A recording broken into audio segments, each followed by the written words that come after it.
Okay, we are back.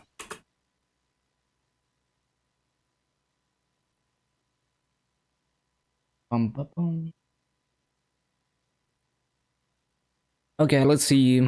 Oh, the mouse. Yep, seems good to me.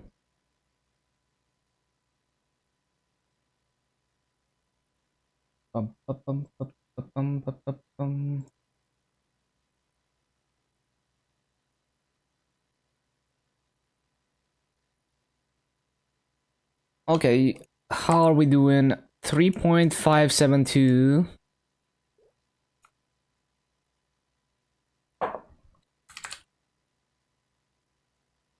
360 nodes. 238. 79, 578.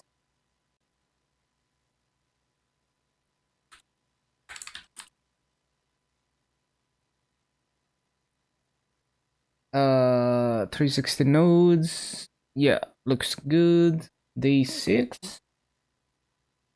43 hours. I think.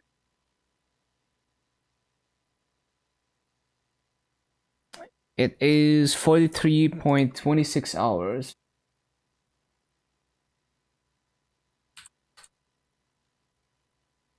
Okay.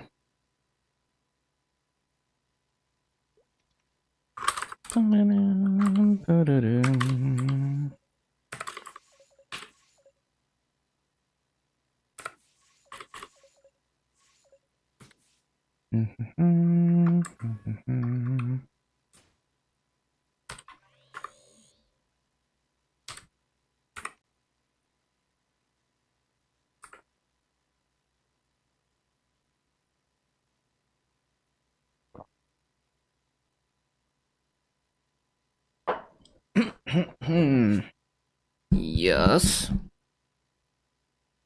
Let's go.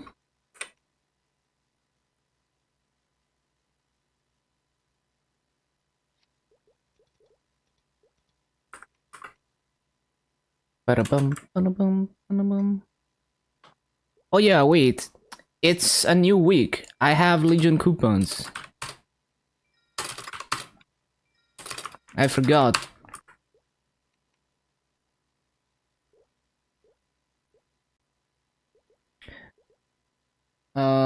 So next week we get more 3 Yano. So after Soul Yanos, I use the cash 2x. And then we use like 10 hours of 3x all at once.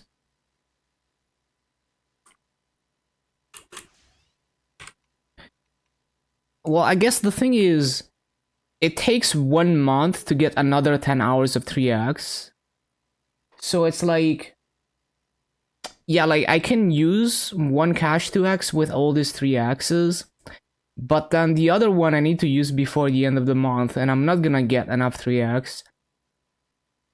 But it's fine. I'm still gonna use it. Yeah, I'm not gonna use it now. I don't need to use it now. I can always do that later.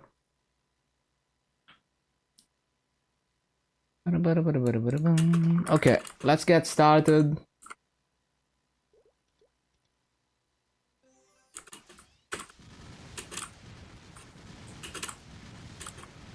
Guess we get to sell us today.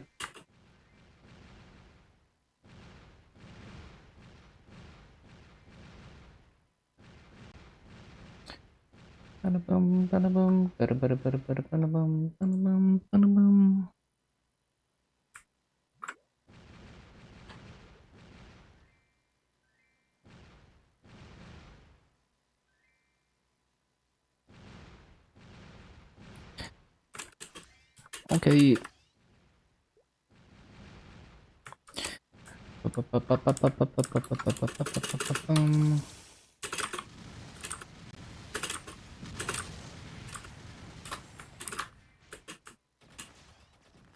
Not exactly how it's supposed to go.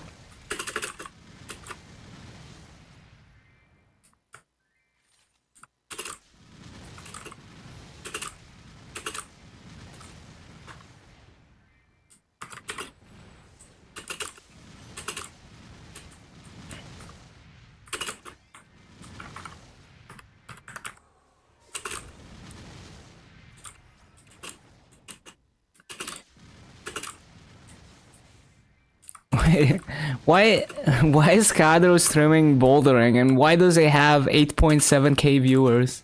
What the hell? What is even happening with Scardo's viewer count?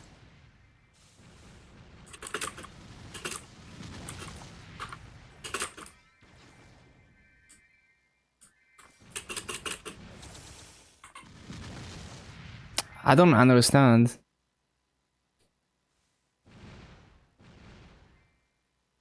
Is he on the Nexon launcher? Is not.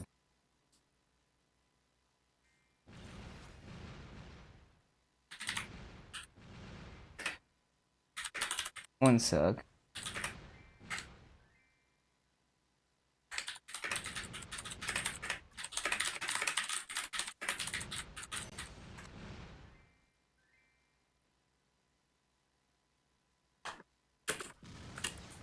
Um.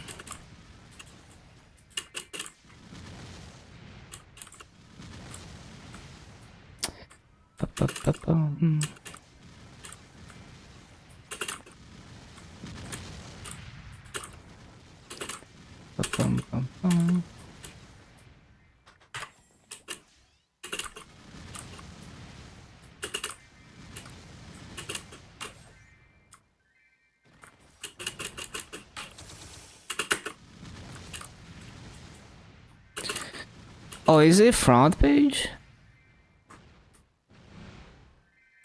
Yeah, he's been on front page for a while for some reason. Interesting.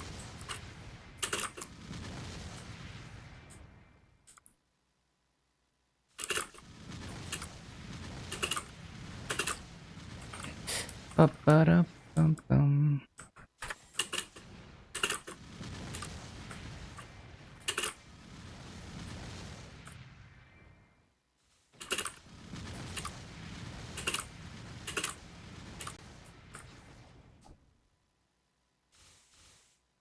Yeah, very interesting.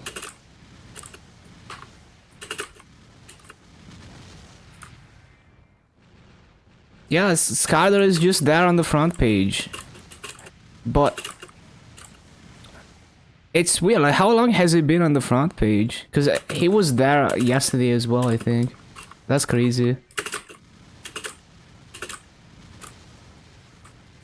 Interesting.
Yeah, this track is a banger.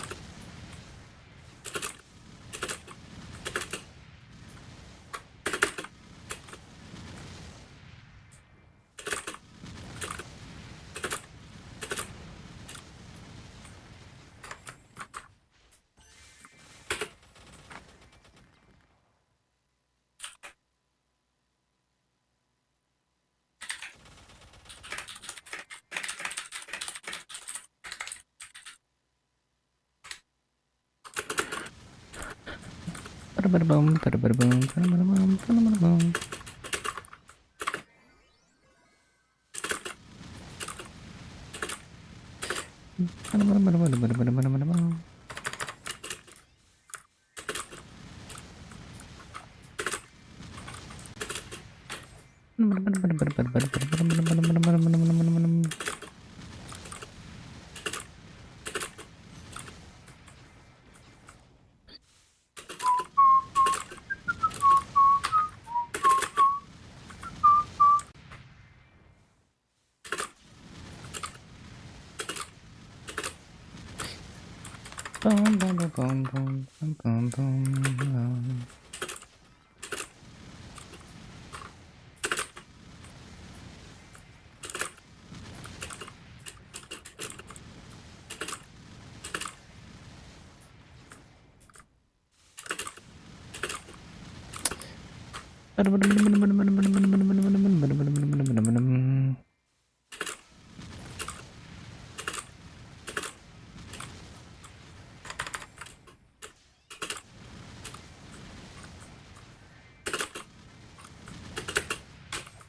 bum bum bum bum bum bum bum bum bum.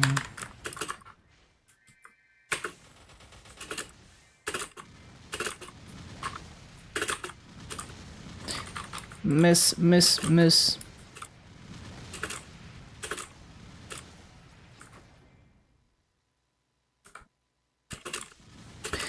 Bum bum bum bum bum bum bum bum bum bum bum bum.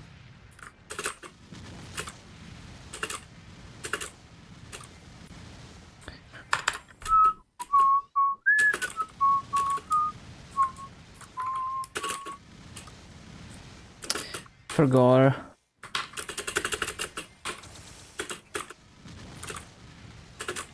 Oh my god, this E-mob, get out of here.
People trying to tell you you need VAC pads to loot mobs. I mean, yeah, it's people like are exaggerating it because like obviously you don't need them. It's just way more convenient.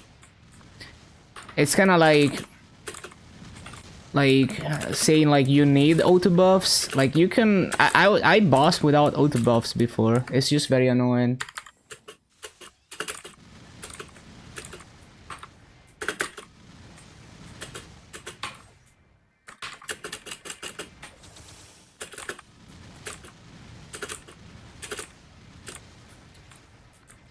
Welcome back, Whisper Shots.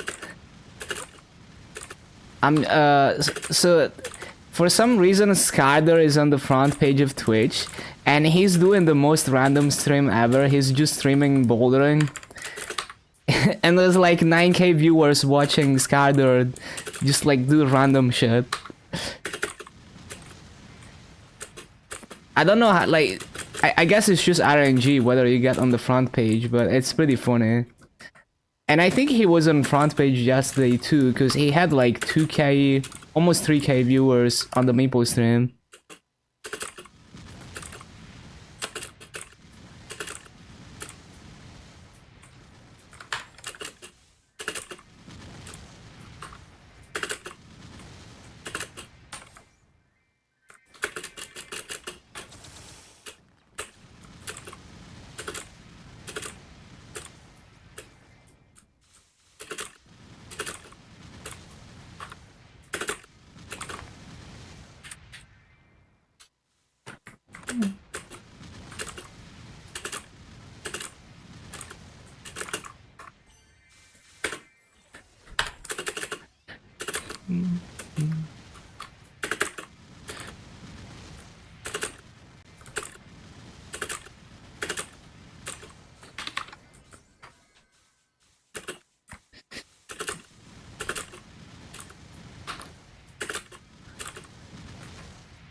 Bum, bum, bum, bum.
Bum, bum, bum, bum, bum.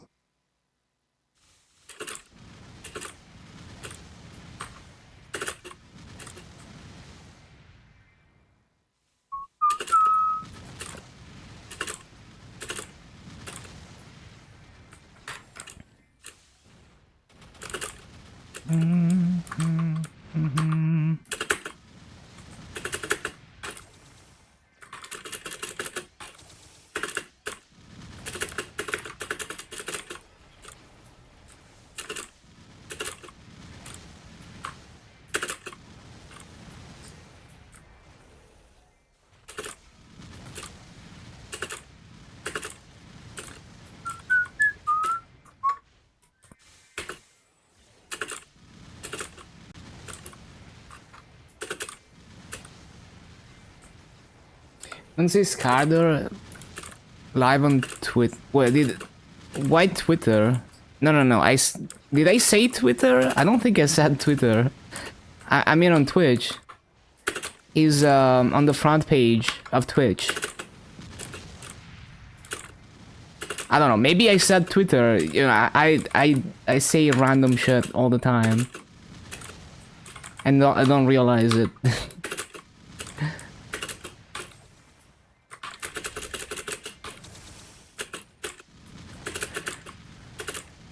Yeah, people are so stupid.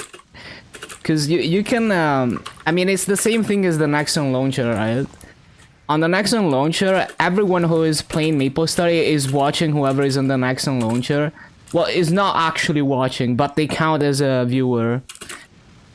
So he's on the front page of Twitch, and it's the same shit. Like, even people who are not on his stream on the front page of Twitch are counting as viewers.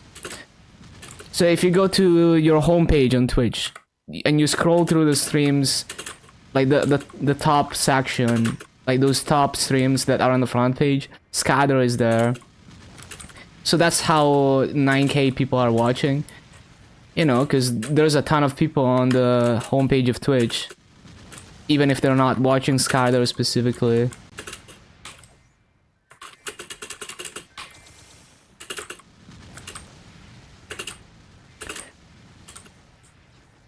But it's pretty funny how random the front page is.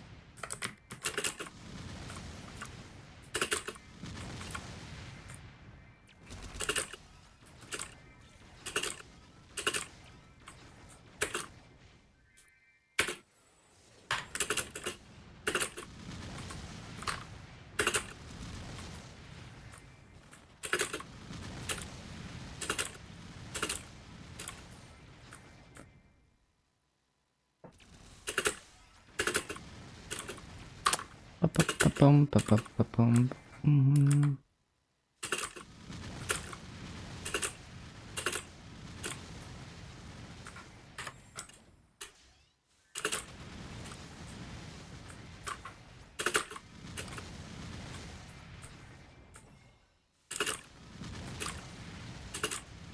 Shit, I didn't resummon.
Bum, bum, ba, bum, bum, bum.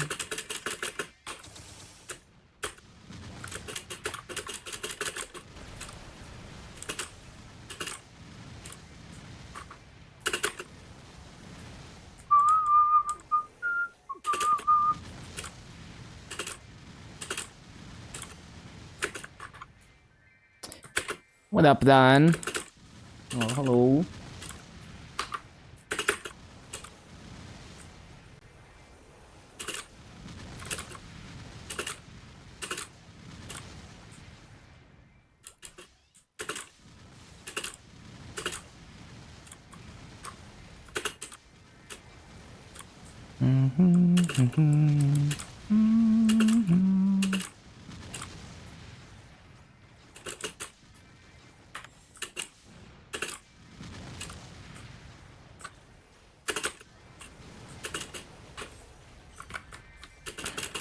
Shit.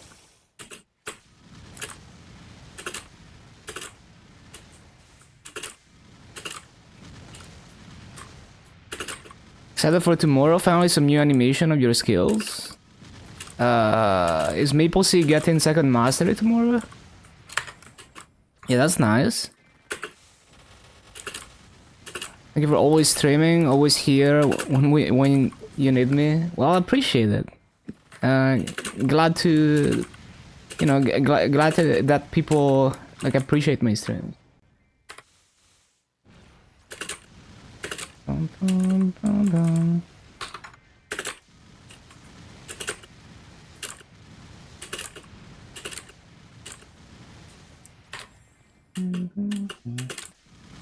But yeah, I really wonder how Twitch front page works. Like how long are you on front page?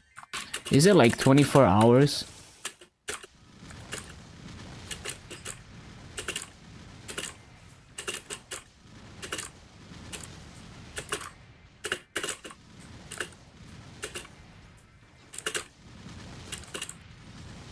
Hello, Jack.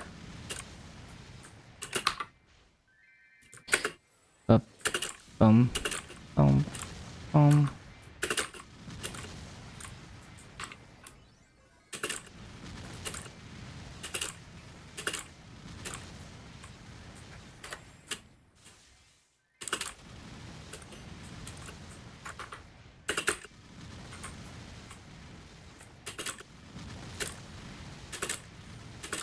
Oh yeah, I need to use coupons. Like I just bought all the Legion coupons.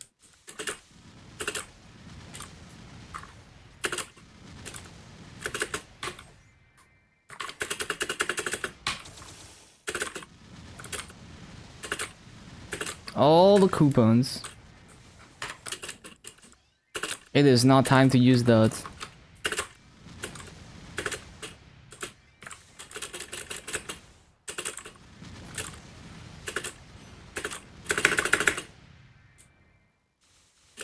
So tired of the Ilium, making you wanna go back to your xenon. You're gonna get through it. You can also just finish your hyperburn off dailies mostly. Use all the EXP tickets on it. It's so stressful. It's kind of annoying, yeah.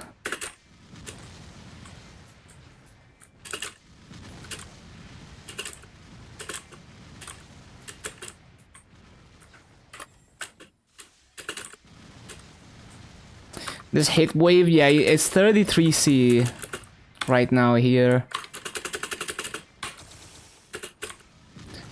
Too tired to stay awake, too hard to fall asleep. It's so annoying. But yeah, 33C outside right now.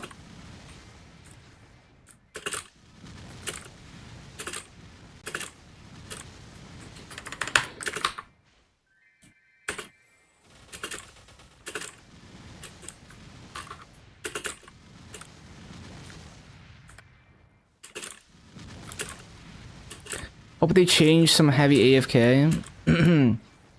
It would be nice. That was my major problem with Abyssal Expedition. I didn't like being forced to AFK.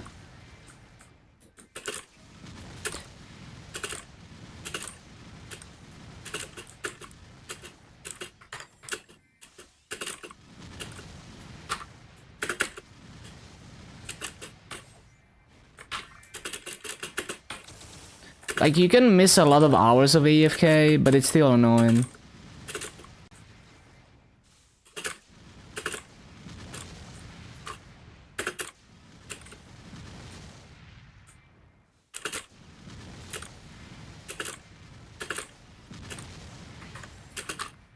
Did you see it a lot? Yeah. It's annoying.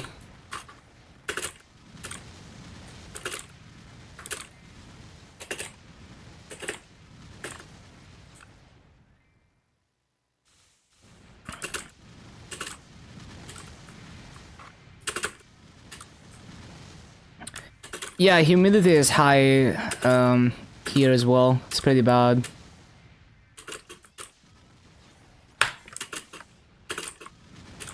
Just very heavy weather, like oppressive weather.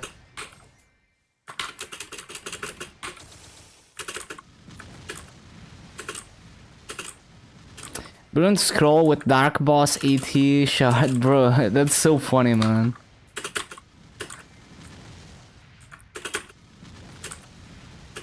Hello, Mickey Flowers. Yeah, this slaps.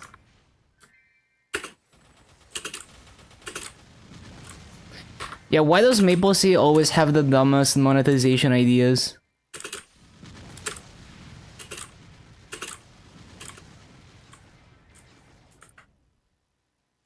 What part of Italy? Tuscany. Like, near Florence.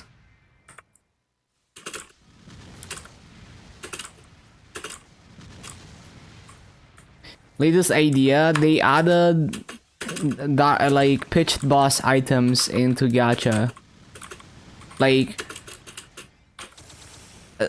so how does it work? Like, when you use the scrolls, you get a shard for like dark boss item.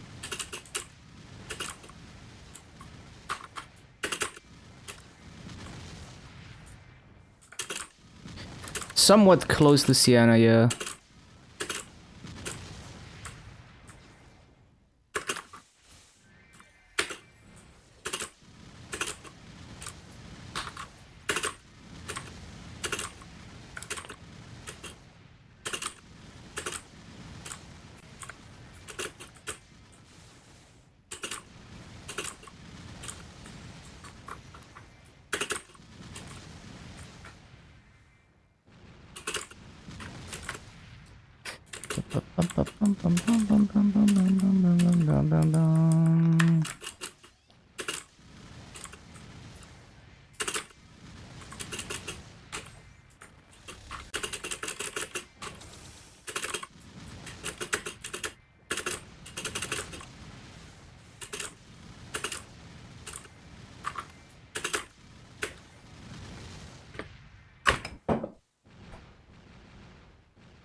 Endgame scroll. Is it like the X armor scrolls or what?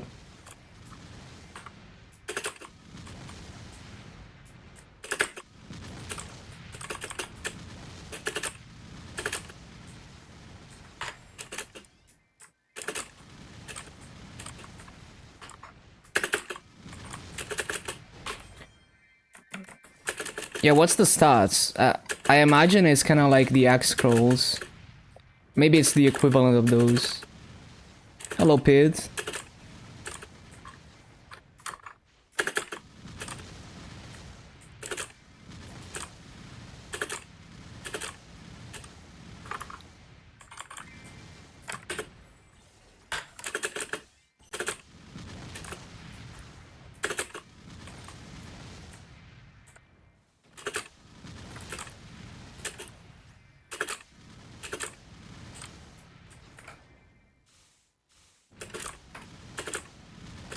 How long you need for 250? You got this. 13 attack, 13 all stat, bro. So that's better than X armor scrolls? 15? Yeah, that's better than X armor scrolls, I think. That is so ridiculous. Does GMS even have anything comparable? I don't think GMS has anything comparable, right? Isn't the best we can do is like 10 per slot?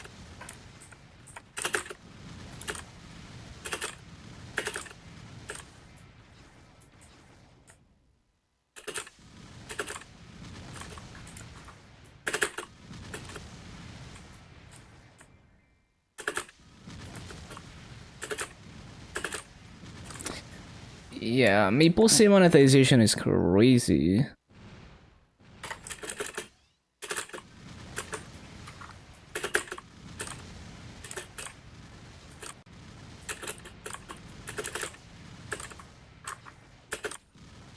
I need to stop being bad.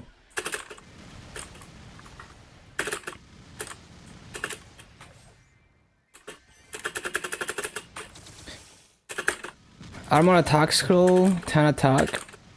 Yeah, we have those as well, although they're not easy to get. But these scrolls are like 15 weapon attack, which is ridiculous. I don't think GMS has anything like that.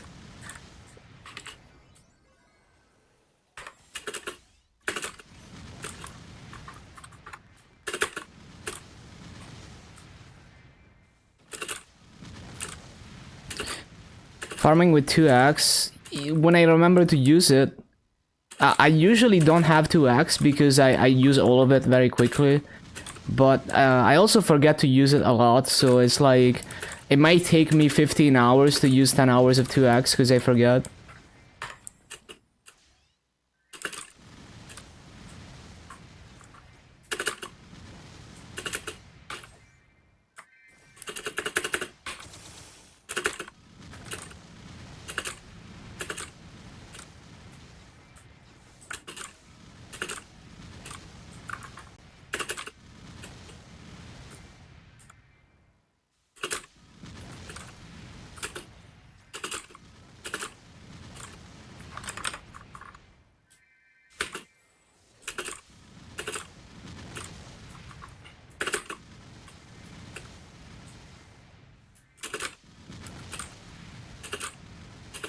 At least once a year.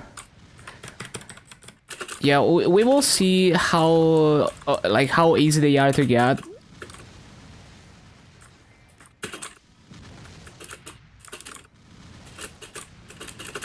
But that seems ridiculous. Like imagine scrolling your hat like that. Like it's better than iCogs even, right? Like imagine scrolling your hat with those. You get plus 110 attack.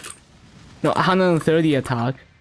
No, more. No, that's 15 attack per slot. So you get like 165 attack on your hat. Or something. Or more. It's like 13 slots on hat actually. So it's like 45 195 attack and 195 all stat on a hat if you use that.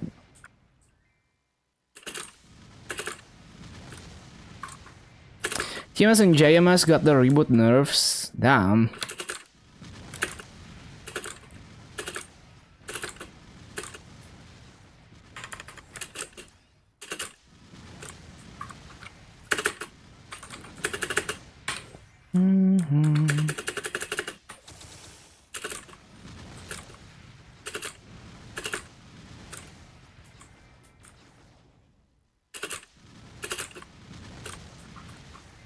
They never announced it, they just nerfed it.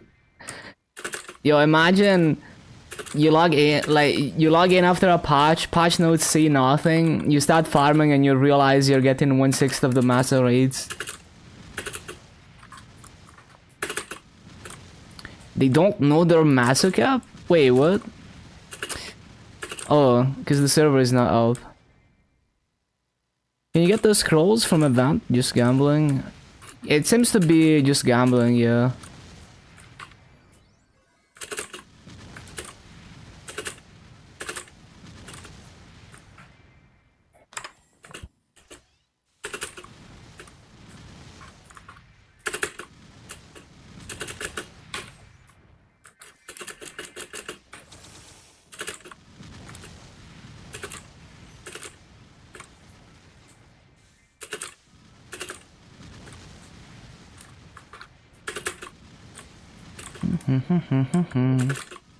So how does it work? Like, is it when you use the scroll that you get the pitch boss shards, or how does it work? Or does it come with the, like, do they come from the same box? Like, you open the gacha, sometimes you get shards? I see.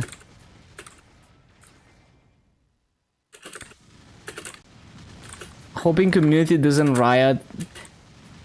Like, they should have just announced it. Like, if they wanna YOLO and just go through with the nerfs, like, announce it properly. Cause not announcing is like, it increases the outrage even more.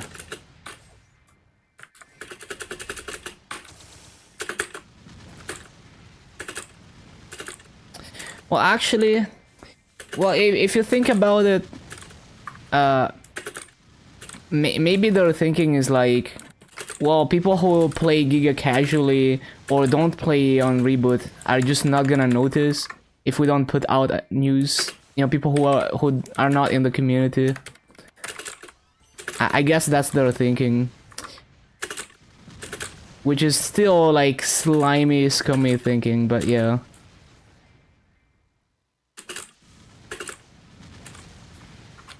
All the whales ready. Yeah, I don't know. It's such goofy monetization. It's like actually so goofy.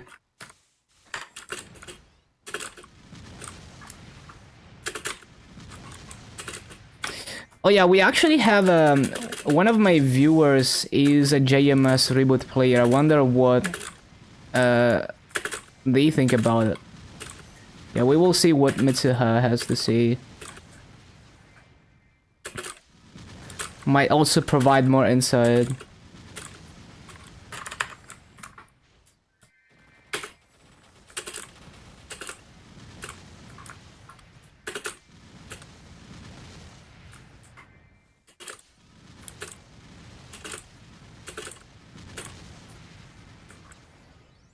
They max masses so fast? Yeah, like their master cap is only like 2 hours or something, I forgot. 3 hours maybe if you're like high level.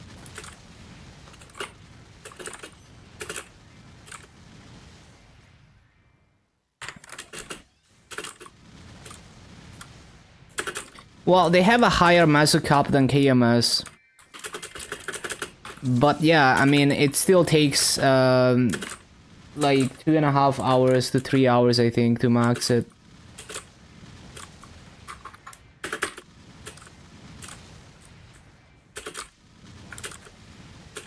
So it's still like half of the time that it takes to max on KMS.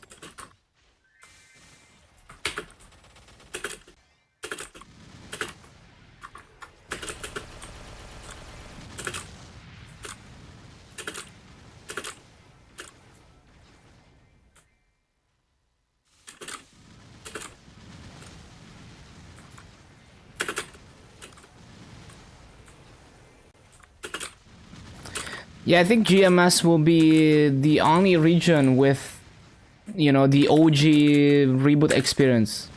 You know, the pre-nerf reboot experience. Kinda crazy.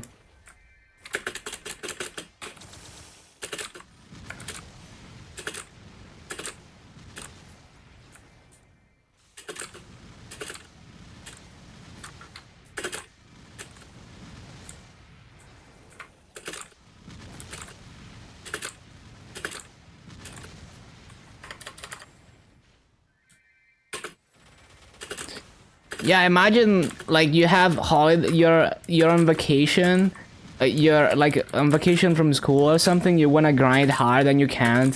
Like that's so fucked up.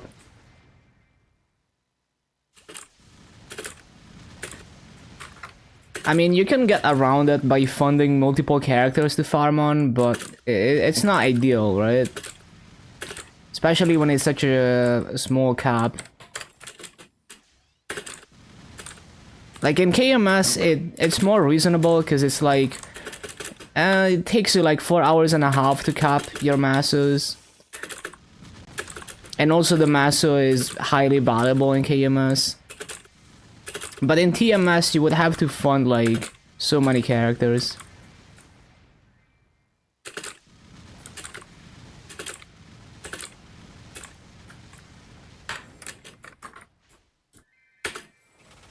No sense to have a cap. It makes sense in the context of KMS regular servers. Especially if the cap is high enough that the average player will not hit that.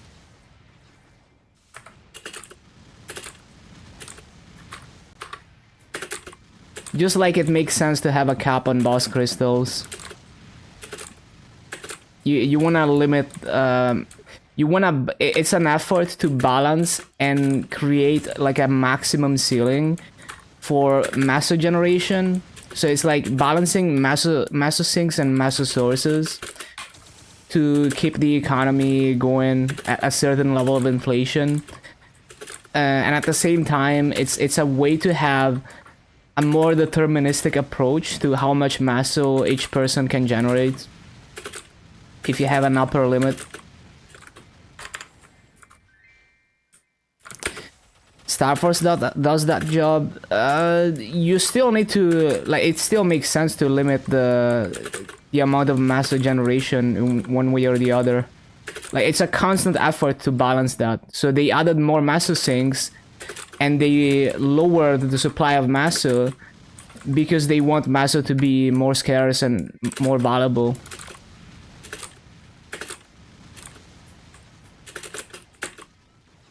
Because, like, KMS masso has actually been losing value over time.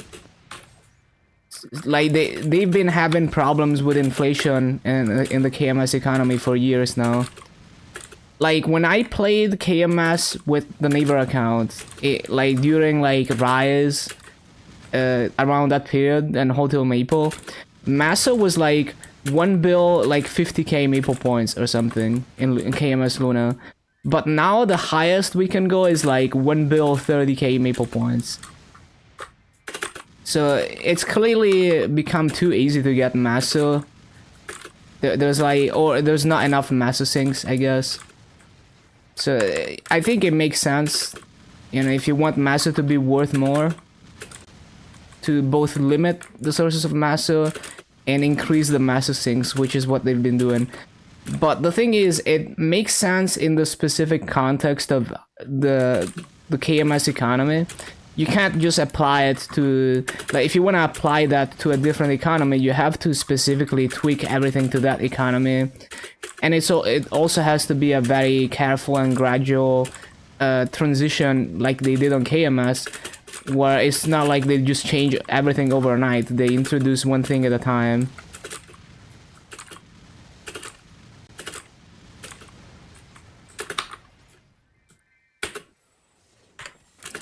Like, I personally don't care if Starforce is difficult. Like, yeah, on KMS,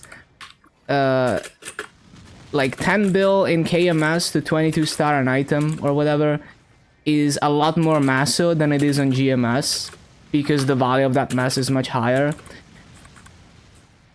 I don't care. There's many benefits to Master being viable. Like the auction house is so good on KMS, for example. It just means that it's a bigger achievement to get high Star Force. It doesn't change how enjoyable the game is for me personally.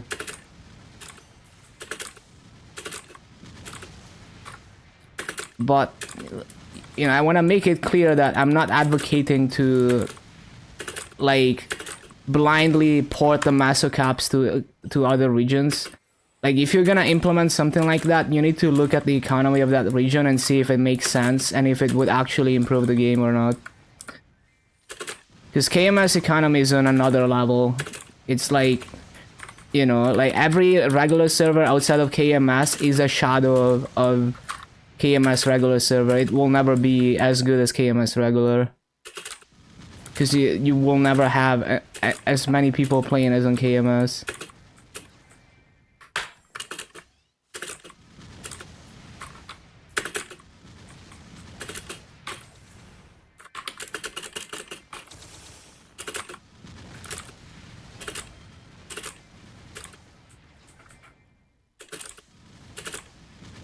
Also, hello, Rob.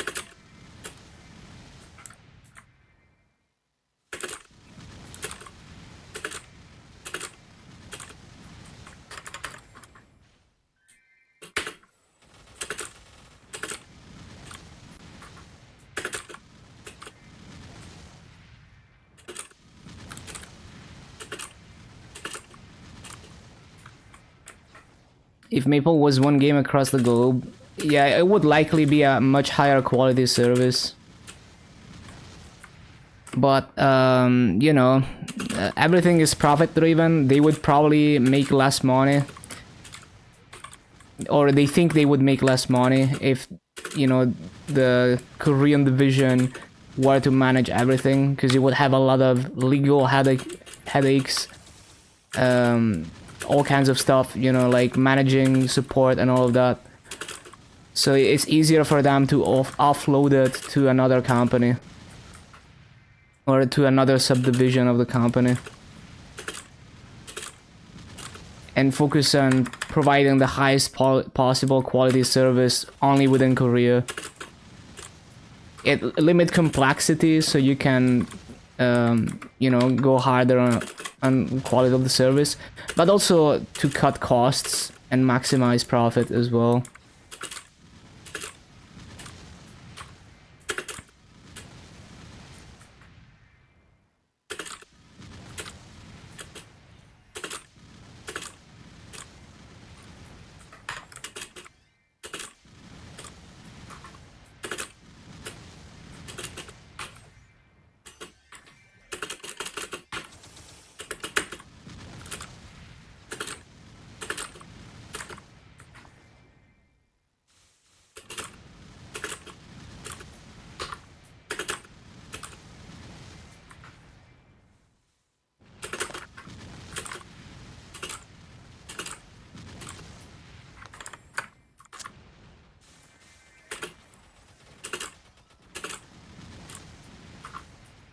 How do we get 10 attack scrolls for armor in GMS?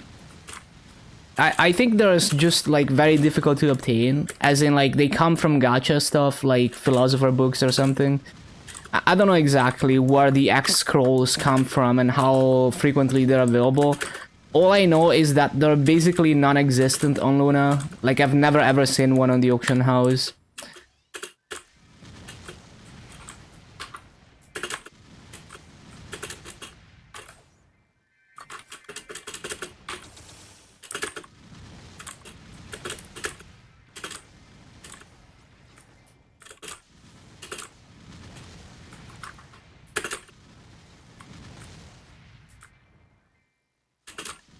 Same that server. But yeah, I think even on Bara they're like insanely expensive, so I imagine it's like some super rare pull from gacha stuff, if I had to guess.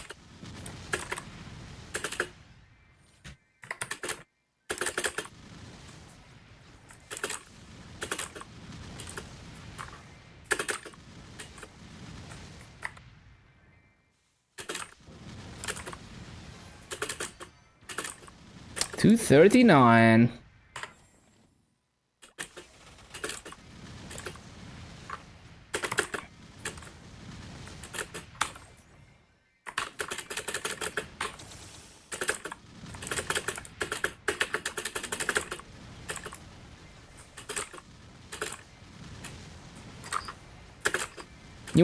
Newest Nexon game. I haven't played it. I watched some people stream it.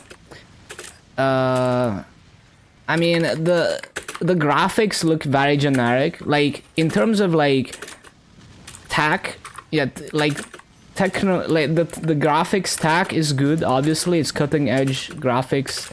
It's high fidelity and all of that. But it doesn't have personality, so it doesn't really have much of an art style. You know, like none of the characters have personality or are iconic or anything. So yeah, like graphically it's just like generic Unreal Engine game number 2000 basically. So I mean, I don't know about the gameplay, but at least graphically it has zero personality in my eyes. I mean, having sexualized female characters or sexualized characters in general is fine. Like, I get it. Like, I like it too. But like, you know, like, if it doesn't have an art style, if it has zero personality, if there's no art direction, and it's just, yeah, cutting edge graphics, but it still doesn't look good because there's no like personality to anything, it looks very generic, then it still doesn't look good.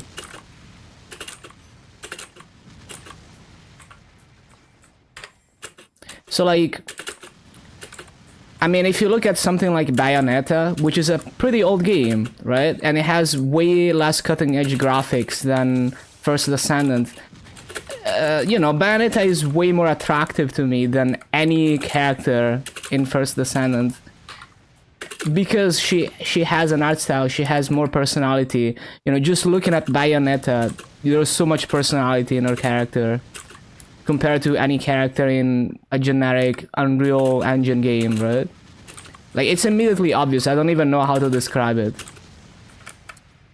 You know, it's like, think of like, look at like a random NPC in GTA versus, I mean, okay, in GTA even random NPCs has some personality, but like, you know, look at like, I don't know, like like a background character in Call of Duty versus, you know, like a random soldier in Call of Duty versus like a character like you know, like the main character of A Hat in Time or something. You know, they're like so much, even though one is like very realistic art style, very high fidelity graphics, the other one oozes personality, and even though it's a very stylized art style, and it really doesn't take that much GPU horsepower to render that. And you can also have, you know, characters with a lot of personality and high fidelity graphics, but that becomes even harder to achieve. I mean, if you look at Overwatch, all the characters immediately have a lot of personality if you look at them.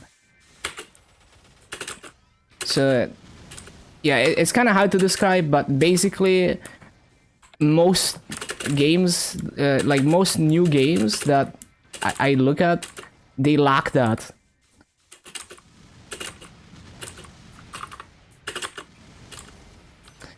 Some real nice personalities in Overwatch.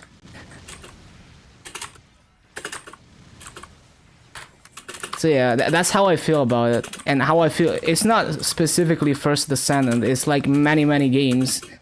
You know, people show me, oh, look at this cool new game. It has insane graphics, and I look at it and I feel like it looks like shit because it's lacking that.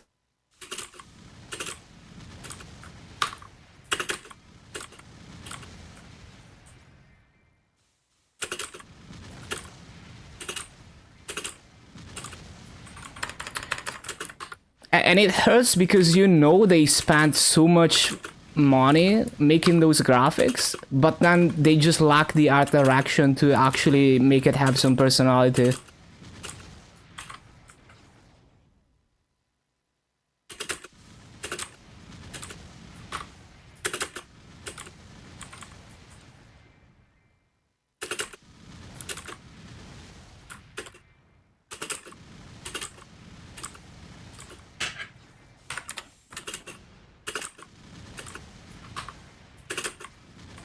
The design is so good. Yeah, I can imagine.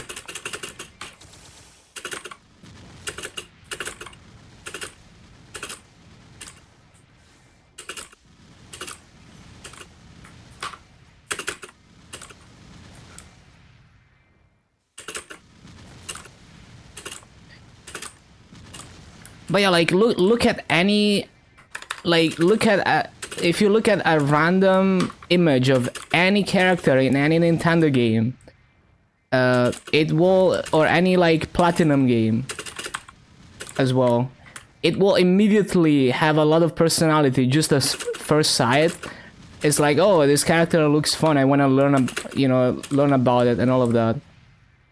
But if you look at any generic Unreal Engine, or whatever cutting edge engine game that has no art direction, you look at a character model and it's like, yeah, this is like very realistic graphics, but it's like generic, generic soldier number 2000.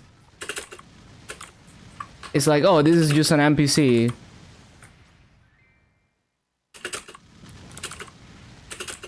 If you get what I mean. So that is the hardest part to get right. And I feel like game studios should focus on getting that part right first. And then, the high fidelity graphics are optional. And also like high fidelity, it's not an easy job to make high fidelity work and have an art style to go with it.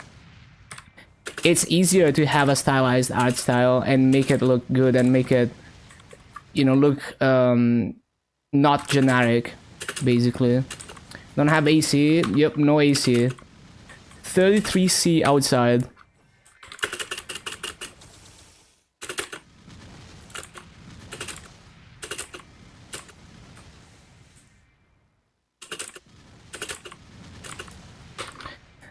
I mean, look at like all the newer, like all the latest gachas that are gonna release, like all the Genshin clones, right, that are gonna release soon, like or that already released as well, like the freaking, was it fuck, I forgot.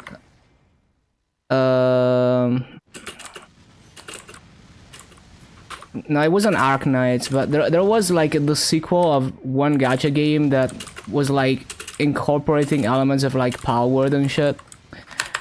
Any character from these games will have a million times more personality immediately at first sight than, any character from like First Descendant.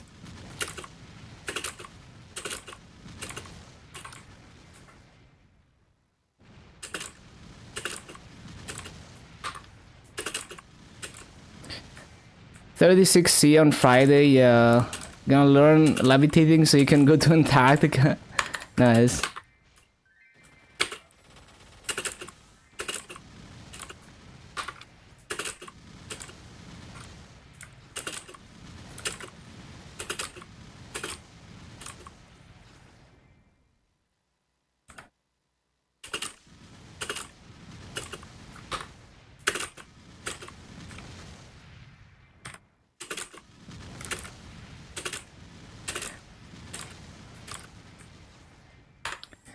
And like, it doesn't even have to be toon style, anime style graphics.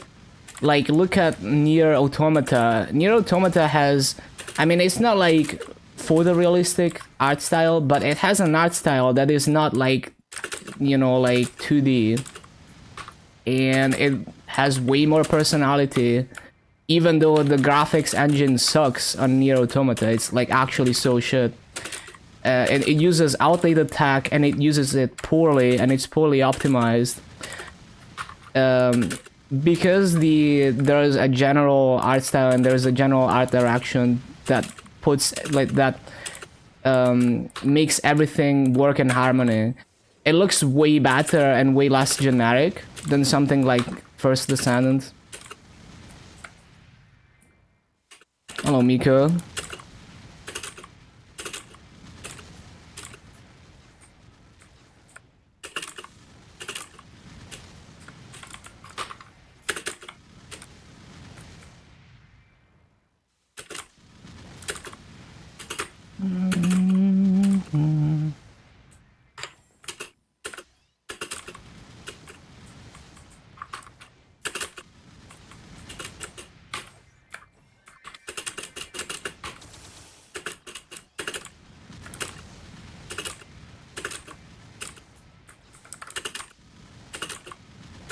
To base chick physics was using 80% of the computer power. No, it's just that they have really shitty, like, the way they do lighting in that game, it looks bad and it's very inefficient. So there's actually mods that just completely disable the global illumination, or they lower it a lot. And it's just like, it doesn't make that big of a difference, and it's insanely inefficient, basically.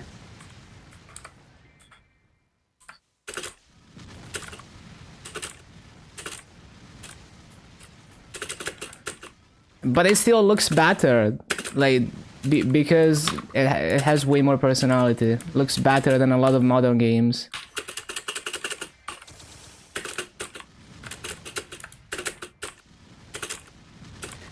I mean, even if you look at really old games, look at Silent Hill on PS1. That game is literally using JPEGs as the backgrounds. Like when you walk around in actually not Silent Hill, freaking Resident Evil on PS1. The maps are literally just pre-rendered images. So it's like they're rendering a 2D image screenshot of the map in the background, and they make it look like you're walking around in 3D, but it's actually just an image. But it looks good because an artist composed the scene very carefully to make it look good.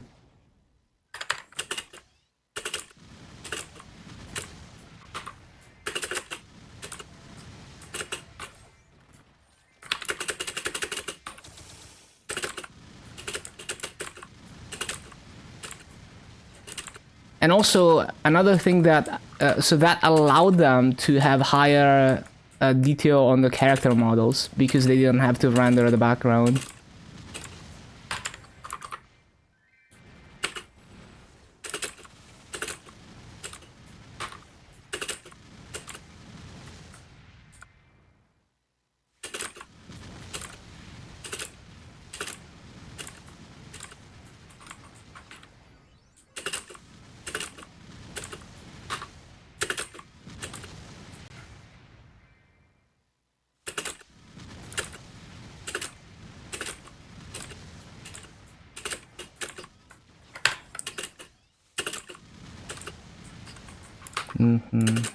For the sea on Saturday, and your friend has a wedding, bro, you're gonna fucking die. What the hell?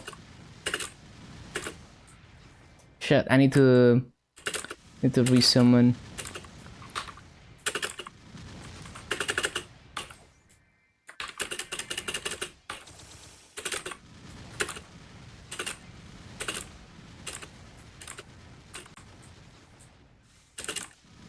Enjoy her cheeks.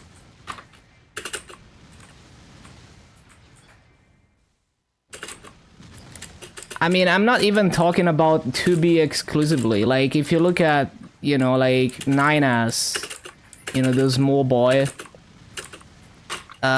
he, like, you know, he's got way more personality immediately, just because, you know, they're not trying to have a generic photorealistic character model.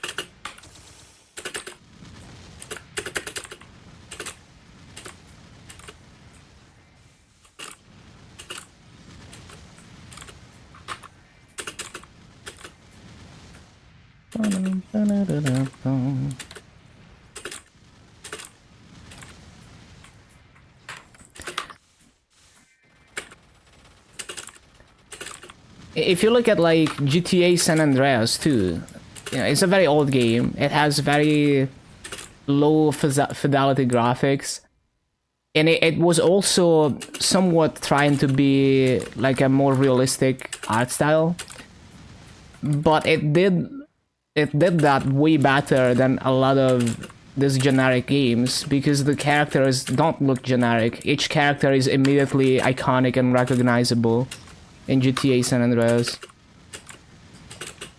And the other GTAs as well.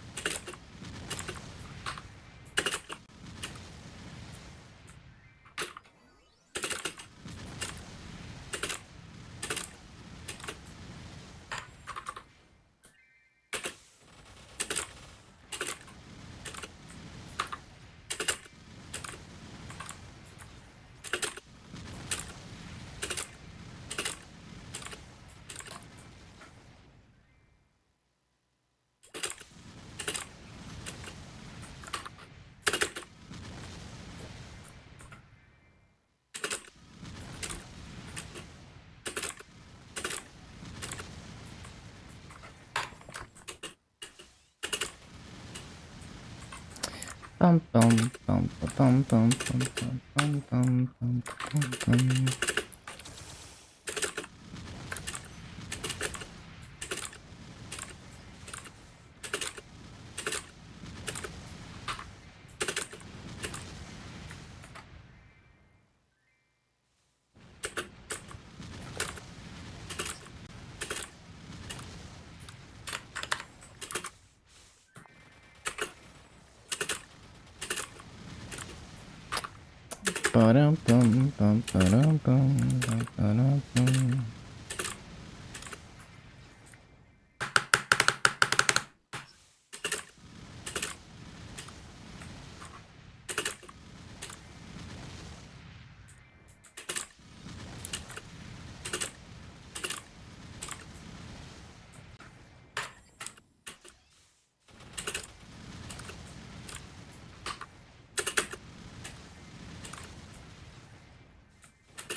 Oh shit, I keep forgetting to resummon. It's so hard to pay attention to cooldowns, man.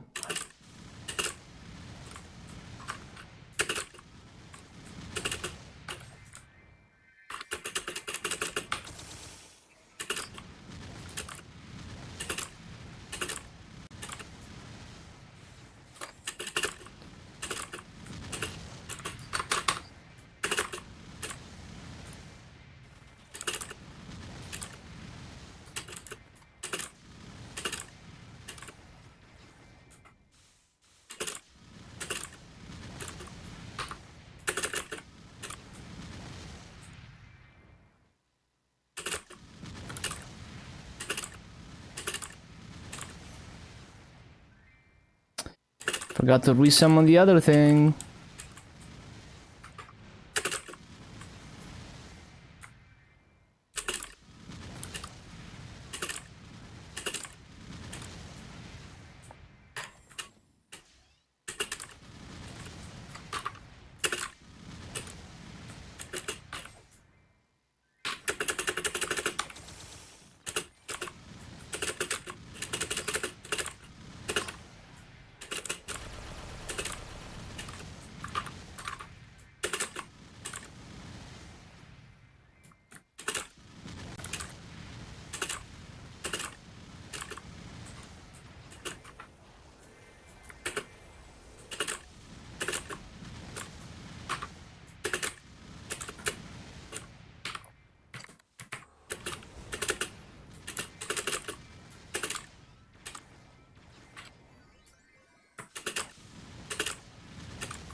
Wait, hello Miko, if I didn't say.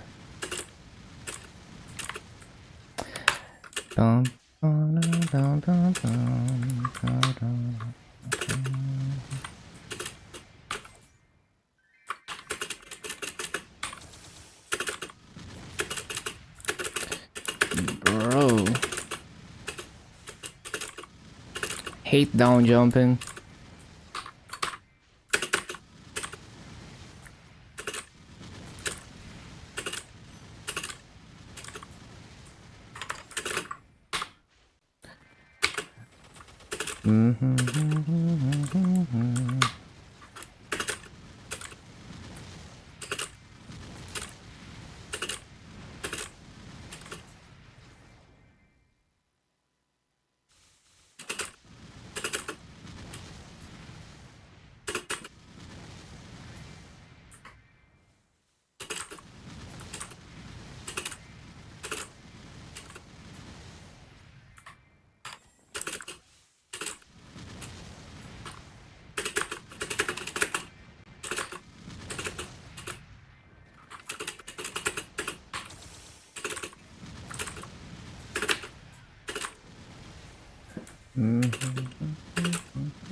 Did I? I don't know.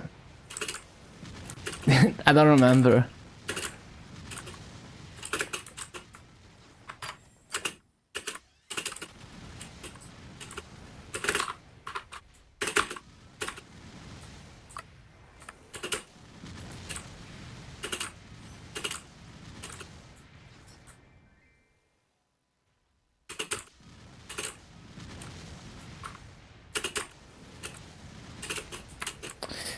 Forgot.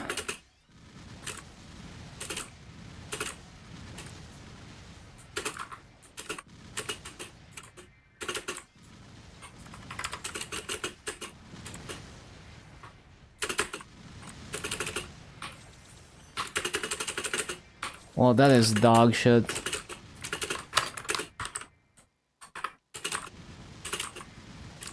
It's like every single time I don't notice it's time to resummon until it's too late, and then I'm just too late and I miss the spawn cycle.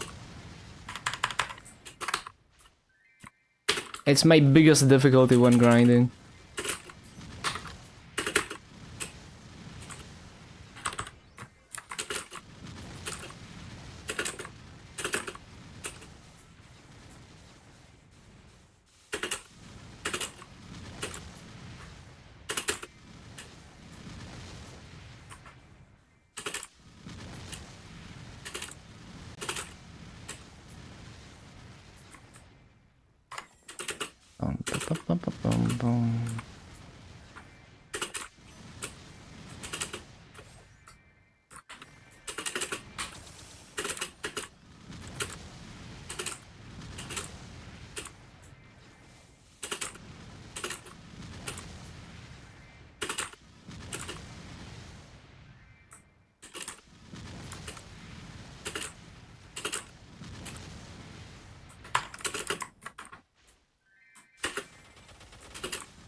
Yeah, I did reach someone, yes.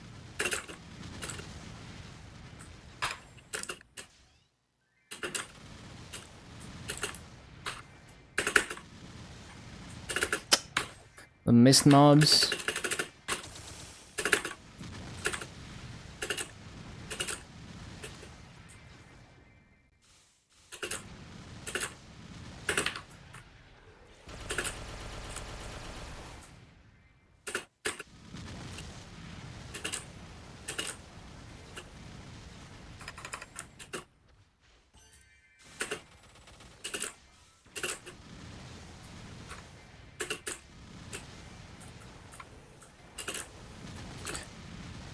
Hey boomer.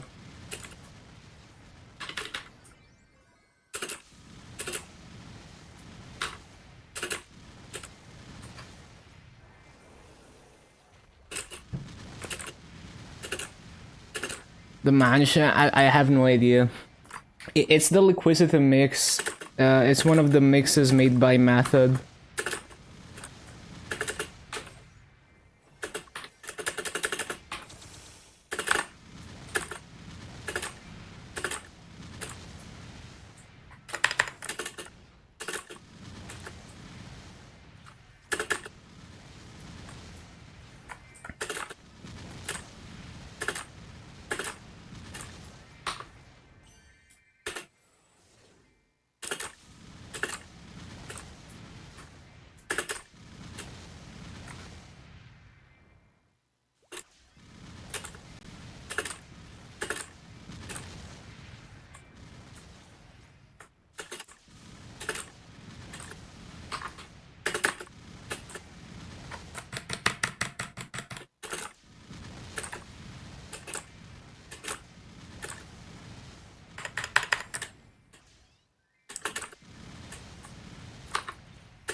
No.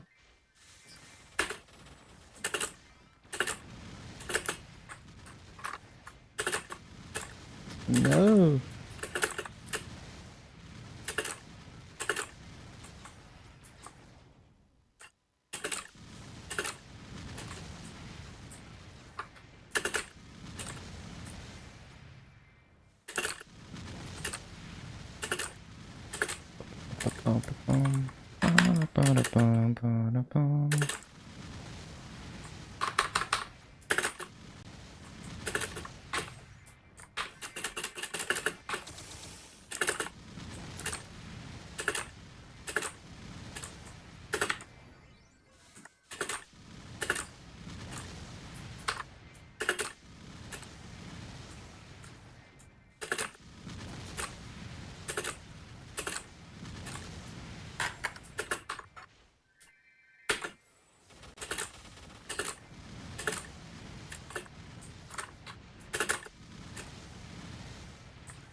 Hello, Minka.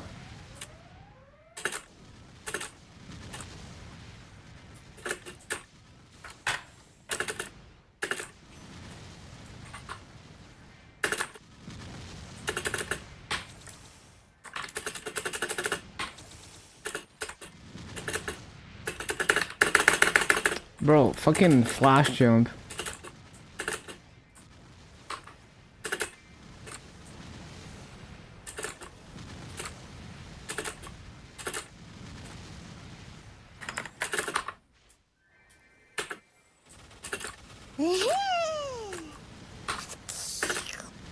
How is Xenon so far? Thank you for the 5 months, Minka. Really appreciate the continued support with your Prime. Xenon has been good. It's like above average, maybe not like top tier mobbing, but it's definitely above average and it feels nice to play. So yeah, definitely having a pretty easy time with this one.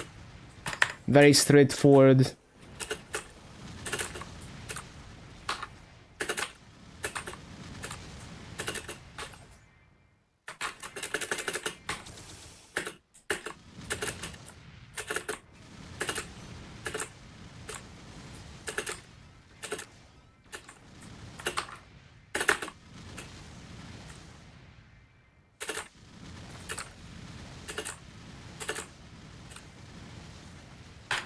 KMST, it should be on Thursday.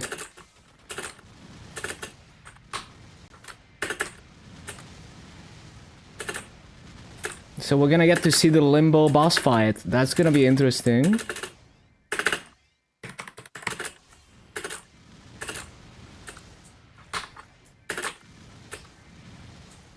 New area is not yet. I'm pretty sure it's not in this KMST.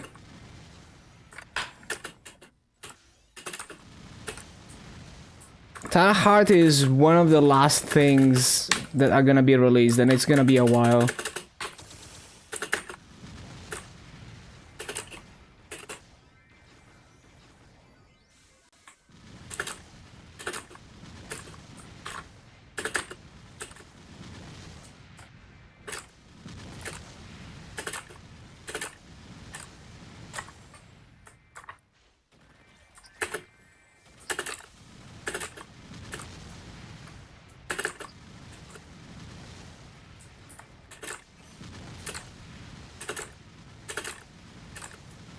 Is Fog 3 best for a BAM 254? It depends on whether you're able to get good kill rates or not. Because you can definitely do 17k plus in Fog 3. So yeah, like if you can figure out how to push good rates there, then go for it.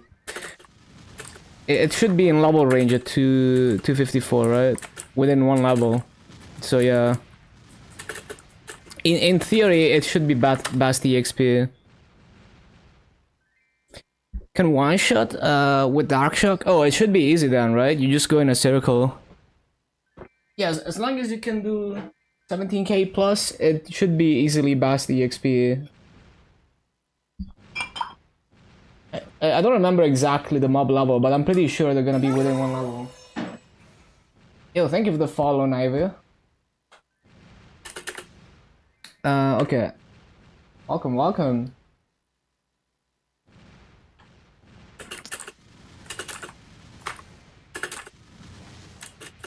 Okay, this E-boss is annoying.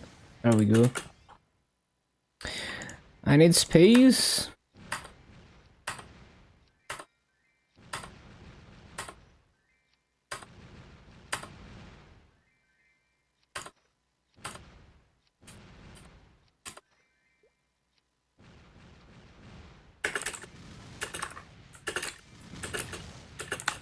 Tried LH4 on AB. That map is so lazy. Yeah, do you just use the portals with Seeker? I mean, just in general, that map is super easy to get 18k or at least like 17k on.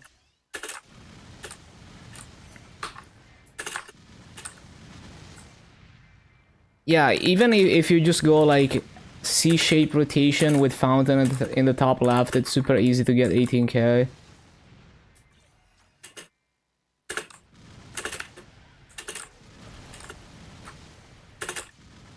First 18k BA you did below 260. Yeah, it's actually so free.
bum, bum.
Bum, bum, bum, bum, bum.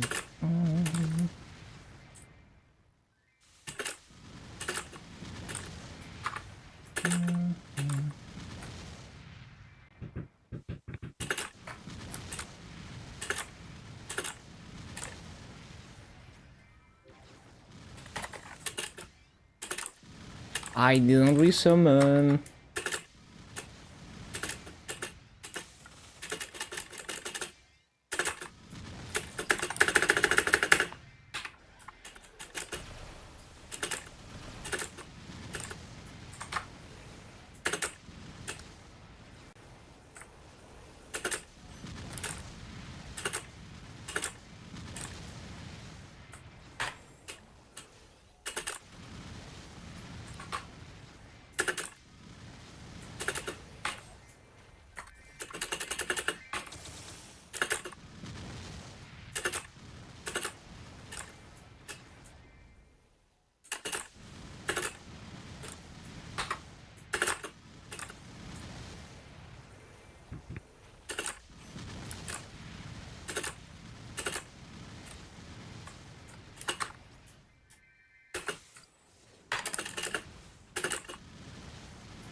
Shit.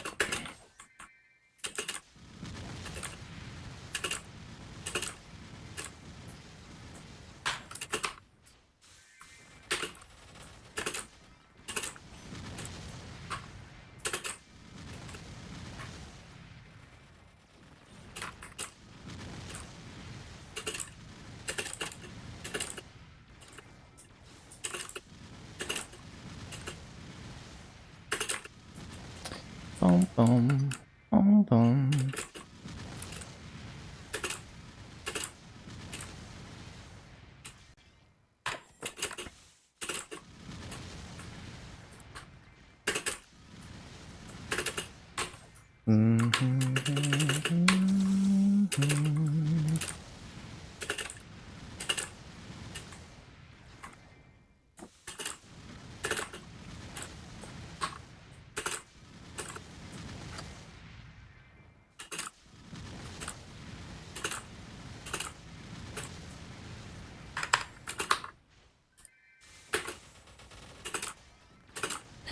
It's interesting that Skydor gets.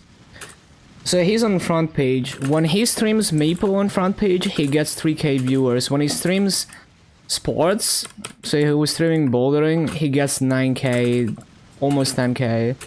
I guess it's because like a lot of people just completely filter out gaming content on the Twitch homepage somehow.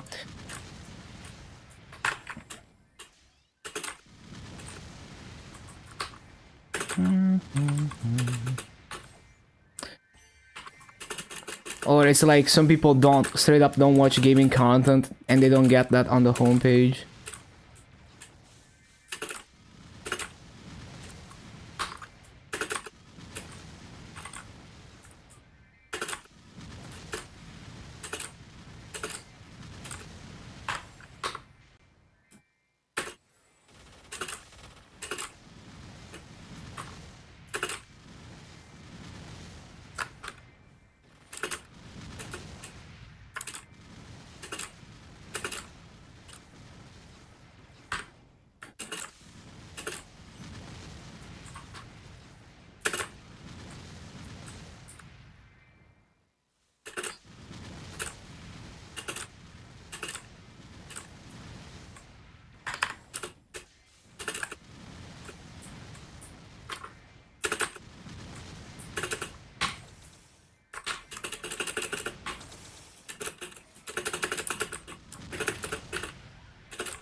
Bum.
Shit, I didn't resummon that.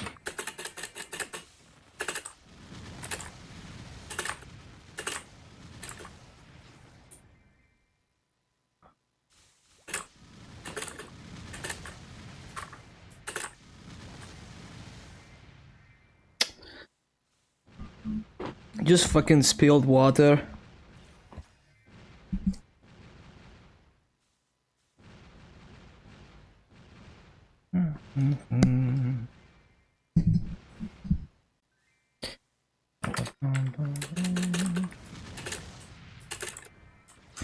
I'm gonna be 240 in like no time.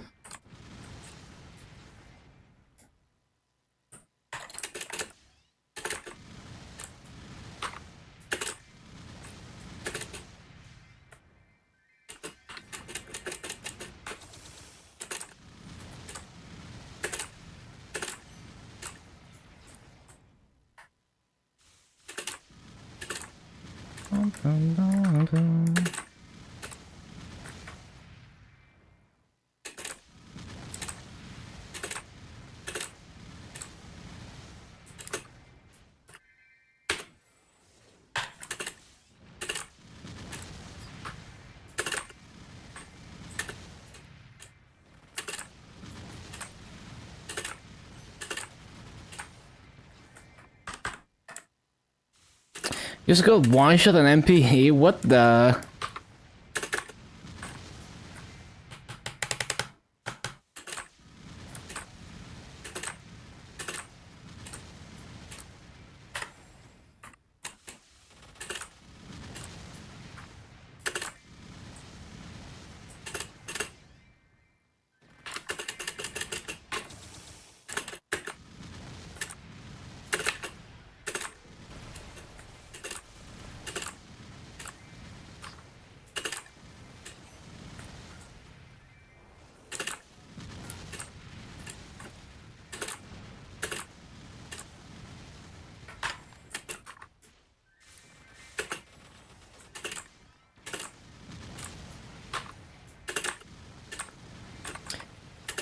Hello, Rob. Shit.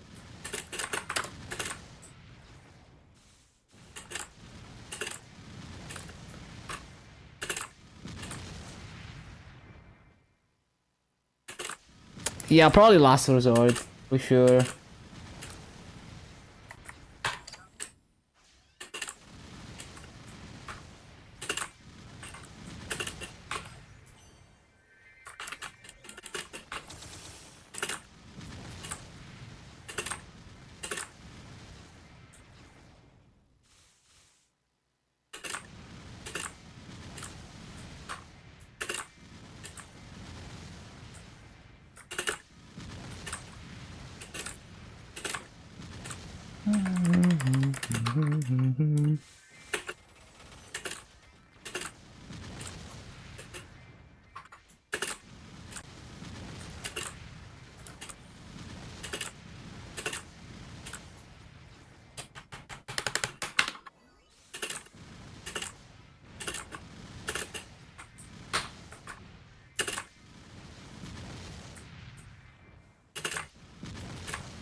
$10.5k doesn't do anything. Well, you get +1. No, you get like +1 members, right?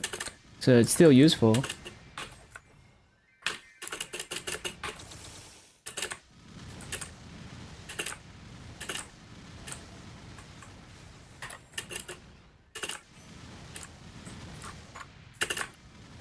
All the int classes.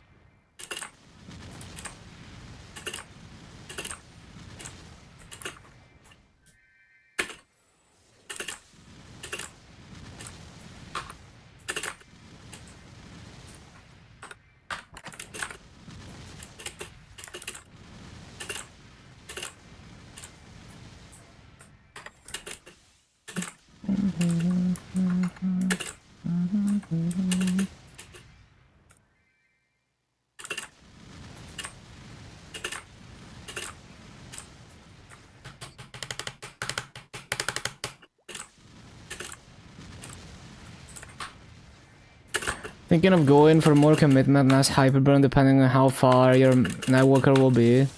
It's fun to go hard on hyperburn. You get to progress so fast.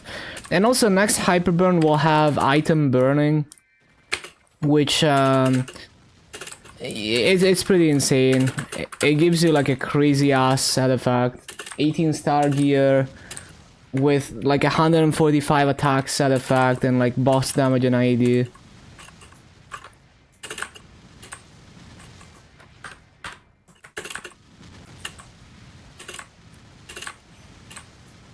It's temp, but it's insane.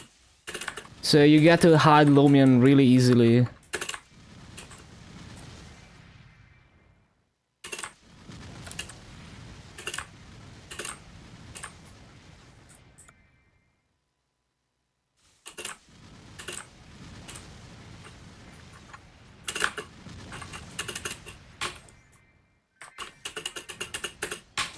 Wanna try something more supportive? Yeah, Bishop is ridiculous.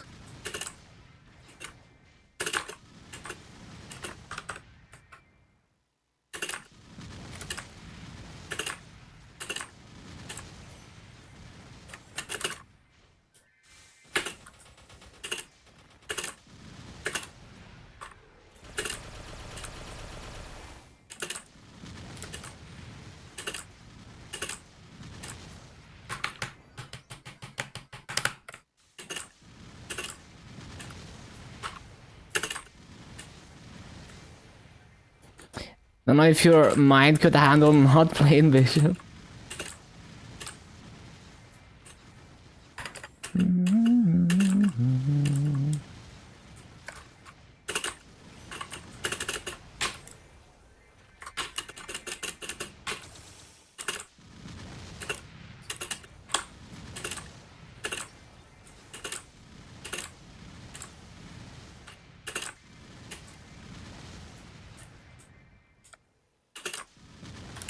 Stay away from non-Camus Kana. Kana got nice buffs though. Surely it's gonna keep getting buffed, right? Bam and Blaze Wizard. Yeah, Bam is a pretty big support. It's not as big as Bishop, but yeah.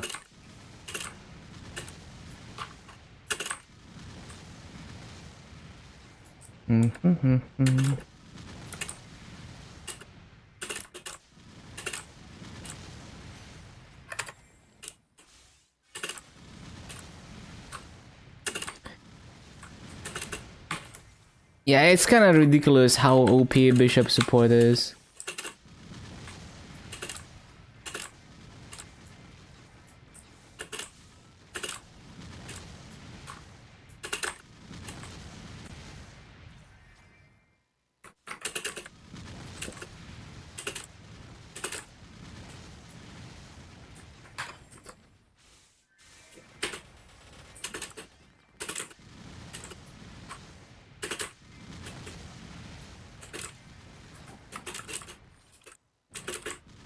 Don't think they can or will nerf Bishop.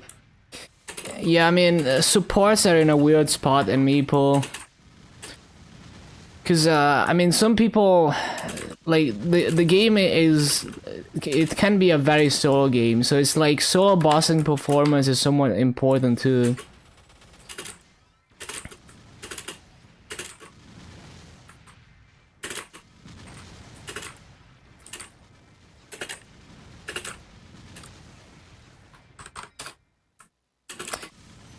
Yeah, I don't know. I don't know how supports should be balanced.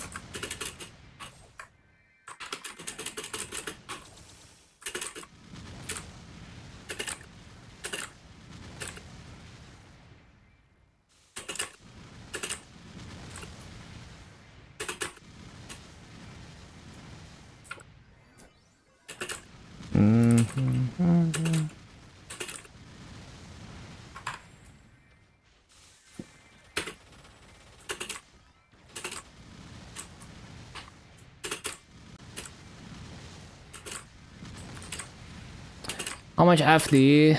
I forgot, but I just remember there's like a spreadsheet for like an endgame situation, and if you remove bishop, damage goes to like nothing.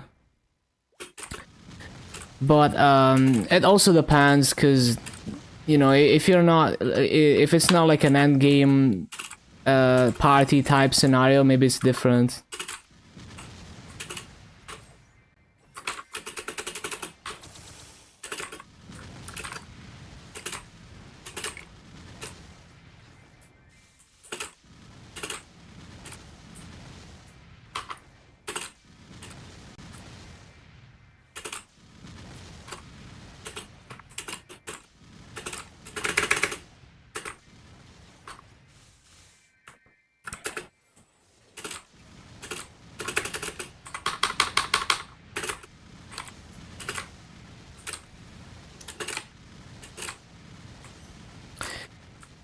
Shouldn't be able to give more than 25-30 FD.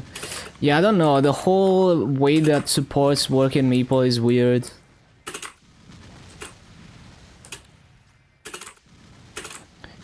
Like if you wanna have supports in Maple, it should be more like bosses would have roles that only certain classes can fill.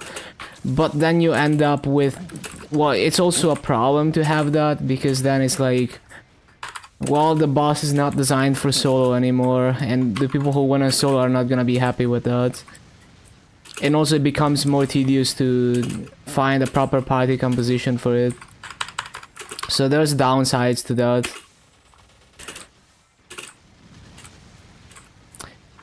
Because like having very well defined roles like in conventional MMOs is good in many ways, and it makes it more special.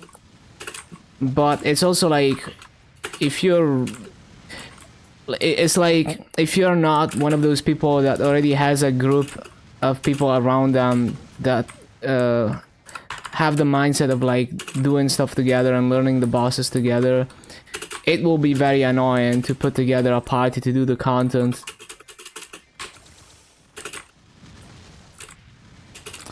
So yeah, I tend to prefer the Meeple approach, even though it's weird and hard to balance.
boom.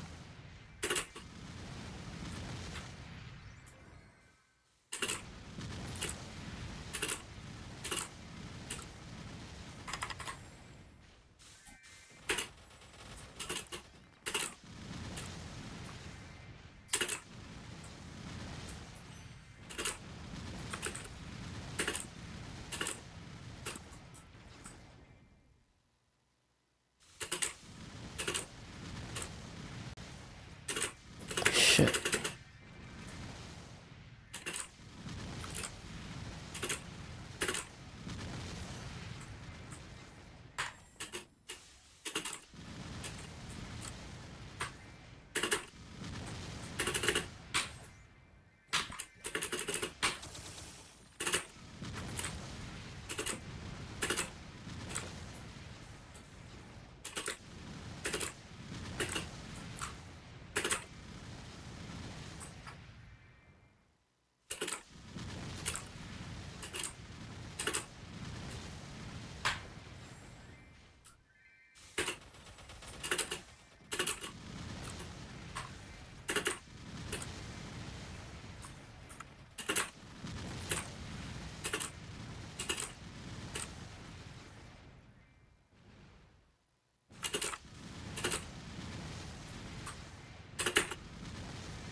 Oh yeah, wall pods.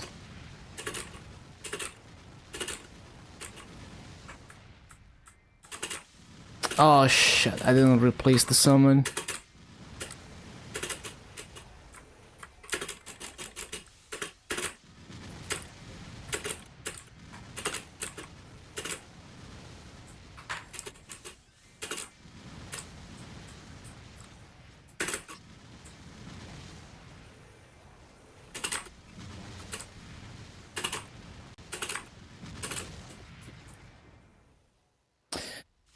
Bum, bum, bum, bum, bum, bum, bum.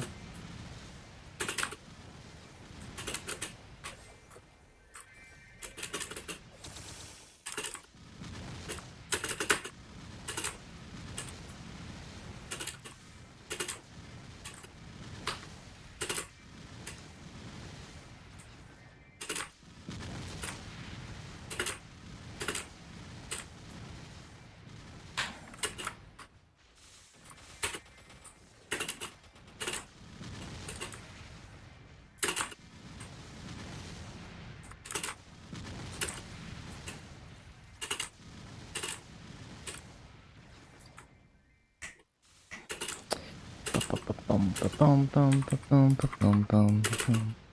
Shit.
What the?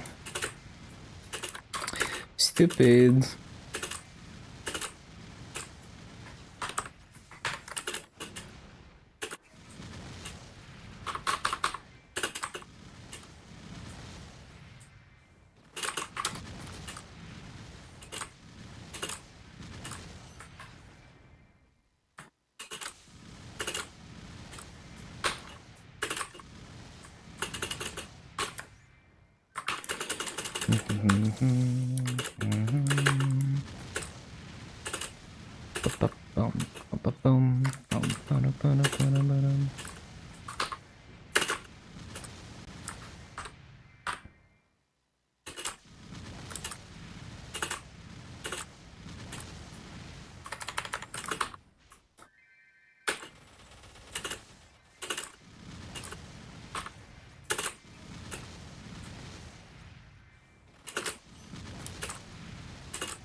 Blinking is furthest away from starting point. Yeah, but like if you're blinking in a boss fight, you have to figure out what side we're all standing on before we blink. But yeah.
Last party did the whole lands on loot.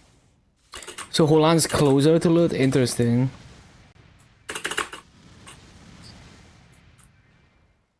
Yeah, I don't know. Like, I don't do party bossing, but I would imagine Usually you would do who goes the furthest, who blinks the furthest.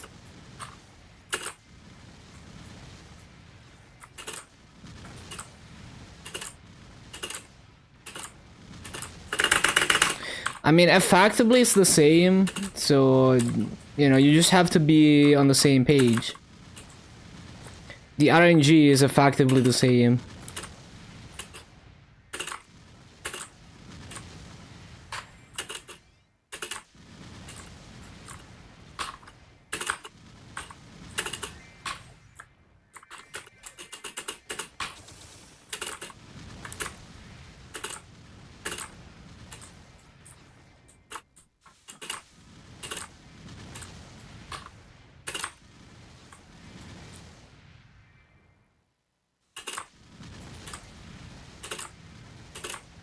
Oh, that's all the safe tickets for today.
Win anything yet? No, I just sell the tickets for Masu.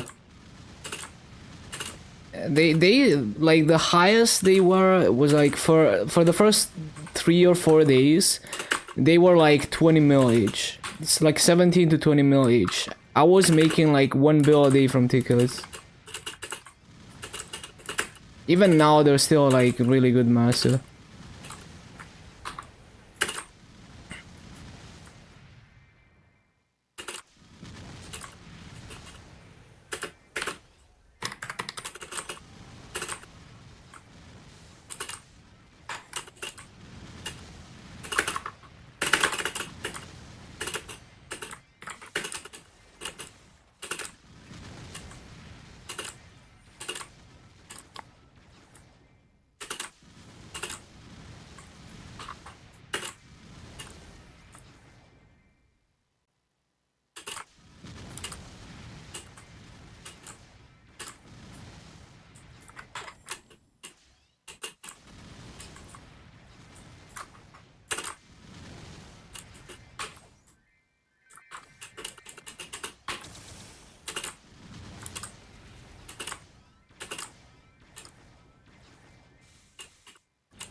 boom, boom, boom, boom.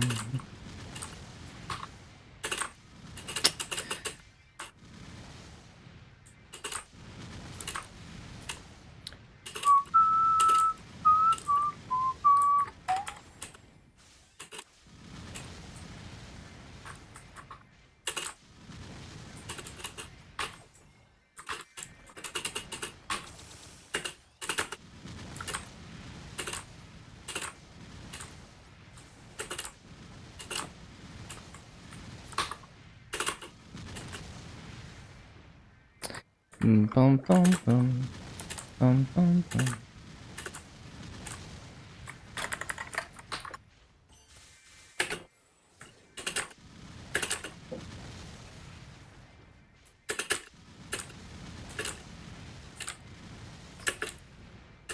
boom. Just did the hard blue wheel with random party. It must have been a fast run.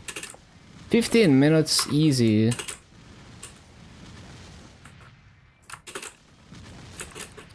Free arcanes.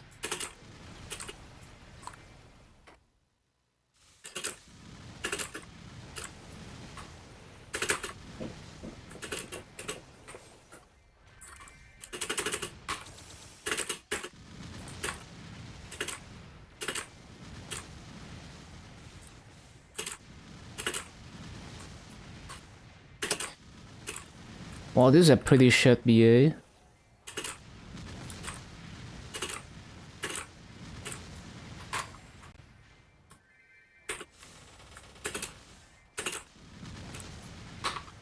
No one died on wheel? No, yes.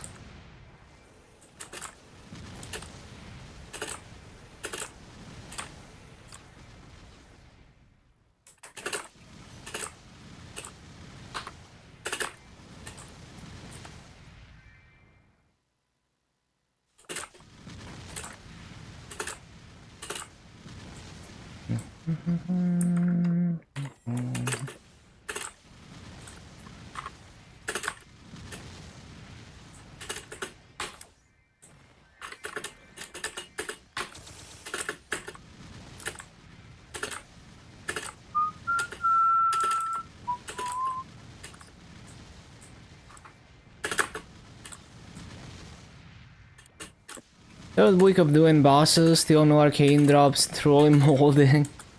Bro.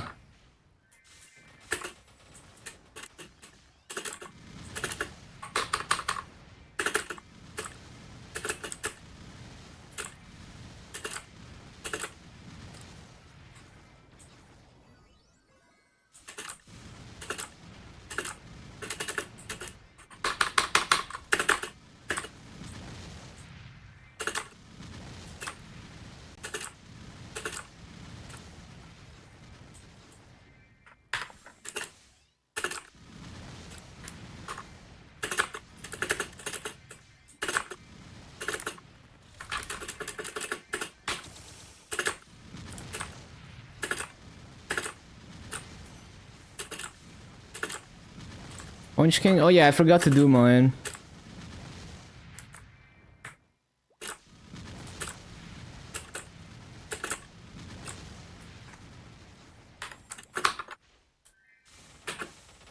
Oh, I don't remember when I last did Punch King.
No. It's fucked.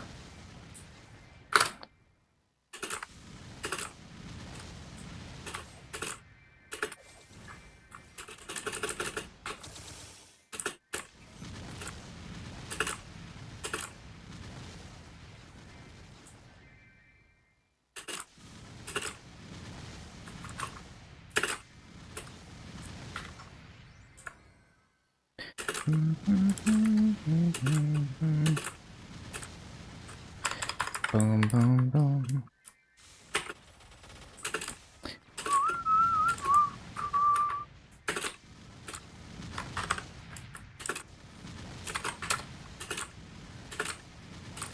We're up to 40%. It's actually so free. I don't even have any burning.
Bro, down jump.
What are these lag spikes?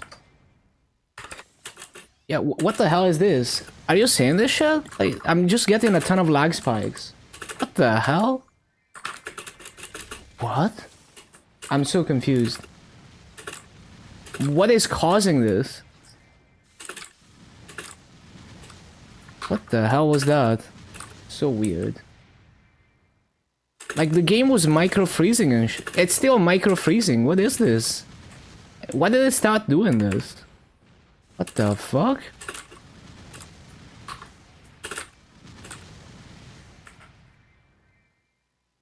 Does it have something to do with the gauge? Like, is it gonna stop now that the gauge is full?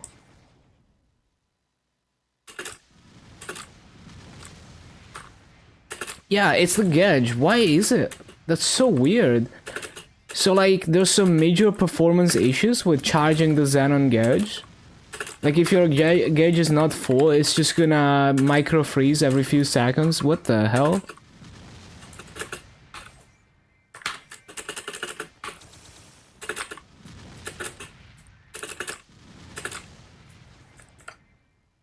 I'm on a 7800X3D, by the way. I'm not on some laptop CPU.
What the hell? That spawn was weird.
10%, 273 from Punch King, easy.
Hello, Dan.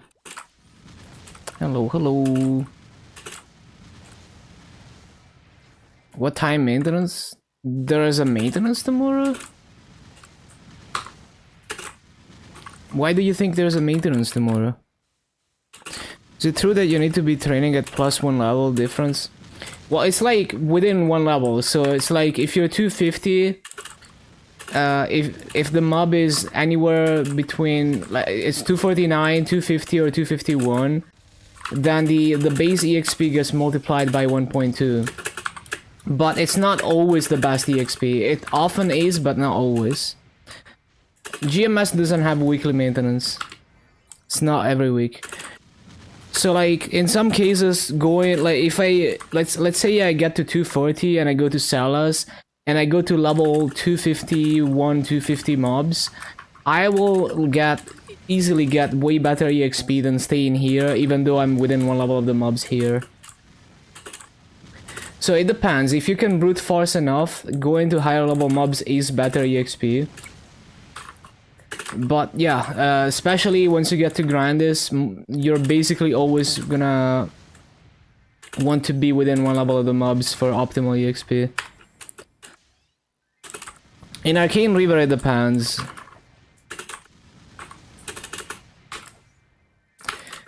Like, another example is like when I get to Arcana, I wanna, like, the best EXP is going to level 239 mobs. If you're strong enough.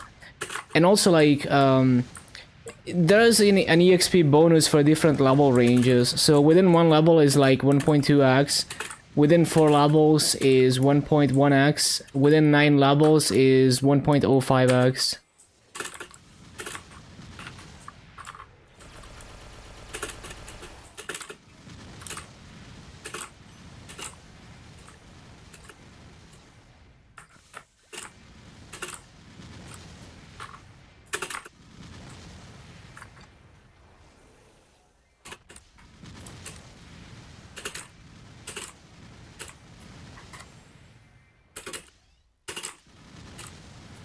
Miracle time, yeah. For weapon secondary, an emblem, I think. It's emblem 2, I think. I'm not entirely sure. No, maybe just weapon secondary, I forgot. Man, I keep forgetting to resummon. Shit.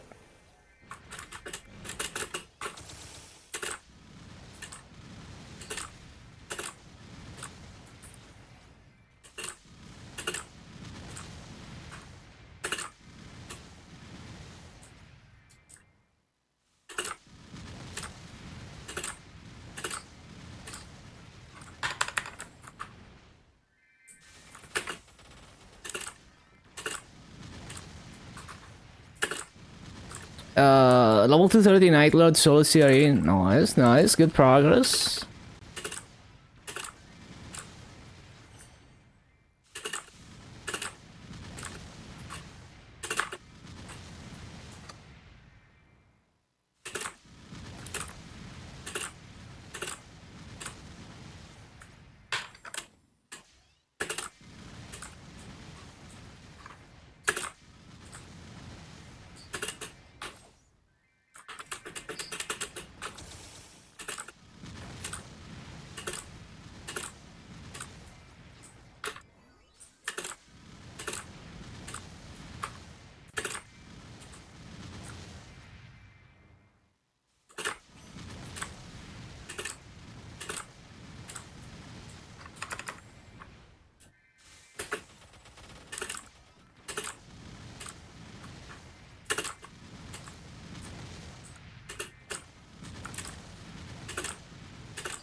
Do I pop another? I guess we do 10-minute coupon. Because I have dinner in like 20 minutes.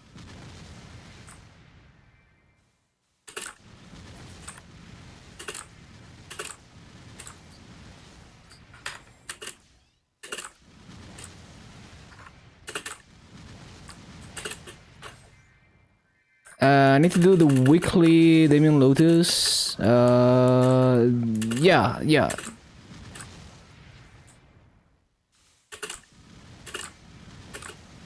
You wanna do Scrapyard and Darkwood 3.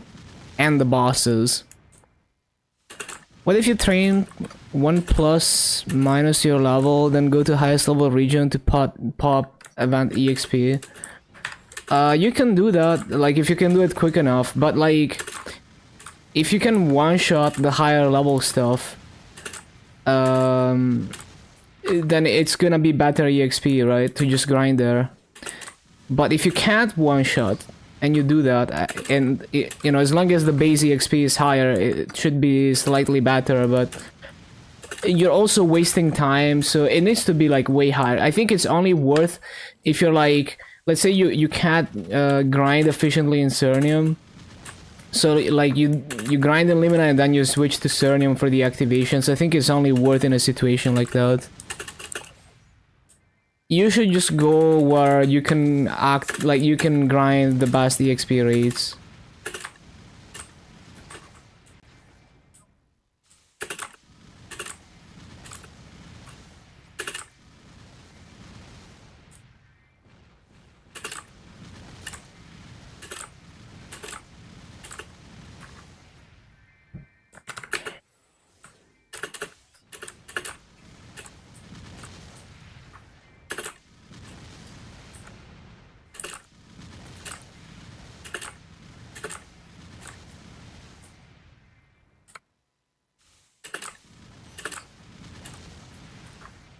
Hello, 210.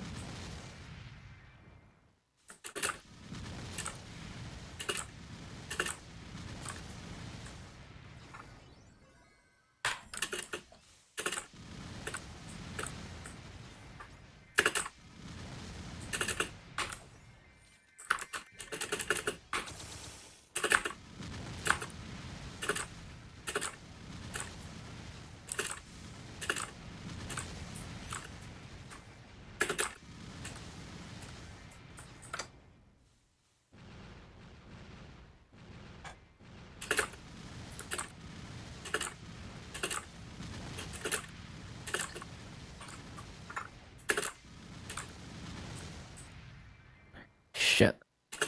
Didn't replace that.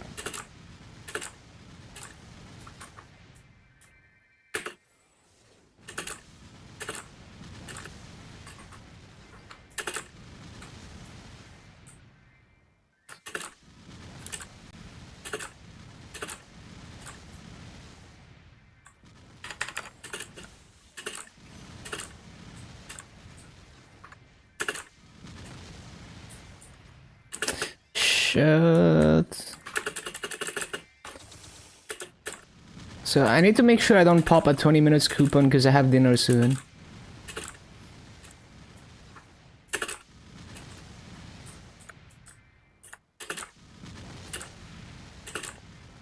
No question, go for it. Balance Fury in 3 days? Nice.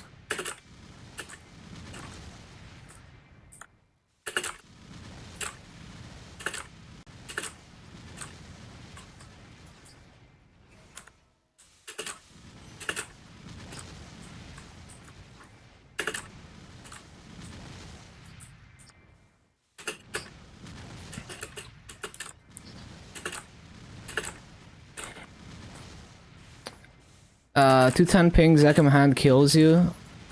What do you mean by Seattle node? What is that? Seattle node? What is that?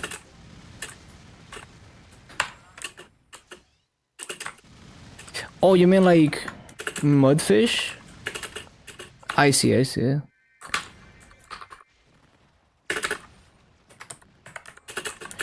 I thought you meant like node question as in like nodes, you know, like V skills. I mean, 210 ping is not terrible. Like, you know, if you're playing from C, that's pretty good ping. I don't know how much lower you can get it.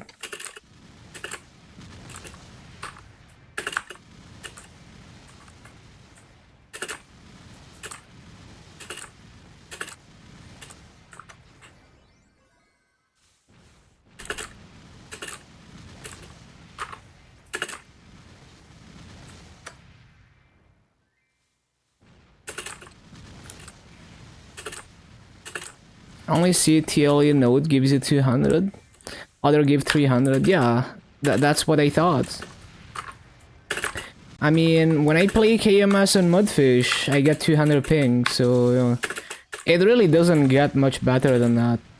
I've been told exit lag can sometimes give you like 150, but I'm not paying for exit lag. And also, I'm really not using VPN anymore. So yeah.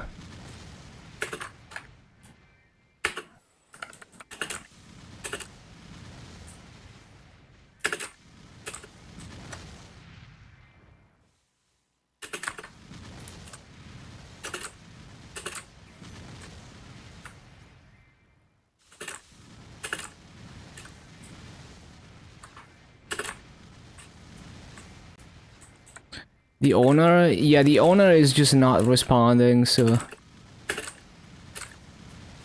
Cause the thing is,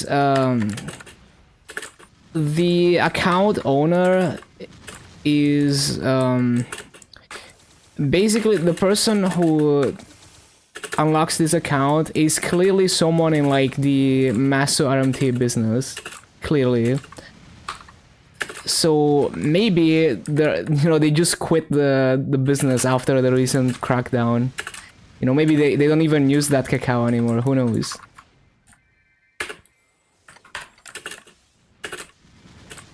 Or maybe they're simply scared with the new policies to let a foreigner play on their account. Who knows? Could be anything.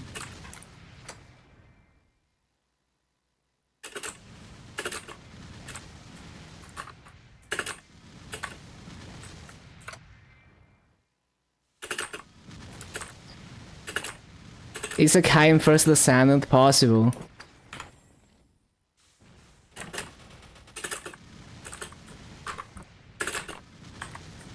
But yeah, I mean, I don't care. Like, I don't need to play KMS right now. It's fine. Like, I got to play KMS a lot.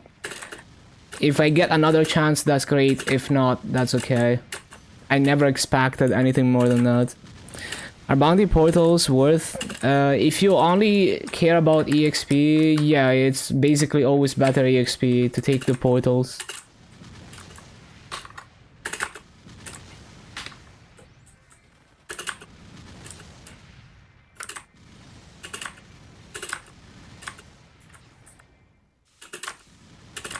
Time to find a real wife.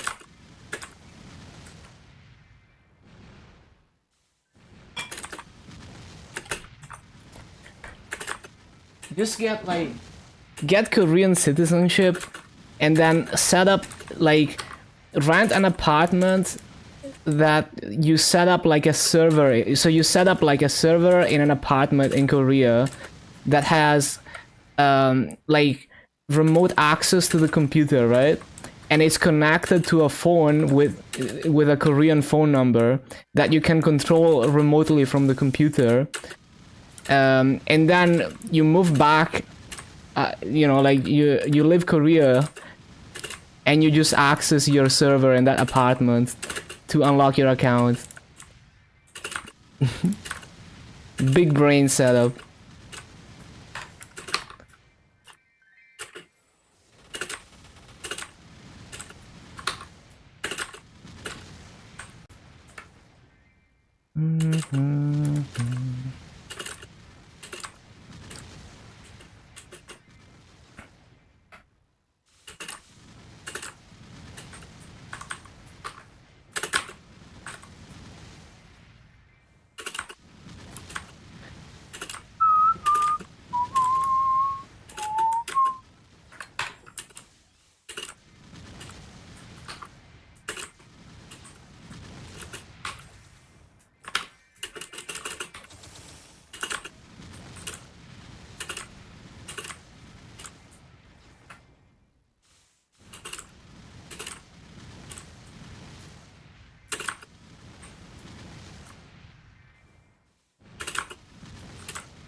So we already made almost one entire level. That's good.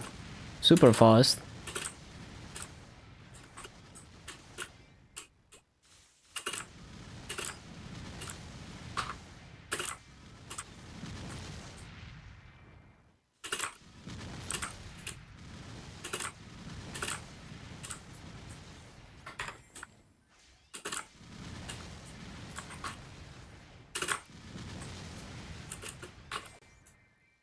How's xenon going? It's been smooth.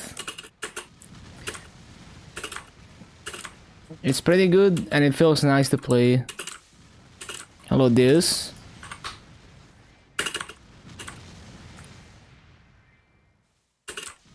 Why does KMS seem so inferior to GMS, not versus Masocup? It's really not, especially in regular server, it's infinitely better than GMS. It's like GMS regular server will never be that good. Because we will never have that many people playing and such a good economy. Like, I can buy a Roar 4 in the KMS auction house for like 8 bill. So I literally just farm like if I farm like 70 hours, not even, on a main, on KMS, I can buy a Roar 4. And it's like so convenient. Like whatever anything I can ever imagine, you know, anything I would ever want, I can easily find in the auction house because there's like so many people playing. And if I want to like liquidate something in the auction house, you know, I liquidate my weekly boss stuff on the auction house, immediately sells within like 1 minute of when I list it.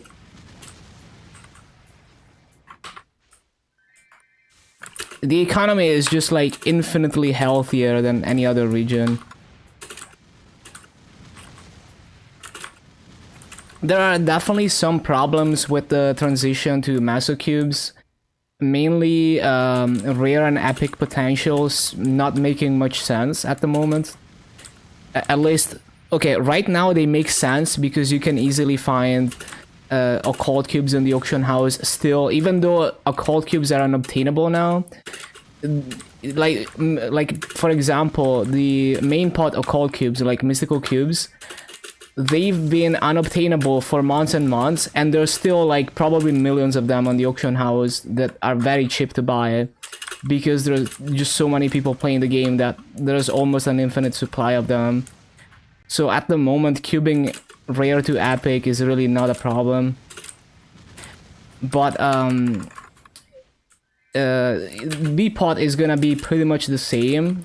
It is pretty much the same right now, but it's gonna dry up faster because the B-pot cubes are harder to obtain. So we will have to see what they do about that. But even besides the economy, like the cash shop is so much more free-to-play friendly. In KMS, it's way more convenient and more free-to-play friendly, the way that the cash shop works. Because you can buy almost anything with reward points on the KMS cash shop. Dinner time for me. Like, you can buy pet skills with RP, you can buy permanent transparent NX, you can buy so much. Like almost like anything in the cash shop that is not like a limited time package or like an RNG box, you can pay with reward points. It's like so much better. Other things I wish we had on GMS, the KMS has, is they recently changed fever time to be 3 days a week. And it's like 24 hours a day, 3 days a week fever time. And then they have a better item lock. Like GMS item lock is a joke, it's so annoying. In KMS you just click a button and you click on an item and you lock it. Click it again, you unlock it. Why can't we have that? It's like so much better. Maple Sea got it. I hope we get it as well soon.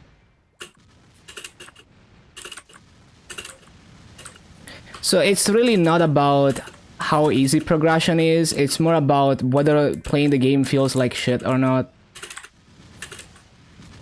And recently GMS regular has been improving in terms of not feeling like shit to play. But there's so many things in KMS that feel infinitely better. The progression speed is like whatever, you know, because if it's easier, it's less of an achievement. It's harder, it's more of an achievement. But if the journey is annoying as hell, like, oh, I open the auction house and I can't conveniently find what I need. Like in KMS, let's say I want to gear myself up, I can find 3-line epic B pots on low level items. So like there's so many people playing that people are crafting with smithing low level items. They get epic B pot, they reveal it, it has 3 lines. You know, that's like 1 in a million. And that is going into the auction house, and I can buy it for a reasonable price. I can cube the main pot to like 2-line epic, transfer hammer it to Abzu. It's 17, 18 star that Abzu. That kind of gear goes a long way. You can get very strong with that gear before you even go beyond epic. And it's so convenient. And like, let's say I want to fund like a Lomian Mill or a Legion Mill. I can easily find low level items in the same way that have 2-line main pot, 10 attack B pot on the KMS auction house. Buy them, transfer hammer, don't have to cube anything. It's so way less annoying. On GMS, 100% I would have to self cube it or go high, spend more and go for like unique gear. So it's stuff like that that makes the game more enjoyable. Like if I get, let's say I can, you know, like legendary potentials are like half the price. Sure, that's cool, but like it doesn't necessarily make the game more fun. It doesn't make the game less annoying to play on a daily basis. So yeah, those are the things that matter the most to me. And there's probably more that I haven't covered, but I need to go eat dinner. So I will see you soon. Enjoy the music in the meantime. Thank you for being here. See you in a bit. There's like the amount of people that play KMS is like absolutely ridiculous. I remember I checked how many 250 plus characters like a couple months after a new age, and they had like 1.5 million characters over level 250, and it's probably more now. Can you Todd Utgard to CRA? You can. If the unique rolls good lines, like you roll 15%, it transfers to 12% epic. Okay, see you soon. Enjoy the music. See you in a bit.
Back. We are back. Okay, so let me think.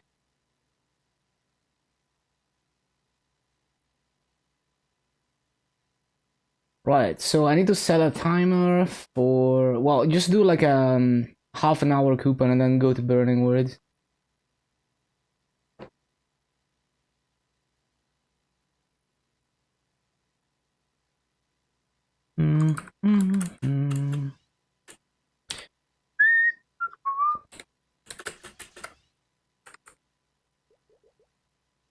Actually, no, I'm just gonna just finish the wild pot and then go to Burning Woods.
Oh, my bad.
Bum, bum, bum, bum, bum.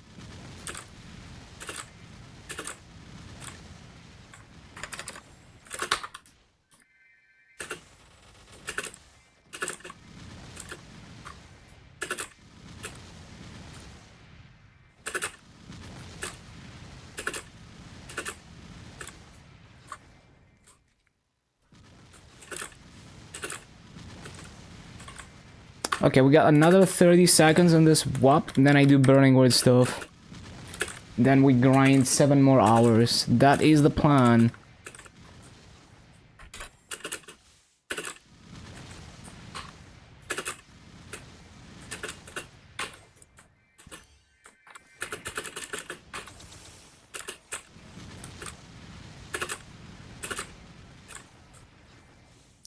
Hello, Sawi. Yeah, it's been good. We're getting close to 2:30 now.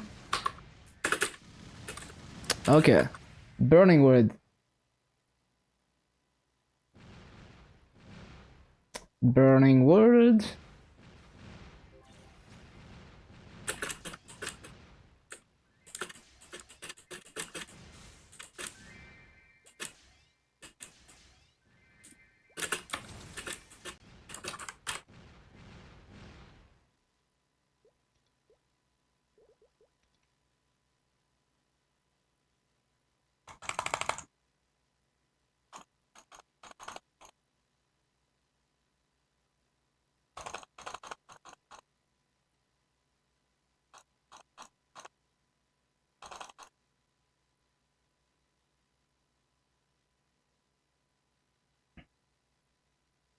Still on push towards 290?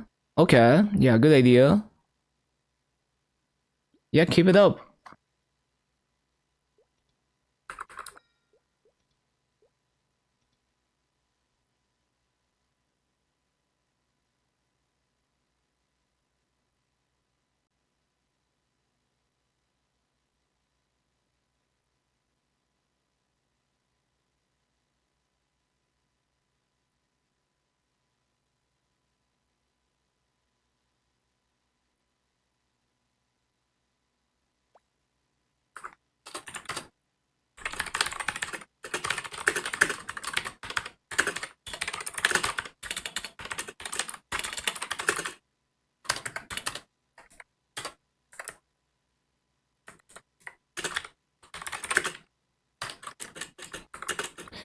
Bum, bum.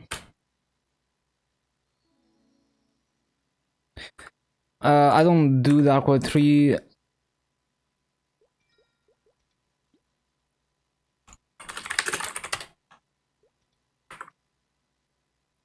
Want the symbol? Yeah, it's so good. Don't do scrapyards.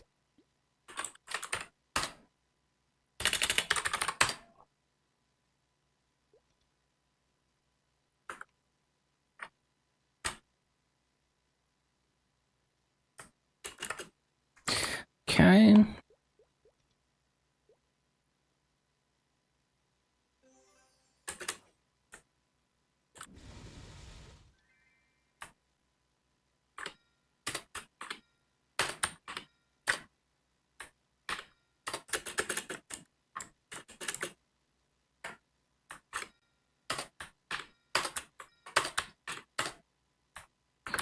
You're just making sure I'm in the right preset. Oh yeah, it's gonna take a long time.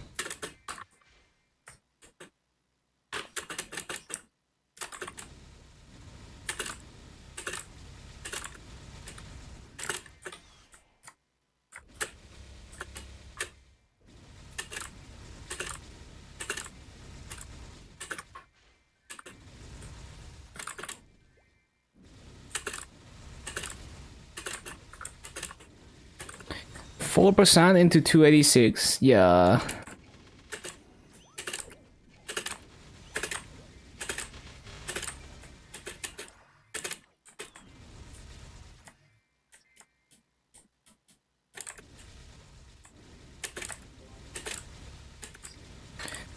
Bum, bum, bum, bum, bum.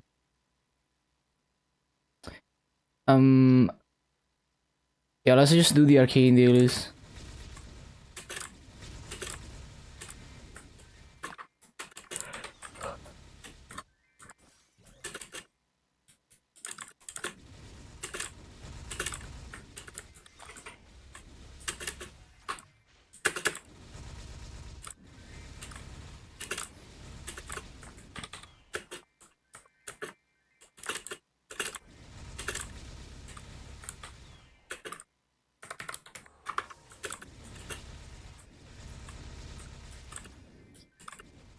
And a 9.4 trill over 2 months. That's not too bad. You got this.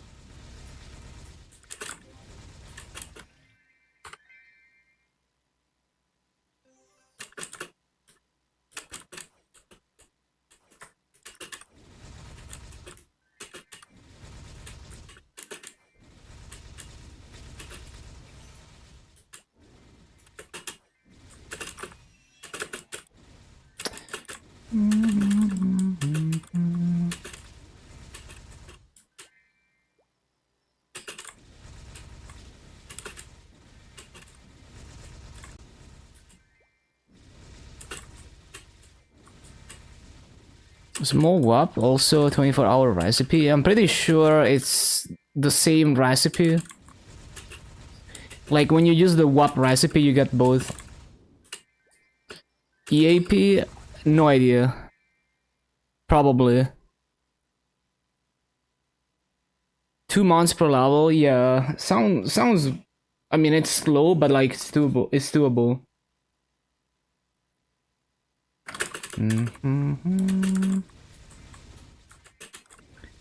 Like you should be able to get there. Like if you keep going, you should be able to get there by the time we get the 290 area.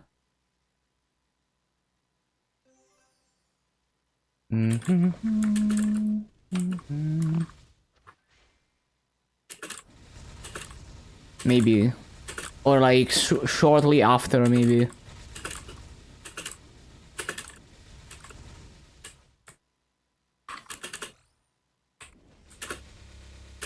Because it's the very last part of Milestone, which is gonna be our winter patch. So yeah, who knows, it's probably gonna be like February or March. Only small concentrated EAP. So is that the 20% EXP one? I see, I see. But is it a 24-hour recipe?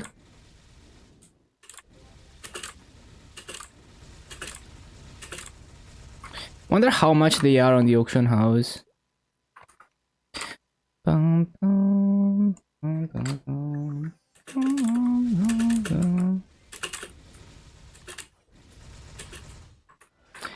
I never even realized until recently that EAP is 20%. I thought it was the same as the ones dropped by bosses.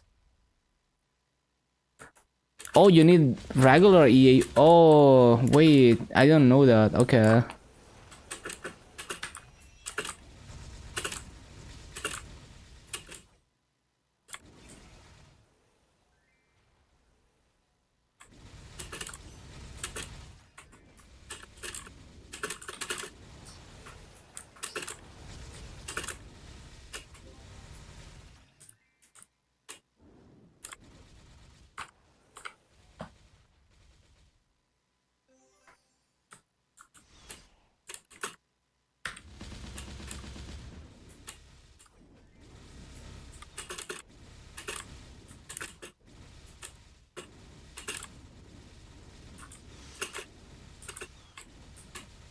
One craft per recipe, damn.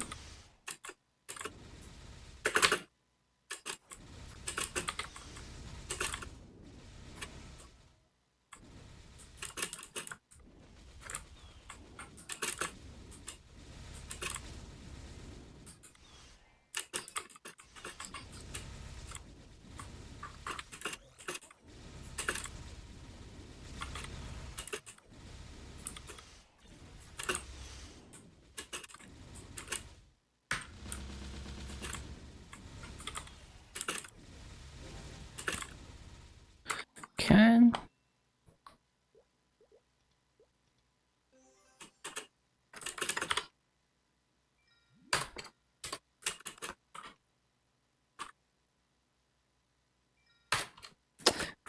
Stupid AFK mob.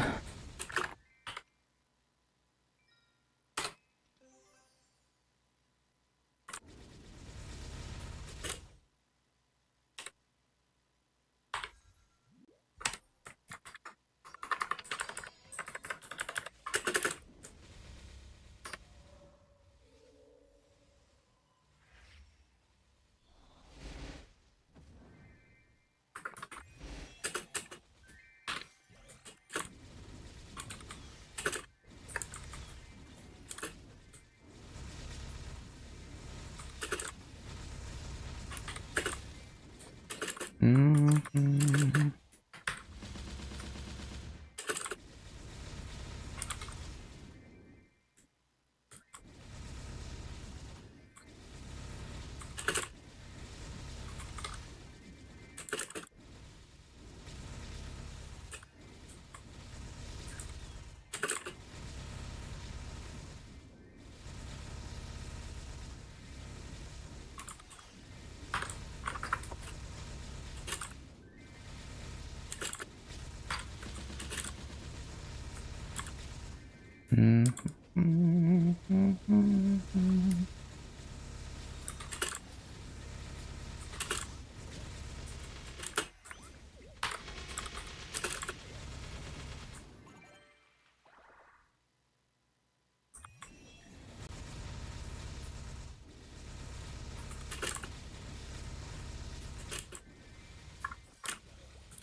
The accessibility issue, yeah, I can see that. Must be expensive in the auction house.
We're about 1/3 of the way done with this.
Bum, bum, bum.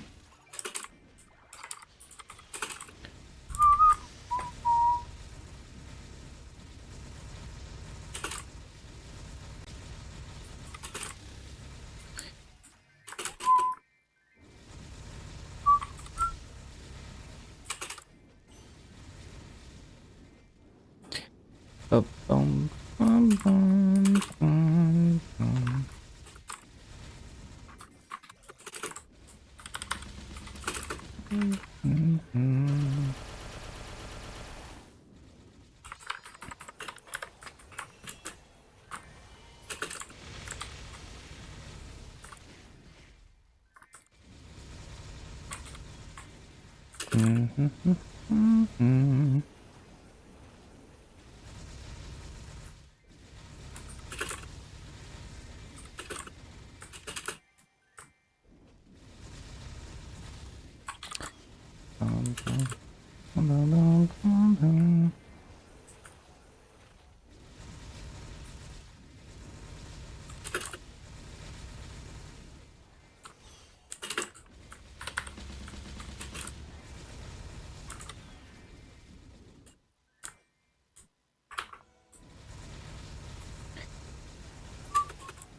I need to remember to do Halux as well.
We got another 8 minutes until Ursus.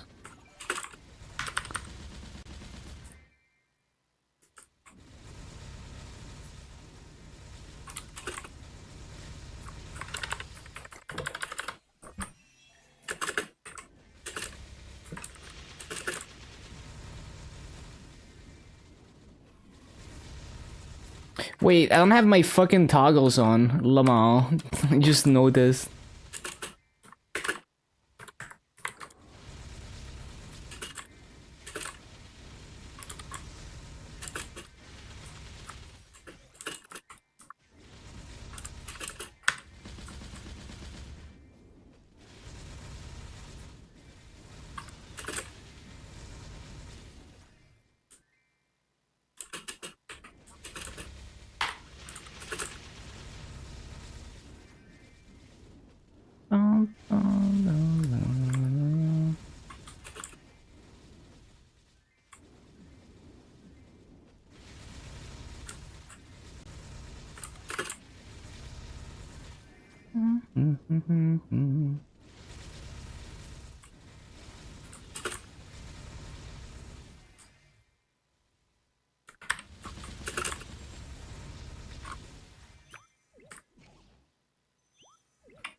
Let me make sure I claimed my boss coins for this week. Yeah.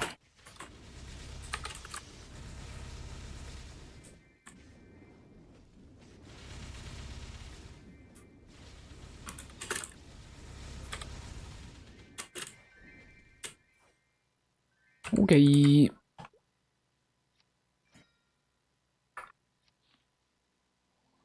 So I got some cubes to use. I think I was gonna wait for U-Pot on the earrings.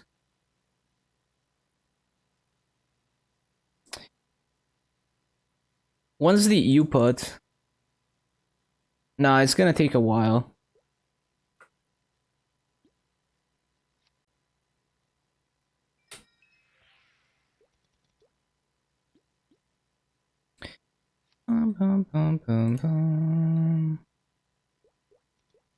I could E-Pot this. Yeah, I could E-Pot that and try to keep it to unique.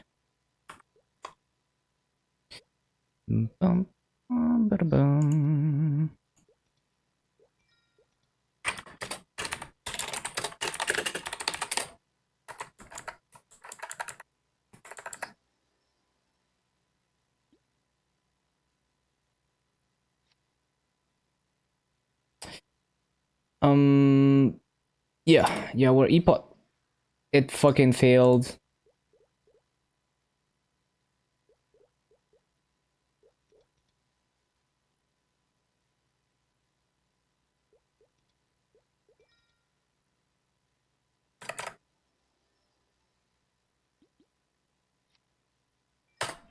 Really?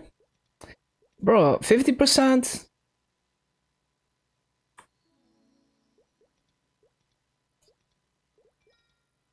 Fuck, I can't get any more E-Pods.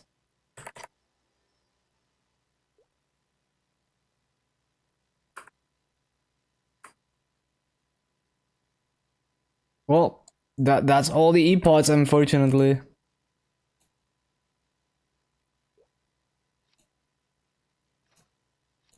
I mean, we could like occult mystical cube. Yeah, I didn't need the e-pods, but it would have helped.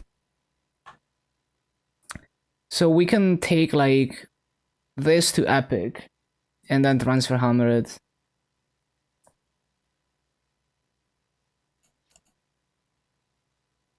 Not like I was gonna buy anything else from the Ursus shop anyway.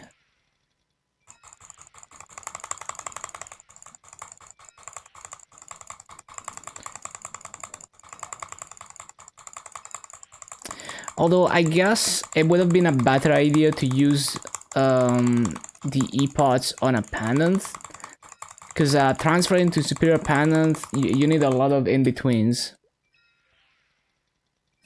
Like 130 pendant is not easy to get, for example.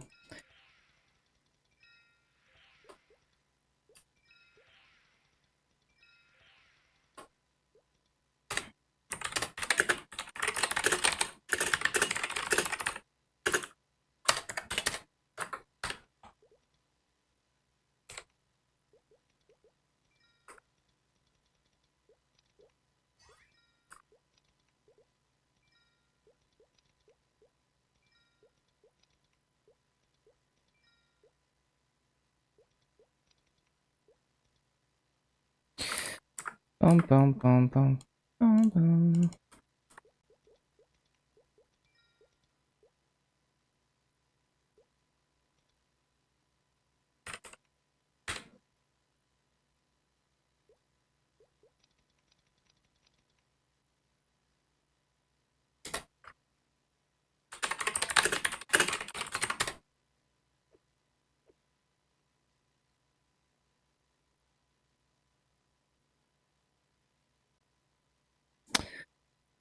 Bum bum bum.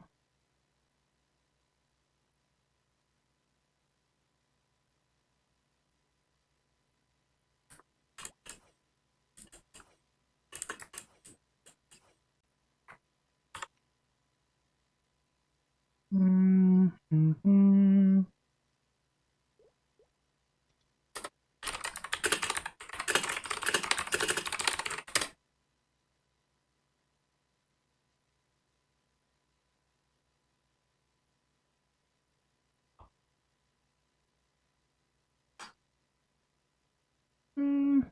Mm-hmm.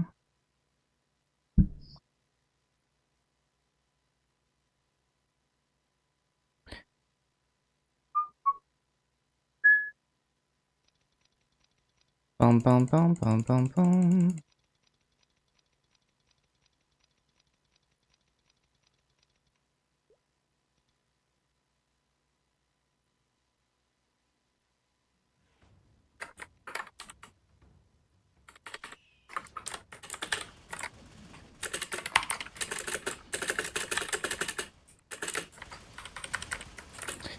Bum bum bum bum bum bum.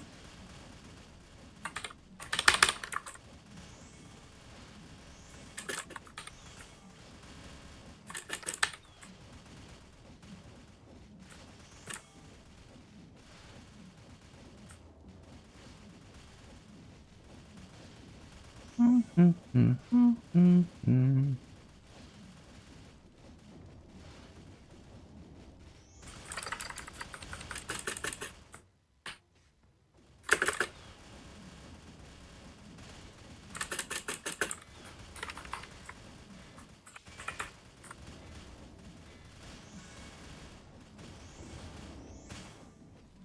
There we go.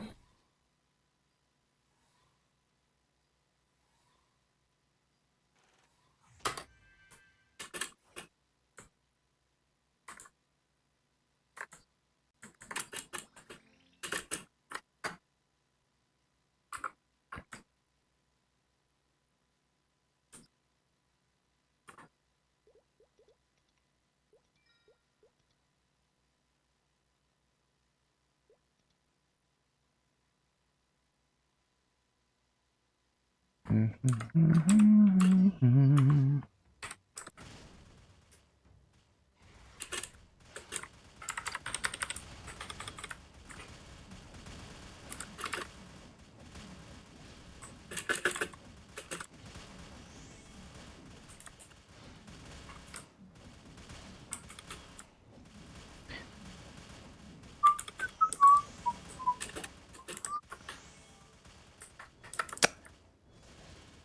Oh, come on. Oh, come on. Okay, I can't revive anymore.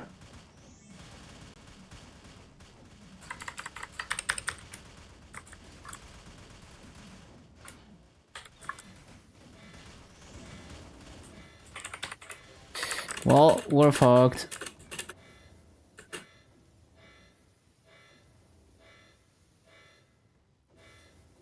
Absolutely bombed.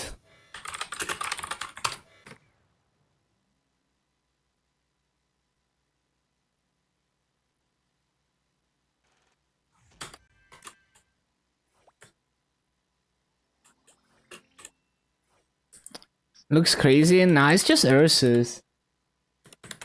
Just, we don't even need to kill it. It's still Maso. Like, I usually get the same Maso whether I kill it or not.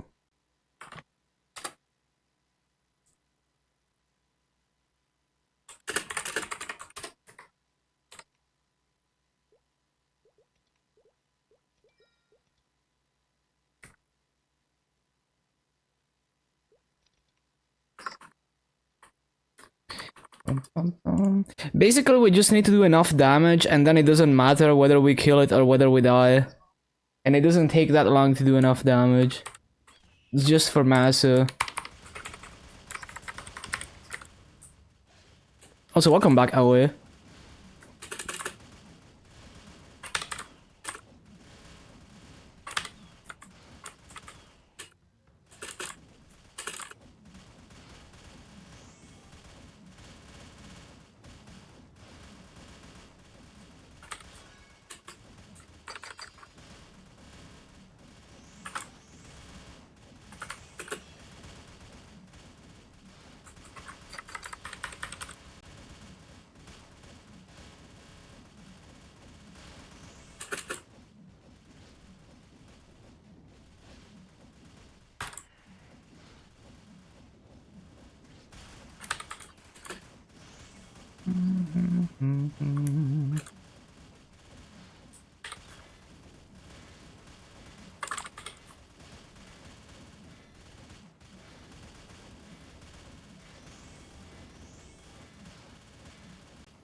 Got him.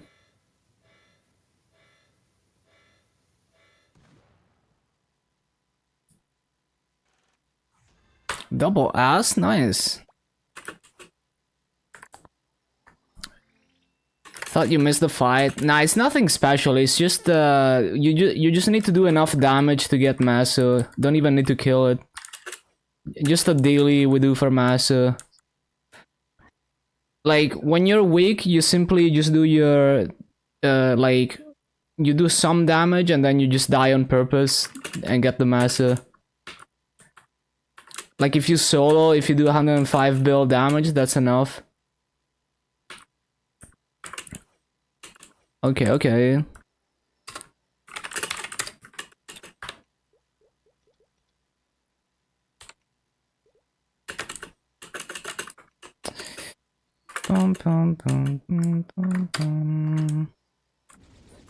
Nice, 5-man no more with the biz. Giga contribution gains for the guild.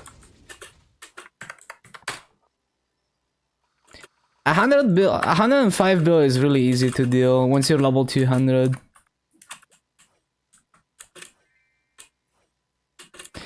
And the damage that you do in Ursus is completely different than what you do outside. So it just has a different damage formula in that boss. So it's not like doing 100 bill damage outside. Even though 100 bill damage is still like not really that hard to achieve these days.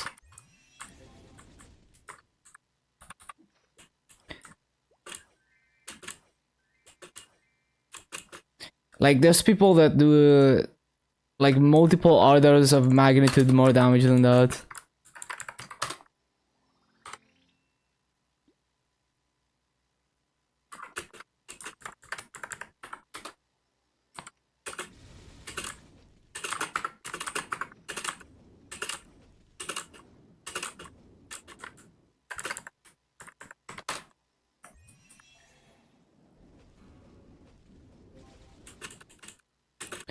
Like this character is only like a couple weeks old. Like I started this character with no Legion, no Link skills in Burning Words when when this event started, right? Which was, I forgot when exactly it started, but it hasn't been that long. It's been like 3 weeks, yeah. And so this character is 3 weeks old, right? I can almost one burst Chaos Vellum, you know, in like less than 30 seconds. And that's 200 bill HP. Even though this character is only 3 weeks old, free to play, no Legion, no Links. How do I like Lin? I like the simplicity of the class, it's very comfortable. And also, I was doing this damage, I mean, even like 1 week, like 7 days into creating this Lin, I was already strong enough to do 200 bill damage in like, you know, like less than 5 minutes. Like I was soloing Chaos Vellum very fast already. 7 days into this. Starting from scratch. So it's just a different game now. Like there's so much power creep. So if you have knowledge, if you learn the game, you can get off the ground very quickly, even if you don't grind a lot.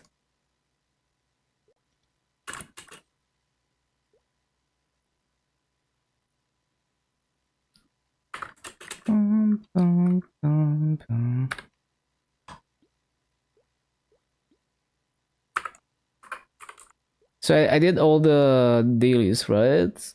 Yeah. So I was trying to get this earring to Epic. To transfer hammer. See if I can get to Epic.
Ah, this is gonna take a while to tear up. It's so annoying.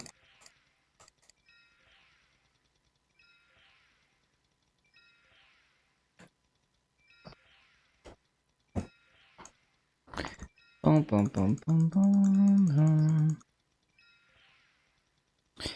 On average, it's like 100 cubes to get to Epic.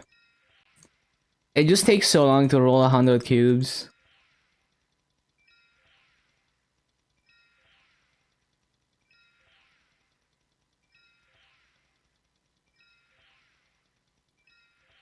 Oh, there we go. And I'm not gonna roll any lines on this because I'm getting to Epic so I can attempt to go to Unique with whatever free cubes I get. And then I'm gonna transfer hammer this. So we're gonna scroll it with trash and transfer hammer. Yeah, the whole cube system needs to be less annoying, but I don't know what a better system would look like. That is still like interesting to interact with.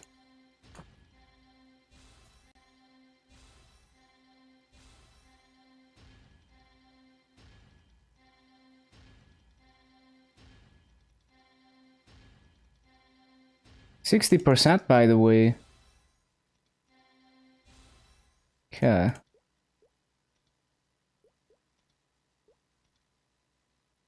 So transfer hammer. Yeah, so I'm keeping this because I'm wearing it. So we're just gonna transfer hammer this to another one. Wait, no. No. This into this. Into... Yes, this thing, but I need to scroll it. But, well, I guess I'm waiting until fewer time. I mean, it doesn't matter too much. Yeah, it doesn't really matter what I scroll this with, because unless it's Golok scrolls, it's garbage. So, I don't care. Like, it really doesn't matter. You're not supposed to spell trace Goloks, but we're in Burning Wood, and I have limited access to Golok's coins. So I would rather use the coins to finish the set effect.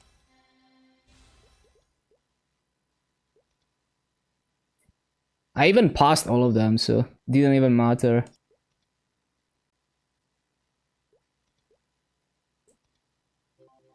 And that gives me a epic reinforced earring that I can throw cubes on. And maybe, hopefully, it's gonna go unique eventually.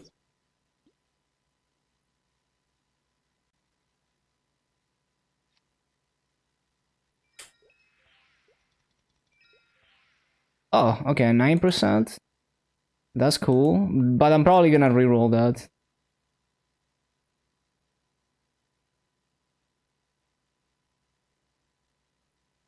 Okay.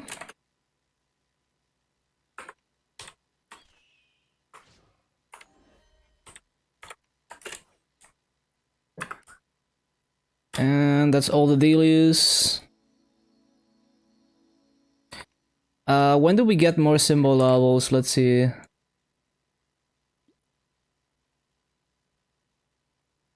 $170. Okay, we can get Esfera. Yeah, we level Esfera. Saving Golux coin for a while. Never knew what to spend them on. If you're in interactive worlds, you can just buy either superior pendant or superior ring and sell it on the auction house, and it's a lot of massa.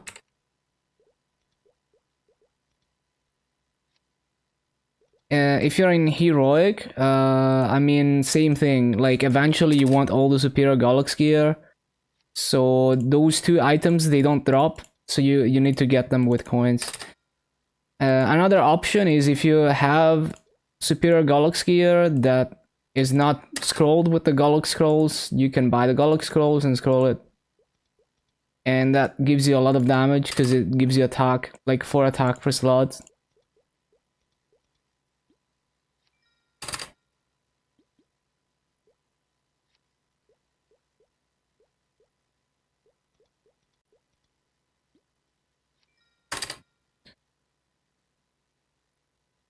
Yeah, if you play an interactive and you can sell the superior Golux, definitely do that. But do remember that there's 2 types of Golux coins. So if you're not doing like if you're not doing a high enough difficulty of Golux, you don't get this Golux coins. So it needs to be this ones. This ones can buy the superior Golux stuff. If it's the Golux panties, then it's all garbage. You don't really buy anything useful with those, for the most part.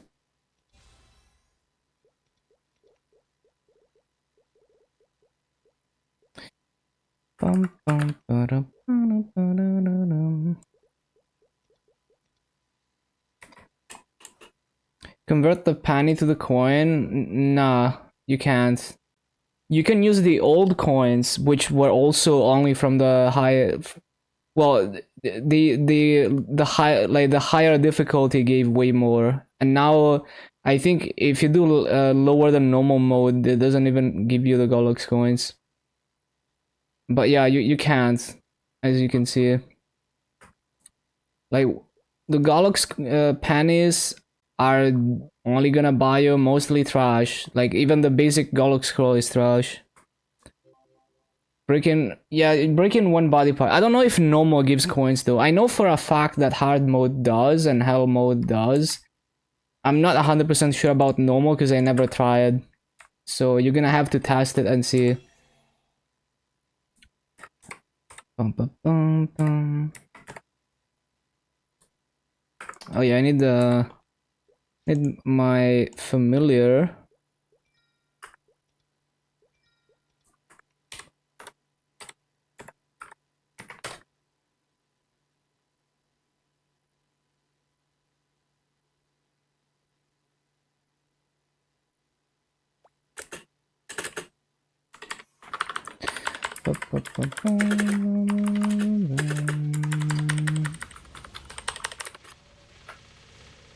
Hello, Fomans.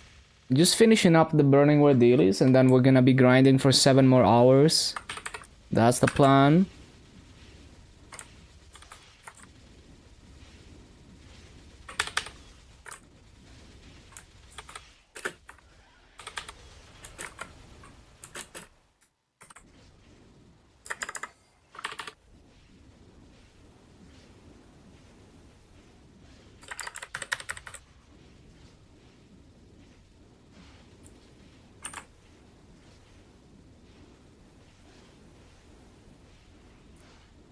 Yeah, this is how it looks.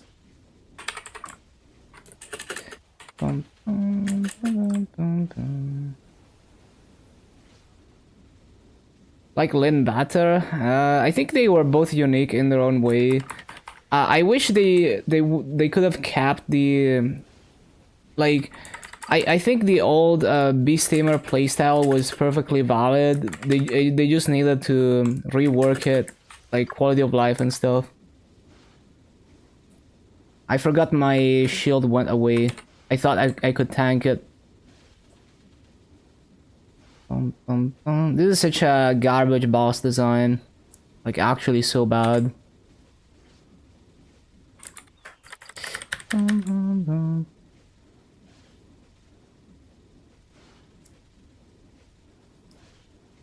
Like, they could have reworked it in a way that feels nice and not clunky to play.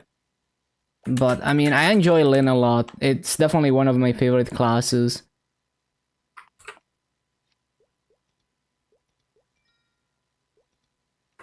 Yeah, this used to be Beast Tamer. They replaced it with a new class that is somewhat similarly themed.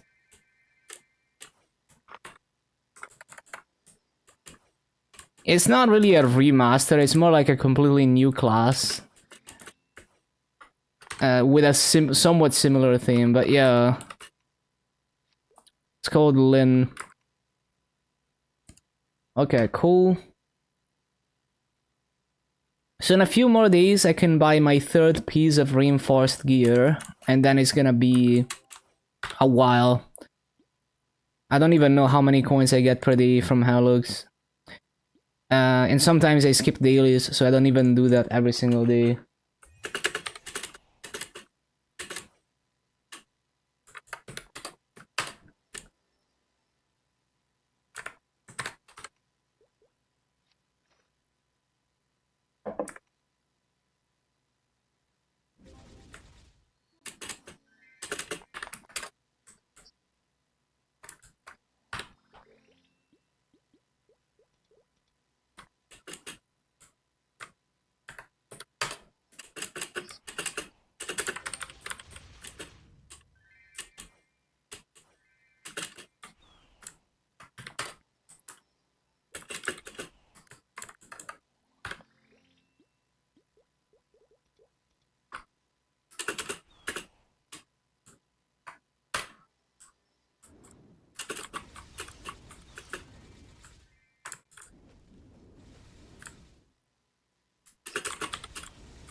Trying through the bosses, yeah, daily bosses, like once you've been playing for for like a couple weeks, they just get really easy because you just build up and build up your damage.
Oh, I should re-roll my Mechanator to 2 Lion.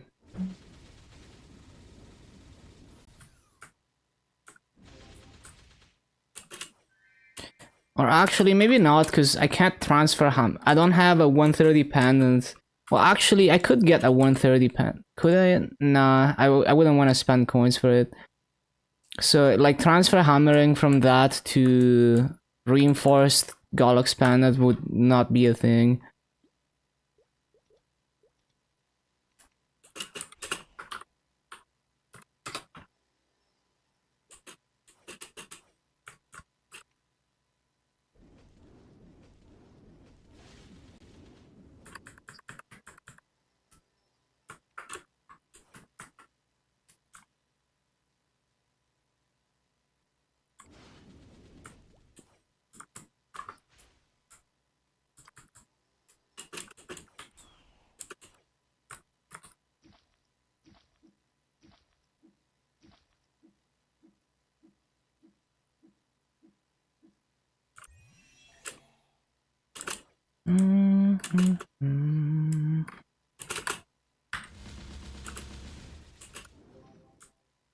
Oh, Meister Cube, nice.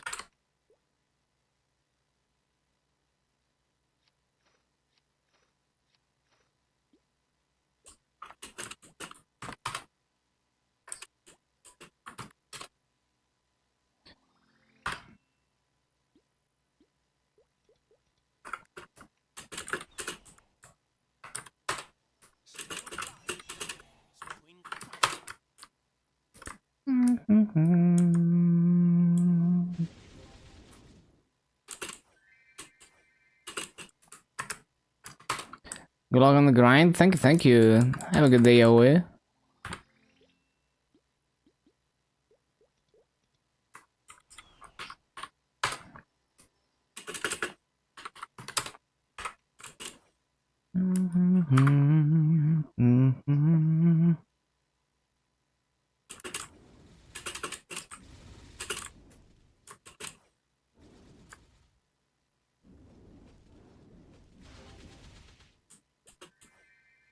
Oh, Pink Bean Cup. I haven't. This might be my first Pink Bean Cup drop. Too bad it's kind of worthless right now. Would have been nice at the start of Burning Word.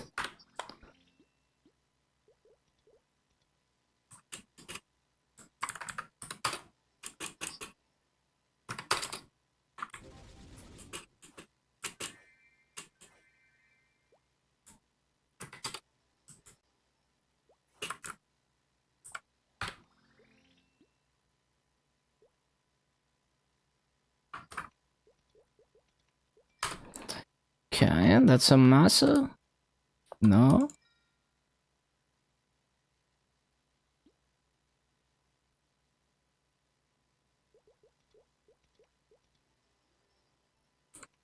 Mm-hmm.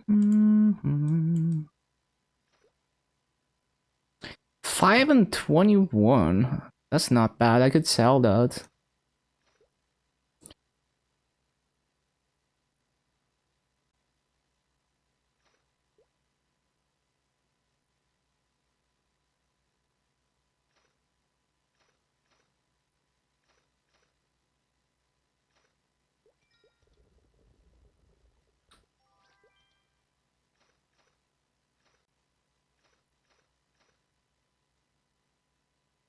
There's a B-pot on this. It's garbage.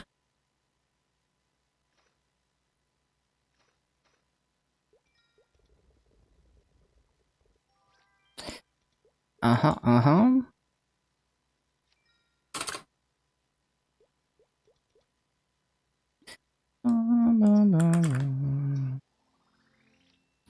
Can we get a tier up on this?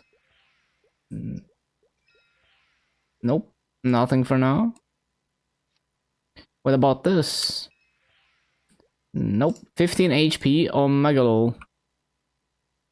Another one. Let's see. Nope.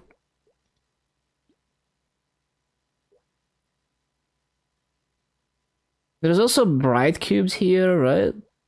But or glowing cubes, and then there's bright cubes much later. Yeah.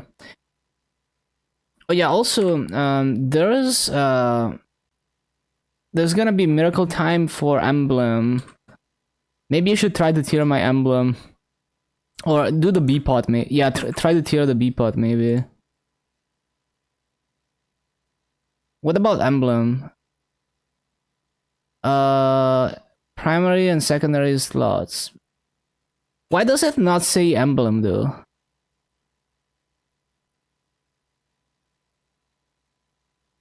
Primary weapon, secondary equipment. Shields. Wait, does this not work on emblem? When's emblem? Well, shit.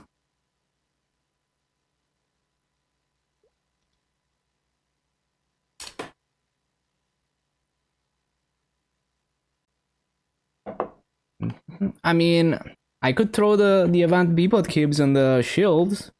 That would be good. Yeah, we could do that. Either the shield or the weapon. Probably the shield, because I'm only gonna use this for like 2 weeks at the end of the event.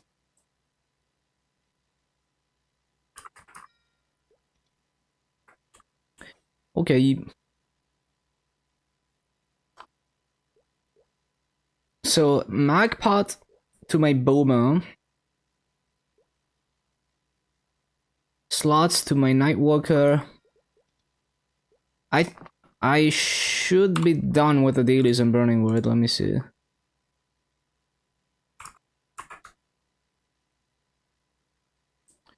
So daily bosses, no more Root Abyss. War to War.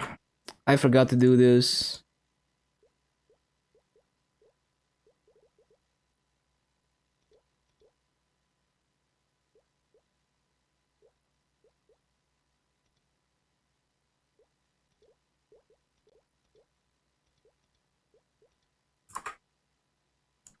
War Tour.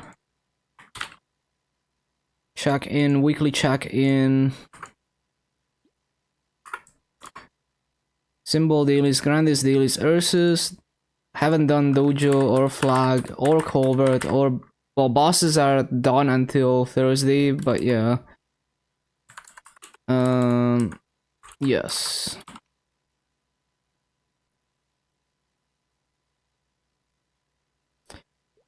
I could do Flag Race, but yeah, I want to get back to the grind now. Maybe another day.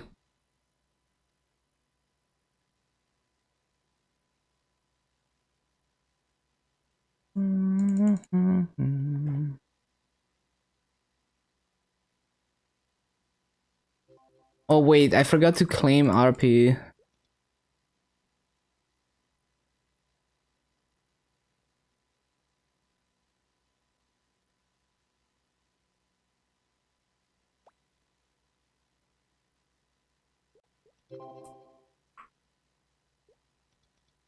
Checking out my clips channel. Any lab rotations for Ilium?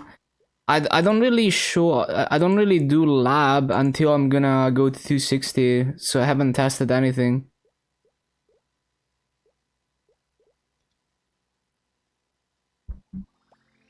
But it's usually gonna be core 6 and core 4 are usually the best maps. And if you're not in level range of them, you would go like interior 1, 2, or 3. So usually you go, when you move out of Moonbridge, you go interior 1, 2, or 3, usually 3. And then you go core 6 or core 4 on some classes that are able to get 17k there.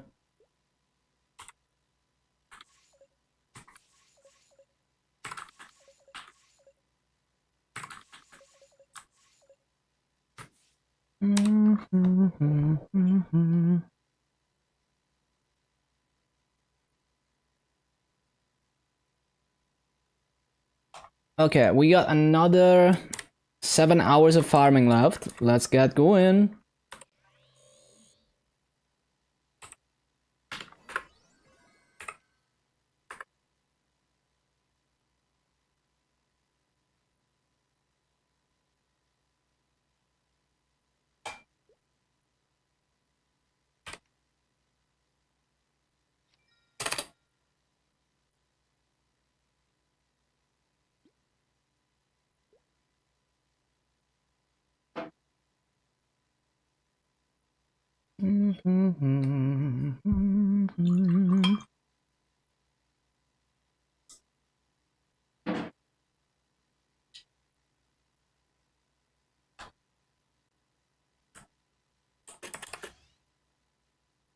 Okay, so timer.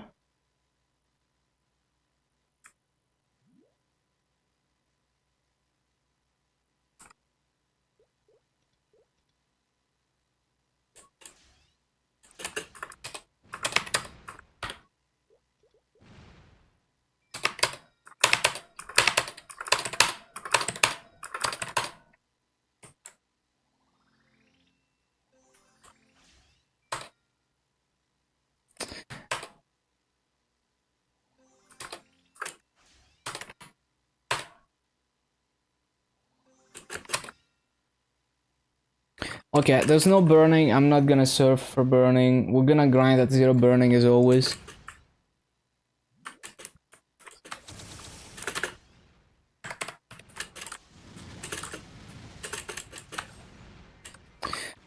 I need to check if I did Punch King.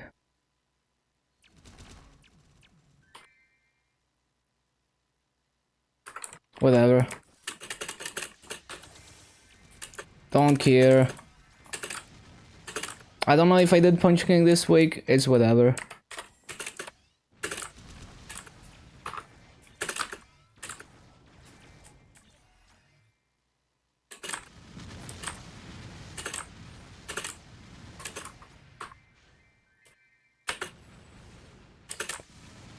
Mm-hmm.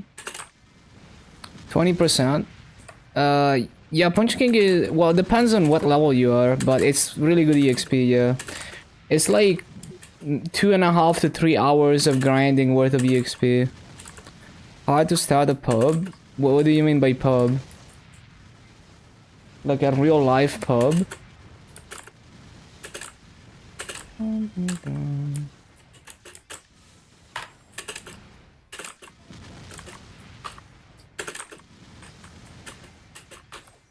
Public boss? Yeah, I never do party bossing because I just find it too tedious to, you know, the logistics, like getting people together, schedules and deadlines and all of that. I don't like that. It's too tedious.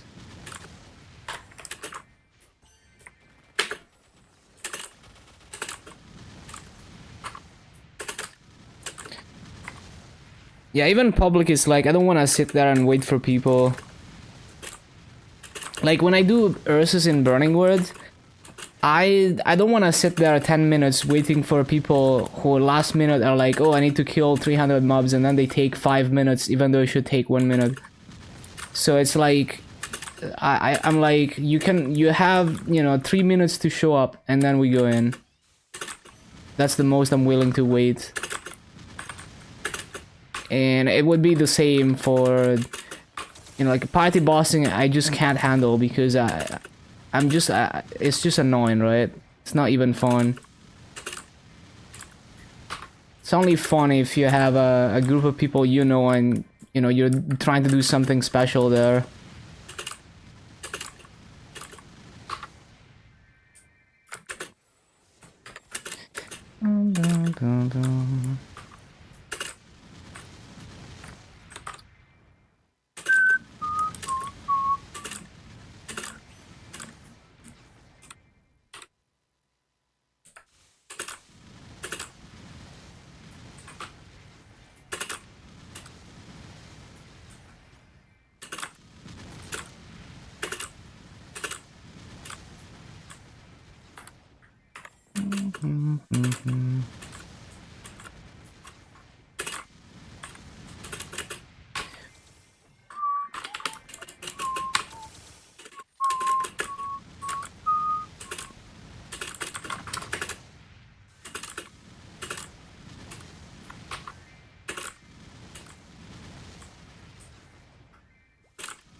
Hello, Shy. Welcome back.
Hello, Pusey.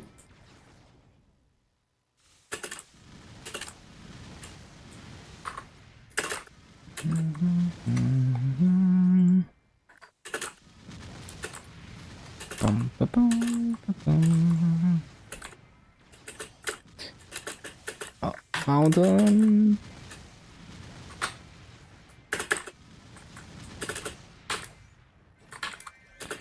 Oh, there's a ruin.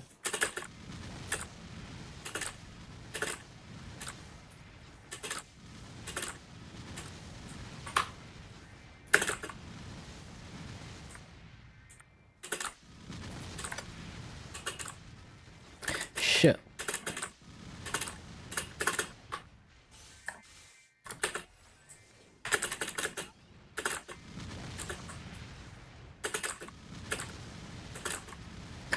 Kinda too slow there.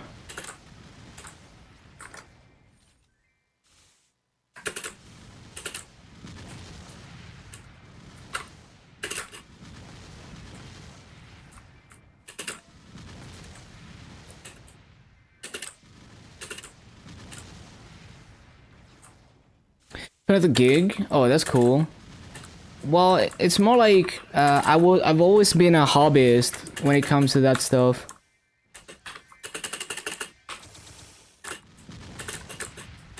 So it's more like I like playing around with computers and code sometimes, and sometimes hardware.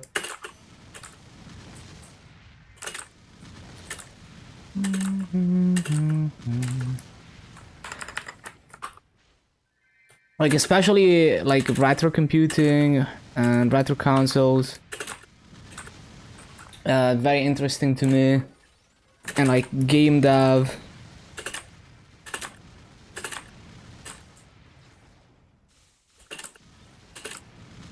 Bum,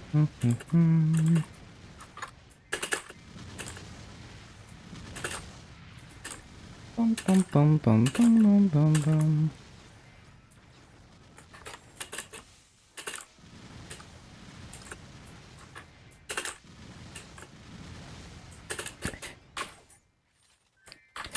Yeah, like it's not fun to actually work in software. Not only because it's completely different than what I actually occasionally like to do, but also because it's not something that I enjoy enough to do on a regular basis. It's like I'm not writing code every day. You know, I might write code like once a year if I feel like it. And I don't maintain codes or handle bug fixes or anything like that.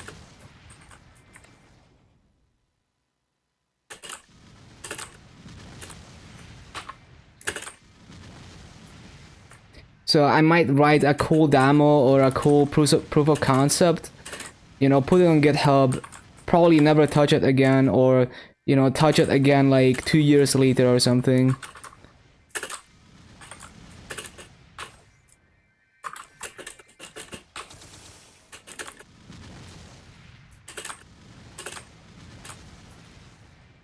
So yeah, it's mainly just like entertaining myself is the main goal. And also learning, I guess. Like, I think it would be cool to, like, write a game for an old console, like, write a Nintendo 64 game or something. Or those, like, the compilation projects are also really cool to me.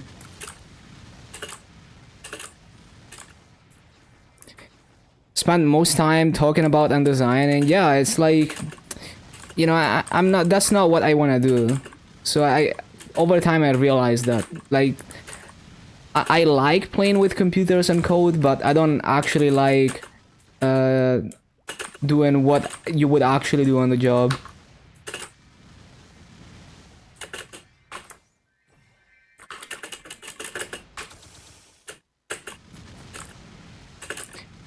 Yeah, I just have different goals, and also like it's not really, like, for me it's not really enjoyable to write software for the current ecosystem. So it's much more interesting for me to do like, oh, let's make like a toy operating system and write like my own compiler for my own programming language to go with it, or something like that. Or like, let's write homebrew software for old hardware. Stuff like that is way more interesting to me. And of course, game development.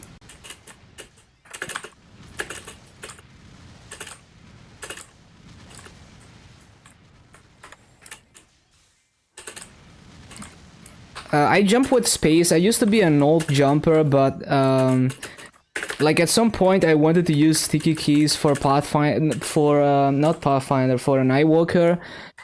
And then like at some point I stopped using sticky keys, but when I was using sticky keys I couldn't use alt for jumping, so I learned to jump with space, and then I couldn't go back, but I used to jump with alt for the longest time.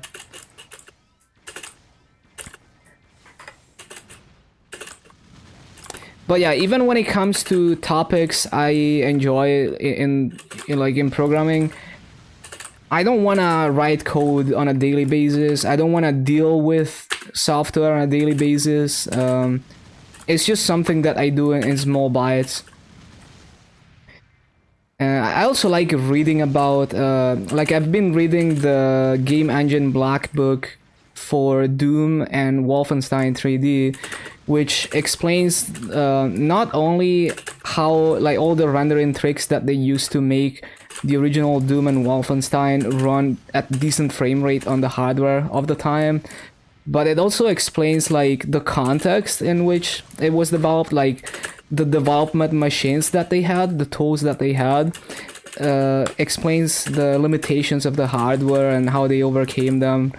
And it's really, those things are really interesting to me, so I love reading about that stuff.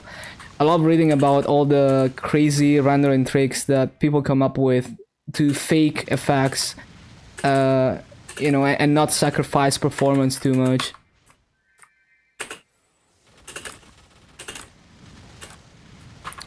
Trying to make an exit from working as a corporate software engineer, yeah, I can, like, it must be stressful, even though it pays really well in certain areas. Got interesting in CS by mathematics and algorithms. Yeah, it's like there are so many fields coming together in computer science. Like if you're very math focused, you might have, like, if you get into AI, for example, you might be very math focused, at least if you want to know what you're doing, rather than being just like taping things together. Like if you actually, you know, want to do more than tape things together in AI, you need to kind of have a good understanding of some mathematics, which I'm terrible with math. Like I know basic game dev math, but like I'm really bad with, you know, like algorithms and all of that. I never studied theory.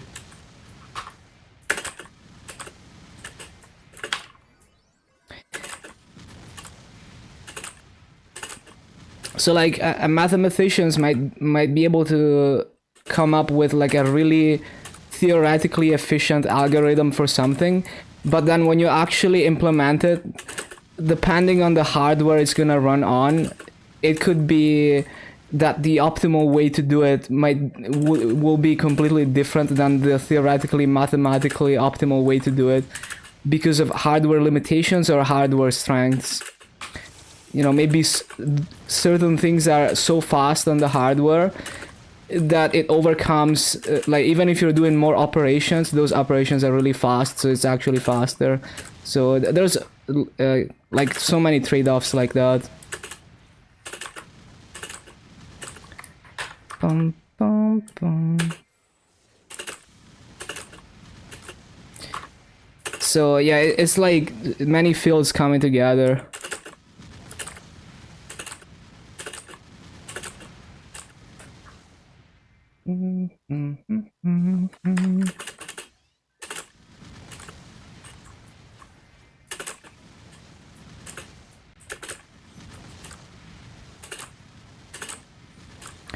Like let's say you're writing some code to do like to search something in an array. If the array is small enough, instead of doing some galaxy brain algorithm to search more efficiently, it's probably faster to just scan the array linearly because it's gonna fit into the cache and it's gonna be really fast.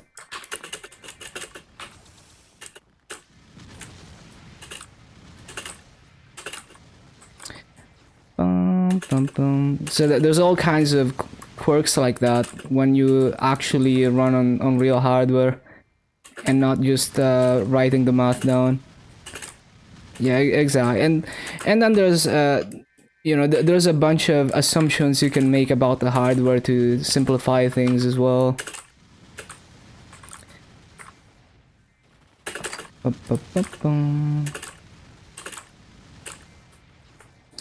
So it's always interesting to see how different types of people approach development. Like the really mathy people will go for like functional programming languages, and maybe just purely like code in like a very pure mathy way.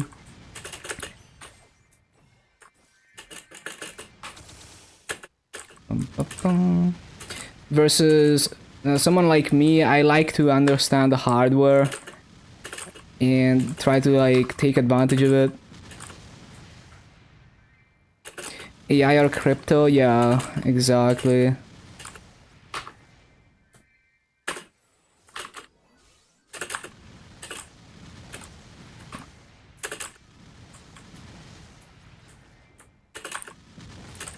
So you need both people. You need the math nerd and you need the hardware nerd. Because the hardware nerd might not have the mindset to solve like a complex math problem, but they might have the mindset to turn that solution into something that runs really fast on hardware.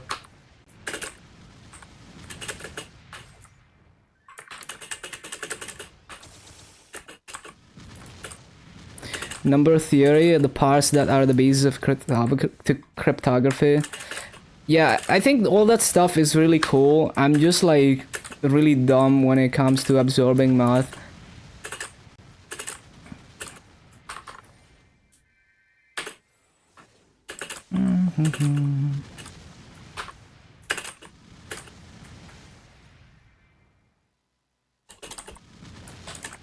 Dum, dum. But yeah, I guess for me it's like I don't want to necessarily create things for people to use or create things in like a economical or time efficient manner. I just like to understand, like I want to know how this like I want to look at a game, like when I play a game I want to look at the light interactions and have a general idea of how those things are achieved, for example. And then maybe I might write a demo or proof of concept for fun, or like have fun like writing a game engine just for the fun of it. Oh, add jail, my bad, my bad.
Loved math CS, then in your career got stuck writing software for grocery delivery for a while.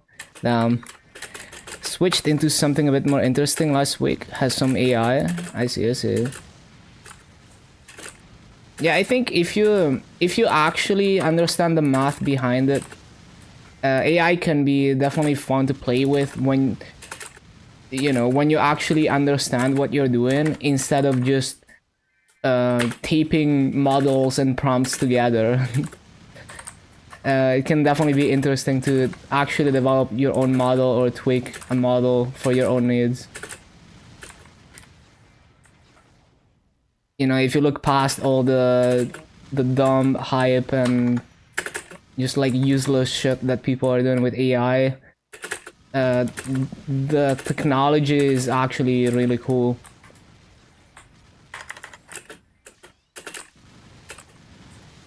Prompting, I see.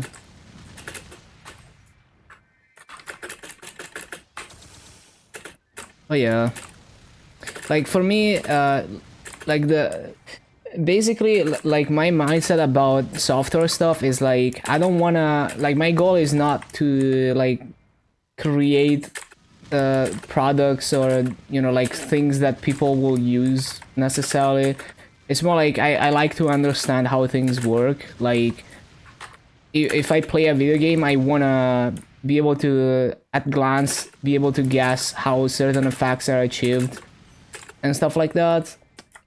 And like, the coolest thing is when you play a game on like a really old console and it's punching above its weight. Like, it's seemingly doing things that should be impossible on that hardware, and then understanding all the tricks that they used to create that illusion is really cool to me. Like, you see games on like the Super Nintendo that were doing fake 3D stuff, and sometimes it was like actually quite good. And like, you see games that were doing parallax scrolling on consoles that are not supposed to be able to do that. So it's just like really interesting stuff to me.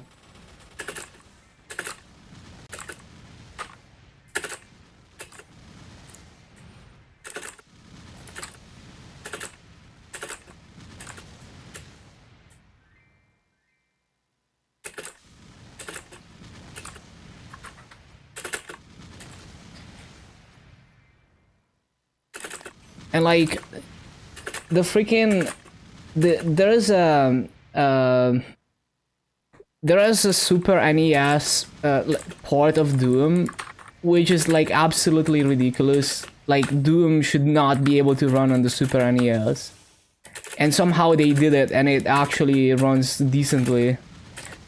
And there's a whole, like, the guy who made that port, there's a whole insane backstory about it, and he explains exactly how the hardware was pushed to its limits. But the most insane part about that Doom port is that the guy who made it was initially not even officially licensed by id Software. So like, he didn't have access to the source code of the game, or like how the assets, like archives, work and all of that. He just reverse engineered Doom, and then took like a Star Fox, I forgot what game it was, but he took like a cartridge and hacked it up. Like, he modded like a cartridge of a legit game to make it into effectively a dev kit for the Super NES.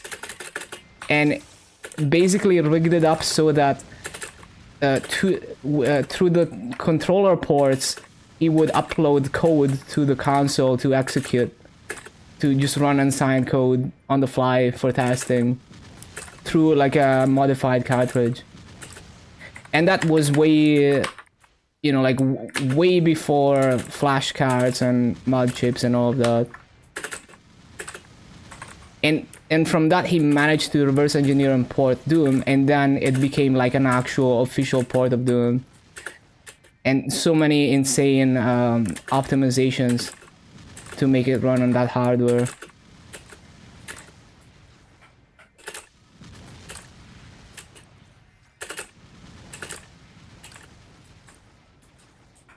Most of the interesting stuff is not what you get paid to do on a corporate, yeah. And it's also like I'm such a big advocate for free and open source software that any code I write, I want to release it under an open source license, or even better, like a public domain license.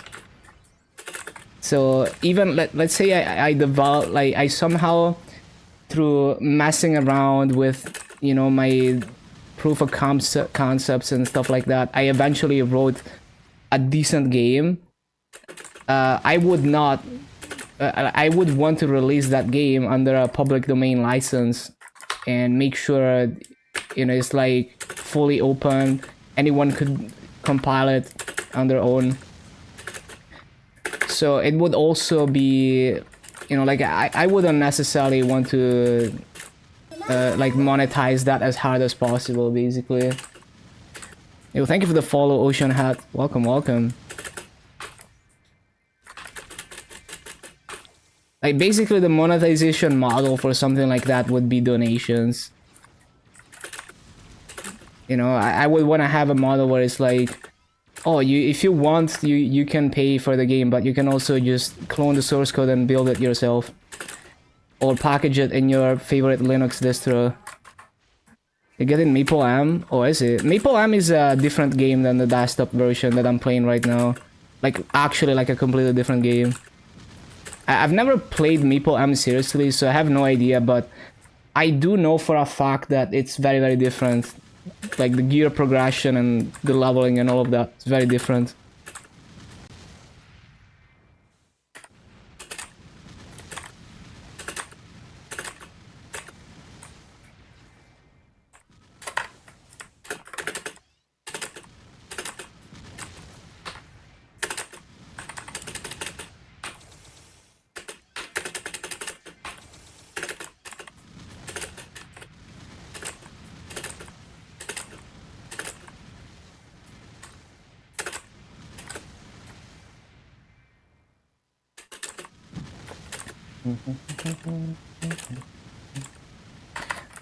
Yeah, you can't really play.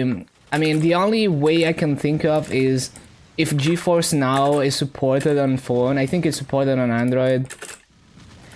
You could play through GeForce Now, the desktop version, but it would not be a good experience with phone controls. It's possible. Like, I don't know how playable it would be. I don't know if it lets you like map, because you need so many keys, right? Like, look at how many skills I have keybound, and you usually have more when you're bossing.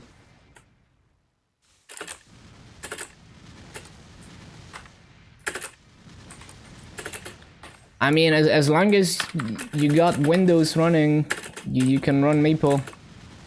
In Korea, they're beta testing Mac support, but that's probably not gonna get to GMS for a while.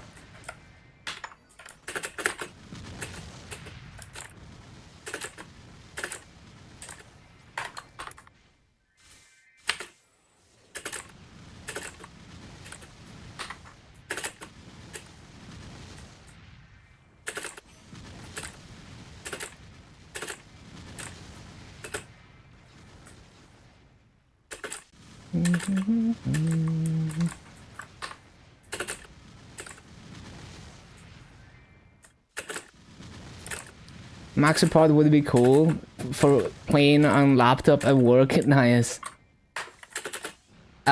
I also think it opens up the door for proper Linux support, or at least like, because like MapleStory technically could run under Wine on Linux just fine. The only reason it doesn't, like on Steam, like if you have a Steam Deck, for example, you could run MapleStory, but it would disconnect at character selection. And Steam Deck is running Linux, by the way. Because the anti-cheat doesn't work properly under Wine. So if they made it work on Mac, that opens up the possibility of like maybe now it's Wine compatible, or maybe they actually made a macOS build of the game instead of using a compatibility layer. In which case, that would also mean that maybe the anti-cheat is you know, maybe they could port all of that to Linux as well, because they're kind of similar OSs. Like they're more related than Windows and Linux, basically.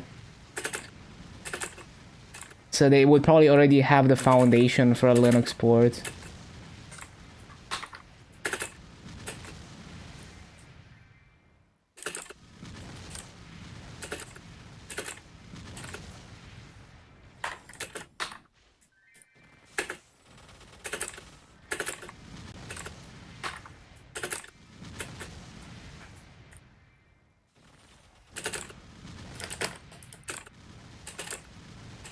The weekly grader guild? What is that?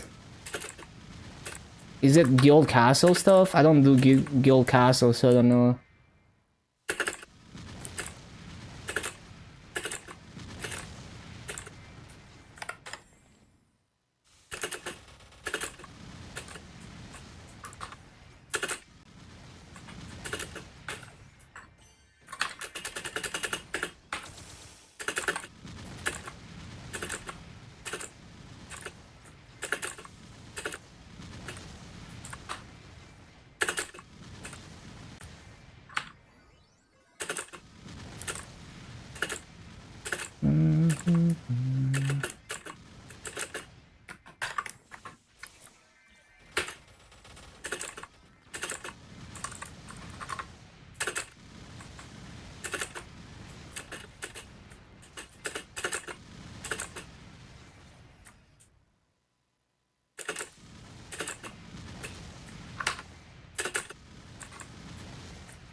Like basically the only way I would ever do software stuff for a living would be through entertainment. Like if I streamed programming or did it like a YouTube channel with programming videos. But I tried doing that, but it's like I'm not inspired on a daily basis to write code, so it's just like I'm not feeling it most of the time.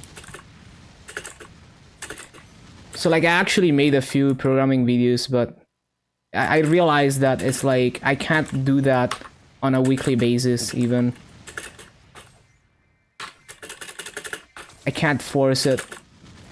It's like random inspiration, maybe once a year, maybe once every few months.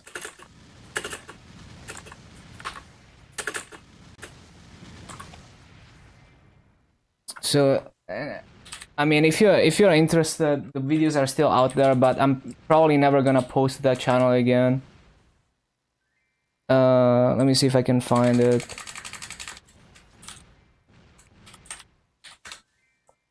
Was it? Wait. Maybe I never got like the new YouTube handle. Let me search for it.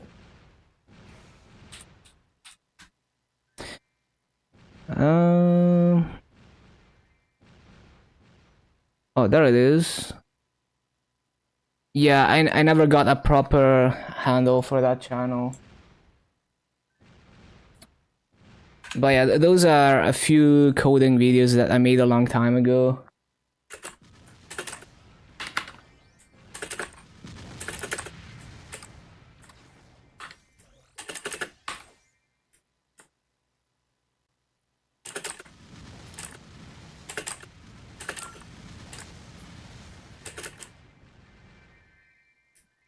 Why do I like Linux? It's mostly about freedom. I don't consider Linux to be like the best OS or anything. I think inherently any general purpose OS in the current software ecosystem, because it has to support, you know, certain standards, like you have to have a modern web browser and all that kind of stuff, it will inherently have a lot of garbage and bloat in it if you want to stay connected to the current software ecosystem. But I think all like general purpose desktop OSs are dog shit right now because the ecosystem is just bad. But like I think Linux is the one where I have the most control to be able to like how should I explain it? Like basically it allows me to prevent computers and software from getting in my way as much as possible, because it's fully free and open source, and I can replace any, you know, component with another one, and I can, you know, if needed, I can modify whatever I need to modify to work the way that I want it to work.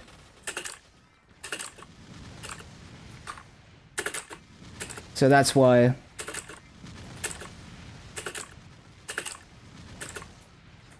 It gives me the most freedom, both in terms of not being under the control potentially of some corporation that, because the software is like proprietary, not being locked into proprietary standards and all of that, but also control in terms of like customizability. So like basically the only thing that's not free and open source in my software stack is MapleStory. So if MapleStory was open source and ran on Linux, I wouldn't have to run Windows anymore. Like my whole streaming stack is, I mean the migration is not completely done, but like I'm building a better streaming setup that is like fully Linux based, not using any proprietary software. Hello, dumplings. And like the thing is, the funny thing is, audio routing for my stream is so unnecessarily convoluted on Windows. You have to either use some sketchy, not open source drivers to be able to have virtual audio devices, or you have to use a unstable, unmaintained project that like if you're unlucky, it might just crash on your hardware. But on Linux, I can just have a stock pipe wire audio server, and I can do literally anything people struggle to do with voice meter and stuff like that. I can do it way more easily and way more less in a less junky way with pipe wire on Linux. Like I can literally just have like a graph where I connect audio devices together any way I like. I can add VST effects and whatnot, and you can do that on Windows, but it involves jumping through a bunch of hoops and loops and using either unstable or proprietary software, or even like software that tries to get you to pay for it. Use Sojanos for all your meals. 2 out of 10 of your new meals reach 260, the rest is 258, 259. Damn, that's crazy that you actually managed to keep going with all those accounts. Actually insane. Maple C will get the Union artifact. Oh, that's nice.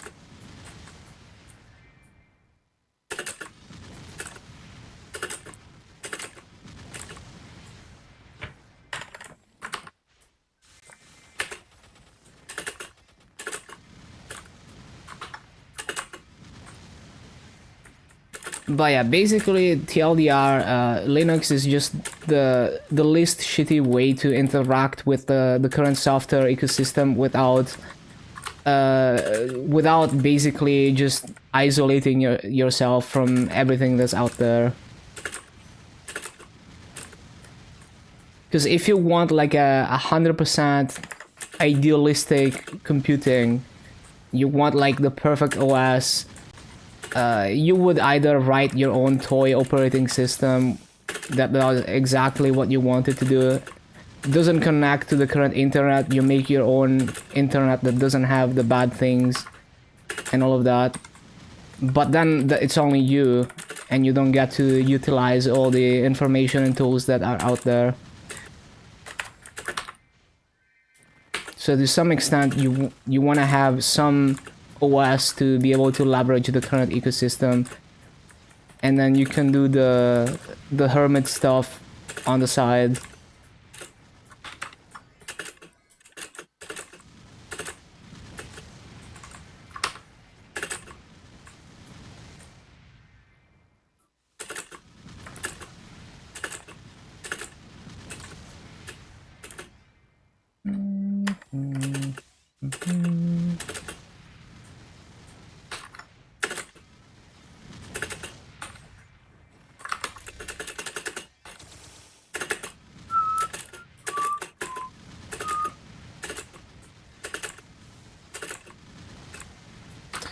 Inspired to relearn a lot of the OS stuff. It's fun, although like if you end up like if you do like if you try to make, let's say, your own Linux kernel or your own like Unix like OS, it gets kind of boring because it's basically just reading a spec and implementing it. But if you actually try to make a toy operating system where you break all the rules, it can be a lot of fun.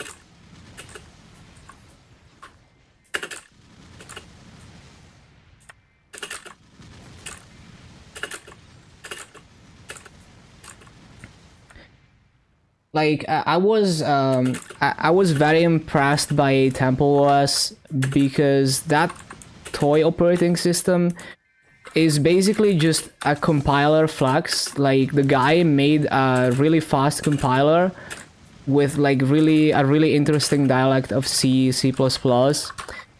And so the thing with that OS is that most of it is not compiled ahead of time. So most of it is just code, you know, like text code, and it compiles itself at boot. And it compiles itself really fast too.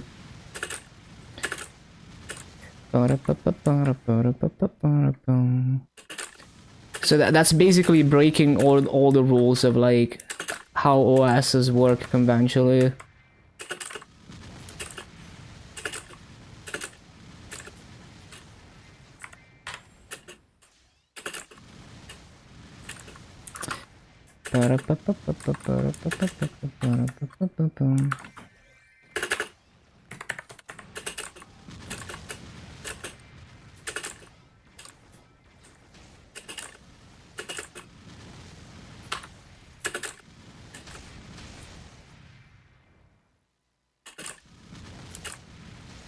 Would watch? Well, I never got that far.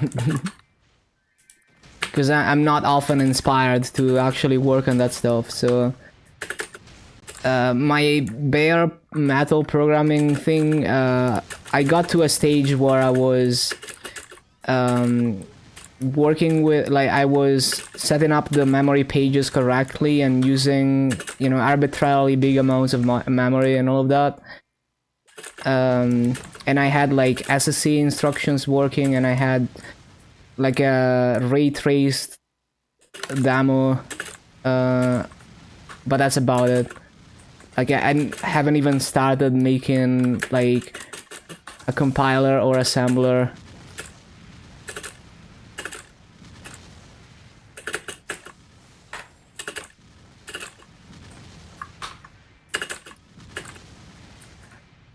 Spent 4 hours, got around 33% EXP. I see. I think another cool part of writing compilers and stuff is just bootstrapping is a cool concept. Like instead of cross compiling from like a existing compiler, it's cooler if you make a very primitive either assembler or compiler directly for the target platform, and then from that you build, you build layers and layers until you have a self-hosted compiler of like your own programming language with all the complexities that can compile itself. Got around 33% EXP. Is it fine? 4 hours, 33%. That seems very slow. Usually in the 240s, I would get a level every like 5 to 6 hours. Maybe if I have absolutely 0 coupons, it might take me like 7 hours for a level at most.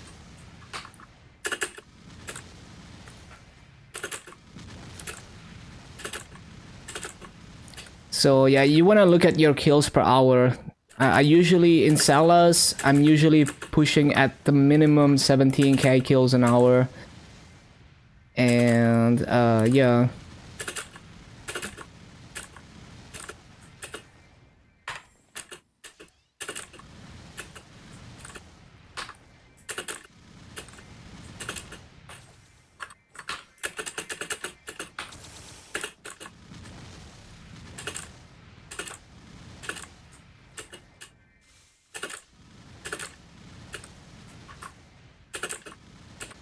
Last Horizon 4. Yeah, should be good. That's definitely a good map if you full clear it. If you full clear it, it should be close to 18k kills an hour. So even if you're not trying to be super efficient, you should be able to easily get over 17k kills an hour. And that should get you a level every like 5 hours if you're like 240 plus.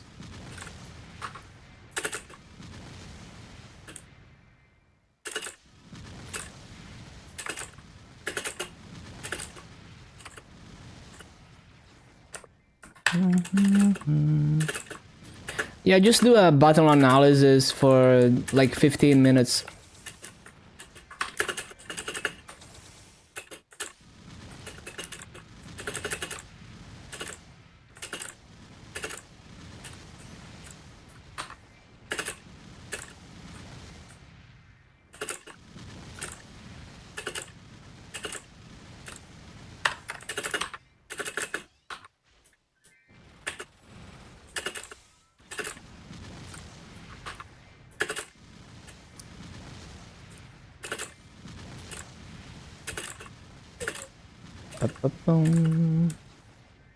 Dual blade grinding, yeah. LH4 was so easy on my dual blade.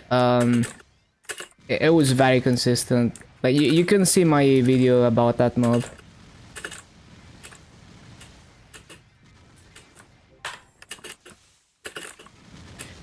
AB Kaiser easier. I think LH4 in particular for dual blade is like the best class for that mob. Like if you look at my rotation, it doesn't really get more brain dead than that. Well, like Fire Poison could do it with less movement, but Dual Blade requires less attention because you don't even have to check which cooldown to use. You're literally just always repeating the same actions as a Dual Blade in that map.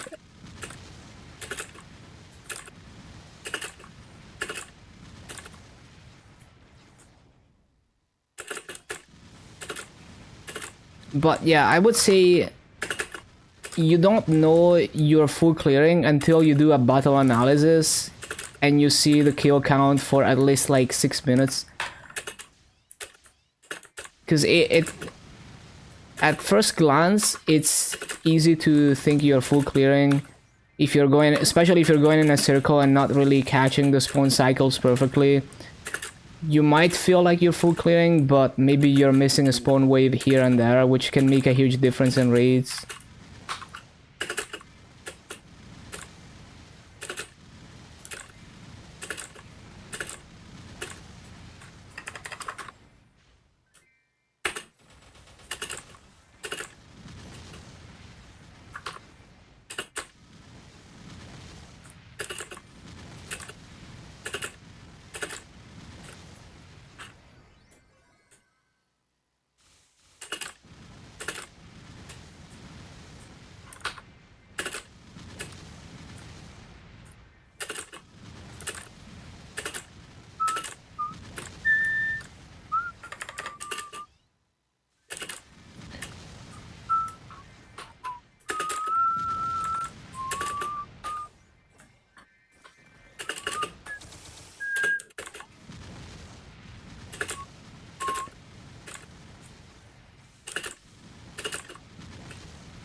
Yeah, if you don't care, that's fine.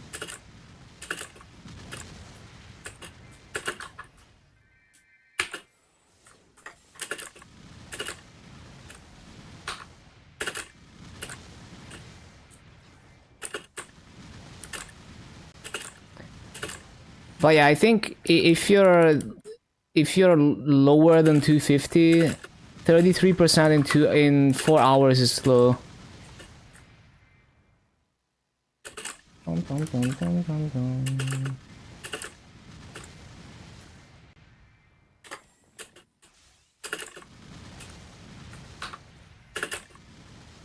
Should be more like, I don't know, like at least like 80%. Even if you're using no multipliers, like I'm pretty sure I was getting a level every like 6 hours. Or like maybe like 6 hours and a half at most. Even with no coupons at all.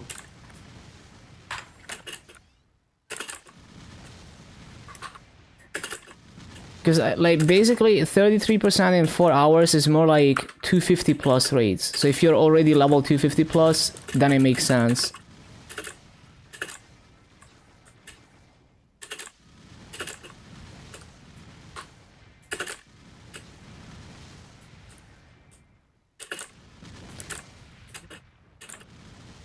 But yeah, I mean, maybe you don't care.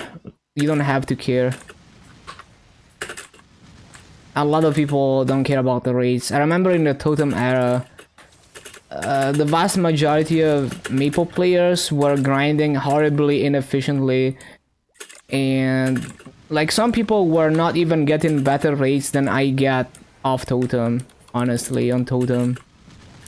In the era of wild totems. And okay, old caching was OP enough that everyone was probably doing better rates than off Totem, but wild Totem, I've seen some horribly, like really horrible grinding.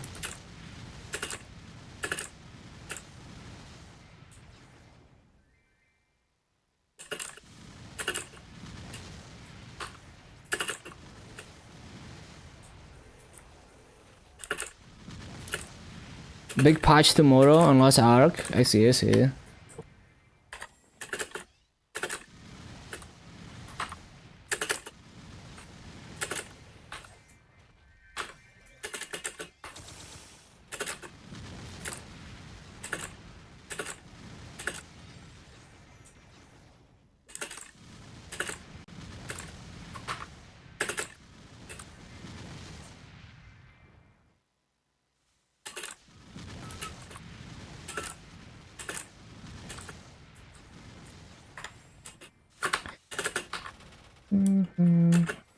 Nah, it's probably just a combination of low kills per hour plus low multipliers. But it's fine. Like, whatever.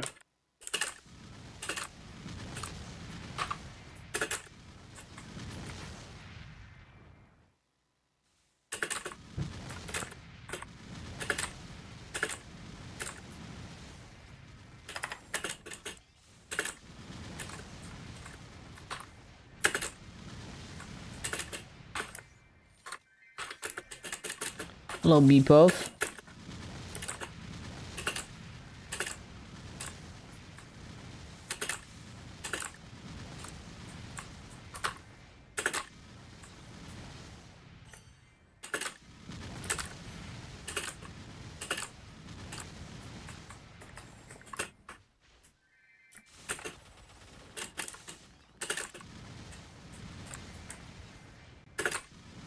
Oh yeah, for sure you're losing a lot of kills looting.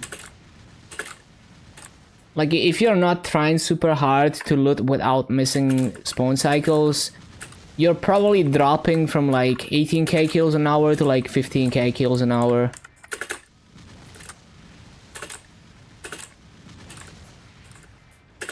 Which is like 20% slower.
The dailies on the marksman this morning. I see, I see.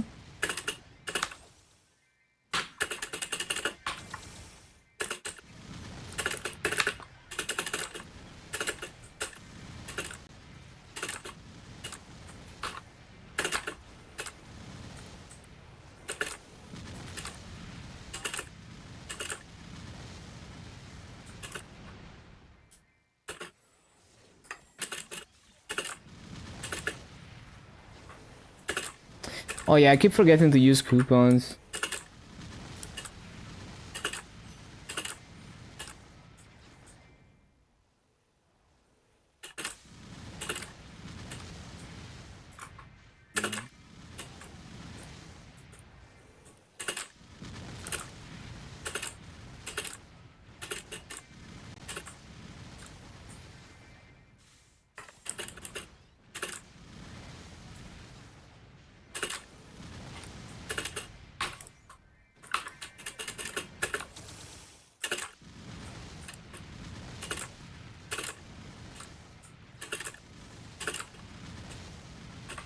Made an arc to get link skill to level 1. Yeah, good idea. That's a good link skill. Definitely do Dreamcatcher on it. It's a... arc is one of the link skills that you want to get to level 3 eventually.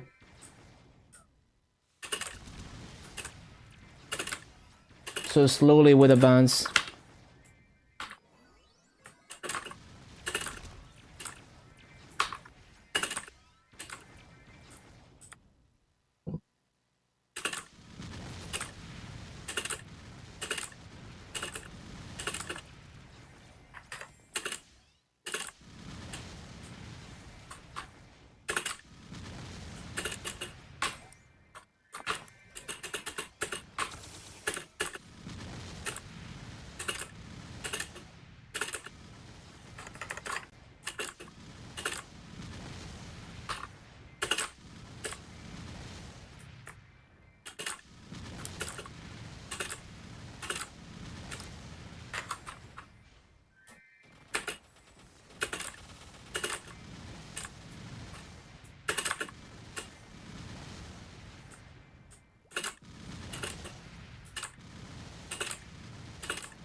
I need the Arcanolium. Yeah, good idea.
Warning.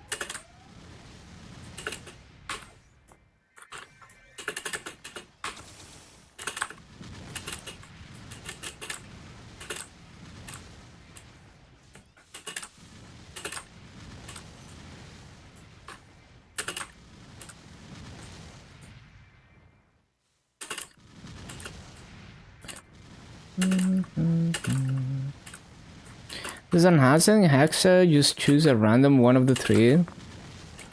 You mean like yeah, Hexa start. Yeah, it has a probability for each line that changes as you level it. Level 2 it's like 22%. Yeah, with both of them, yeah.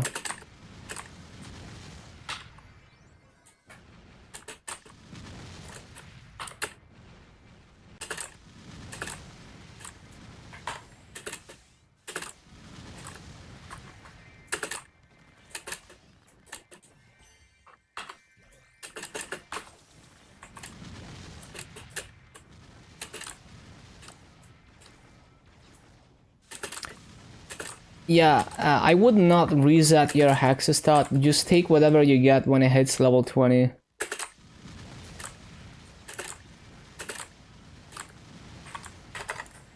Whatever you get, it's gonna be a decent damage gain for the amount of fragments. And any damage gains you could get by resetting it are not worth the fragments because it would be a very small difference. You don't really reset hex stats until you're at the extreme min-maxing phase and you already have everything maxed.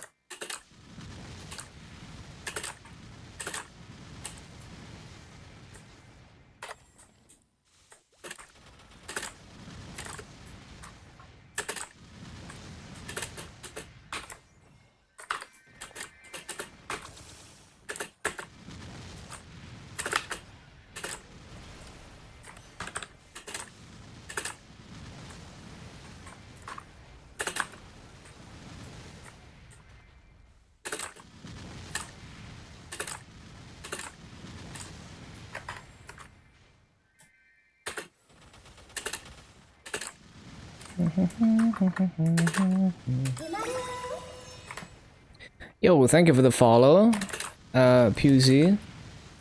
Welcome once again. When you flame weapon, what stats are you looking to roll? Mainly weapon attack or magic attack if you're a mage. And you can use a calculator to see what tier attack you got. Like, if you search flame calculator, you're gonna find, hold on, Maple.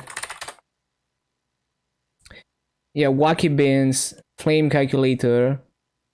If you go to this page, you can calculate what tier, how much attack you would get at each tier.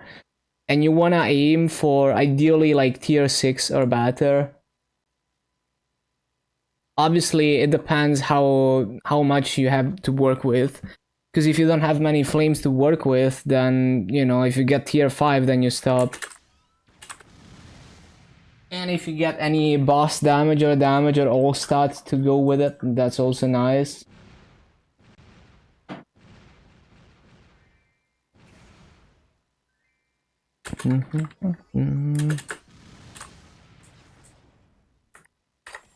Hello, Angelic.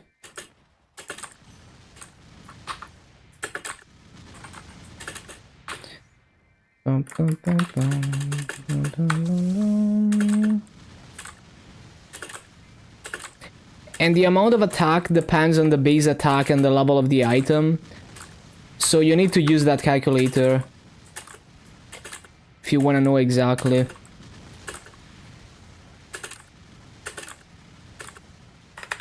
On your way to scamming by buying cheap nodestones, resell them with higher price. Well, hopefully that's gonna work out for you, because nodestones will be dropping in value most likely, or if they haven't already bottomed out. Because people are farming harder and harder and 5th job is less and less relevant. Market manipulation. Or more like nodestones are less relevant because we get more free nodes from events. And you need less nodes to max the important things. And more people farming equals more supply of nodestones. And they're tradable. So more nodestones in the auction house than ever before.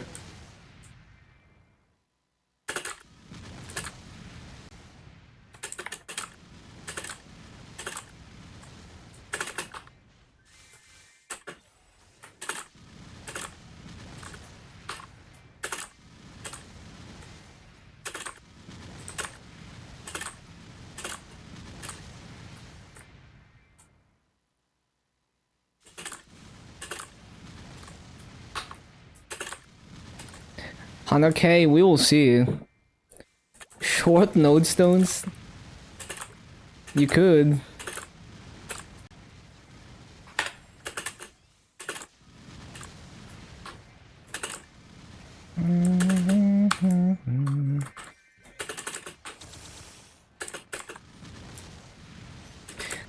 Yeah, how do you short stuff in Maple? Let me think.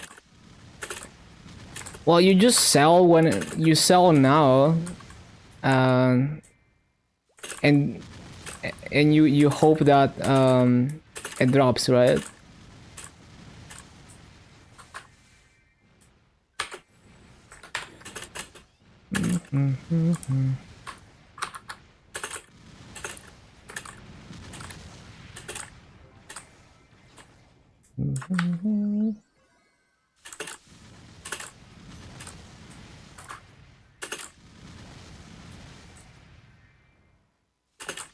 Oh shit, I'm almost 240.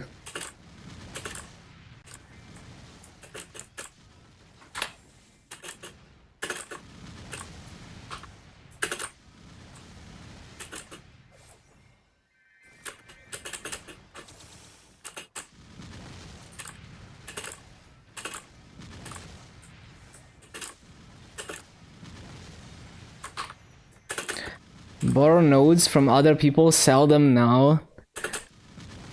Yeah, and then when they drop, you give them their money back or something. Ba-da-bum-bum-bum.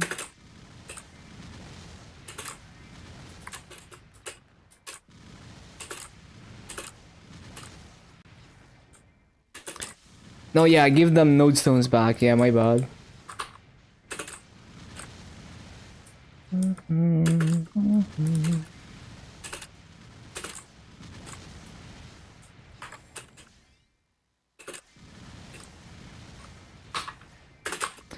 Bum, ba-da, bum, bum, bum.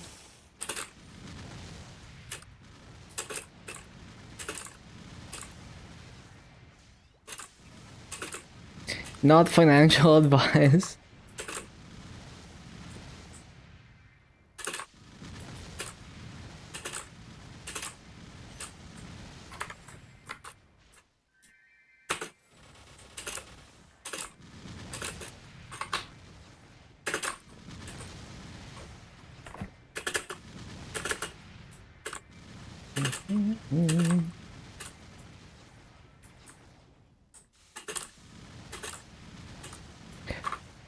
Yeah, for sure, it's a big gamble.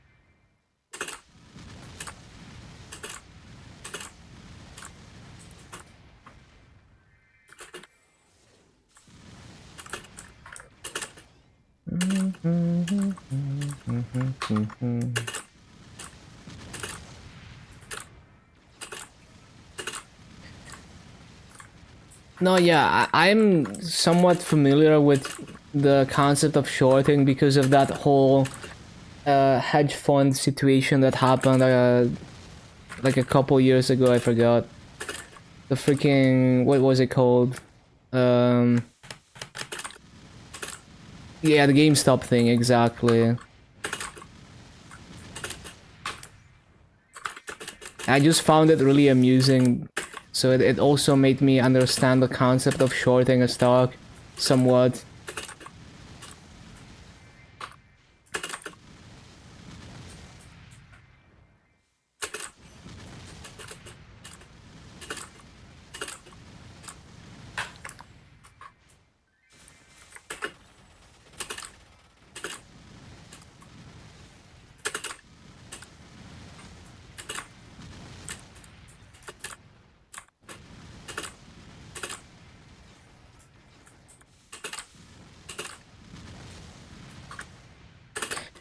Your loss is unlimited? Yeah, pretty much.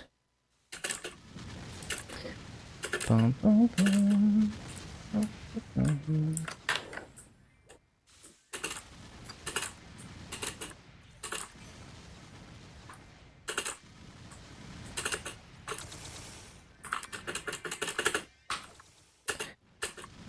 Like if the stock goes to the moon, you're losing like potentially a magnitude higher amounts of money. Okay, that is 240. Yeah, exactly.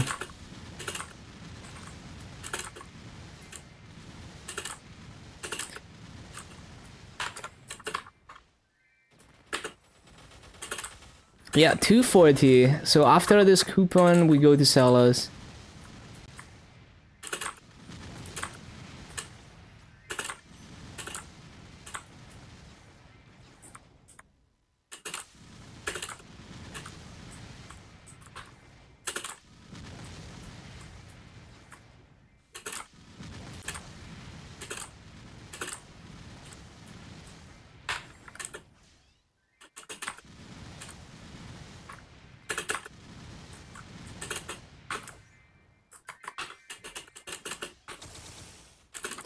$4.19k kills in 15 minutes. So it's a bit under 15k. So yeah, roughly what I expected, as in it's not like it's much less than full clear, but it's decent rates. So I was doing close to 18k, which would be 6k in 15 minutes. Or no, not 6k, it would be wait, 4.9k in 15 minutes. That doesn't even you mean like 6 minutes? No, not 6 minutes. Freaking wait, there's no way it's like 4.9k in 15 minutes. That would be like 20 minutes maybe.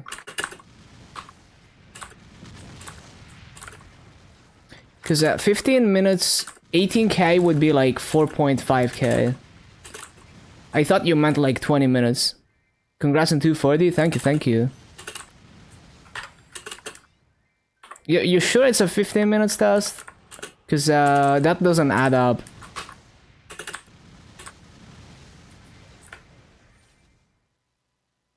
Yeah, that's what I thought. 20 minutes.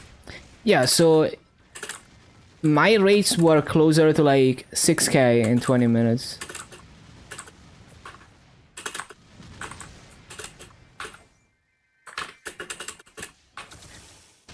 But 5k in 15 minutes, in 20 minutes is not bad. Well, it's like decent, you know, it's like acceptable rates, and it's understandable since you don't have a backpack and you stop to loot, that you drop down to 5k in 20 minutes. So yeah, I was doing 20% higher rates, which still, like, 20% higher rates is not, you know, 2x the rates. So there's probably other things that are lowering your EXP rates other than kill rate. How did you guys calculate that? What do you mean? It's just like you do a battle analysis. You know, if you do 5k kills in 20 minutes, it means that it's 15k per hour because you multiply by 3, 20 minutes times 3, 60 minutes. Hello, Luifer. Yeah, xenon is nice.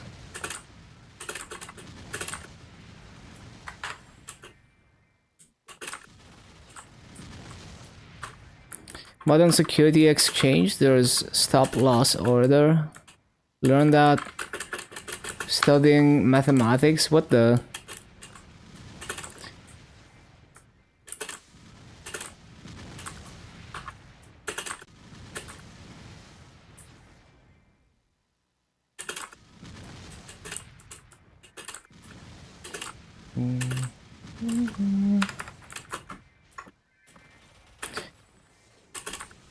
Yeah, I mean 6 minutes, 20 minutes, 15 minutes, they're all very easy to calculate. The kills per hour.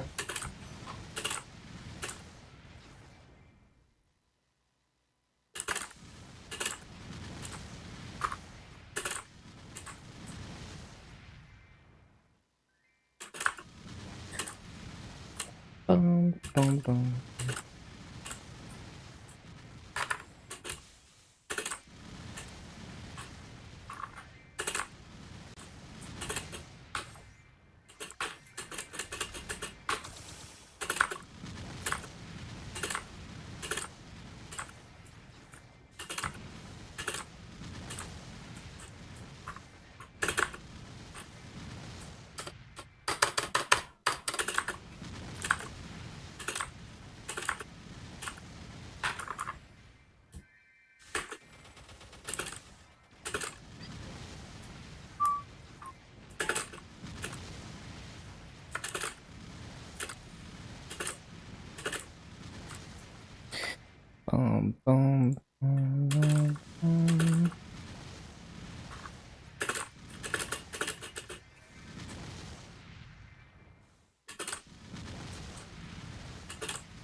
Yeah, I think most important is that you feel good about how you're farming, and if you can farm long hours and everything, that's all that counts.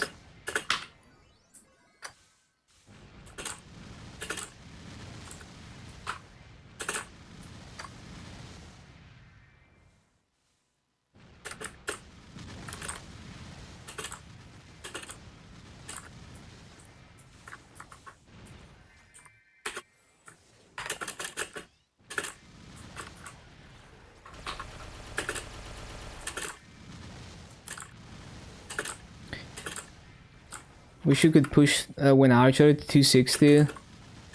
You're gonna get there if you do dailies.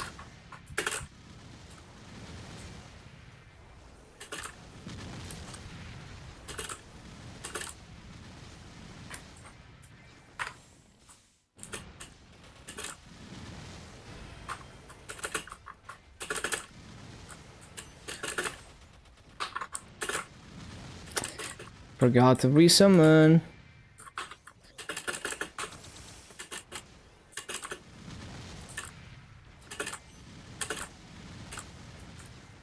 DPM class, well, it has a short cooldown, like on a short cooldown you can throw out a lot of high damage cooldowns, I guess. So it's a bit like fire poison maybe, in terms of how the cooldowns work out. Although it plays much differently than a fire poison.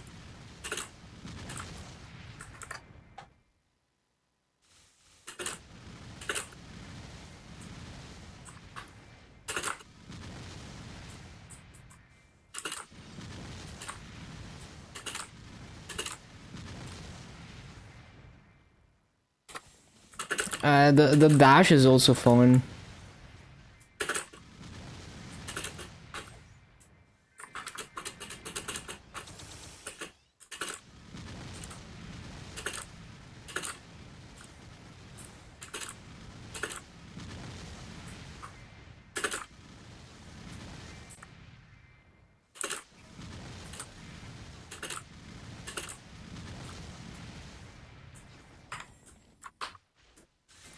Would feel better clearing high mountain with one archer. Looks fluid. It's very fluid, but it's difficult to control the flash jump because it's too strong. So it takes practice. Well, why would you feel better about clearing high mountain on wind archer?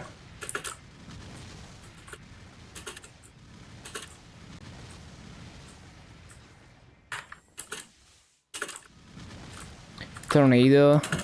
Well, yeah, it helps a bit, but high mountain is mostly bottlenecked by bosses, not by killing mobs. And also the Mitra minigames, so you're more focused on paying attention to when the Mitra minigames start and doing them than killing mobs.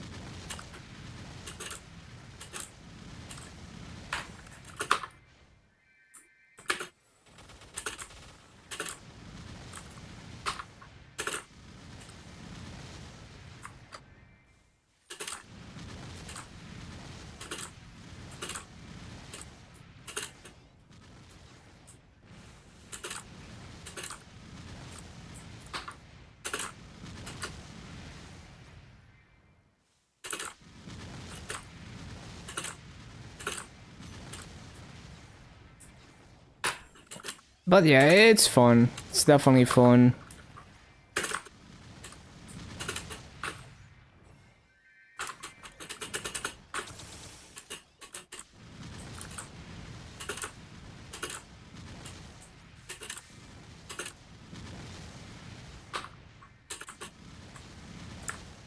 Use the farm on Bowmaster with Hurricane. Yeah, I love Hurricane farming on Bowmaster. It's very fluid.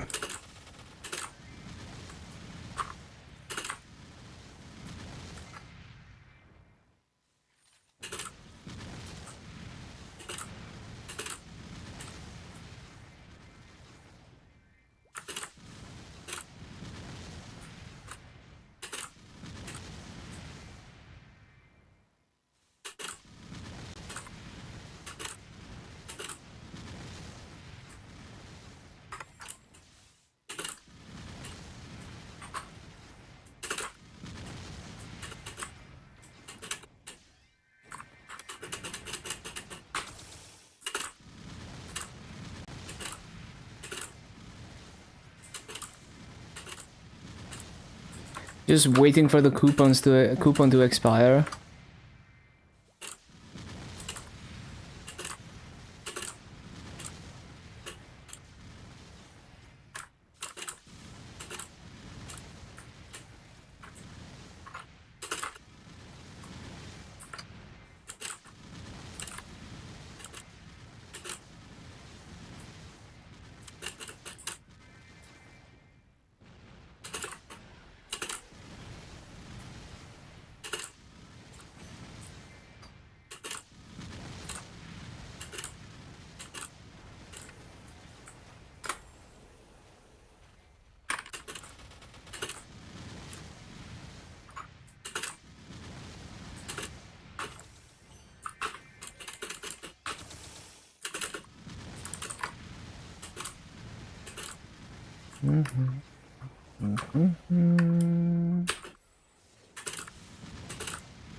Okay, there is the rune. There is the coupon. Salas time. Let's go. Let's go.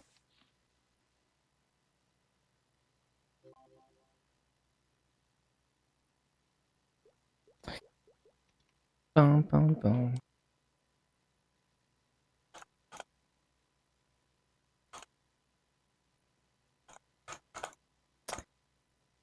Bum, bum, bum, bum.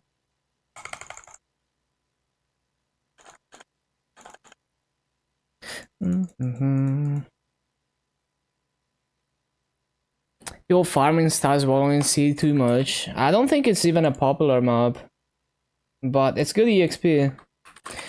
If you go to the highest level mobs in Salas, it's Moonbridge tier EXP before you get to Moonbridge.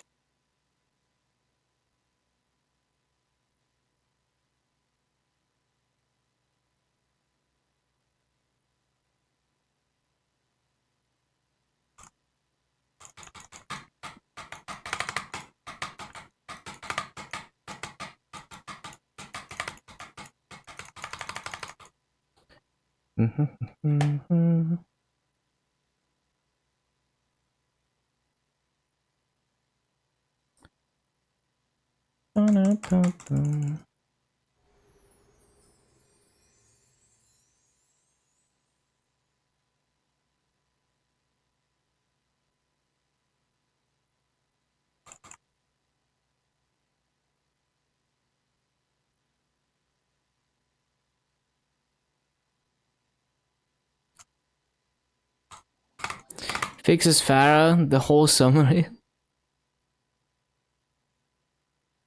Banging with your Korean boys, let's go.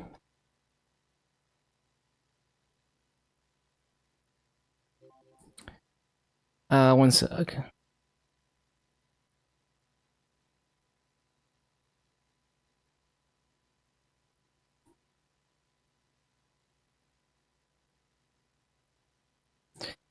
Okay. They took a break. They say when Express is coming, they're gonna try hard again. Nice. Gonna watch this summary 49 times for every character. Yeah, like, if it's a story skip, make it an actual skip. So Legion is up to 10.348. Cool.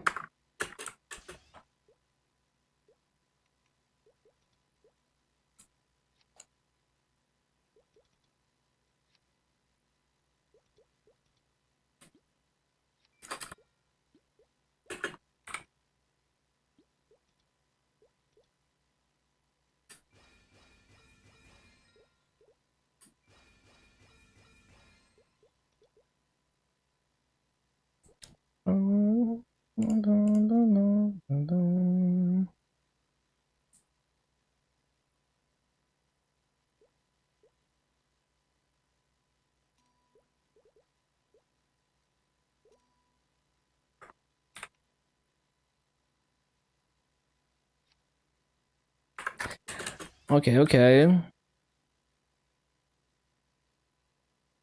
Why is Farah? No particular reason. Look at all those tickets. Okay, actually no, I'm gonna try SSS first, because it's fast EXP. Let me out.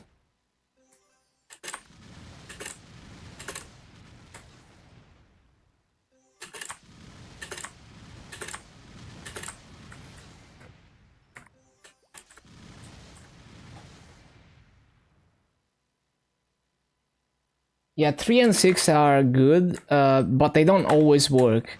Like, they're usually awkward. Like, this one is awkward because their mobs are not very tall, so in most classes it's difficult. And the other one is awkward because it's like a massive map. So most classes are not able to get full coverage, and it's always a struggle. But theoretically, these maps are like absolutely insane. Both EXP and kills per hour, if you're able to tame them. The mobs are wide but not tall, so it's very difficult to multiplat on some classes in this map. We're lucky the Xenon summon is able to double plat here. That helps a lot, actually. So the thing with the Xenon summon is that it's it attacks above, so like the hitbox above the point where you put it down is very tall, but it doesn't hit below it at all. So in some cases, Dark Flare is better because you wouldn't be able to multiplat with this one because it wouldn't hit below. I need to find a good resummon cycle. Other than that, it looks very doable.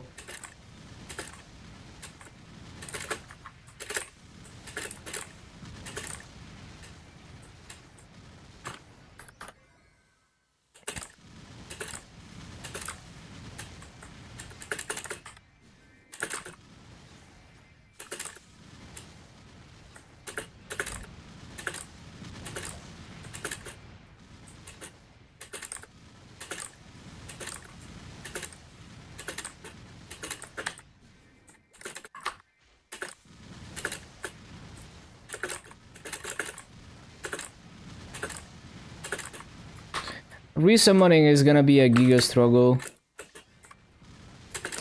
Maybe I should... Okay, maybe I should use the other summon on the left and not Fountain, so that I can drop down with it and cancel the animation. Well, skip the animation basically. Not cancel it, but like do the animation while I'm jumping down, so I save a bit of time.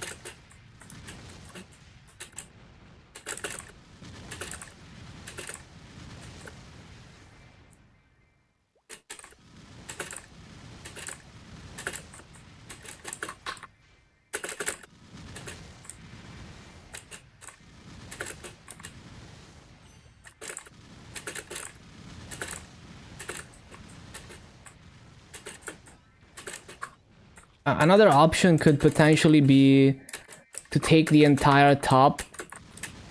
To take the entire top right and clear this side, but I don't think it's a good idea because I can't even... Well, I can just barely do that. So I would have to hit a perfect jump every time here. And also, I wouldn't be able to clear this corner very consistently. I don't think it's a good idea.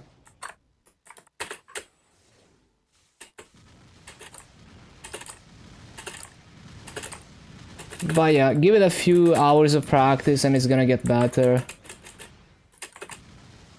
Like maybe tomorrow, after another like 5+ hours of farming, I will be decent at this mob.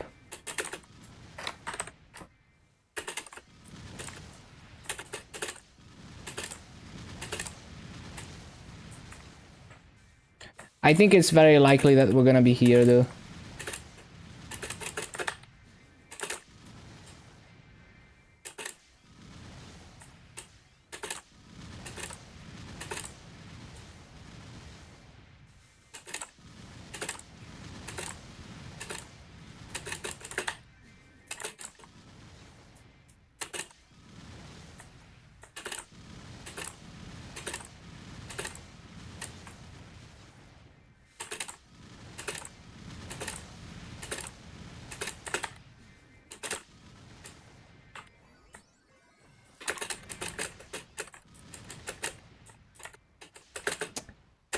Yeah, resummoning is such a struggle.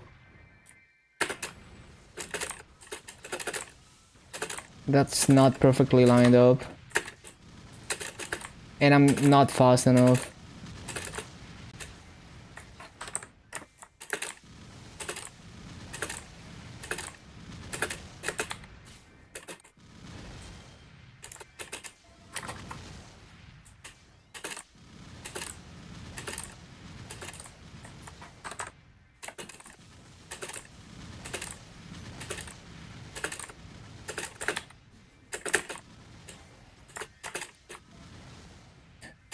Bum, bum, bum, bum, bum.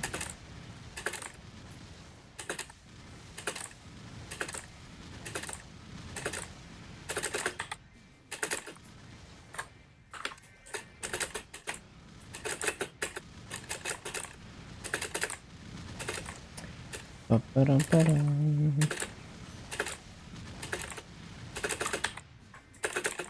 Xenon is definitely more comfortable than many other classes in this map because of the very tall hitbox on the mobbing skill. But it's still not the easiest.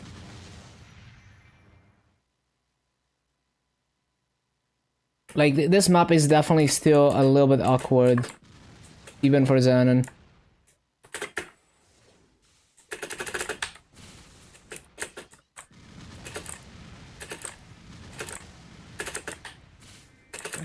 %, 262 past 1 hour. Sounds about right.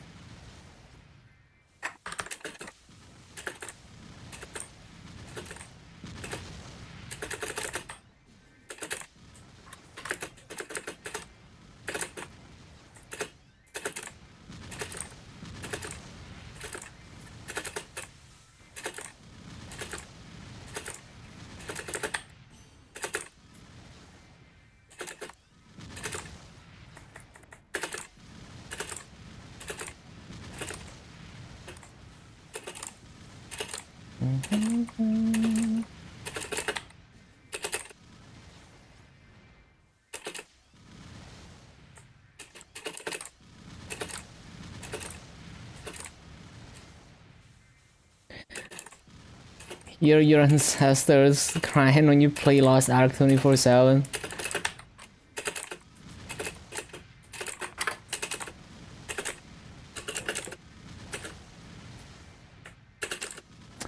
Bum bum. Ba-da-ba-da-dum.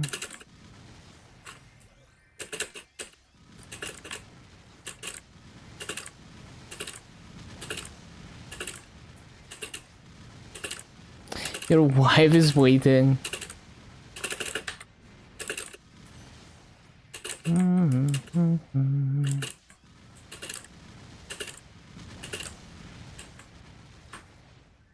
Between event rings and Horntail ring, which should you make into drop gear? It's kind of up to you, because like eventually you want to have strong farming gear, because the mobbing damage requirement just keeps increasing as you get into higher level areas.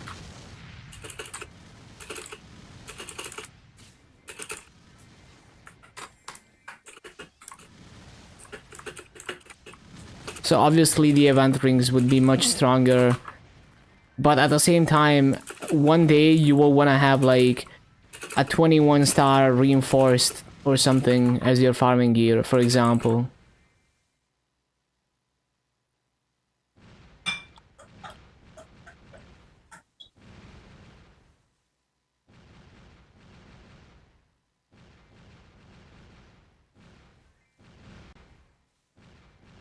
They actually try to help you find a Korean girlfriend. Nice. So you can stay in Korea, the dream. Why reinforced? Just to have stronger gear, right? So, because you can 21 star it. Mobbing damage requirements become very steep once you get into the higher level areas. Like, I think the mobs in Karshan have like 14 bill HP or something. I forgot exactly. Why not superior? Yeah, I mean, you can do superior too. It's just that it's easier to get reinforced spears. And superior stats are basically the same as reinforced.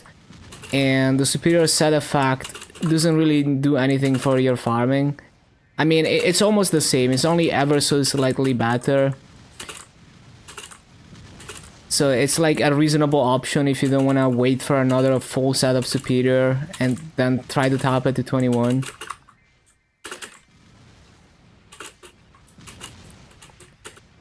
Boom, boom, boom.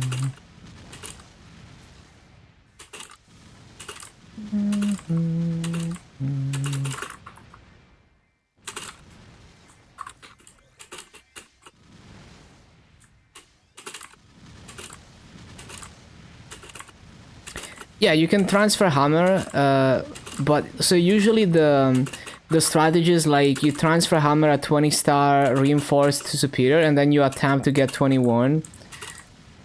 And there's a low chance that it might boom, and also it takes a while to get all the superiors. So you could just keep the 21 star reinforced and use it as farming gear once you already have your damage gear, and kind of skip that step.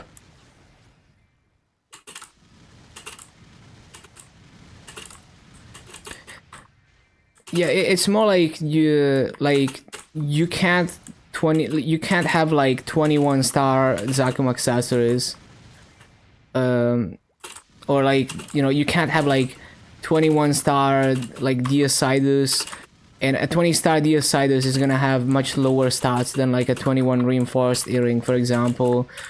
You know, you can't have like a 21 star Silver Blossom ring. So if you need strong farming gear, which eventually you do need, it's like either you make a superior set or just make a reinforced one.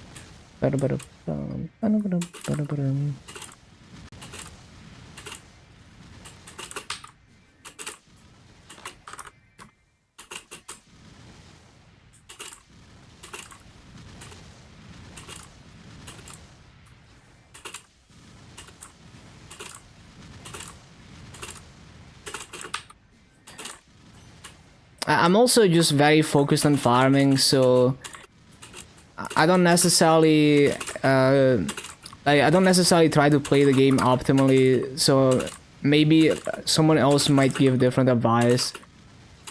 But I consider mobbing damage very important with how steep the HP is when you get into higher level areas.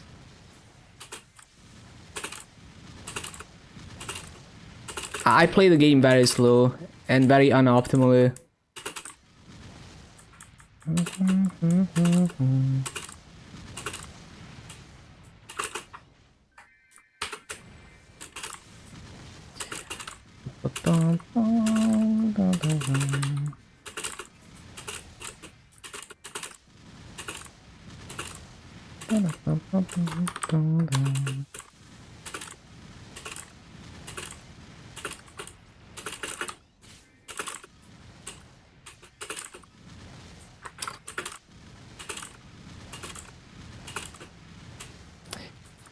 Yeah, I think if you can save up some mass, so it's better to just invest into longer term gear.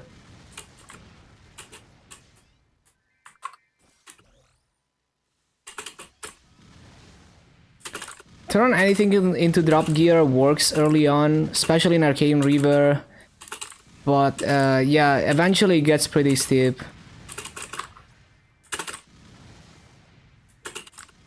Like, it's definitely like, I mean, it definitely makes sense, but then once you want to move past that, like once you need more damage, what's the next thing you make into drop and meso gear?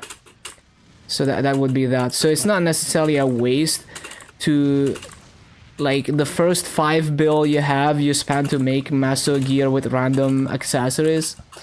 That's good because you make so much more meso grinding to 260. That's gonna help you get stronger. But then once you're like 250 plus and you're making new meso drop gear, you would try to invest into something that can get stronger.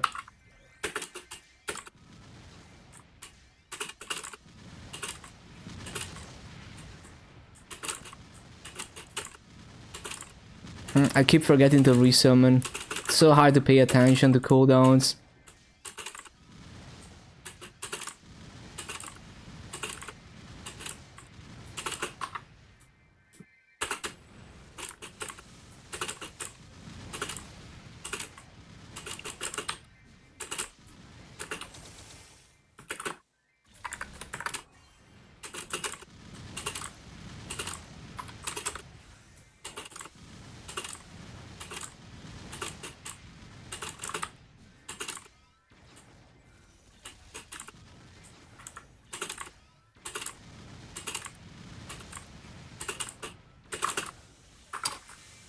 Wait, no, it's not time for that.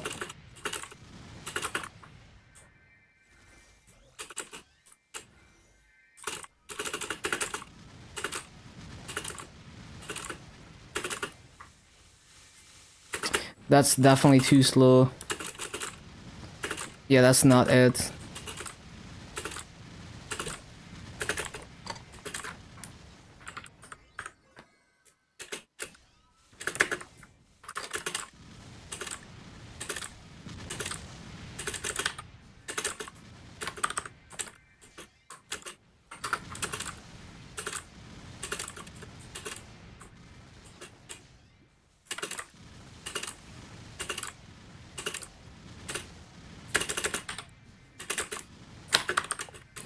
I don't mean to jump down.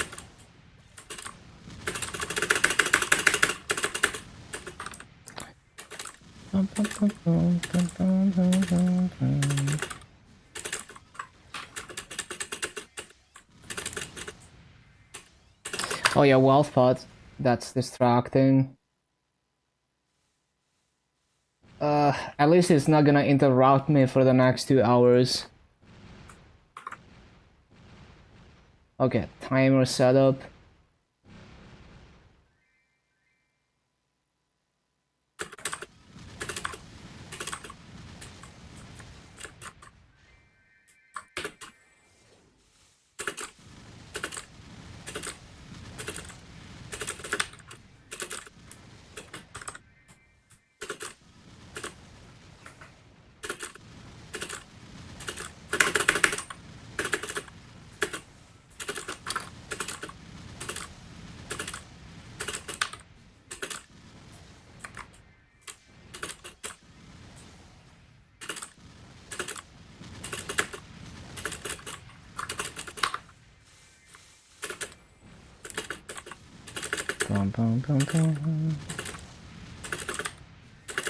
I should definitely wait an extra spawn cycle before I resummon the other thing.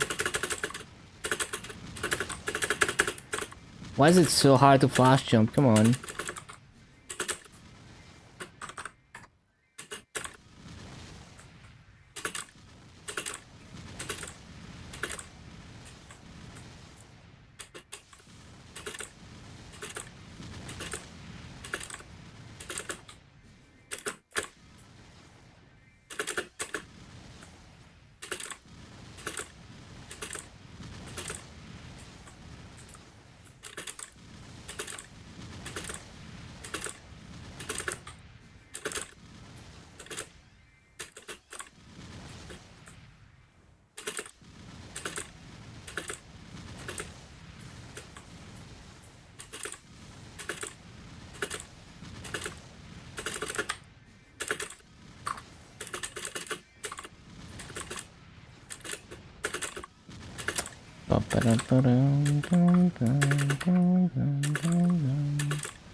I didn't drop down properly. Bro, flash jump. What the hell?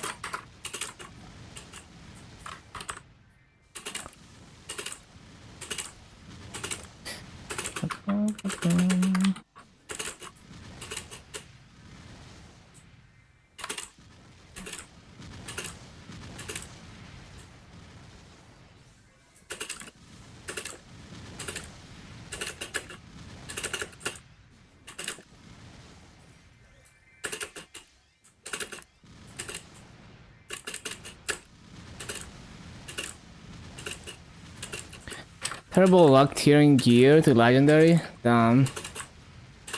Kinda hate cubing. 100 black cubes for one emblem? Bro. That is terrible. Wish we had a ceiling system like on KMS.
I just popped another 30 black cubes for only unique and reinforced. Yeah, that sucks. I just hate cubing, it's so annoying.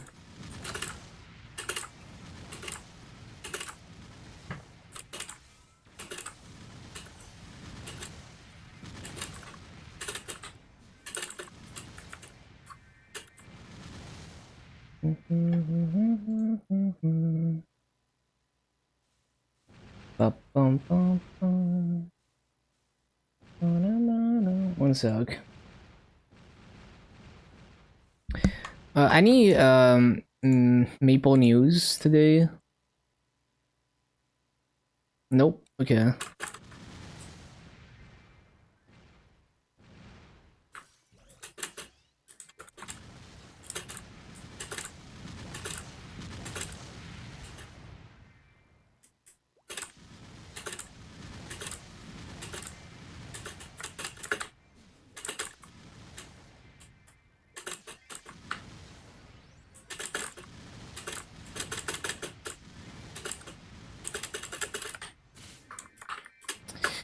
Nope.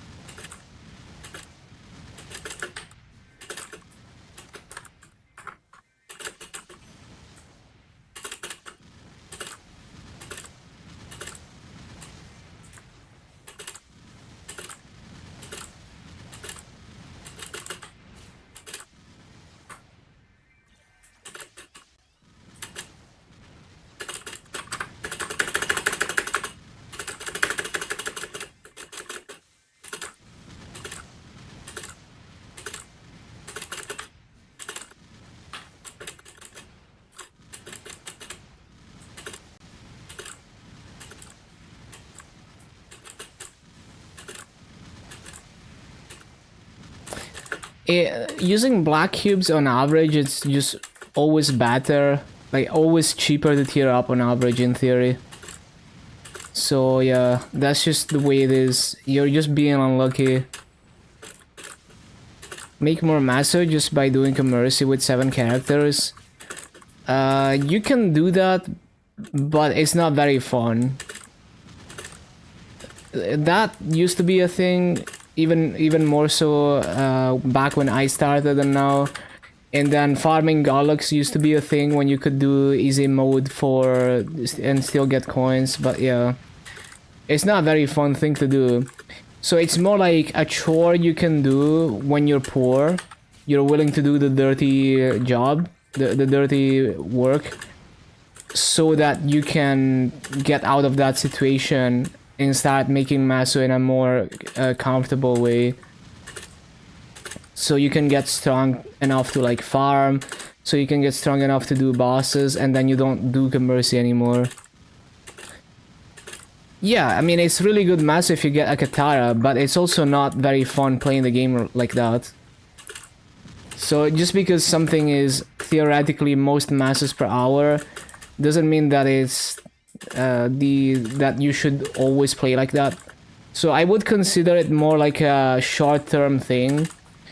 So I mean, I used to do that, but I did it for like a couple months so I could get strong enough to do weekly bosses, and then I stopped doing that and I did weekly bosses and farming instead. And also you need levels and you need to farm fragments to progress. So you don't, like, the best masses per hour is not really the best way to play. You don't need the most masses per hour, you need the levels, hundreds of hours of grinding for levels. You need fragments, you know, hundreds of hours as well of farming fragments.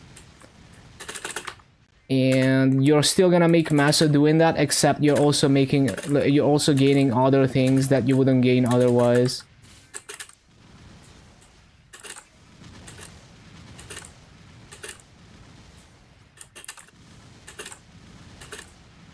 Why you're leveling so slow? Yeah, I mean, no multipliers plus kind of low kill rates. Those are definitely factors. Most important to buy endgame gear. Yeah, but if you're not level 285, then the endgame gear is kind of useless to you. You know, like if you're not level 285, you don't have access to all the content. If you're a 6 job, I mean, you can buy fragments, but it's not the best idea to buy fragments from the auction house, you know.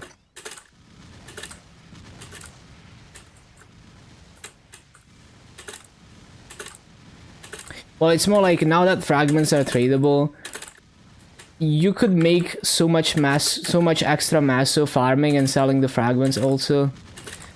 Like every fragment, like if fragments are 5 mil each, and you farm 20 fragments an hour, and on Frenzy you can do much more. Like on Frenzy, you could probably farm even like, yeah, like the high end off totem is like 30 fragments an hour. On Frenzy you could probably do like 90.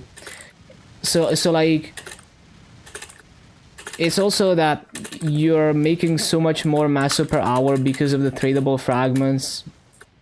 So you would sell the fragments and use the masso to buy gear until you have enough gear that you can justify spending masso on fragments to progress your 6 job. And even if you buy fragments, you still need to grind hundreds of hours for the soul or the energy to even level up your skills, even if you already have the fragments. And yeah, just getting to 285 is a long grind.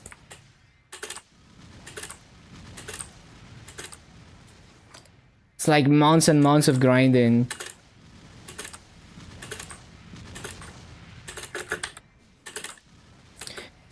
And also doing higher like clearing bosses. Like if you're into bossing, clearing hard bosses, there's a chance for drops that are worth good masso.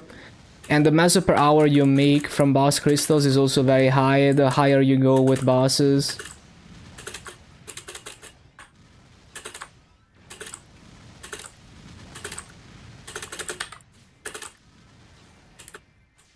But yeah, it's also like, it's not a very fun way to play the game, to do Commercy for hours a day. So it's kinda not really worth if you're not having fun with it. It's not convenient. Like the whole point is like, you progress so that you can be more comfortable and then you don't have to do the annoying things. So it's more like something you do until you get to the point where you can move on from that.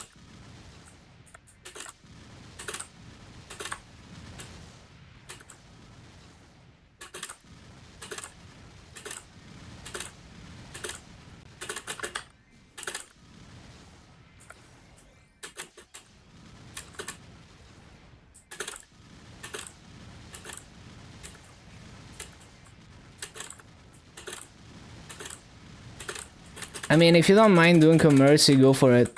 I just think that if your goal is to progress your main, you could spend that time pushing levels on your main.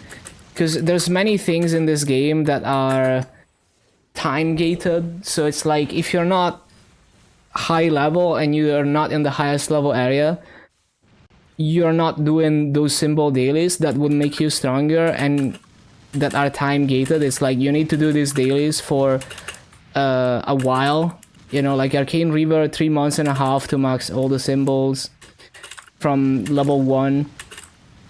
And then grinded symbols, they take like over a year to max, I think, from when you get to the area. And also, like, you don't really get to see much of the game if you're sitting at level 210. You've barely scratched the surface of the content.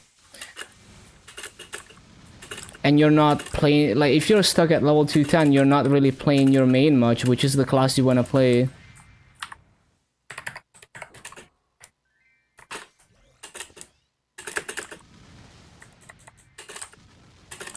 Bum, bum, bum, bum, bum.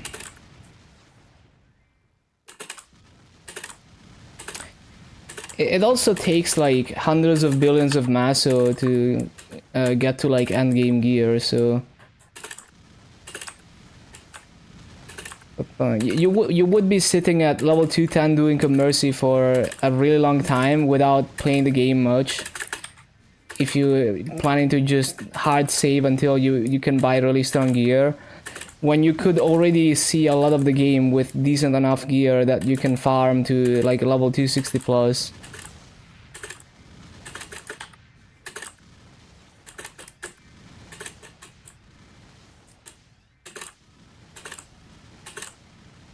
Just call me Suka.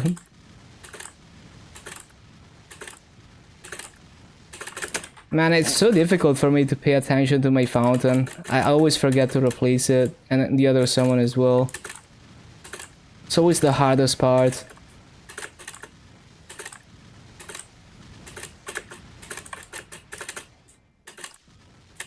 Yeah, it's gonna take many hours of practice to get into the rhythm of where I don't have to look at the fountain cooldown and I kinda just feel that it's time for fountain. Because if I have to look at it, it's like I look at it and it's like 30 seconds left. I blink and it's like fountain is gone like 20 seconds ago.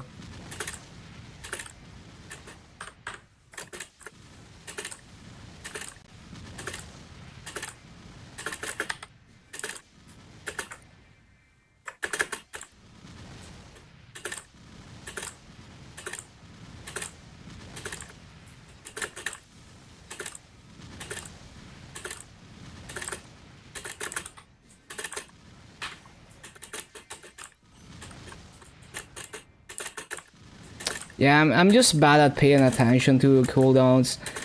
Like, sometimes I even mess up very simple burst rotations because in the middle of popping cooldowns, I forget.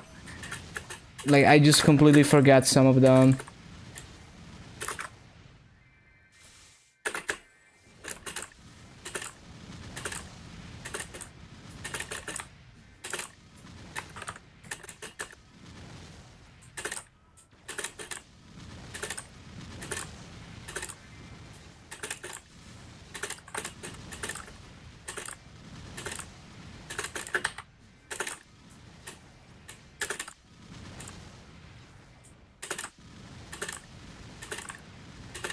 Well, it should generally be always at the same spot though.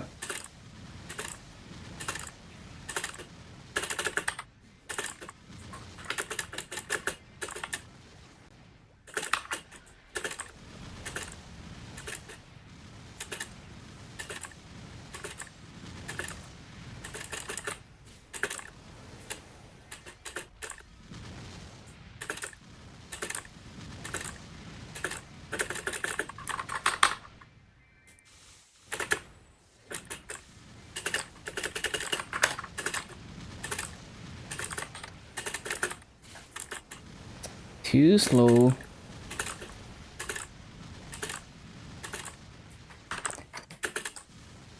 Wanna push your hero? Yeah, just have to figure out which character you're grinding most efficiently, I guess.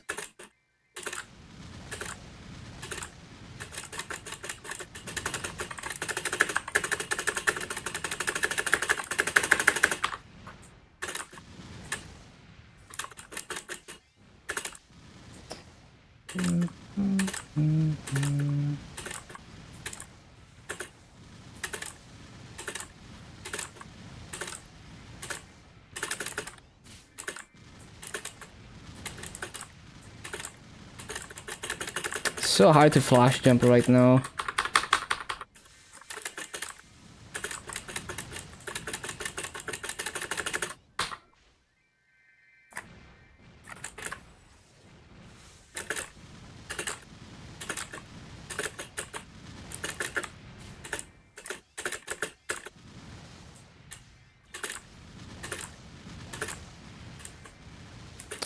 Dun, dun, dun, dun, dun, dun.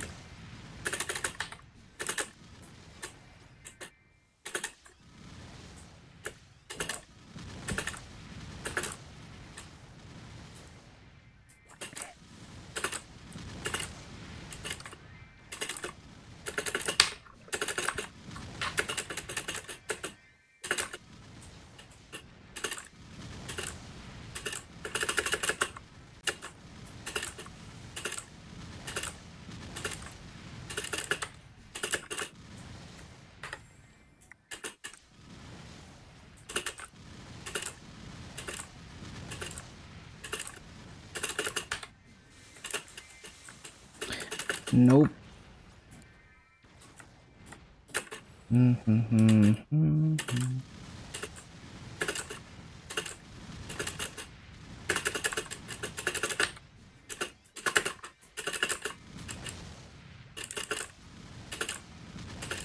One guy was trash talking.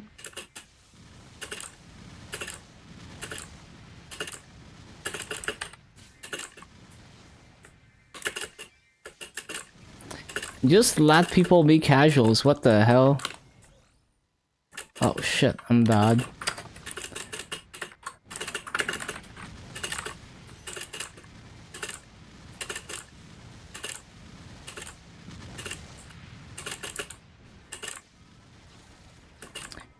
I mean, there's people who are like level 280 plus and their farming is so terrible and they don't care, and that's fine, they don't have to care.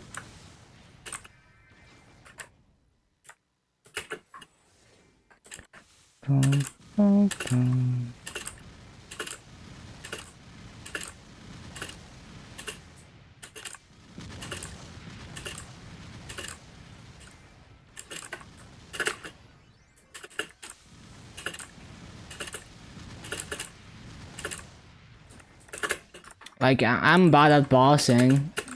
Yeah, there's people who are like insanely good at bossing, but I don't care. And if I want to get good at bossing, I can do that, but I don't feel like doing that right now, so I'm just gonna be casual about it.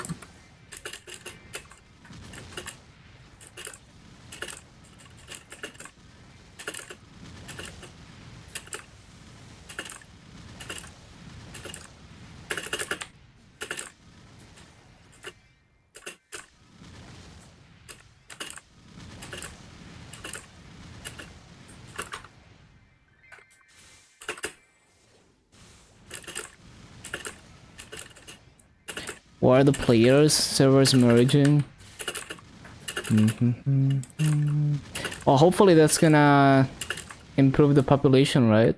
Or improve, like, make it feel more alive, basically, by putting everyone on the same server.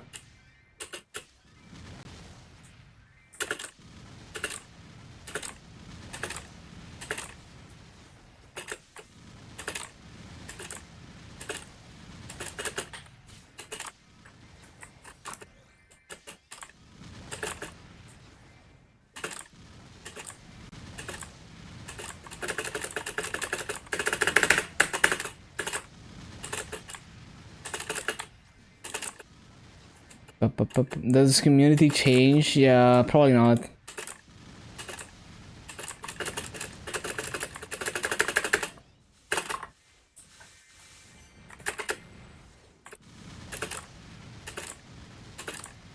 Quit after 5 weeks? What the...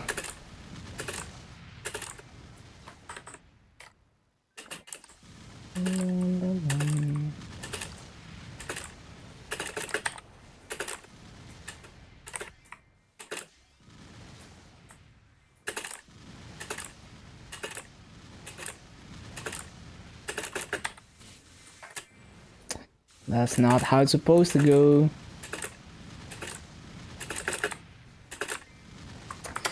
Also, wasn't supposed to resummon that. I was supposed to resummon this one.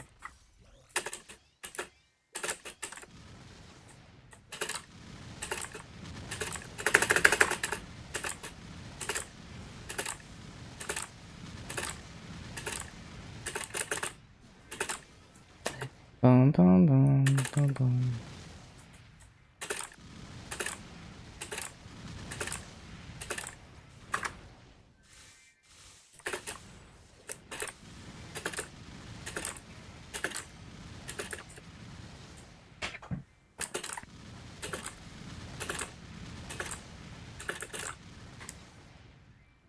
Ba-da-bum. Ba-da-bum.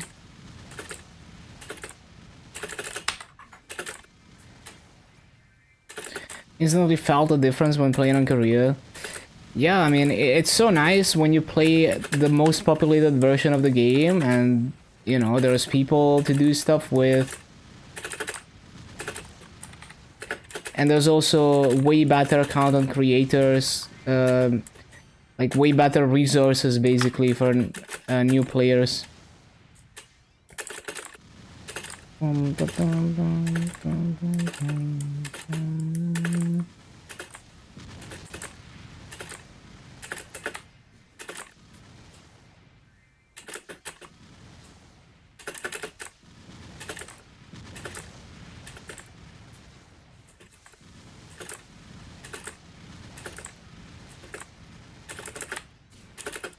Shit.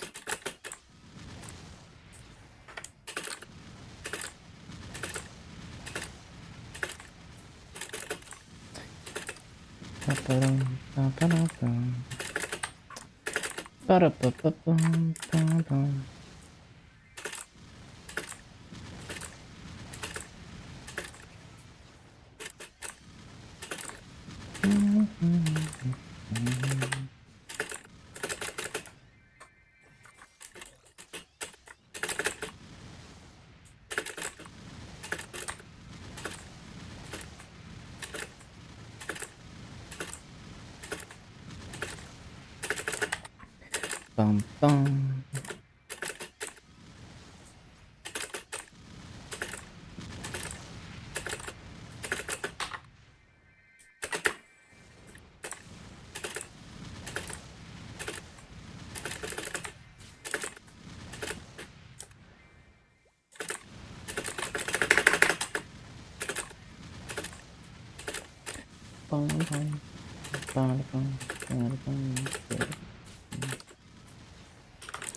Switch a drop gear to master.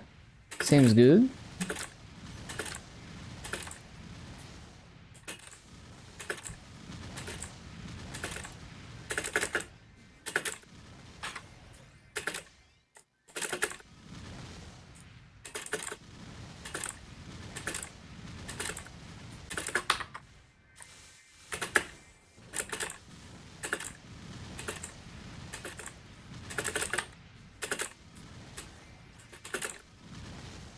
Well, if you don't have full master gear, getting full master gear is more important.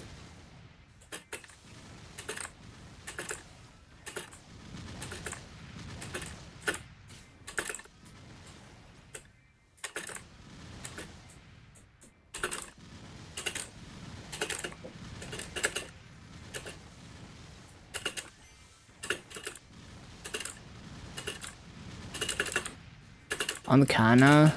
Yeah, I remember.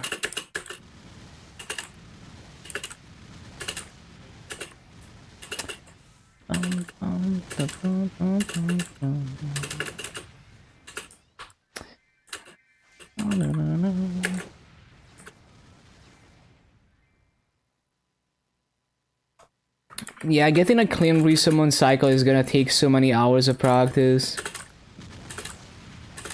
Miss so many mobs every time I need to replace summons.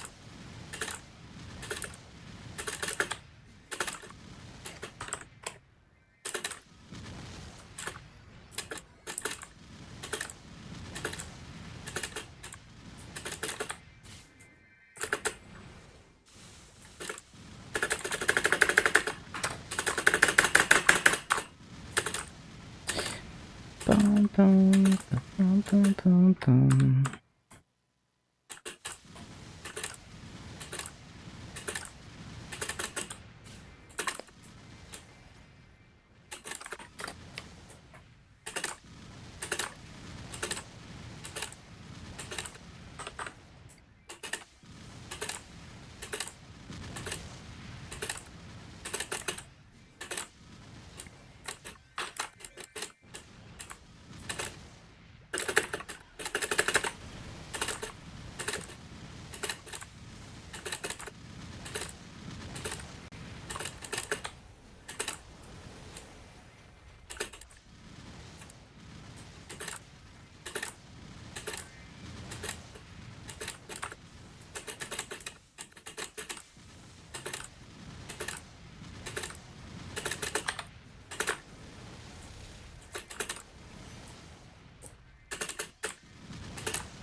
Yeah, I shouldn't try to diagonally dash there.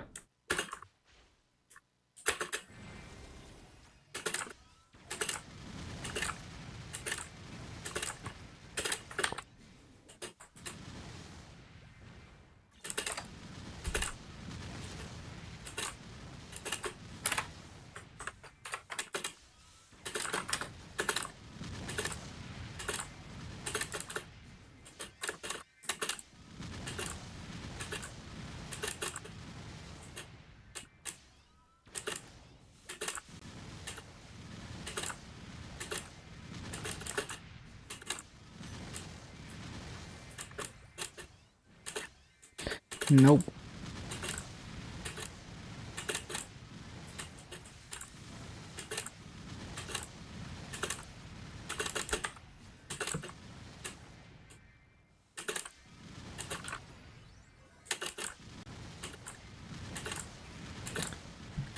Doesn't matter gear.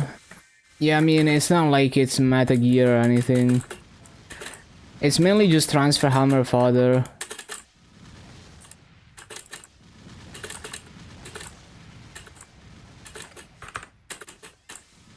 Hello, beastly farts. Yeah, just cooking up a rotation here. It's gonna take some hours to get used to it. But it's looking pretty decent. Main difficulty is replacing summons as always. Boom, ba, boom, ba, boom, ba, boom, ba, boom, boom.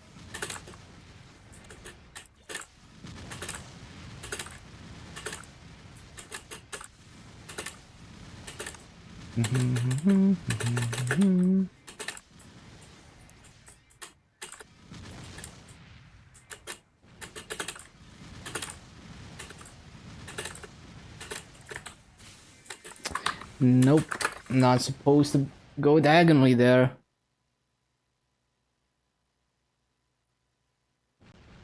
I could also like... No, I can't dash out of that quickly.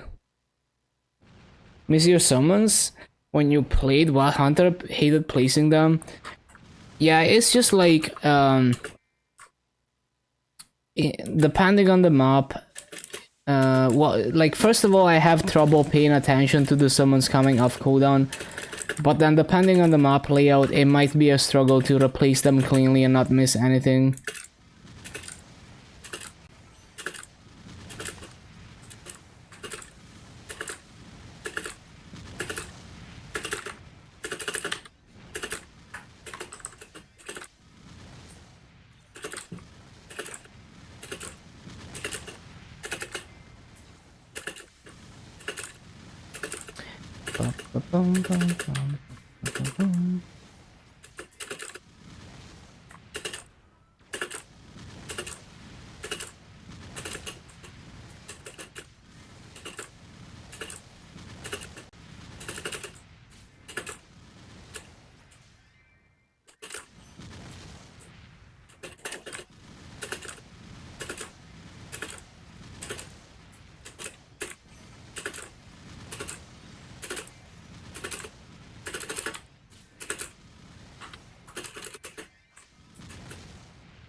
That is the wrong summon.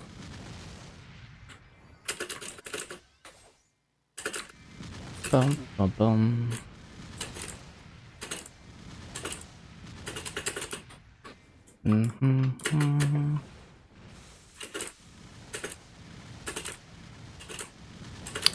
Ba-da-ba-da-ba-ba-boom.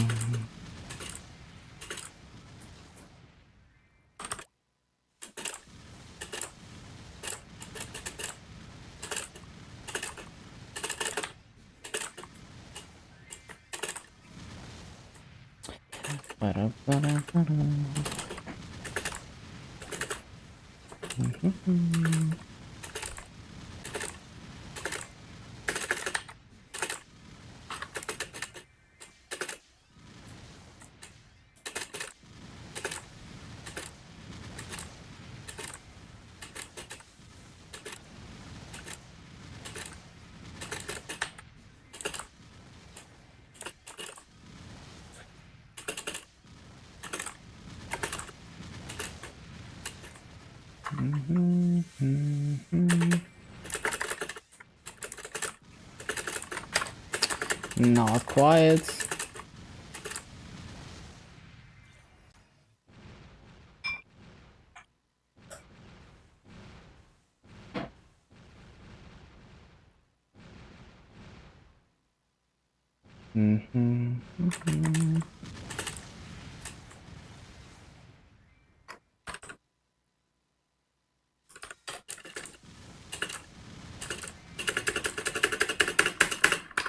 What the hell? Imagine being able to flash jump. Oh, I should probably CC for burning.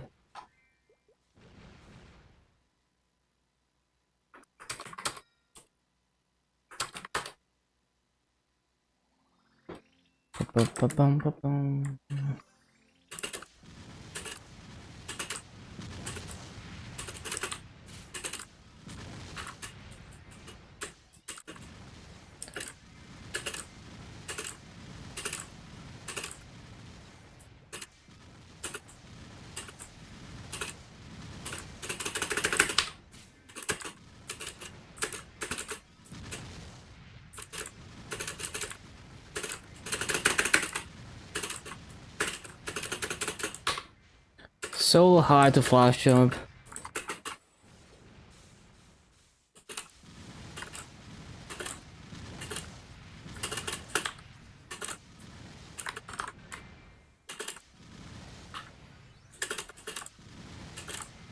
Bum, bum, bum, bum, bum.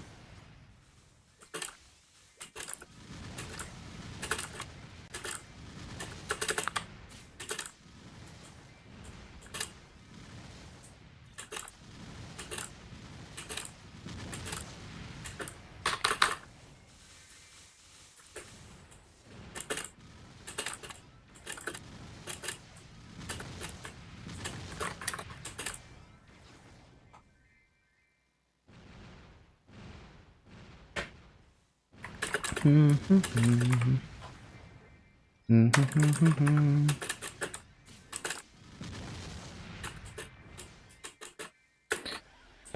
bum, bum.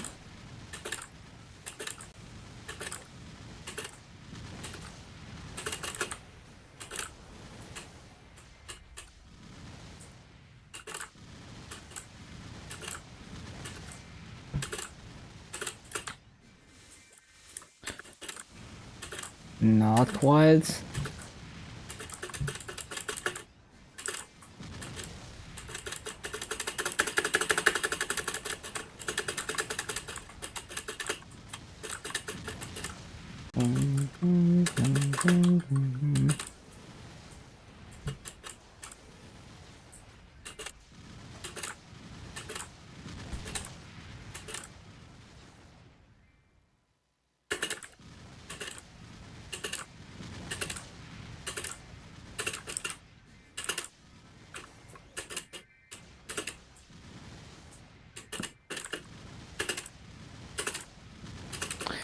Bum, bum, bum, bum, bum, bum, bum, bum, bum, bum.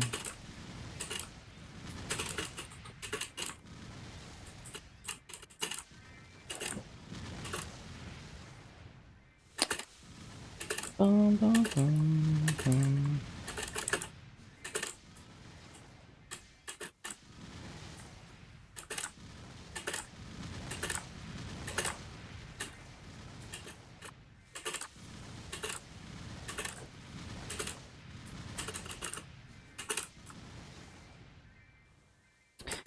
Bum, bum, bum, bum, bum, bum, bum, bum, bum, bum, bum.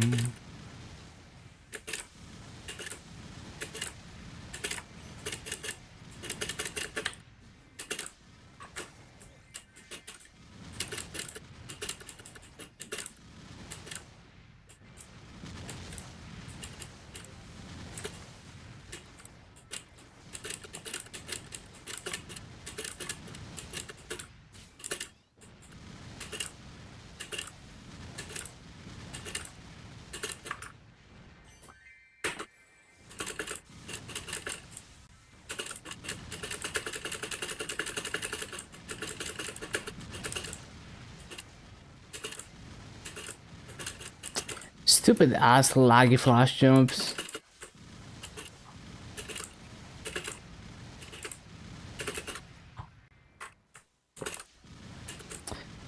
I'm not clear on the top right.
Yeah, that's too slow.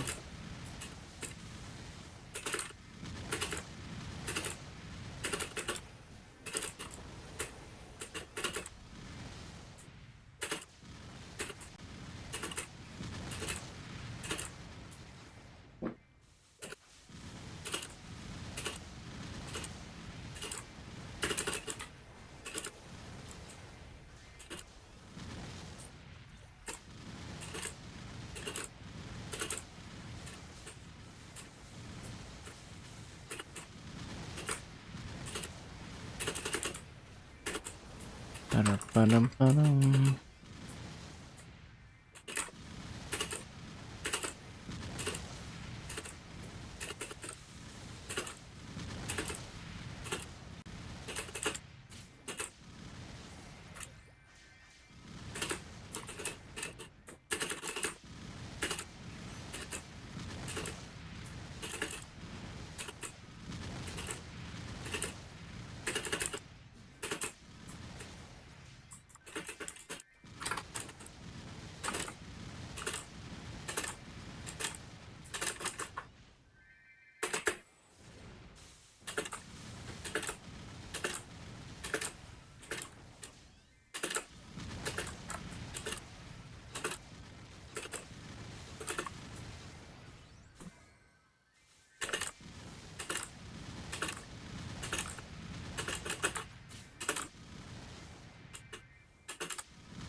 Ba-ba-ba-bum-bum-bum.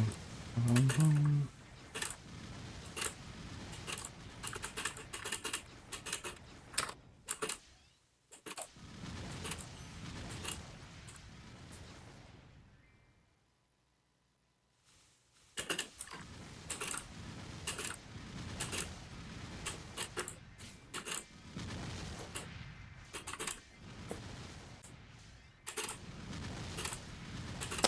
Ba-bum-bum-bum. Bum-bum-bum-bum.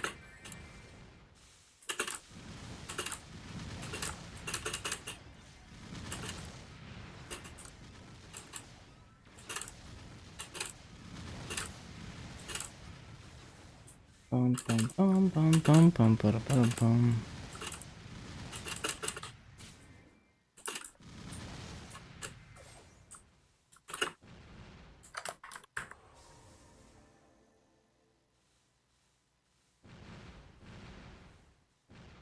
Mm-hmm.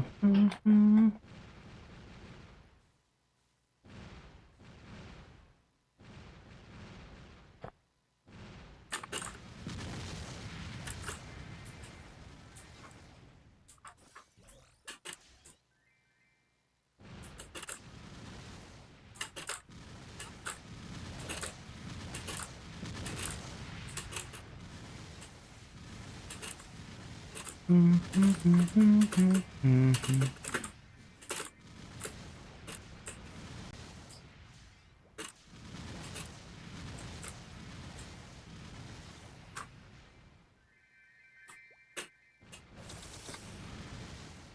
quite.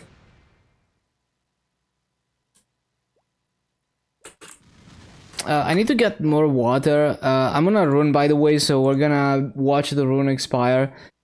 So I'm gonna be right back. 1 minute. I just need to get some water. My bottle is almost empty. And then we're gonna continue. 1 minute.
Okay, got water and everything. Let's see more practice on this map. Boom, boom, boom.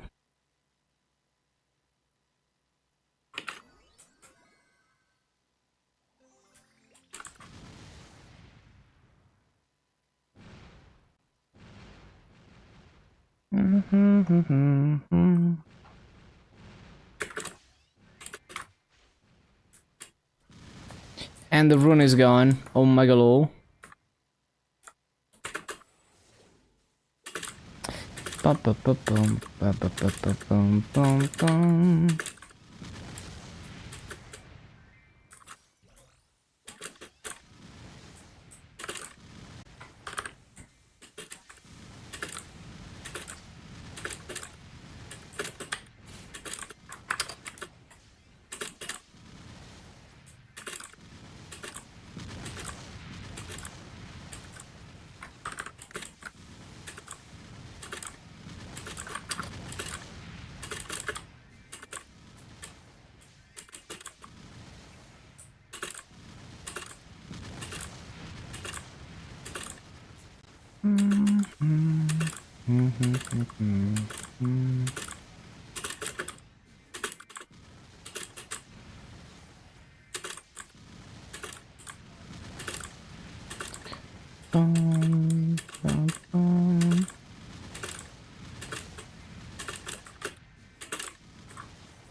Ba-da-ba-ba-da-ba-ba-da-ba-ba-da-ba-ba-da-ba-ba-da-bum.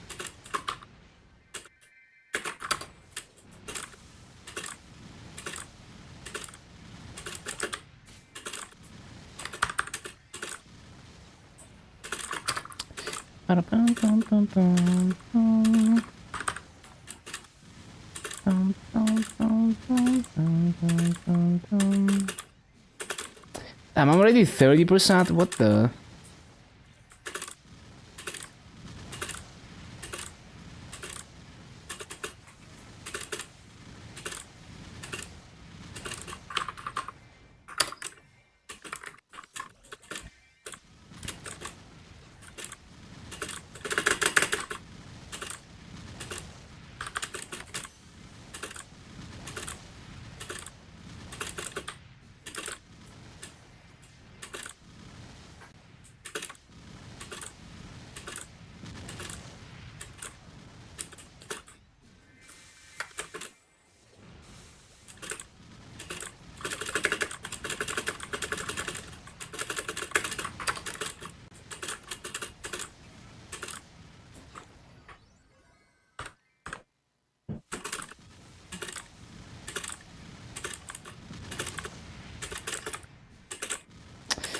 Bum bum bum. Bum bum bum.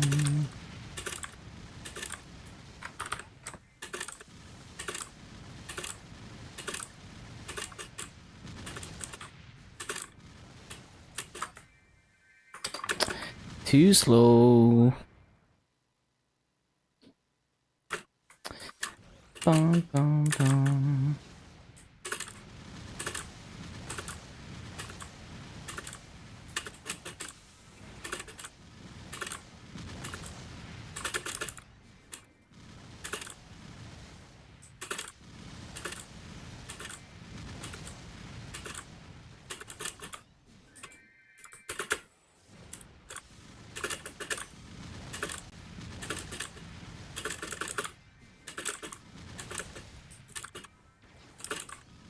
Ba-da-bum-bum-bum-bum-bum-bum.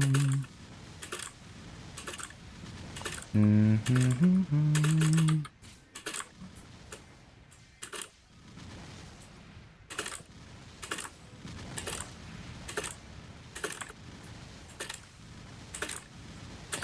Bum bum bum.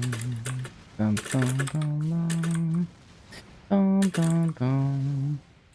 Forgot to resummon.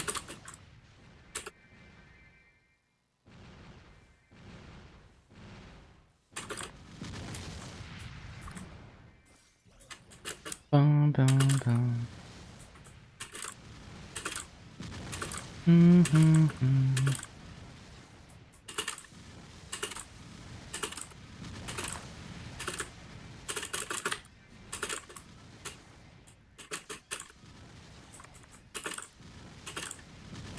Bum bum bum bum.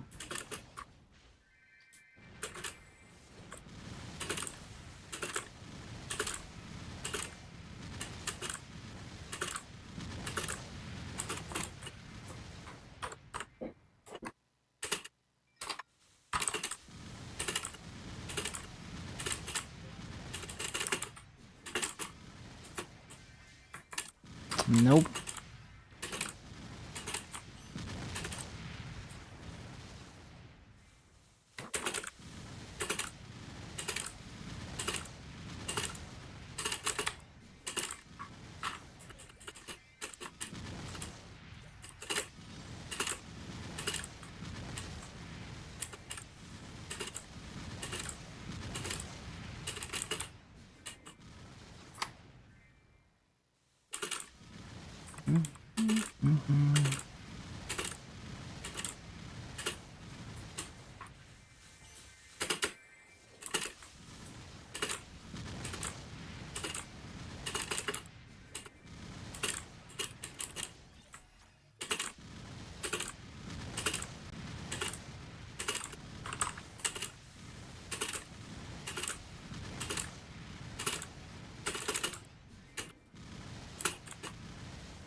Nope.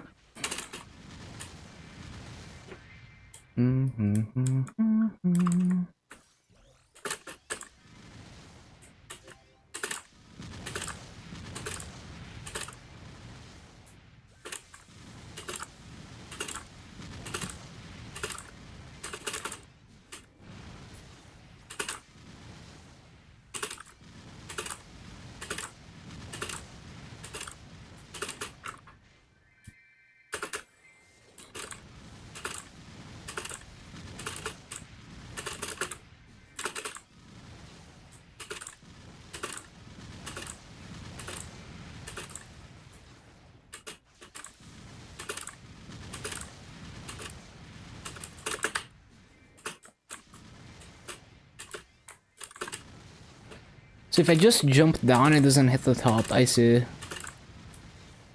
Makes sense.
Please don't jump.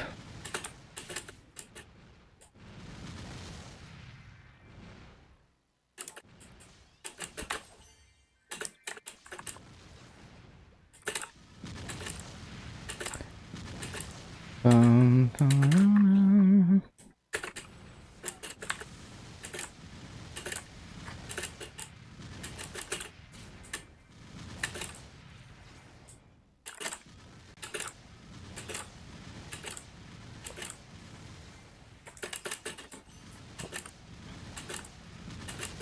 Really want to get a decently clean BA here. Even just to show off the map, because it's actually a good map, I'm just bad at it. Just need more practice.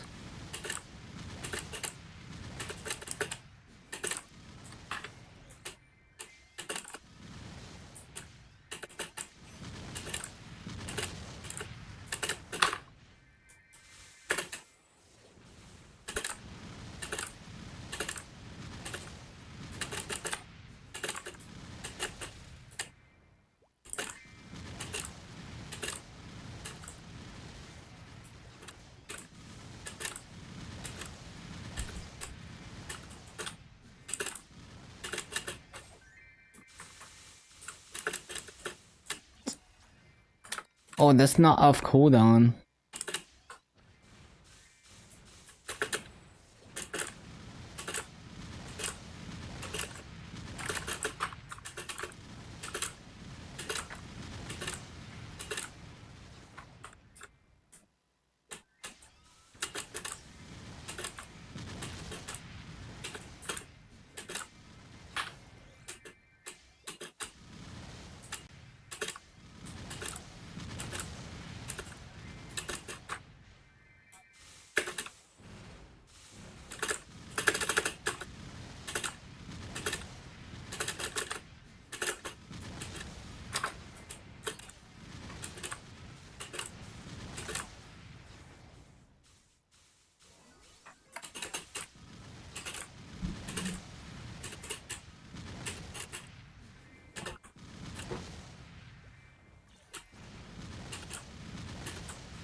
Four more hours left? Okay.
Bum bum bum bum bum bum.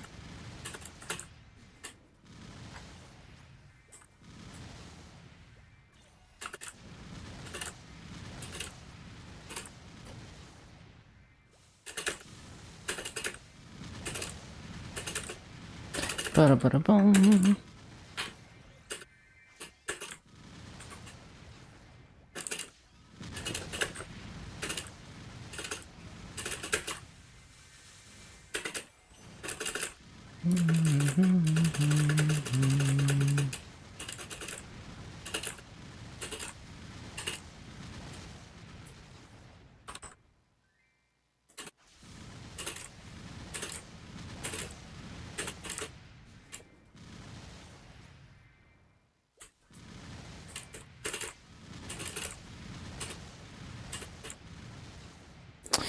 Can you play this game with WSASD? Not really, unless you use some third-party software to remap, which is kind of gray area.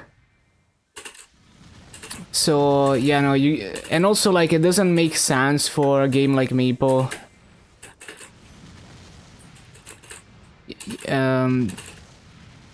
Because it's like you need to use both hands.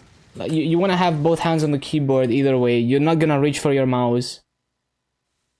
You're not really using your mouse other than like menuing, right? And you're not gonna be menuing in the middle of a boss fight and shit.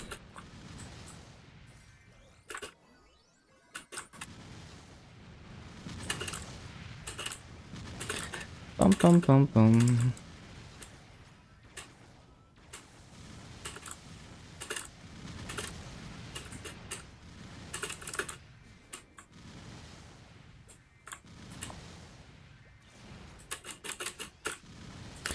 Damn it. That is not how it's supposed to go. Why is it so hard to flash jump? Come on. Please, game.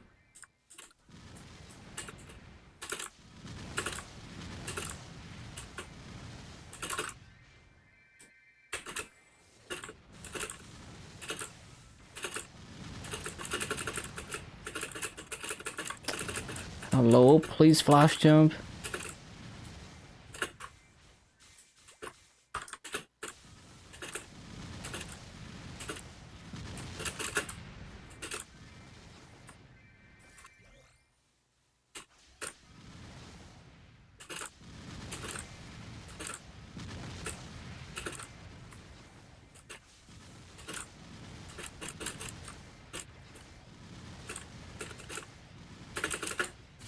What the hell? Why is it so difficult to flash jump now?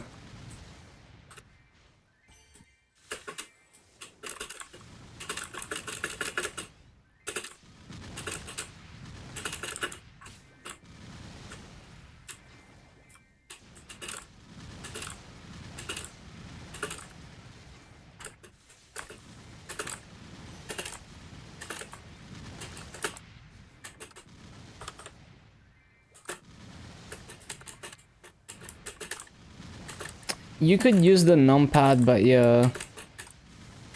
It would be weird.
I pressed it.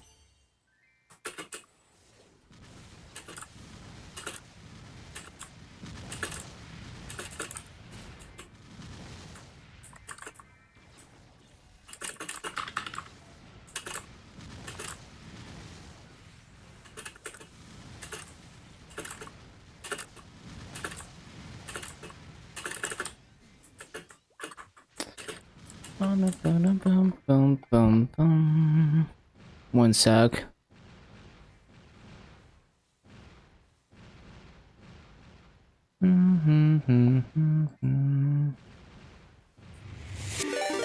Yo, thank you for the raid, the Farsan. Hope you had a good stream. Hello, hello. Hello. Hello, Noir. Raid.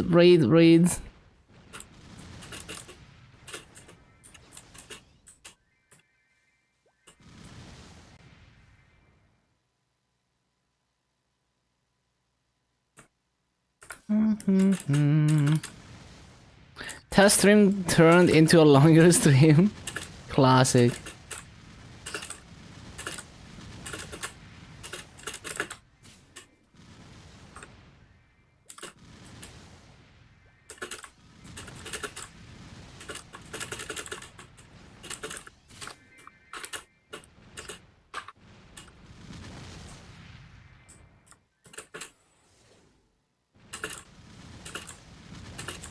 Hello, Nolithu Girl.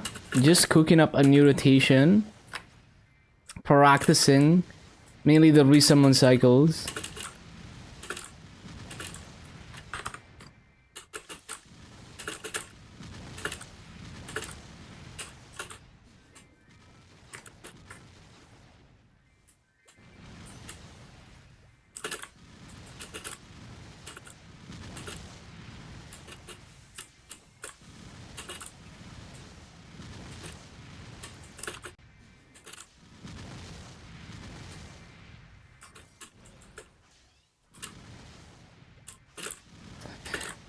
I did normal wheel today for the first time with a party. Nice. How did it go?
No.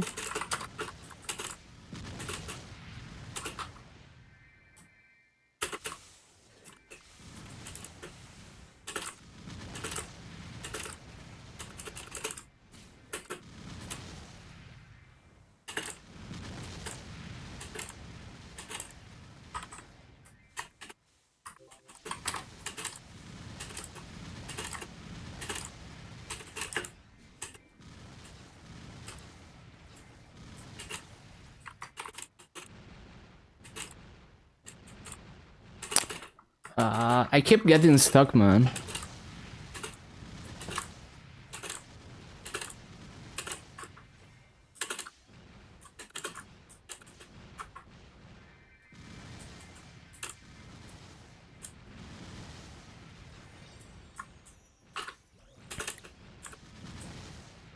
I only barely made it out on one live. Practice makes perfect. Yeah, it's a good way to start learning wheel for sure.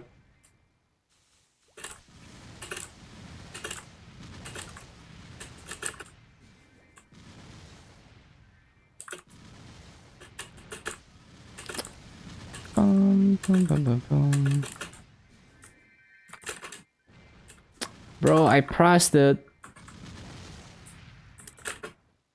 I pressed it.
How long does it usually take to get to 250? It's like 100 hours the way that I do it, which is not the fastest possible way.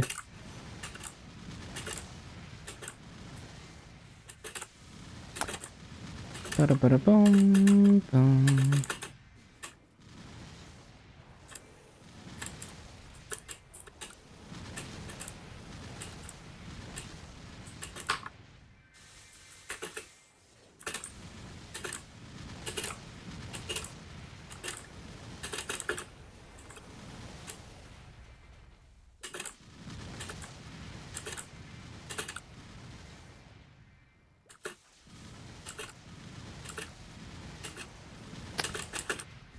They have a main. I don't really spend a lot of time and effort into my main.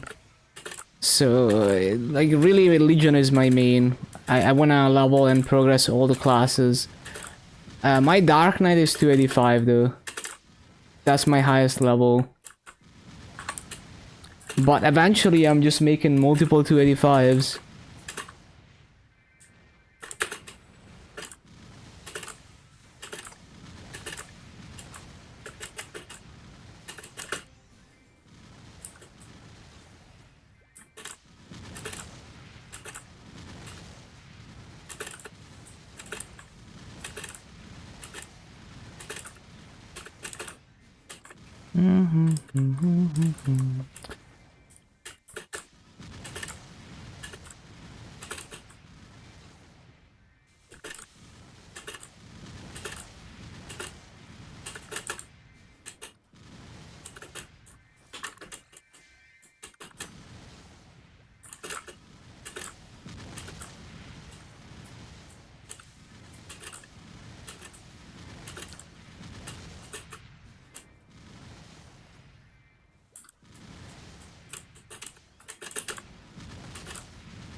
Ba-da-ba-da-ba-ba-ba-ba-bum.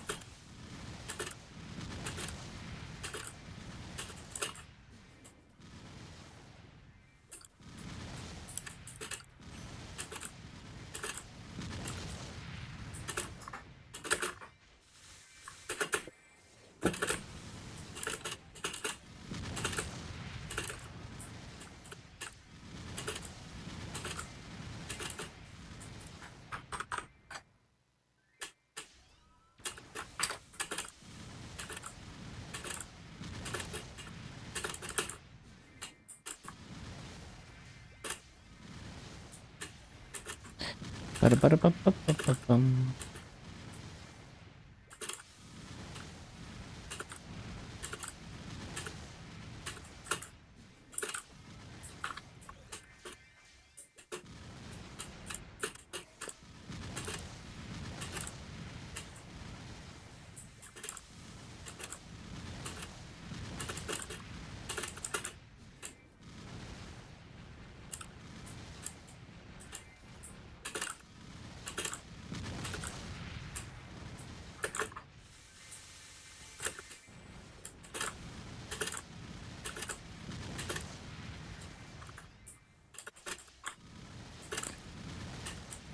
Bum, bum.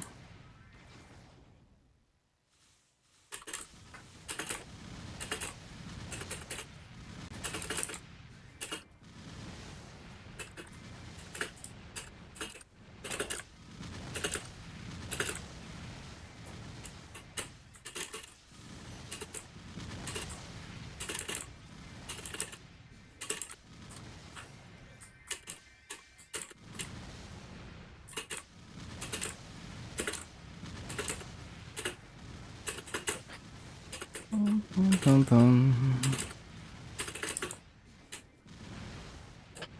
PB6. What is PB6? You mean PD6? I don't remember the mob count in that mob.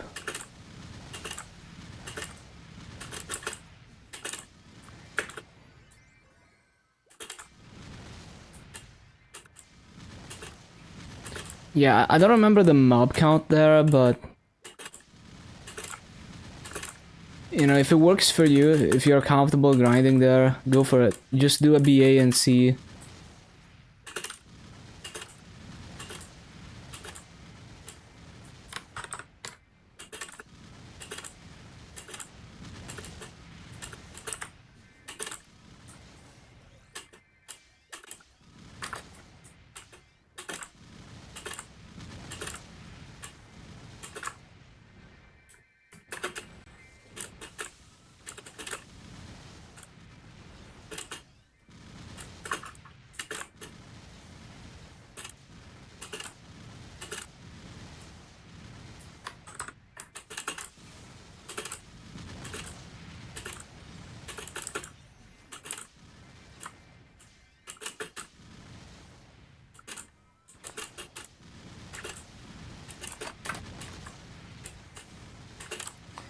See if I can get this right. It's so difficult to make it in time during the re-summons.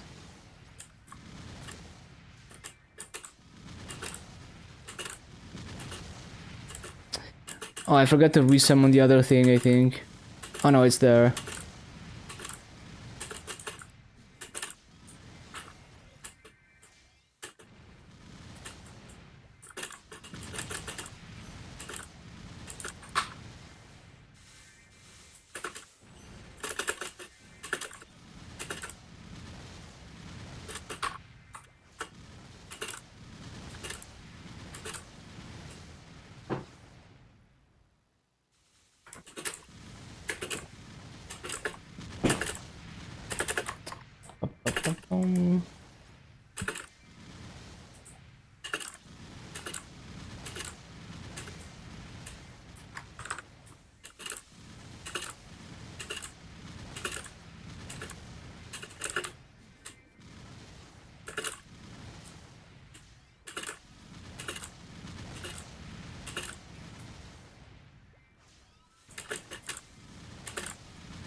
Too slow.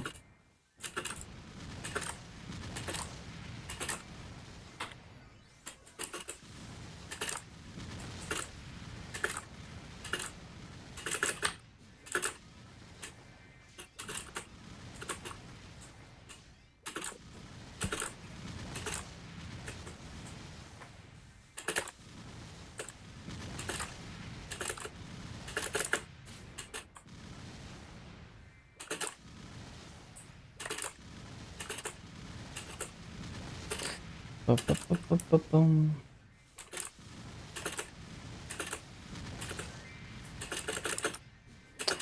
Fountain.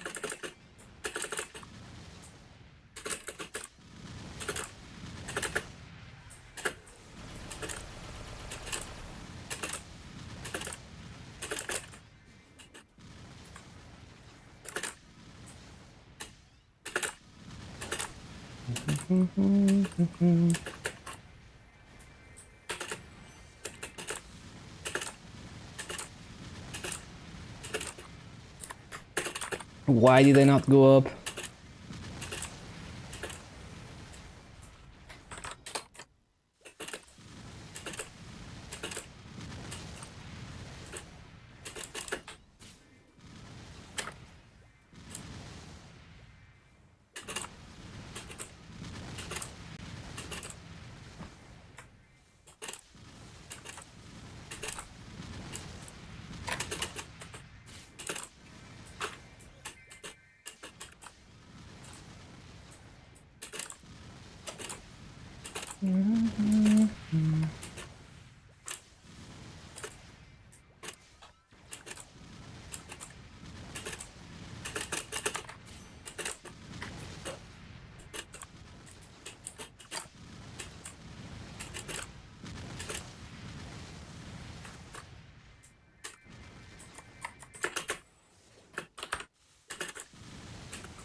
Ba-ba-ba-bum.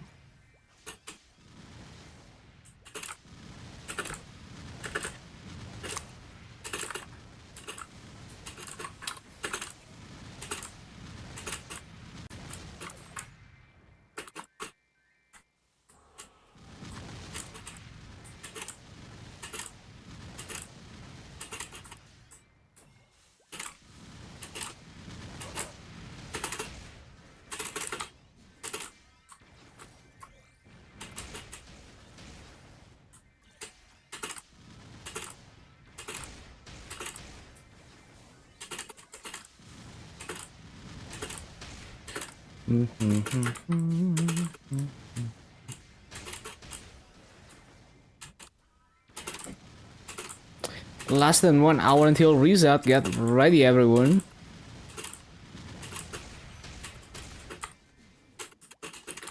Nope.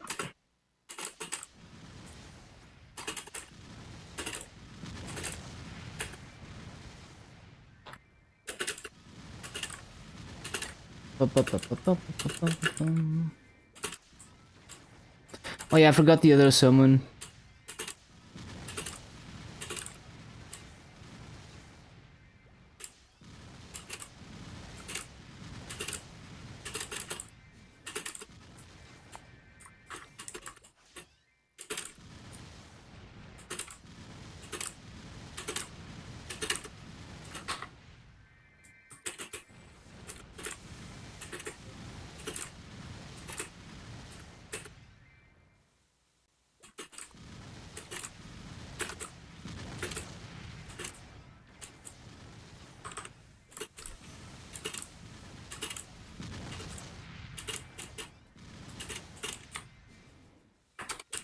Nope.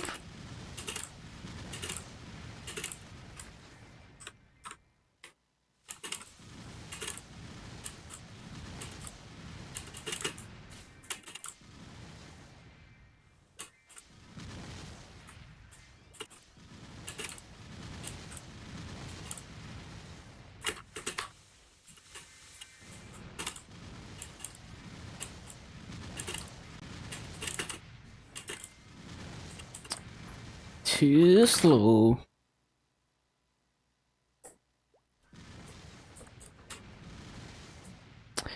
Less mobs? Yeah, that's what I thought. Because there's only a few mobs. I mean, there's a decent amount of mobs with high mob count in Celis, but they're all well known. So, you know, like we all know which ones they are. You know, it's SSS 3 and 6 and PD 3 and Final Age of Light 6. Everything else is lower.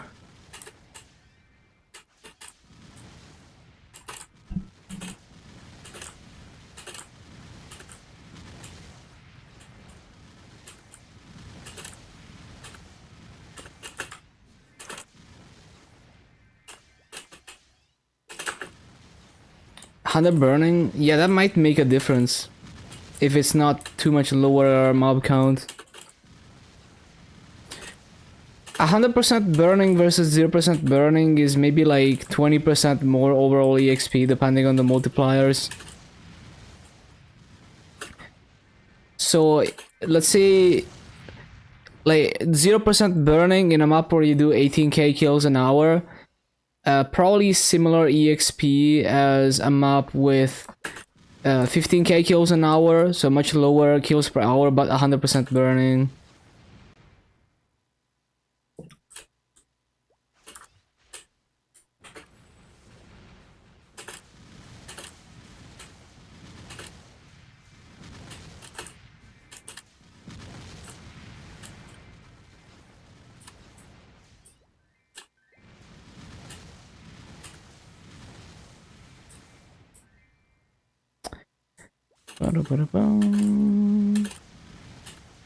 Oh, I need to CC for burning. Yeah, I just need more practice still to keep up with this mob.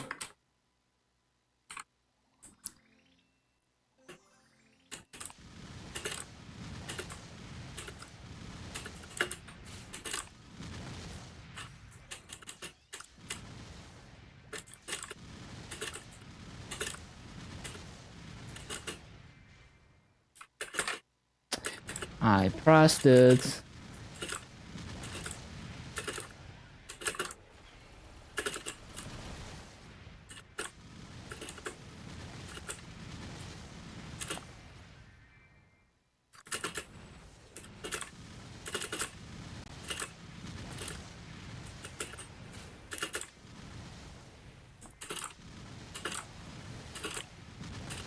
Uh, 15k is not terrible. I mean, you were doing the same rates in LH4, right? Because you were losing mobs to loot. So you're doing the same rates, like, yeah, the same kills per hour. But it's probably gonna drop if you try to loot, so... You know, you have to do a realistic task.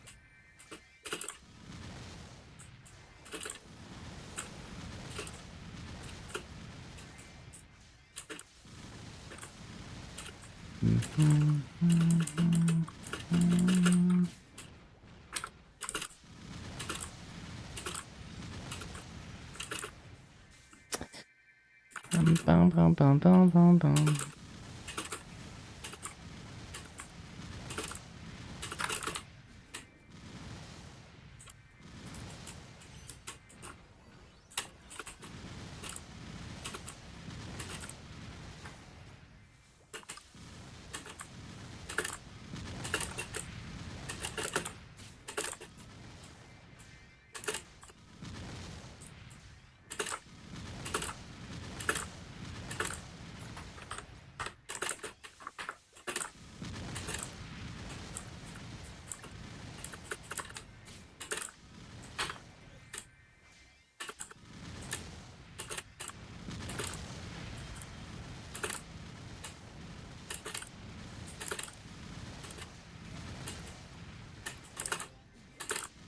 Yeah, I did that challenge too when I started on GMS for a while. It was fun.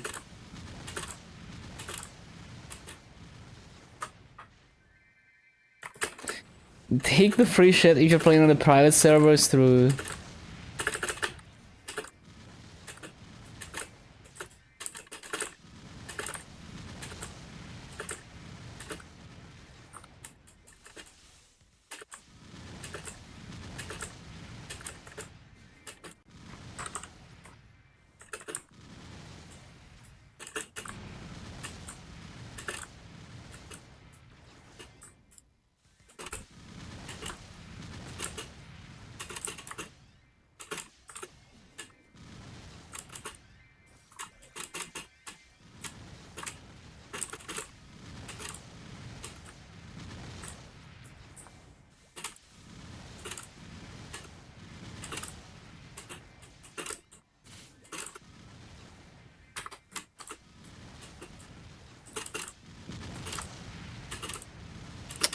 Ba-ba-ba-ba-ba-bum.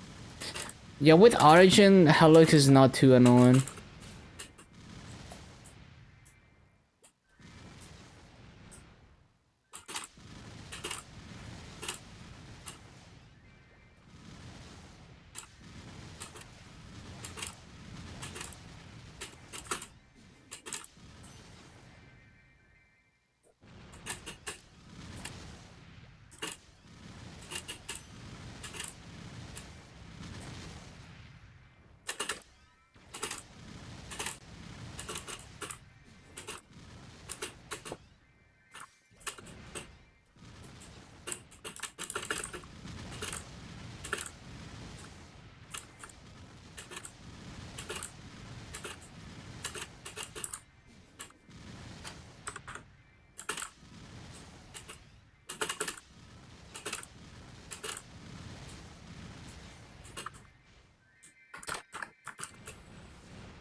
Bum, bum, bum, bum, bum, bum.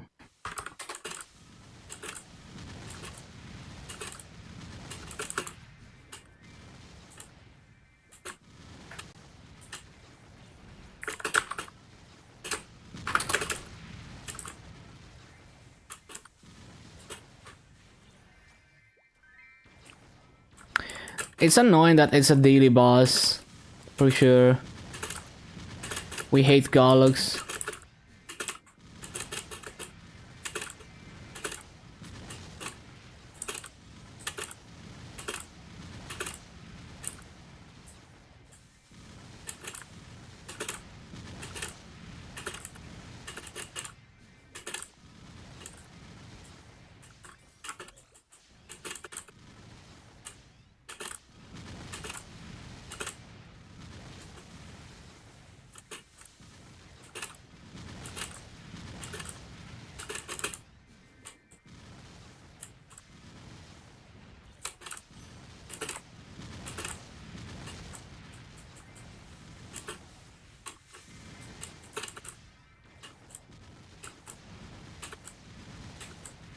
Paladin, it's pretty comfy, I like it.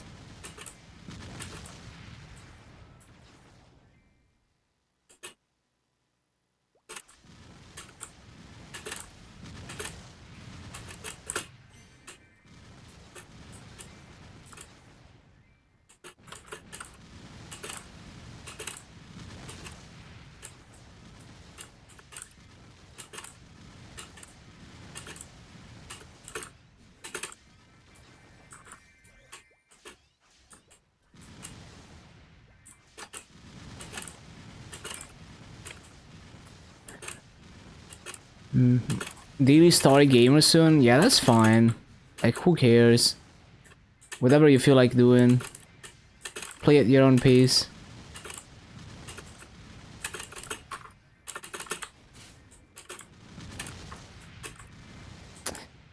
Not quite how it's supposed to go still.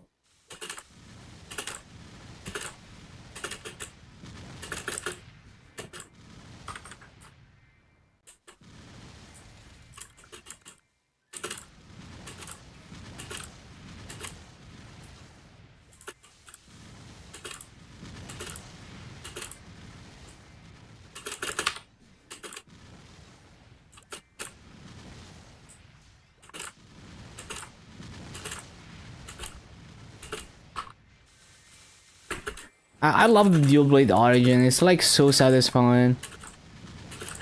And the new mastery core. I love the new Asura. Oh shit! I forgot to resummon again. The hitbox of this skill, you get used to it. It is very weird that it hits behind you. But in this map, it's actually good because it's very tall. So usually I have trouble multiplotting in this map. Xenon has a much easier time here. But it's been very difficult to replace summons cleanly. Mainly, sometimes I just entirely don't notice it's time to resummon as always. But it's also like, it's difficult to do it cleanly and be fast enough. So I need many hours of practice to get the muscle memory for it.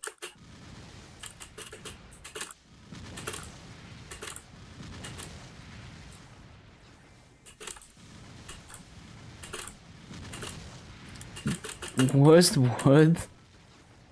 Is it like a worse version of Shibel?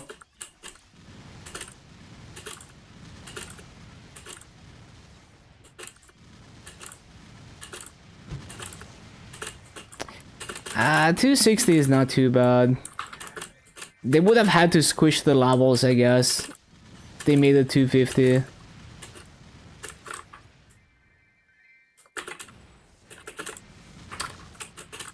Would have been weird. Shot him.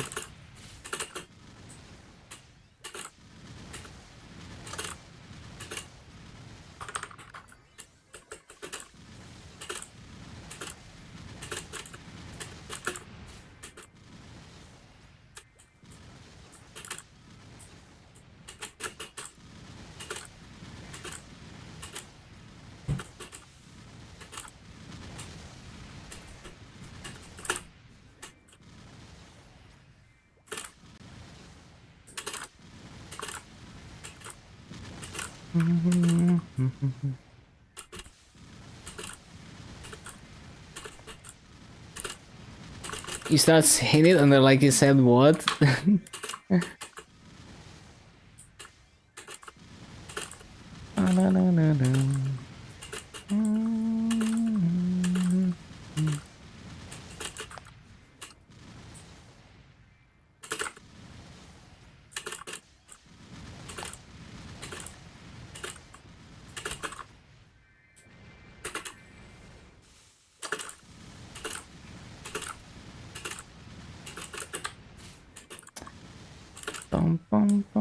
Apparently there's a rune. Frenzy totem? Nope.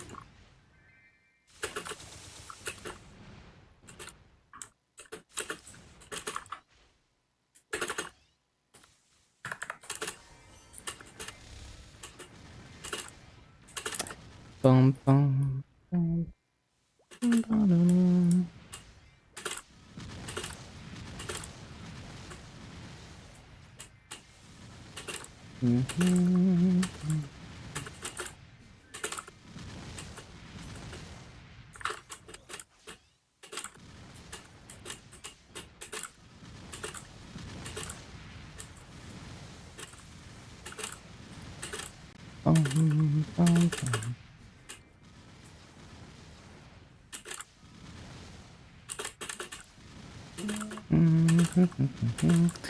Range up 6.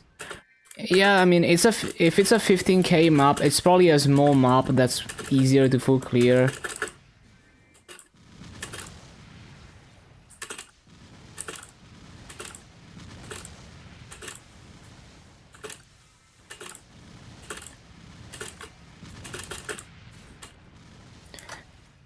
Yeah, like I could get triple the rates on Frenzy, but it's like it doesn't matter because I'm gonna grind this game 10 hours a day even if I get triple the rates. So it's more important that I play in a way that's enjoyable.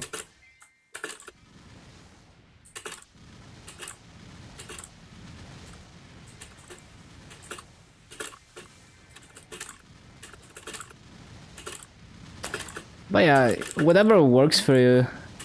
You know, whatever feels comfortable.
Bum, bum, bum, bum, bum.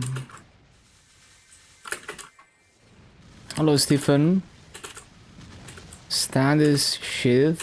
What do you mean? What does that mean? Bum, bum, bum, bum, bum, bum, bum.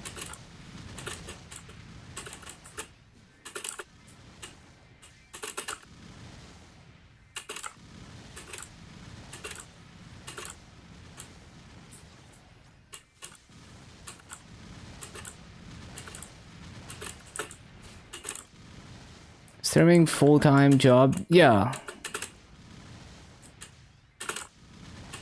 I mean, it's not like sustainable yet, but yeah, I do wanna.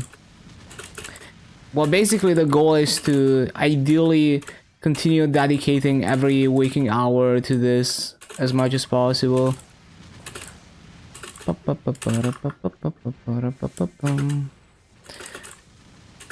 Kinda got a huge buff. Yeah, it was like 25% or something estimated, I forgot. Also, like, pretty nice quality of life. Like the up jump and not having a cooldown anymore. But yeah, I don't play Kana, so I can't really comment on those changes. It seems nice on the surface, but I will leave that to people who actually main the class and have spent hundreds of hours on it to judge.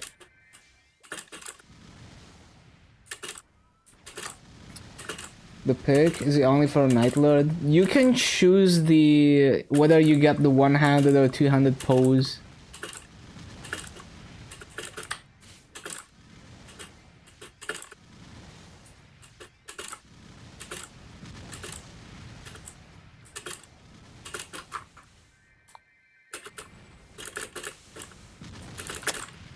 But yeah, it seems like good news for Kana mains.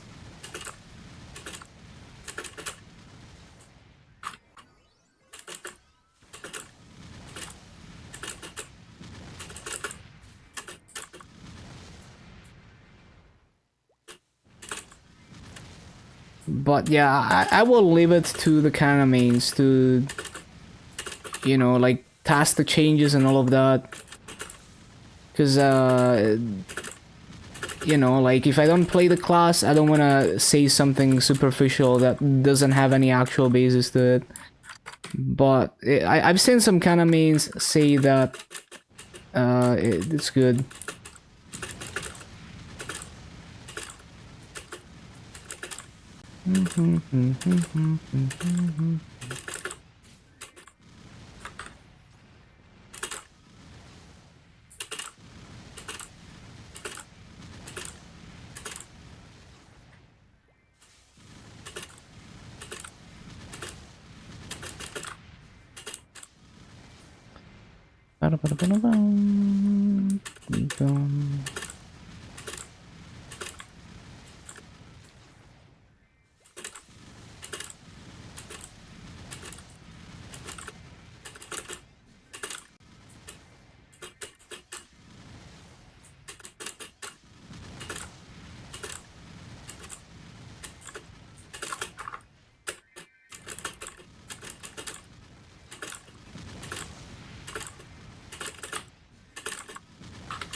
Yeah, too slow on that resummon cycle, always. Whenever I have to replace the xenon summon, it's too slow.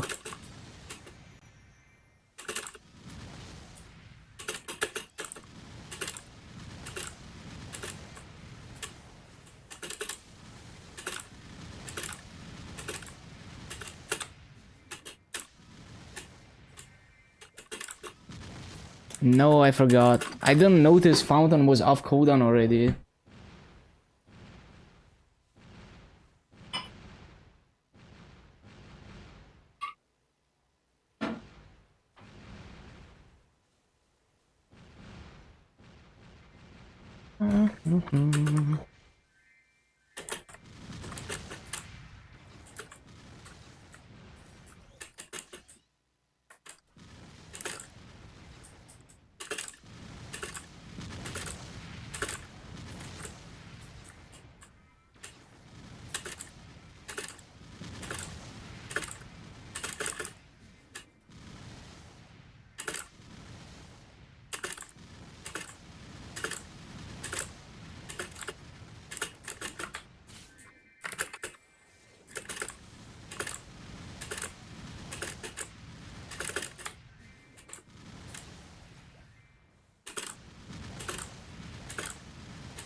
Bum, bum, bum.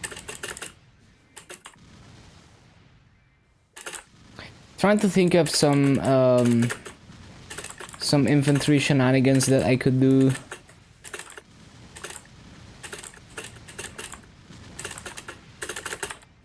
Because in previous maps I was able to use infantry to my advantage, but in this map it's kind of weird because I always need to multi-plot. Maybe that platform in the left edge doesn't really have much spawn under it at all. It doesn't really have spawn under it, but the mobs might occasionally walk there.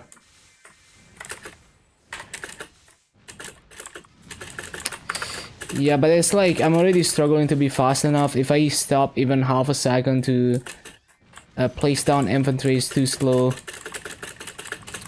But I could place it on the cycle before I replace the xenon summon maybe.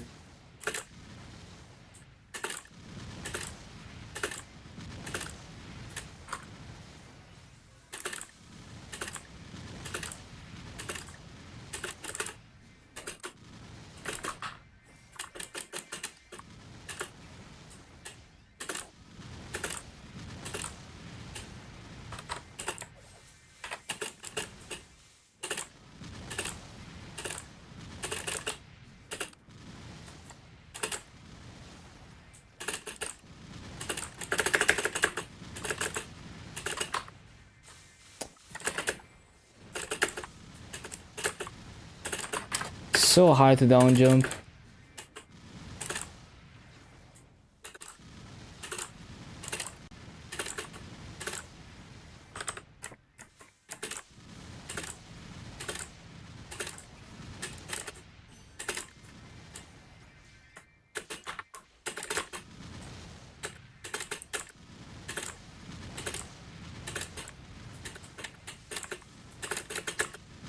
What the hell? It's already been 2 hours since the last wealth pot. I feel like it's been like half an hour.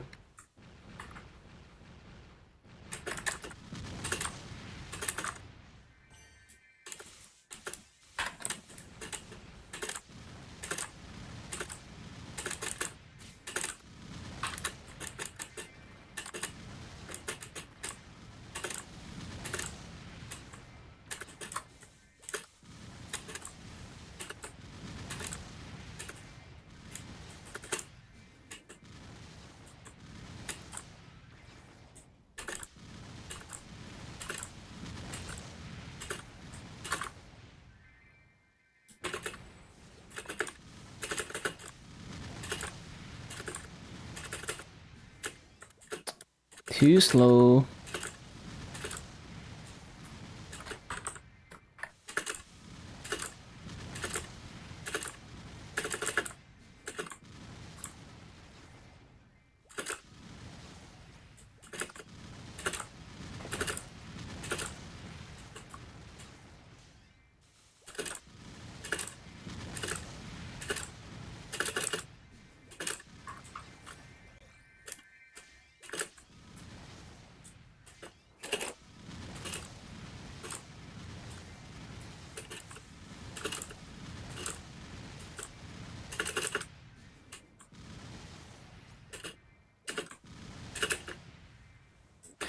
Bum, bum, bum, bum.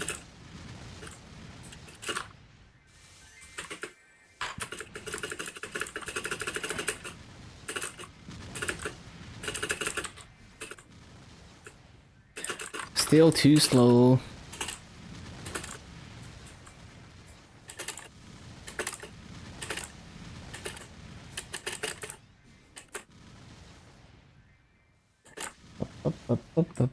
Bum.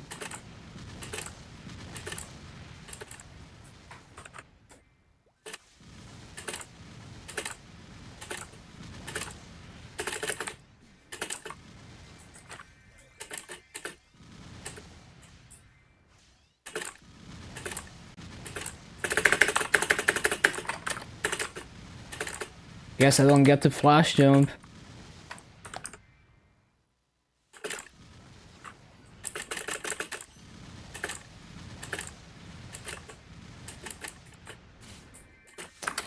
Nope.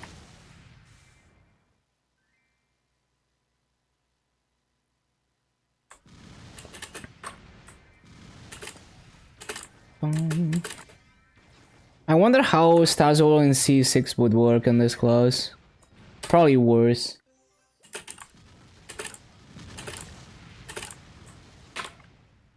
Like, it would be even more difficult to resummon. Also, why did I not have a rune?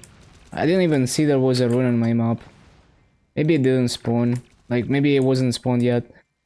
Let me see. How would I do this map as a xenon?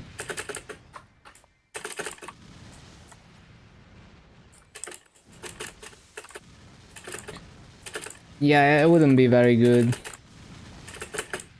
Definitely wouldn't be able to full clear. Damage is pretty good though. Like, I think my fountain even is one-shotting, which I'm usually not able to do that when I'm 240 and I just moved into this area.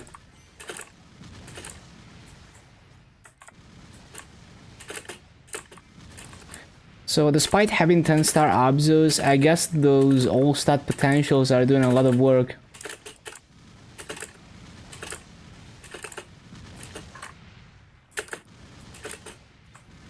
Yeah, no, this map would not be good at all. We can try Final Edge of Light, although Final Edge of Light 6, unless it's like really easy perfect rates, I wouldn't want to be there. just because like I could do similar rates in Stazwell in C3 and I would get way more EXP. But if it's super easy, full clear, then yes. But I have a feeling it won't be because there's not enough summon coverage for the top. You wouldn't be able to take everything just with Fountain and Hypergram. You would be missing mobs. You would be missing a lot of mobs if you try to rely on that. So it would be a L-shaped rotation just like Stazwell in C3, and it would suffer from similar problems. Although it's a bit of a smaller map, so maybe it's easier.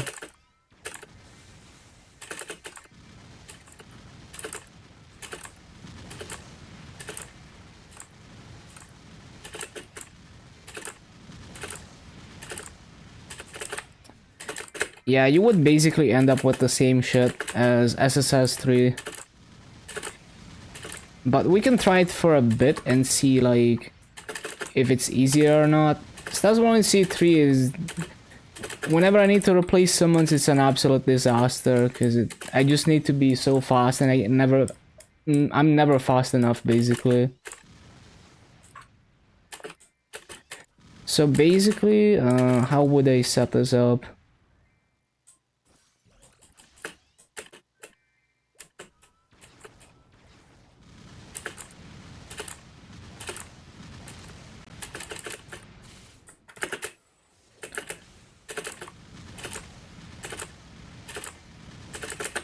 Nah, same exact problem as Stazwell in C3. Simply not fast enough after I replace the xenon summon. It's too slow. So I don't really see any reason to be here over SSS3. It's not easier, but it's lower EXP. I would likely get similar rates.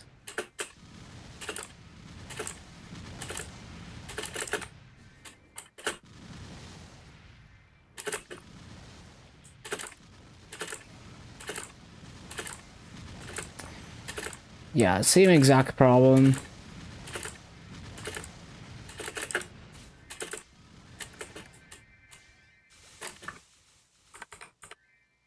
I don't think PD3 is good for Xenon, but we can try it for a bit. Well, okay, I guess one good thing about PD3 for Xenon is that you can have both summons in the same platform, which makes the resummoning maybe less stressful. But then clearing this part is, I mean, it's not too bad as a Xenon, but yeah, there's a bit of a dead spot in the middle.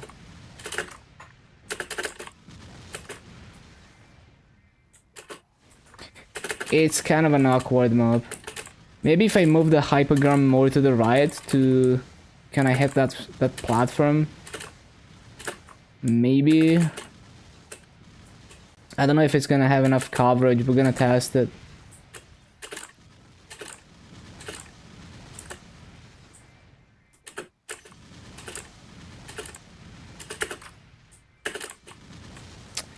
But yeah, this part is very awkward. Bum, bum, bum, bum.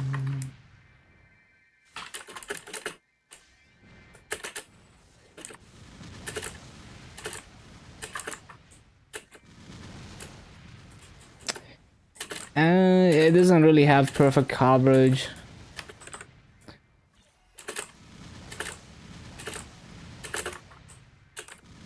It's a bit like less sweaty than Stazwell in C3 though, maybe. We can play around with it for a bit.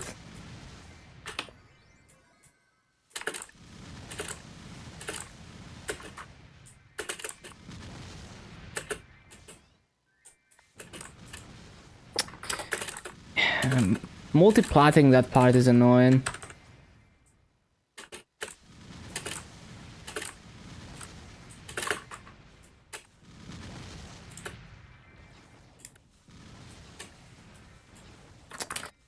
Yeah, so if I don't flash jump, I'm unable to multiplot there. Kind of annoying. A low down jump. So slow.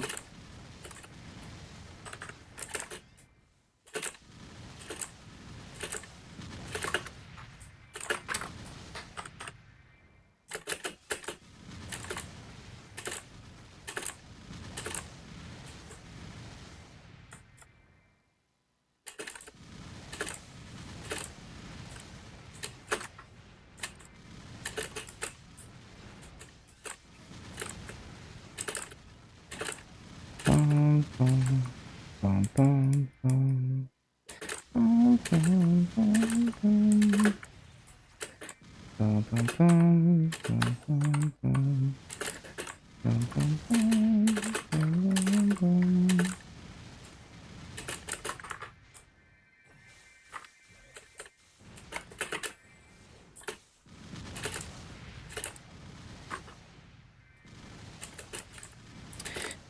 And it's still kind of slow to replace summons though. I don't know.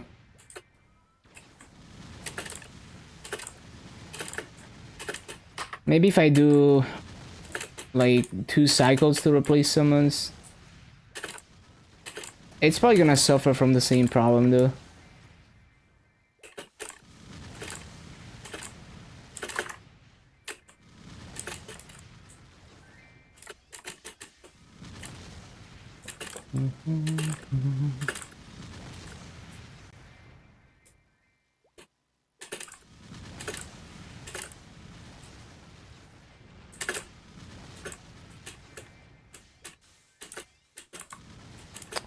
Nope. If I just replace this,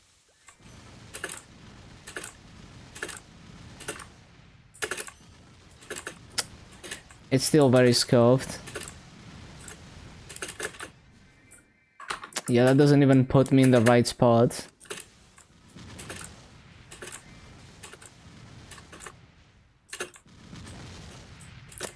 Doesn't have good coverage of the top there.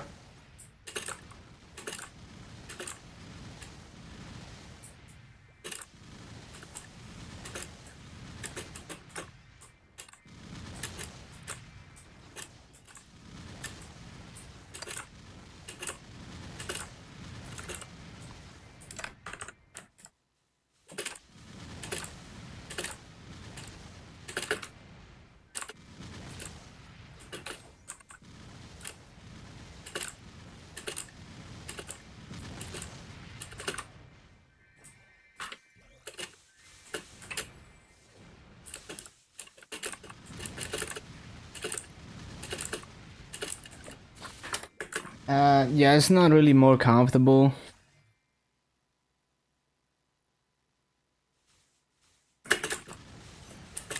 Maybe with a different setup.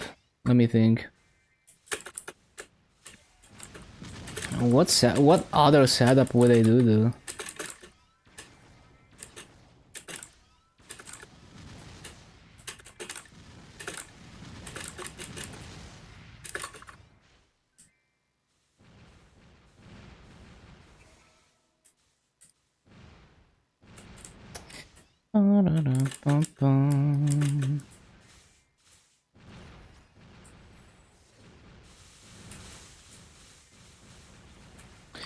Well, that doesn't clear this part though, and fountain wouldn't reach there.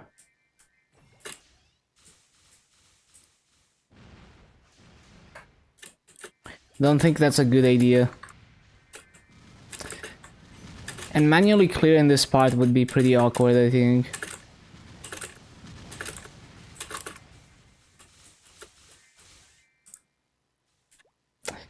So if I put it here, it would not multiplot.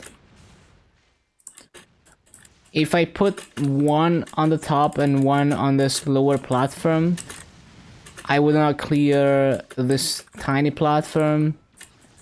It would be very annoying. Yeah, I don't think so. I mean, it's okay, but like, it's not really more comfortable than Stazzle in C3.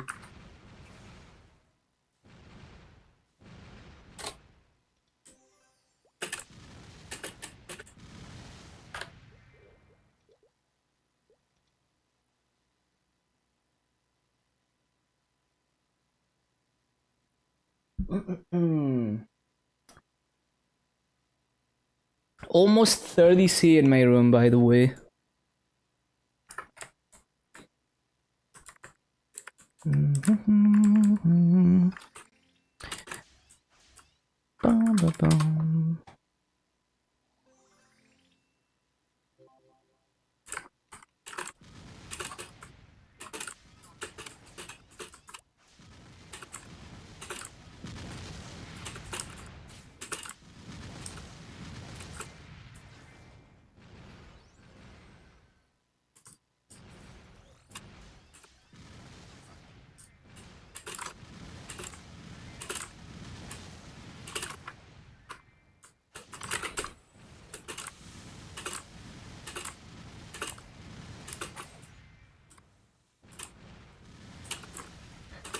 PD3 18K, nice. Yeah, that's quite good.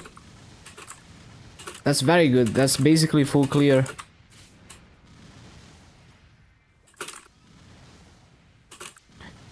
I personally didn't like PD3 as dual blade because I don't like going in circles.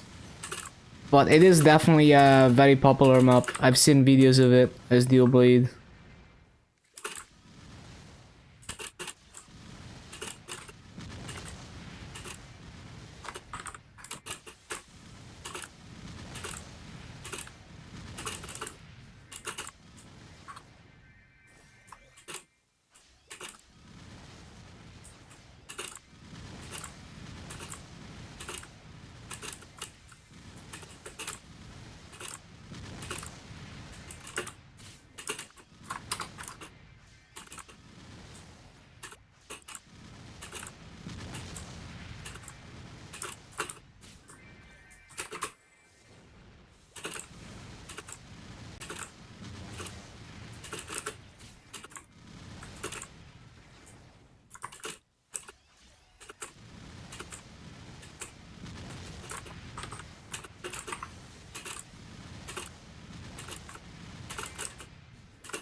Nope.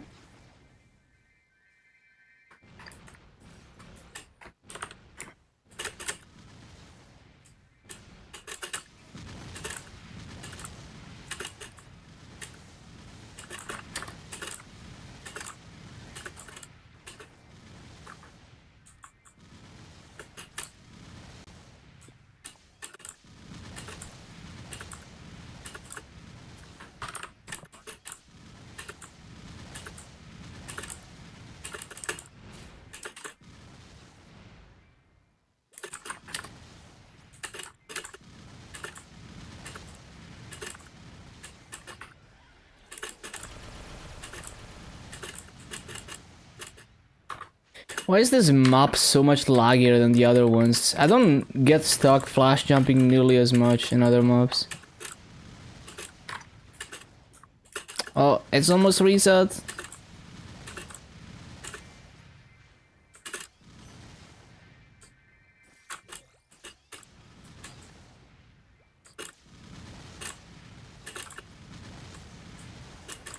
But yeah, that's cool. If you made it work, feels good, man.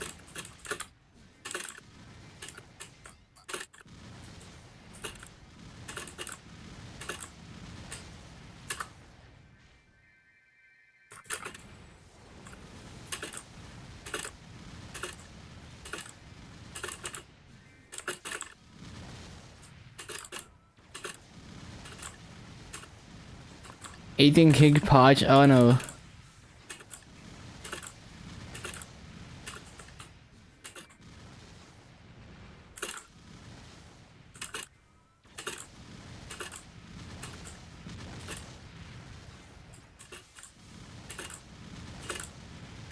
Oh, it's not reset yet. 5 minutes away.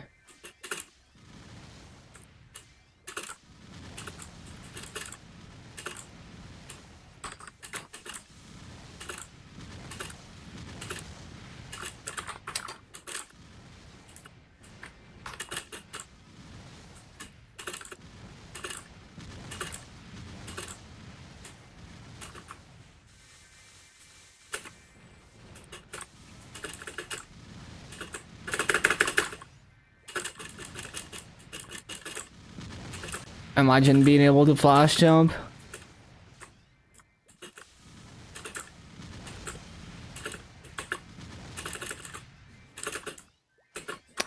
I always felt like Celas was a little bit laggy. Duoblade, I also was struggling because some of my flash jumps would fail in Celas.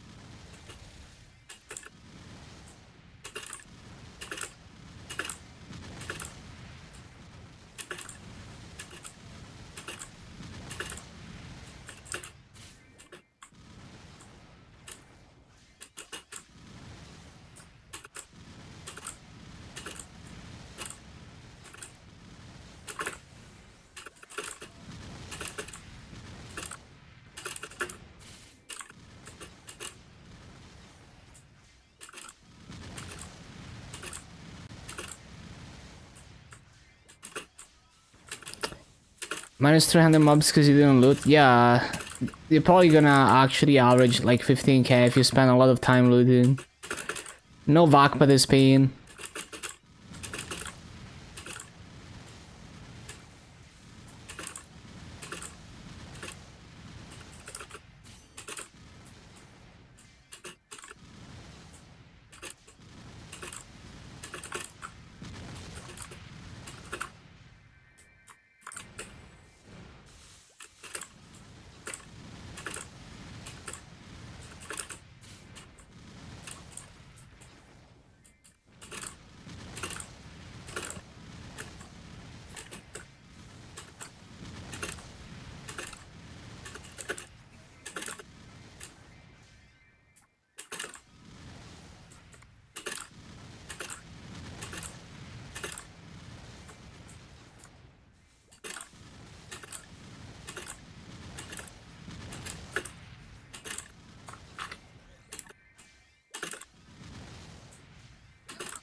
It's reset. Happy reset. Time for coupons. Wait, I haven't been using coupons for like hours and hours. Like I've grinded 7 hours and a half. I used like 5 hours of coupons because I keep forgetting to pop them. Oh, what is this? Oh, 7,000 days of Maple.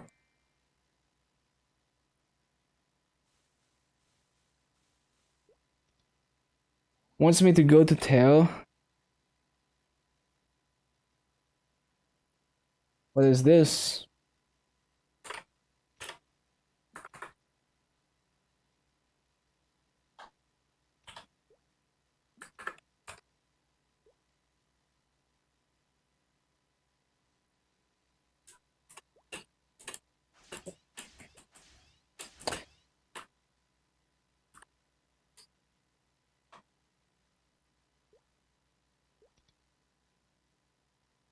Where are we going? Chef. You mean... Wait. Wait, who are we talking to?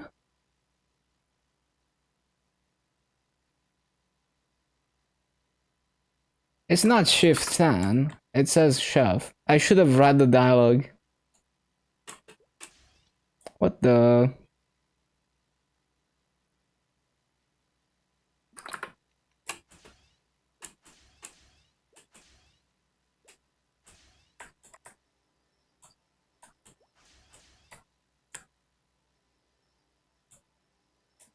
Kerning City? It sends me to Hannes's, which is weird.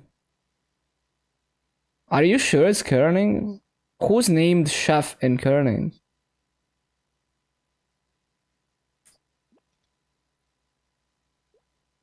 Yeah, who in Kerning City is named chef?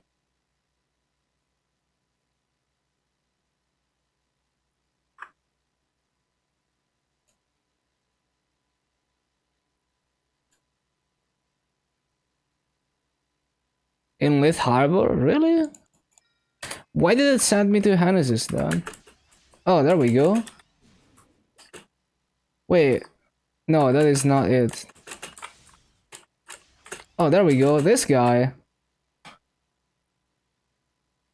What the hell? I didn't remember this guy being named Chef. What the hell? I thought he was named like Roger or some shit.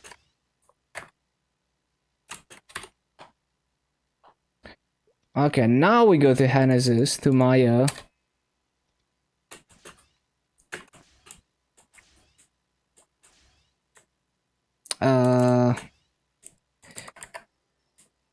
Maya is very sick and needs your help. Attention, all Maplers.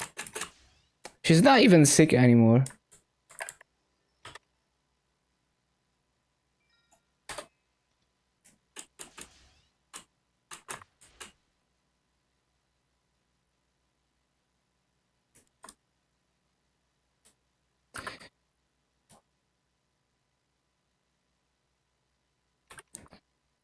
And Chifstan.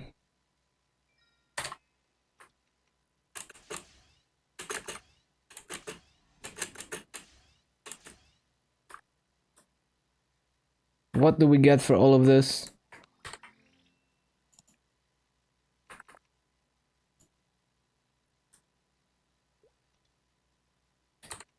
What is it? Oh, it's that damage skin, I see.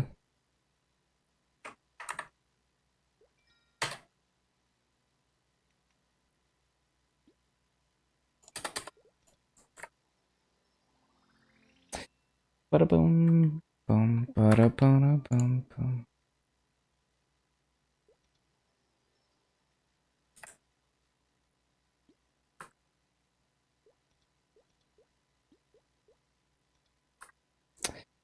Bum, bum, ba-da-da-da-da-bum, ba-da-boom.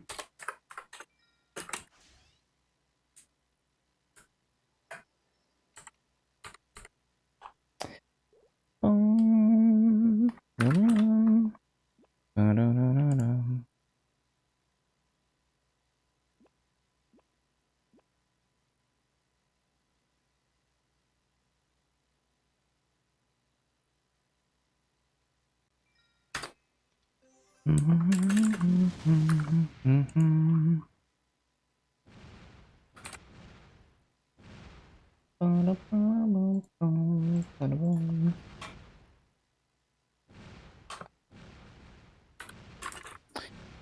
Let's go. Let's go.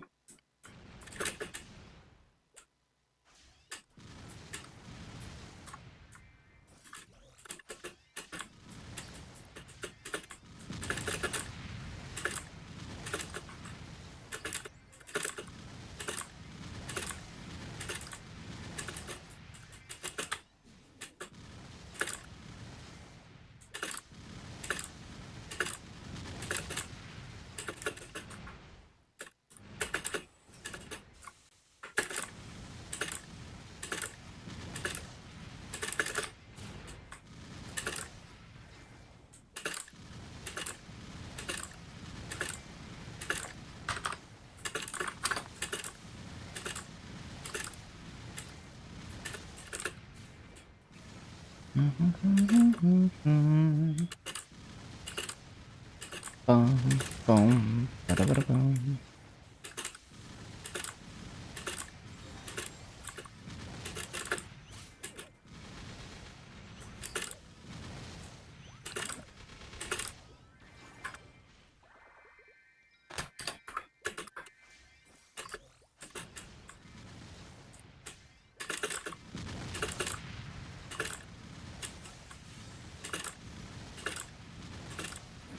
gold safe, lowest number that no one else has picked is the winner.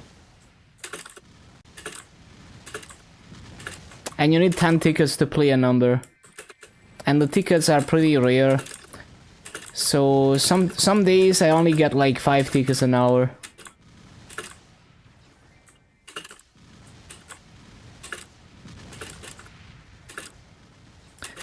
One, I mean, maybe if everyone else thinks someone else has already played one, you know, the mind games.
Dun, dun, dun, dun, dun, dun.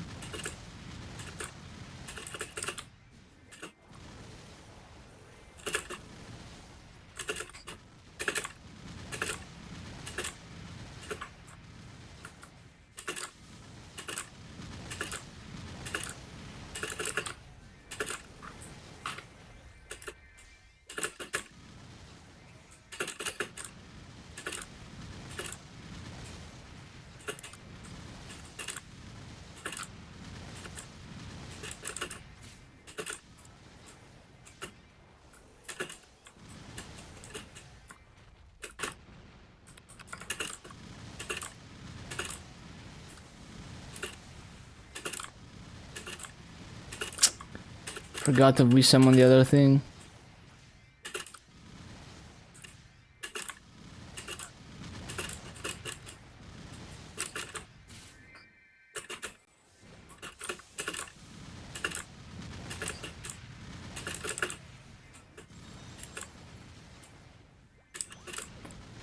MP Moonbridge, so much better. Yeah, it's hella EXP. Yeah, because it starts scaling super hard at Moonbridge and beyond.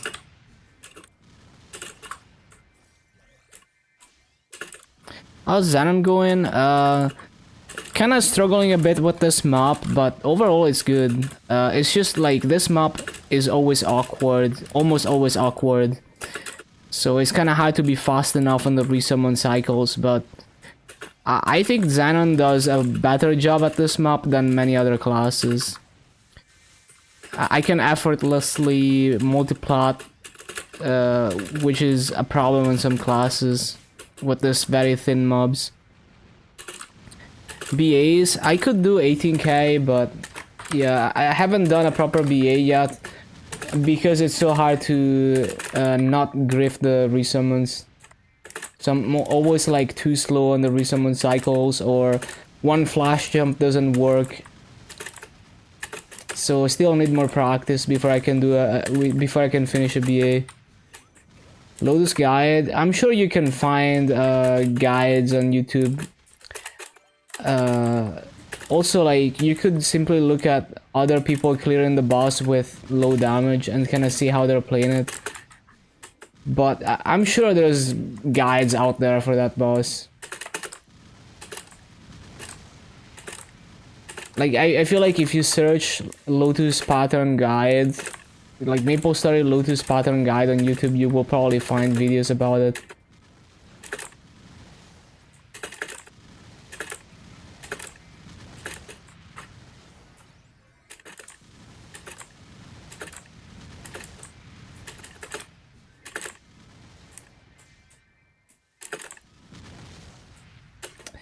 Oh, I usually don't do bosses, but even if I, like, even when I do Lotus, I kill it so fast that I'm not really doing the mechanics properly. It wouldn't be a good demonstration. Well, I can show you my 20 minutes clear on the Lin. Like, the first day I created my Lin in Burning Wood, I soloed Lotus, and it took 20 minutes, so it wasn't even a bare minimum damage, but it's like a decently long clear, I guess. I don't think I was playing very good. Yeah, I don't think I was playing very good on that fight, but at least it kind of showcases what it's like to fight Lotus with low damage, I guess.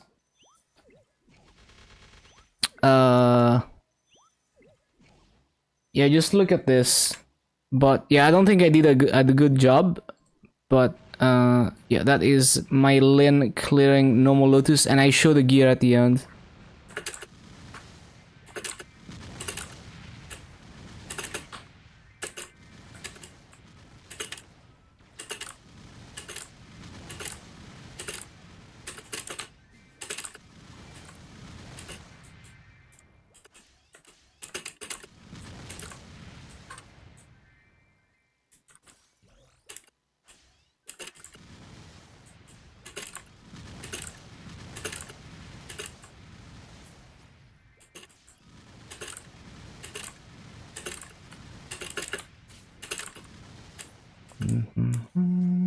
Oh, that is not far left enough.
Nope.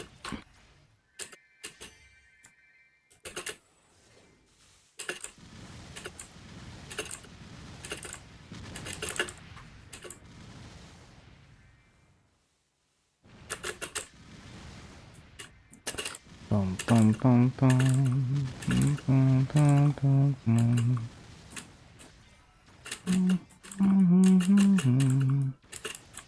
Oh, wasn't paying attention.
Bug damage skin? I remember when we had KMS damage skins, like with Korean units, it was nice.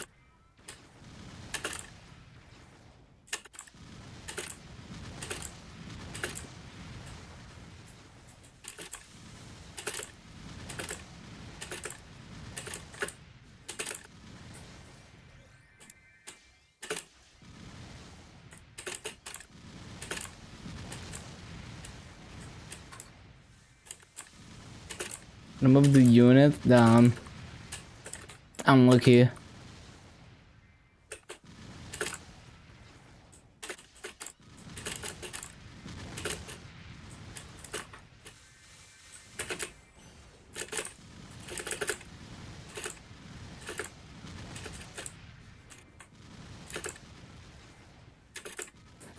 No, yeah, I remember the massive damage skin.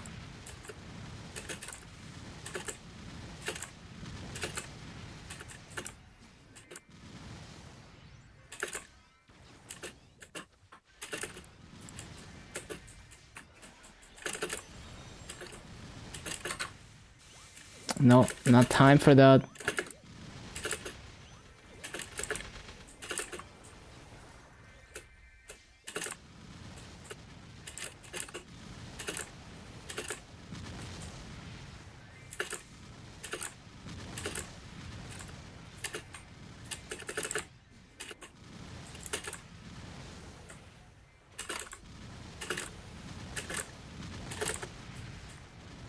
Used Frenzy would have been done a long time ago. Well, I'm never done though.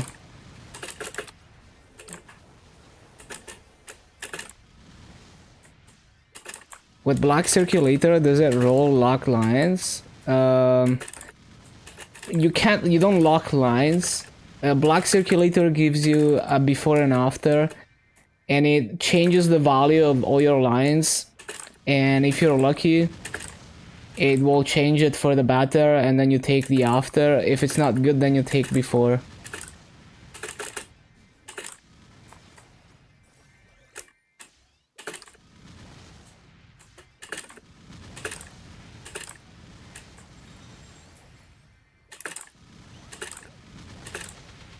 But yeah, like, even with Frenzy, I would be grinding this game 10 hours a day for the next, like, 10 plus years. I would simply aim higher.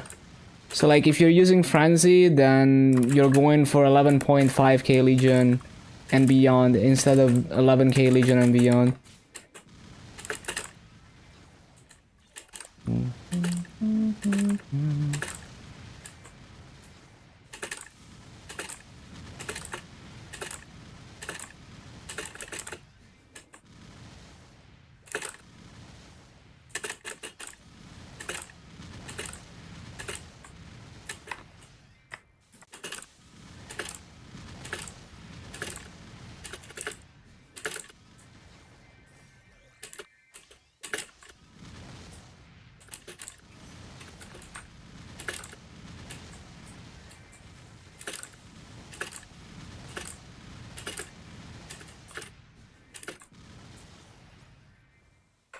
Boom, boom, boom, boom.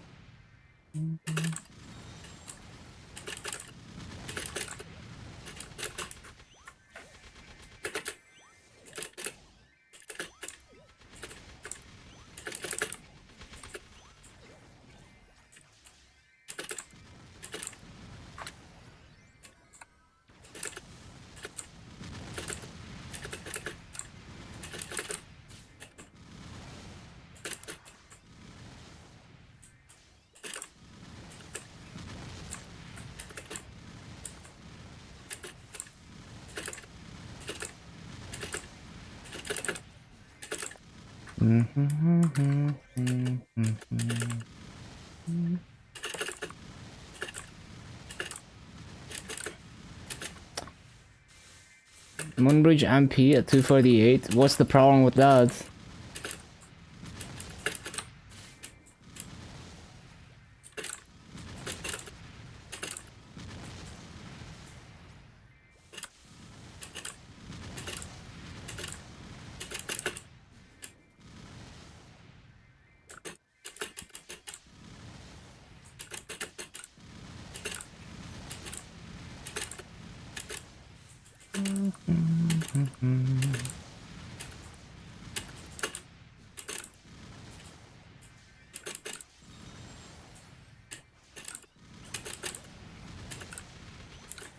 Last CXP? Why? No, it's fine. Even if you're under leveled. As long as you can like you're okay with maybe spending longer to clear it, it's fine.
For gore.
No, not time for that.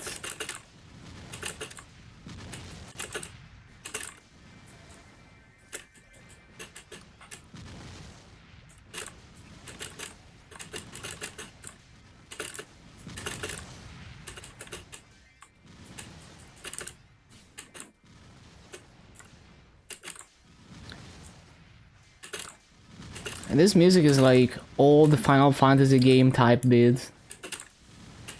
It might actually, yeah, I don't know what it's from, but could be.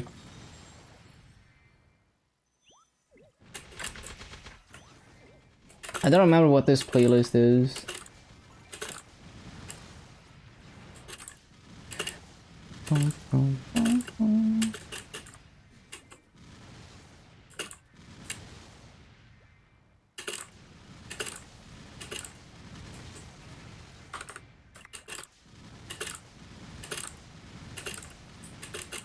But it definitely sounds like Super NES era music. Damn it.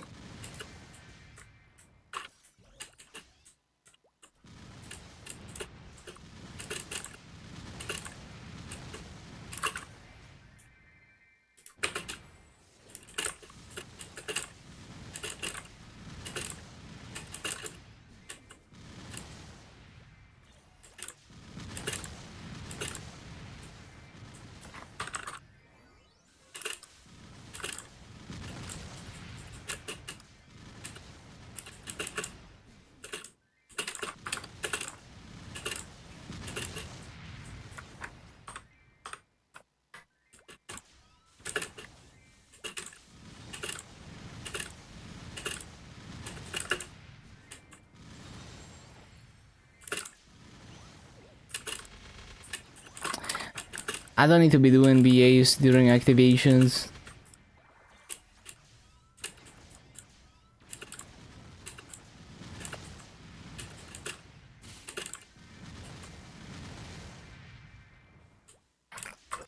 It might be a bit too far, right?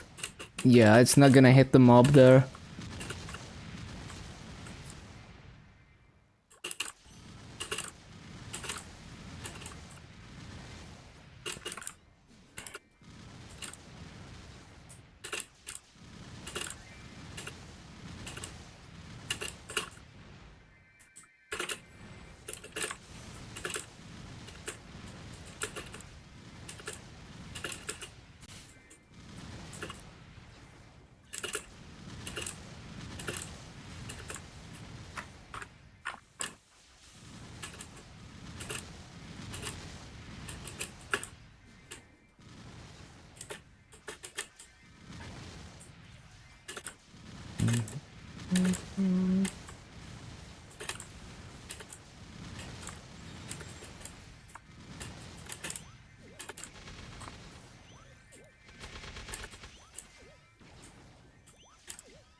Not time for that.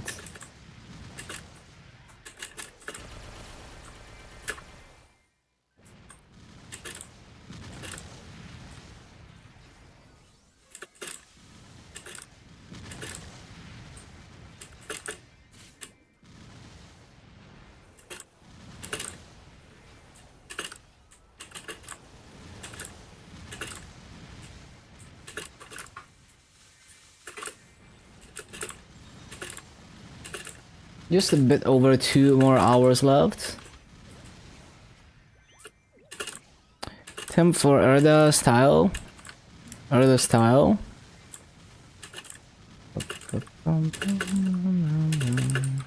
Oh, you mean like the outfit?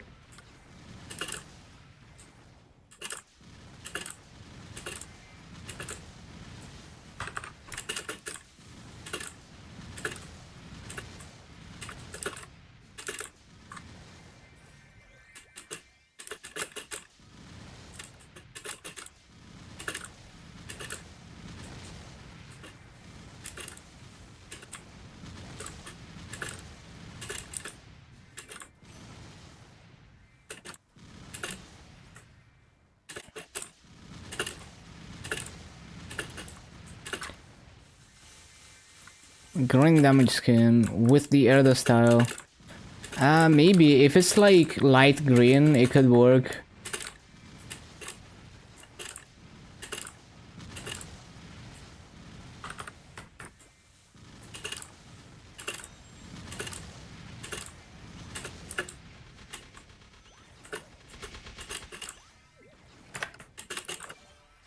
Like this blue in Salas, for example, has a lot of green in it.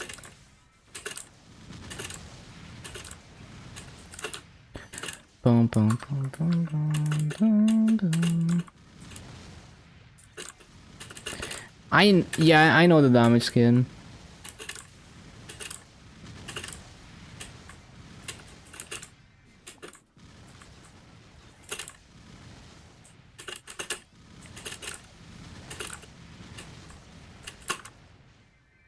Why am I doing a BA during activations? BA brain.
That's a bit too far in the corner. One of the best outfits, let me see. Yeah, it looks good. Yeah, I didn't remember the weapon looked like that. Yeah, it's cool.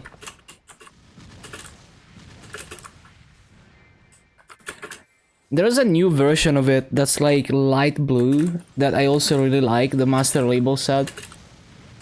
They gave it in KMS during Dreamer. They gave out a Master Label set voucher, and I chose that one. Looks good.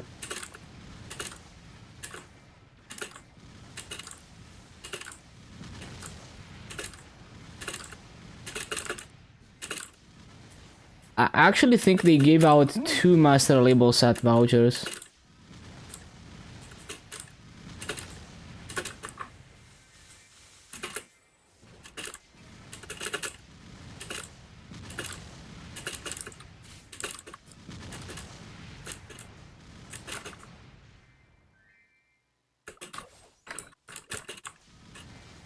Like, I feel like KMS during major events gets more like free shit. Just like Meeple admin gifts and stuff.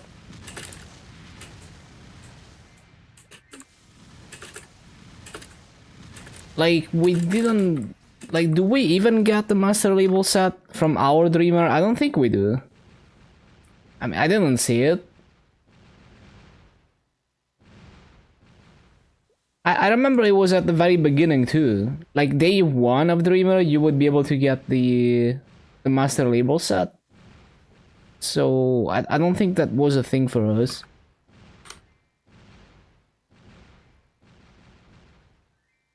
So it was basically like the Choo Choo set, but Lachlan themed. I don't think we got that.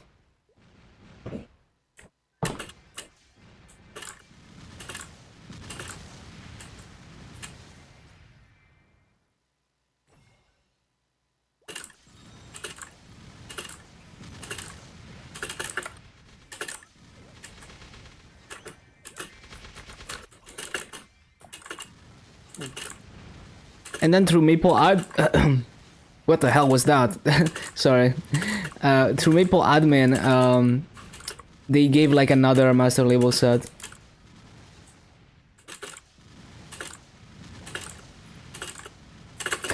Ba-ba-ba-bum.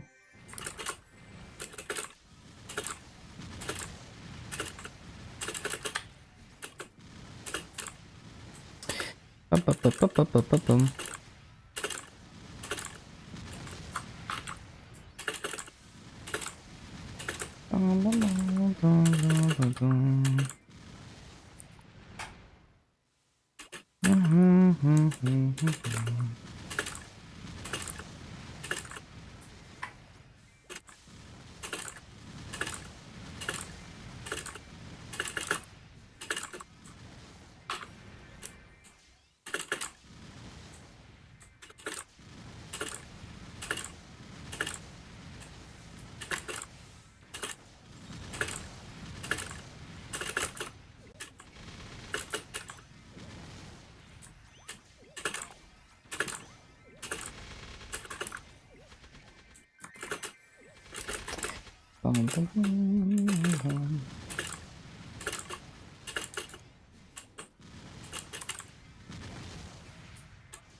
Activations?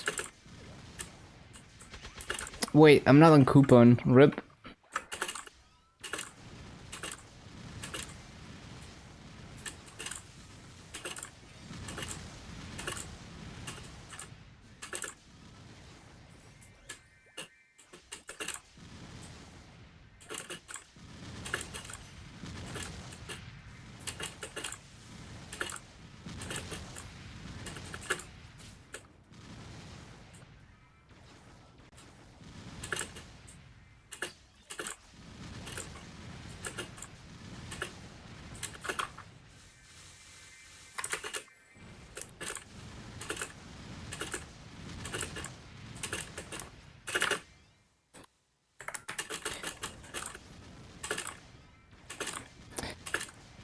Kind of funny that mini PCs are booming right now because I was shilling mini PCs for ages. Mainly for as like a cheap way to get a computer with a hardware encoder for streaming.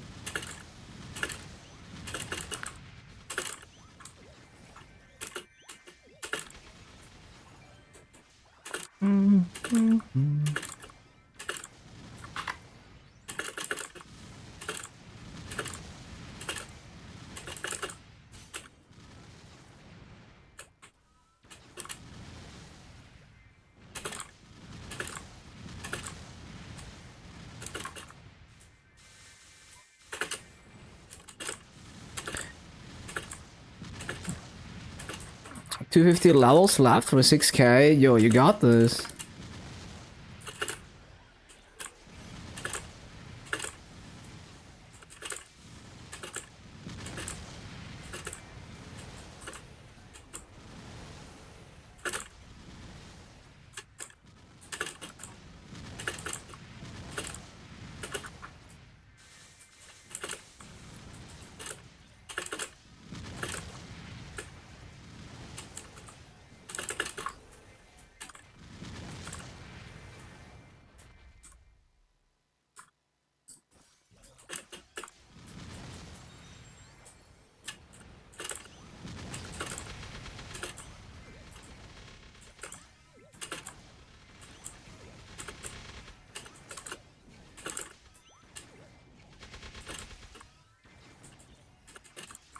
Doing super good.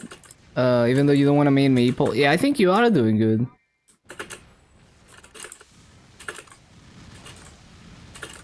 Maple is very casual friendly.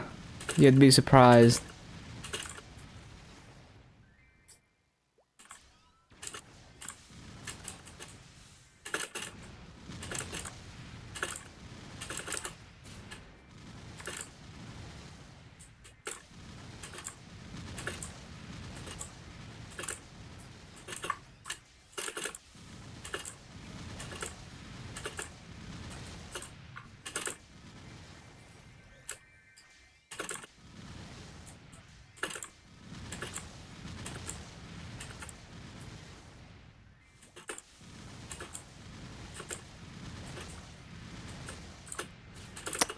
Yeah, Legion is so much better than 3 years ago for sure.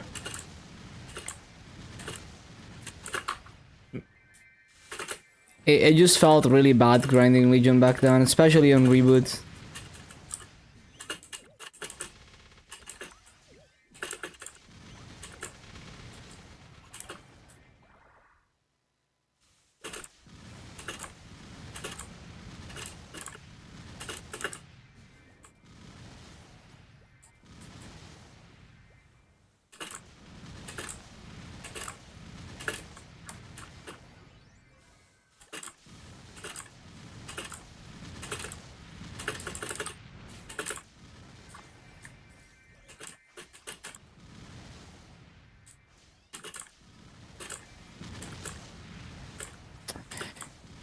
You can go to maps like carrying more. Yeah, you can actually do Star Force maps even on heroic because it's the same HP as regular. And the level difference damage reduction formula is also the same as regular now.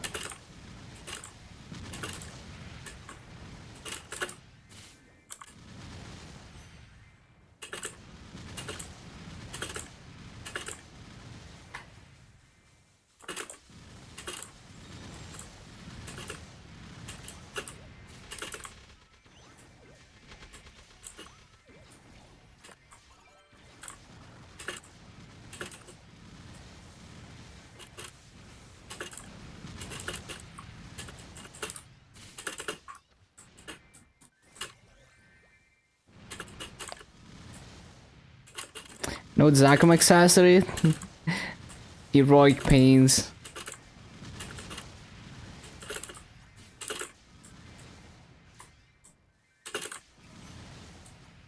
Every time I do Burning Word, well, not anymore because they give the accessory box.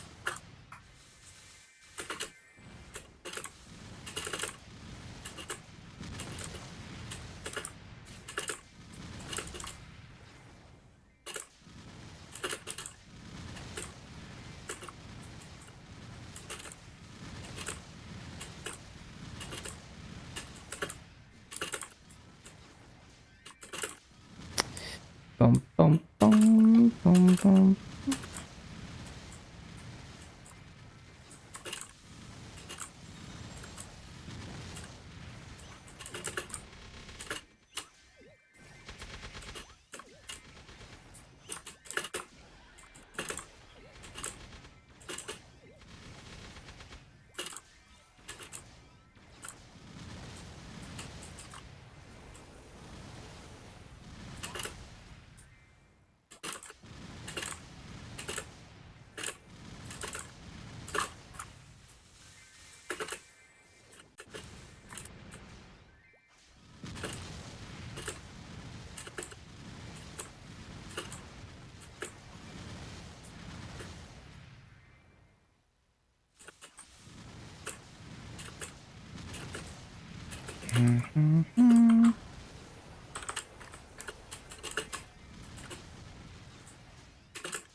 Nope.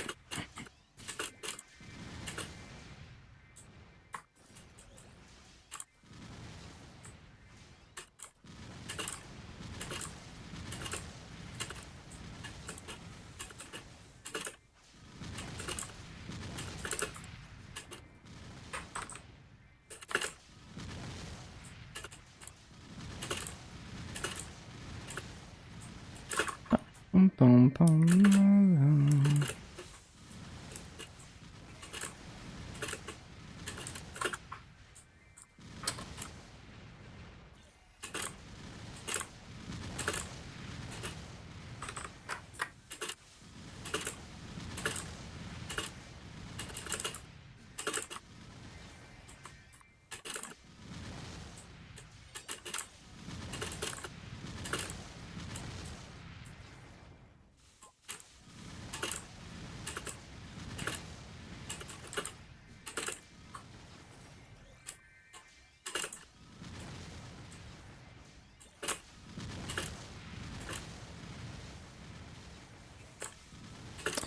Bum, ba, bum, bum, ba, bum.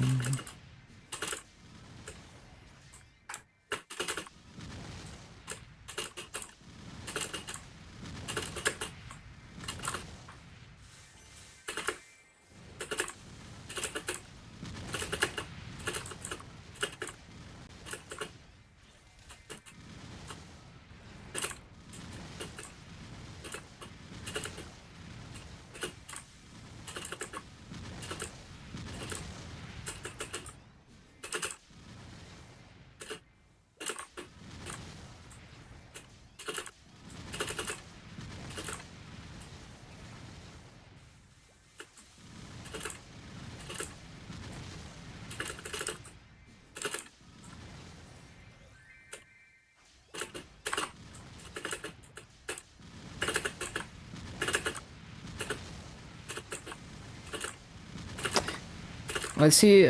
I'm gonna be okay with missing a few mobs on the resummon cycle because it's just like so hard to keep up. Let's see what kind of rates I get.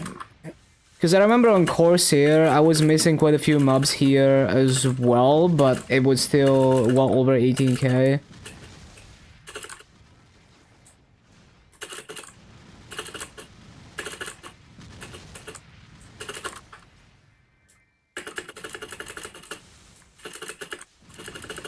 Well, that's dog shit.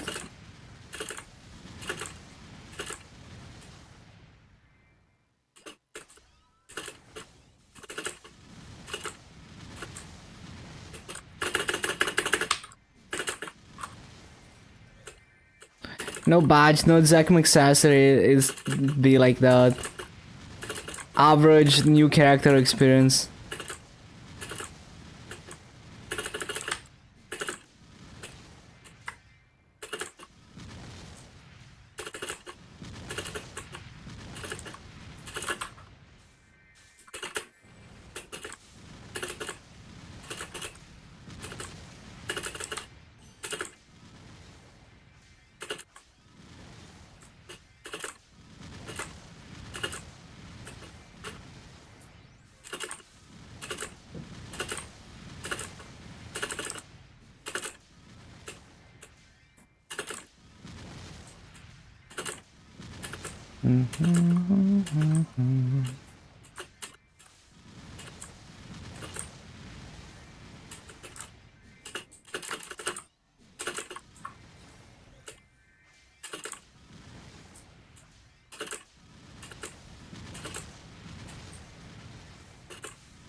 Second paint mark and another one on your Kaiser. Your hero is too lucky. Yeah, that's crazy. What the hell?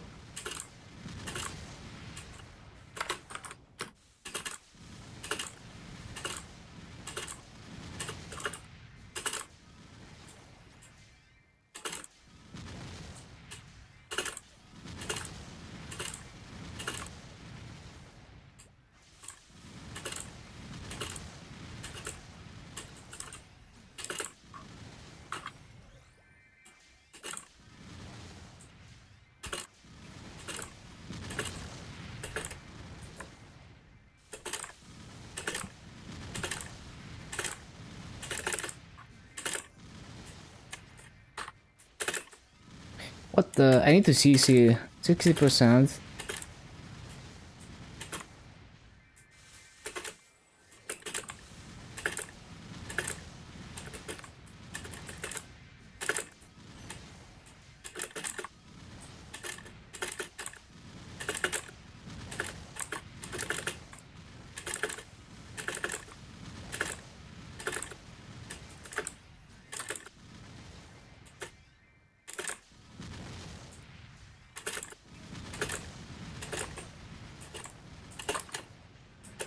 No.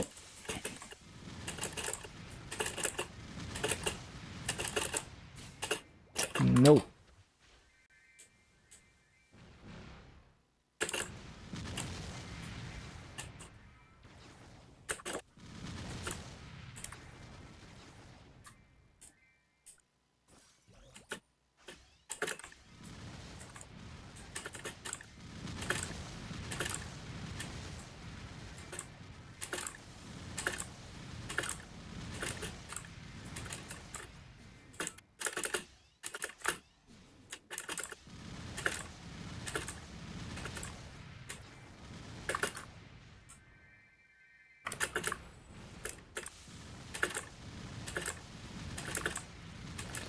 Mm-hmm.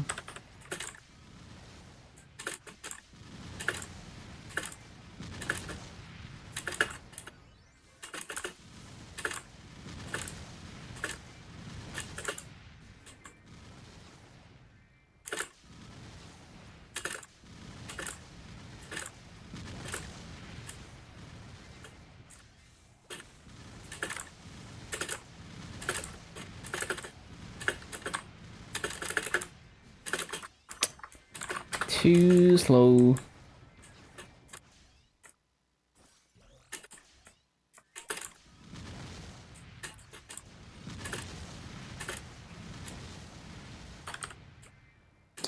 Ba-ba-bum-bum-bum.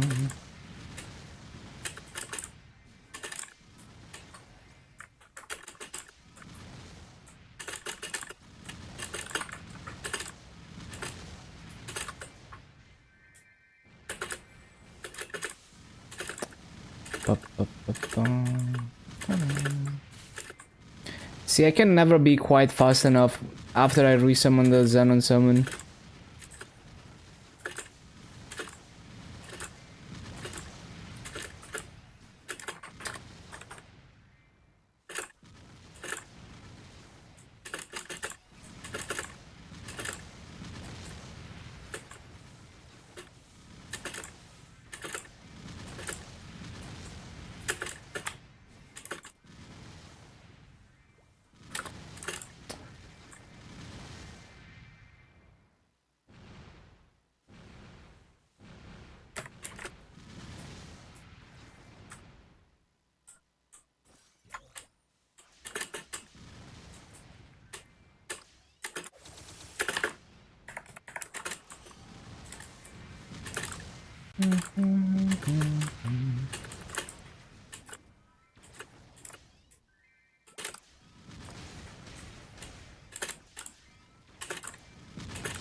Bum-bum-bum-bum.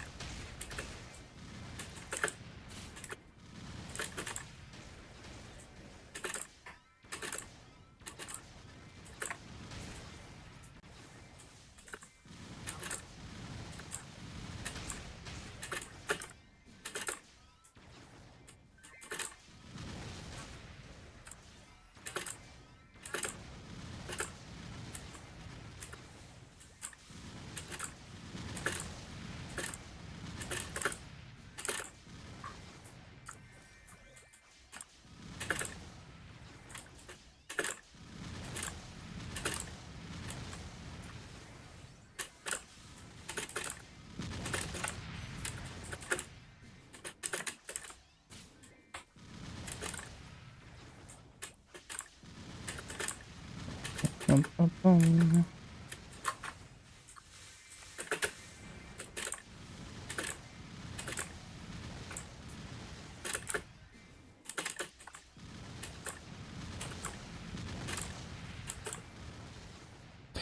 Ba-ba-ba-bum-bum-bum-bum-bum.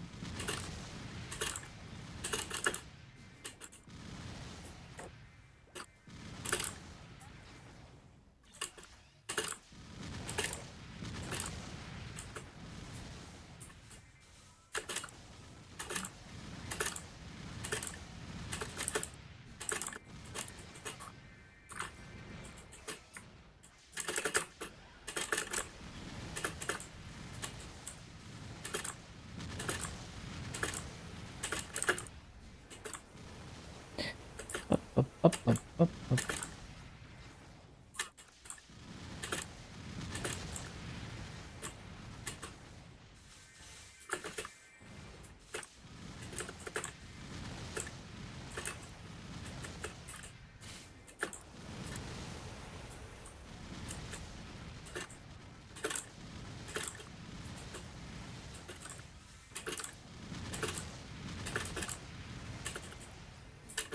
No, I need to look this way. I'm almost 241 already.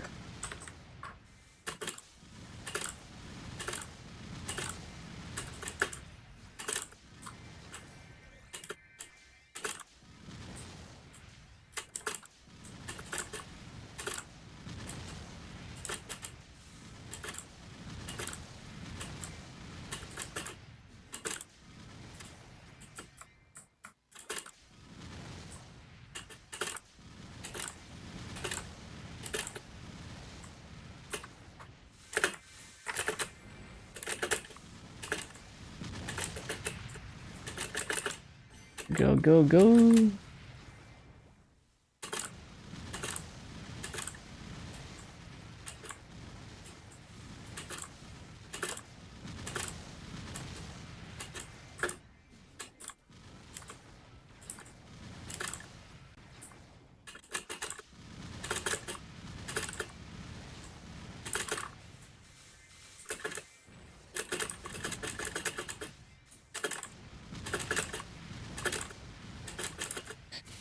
Too slow.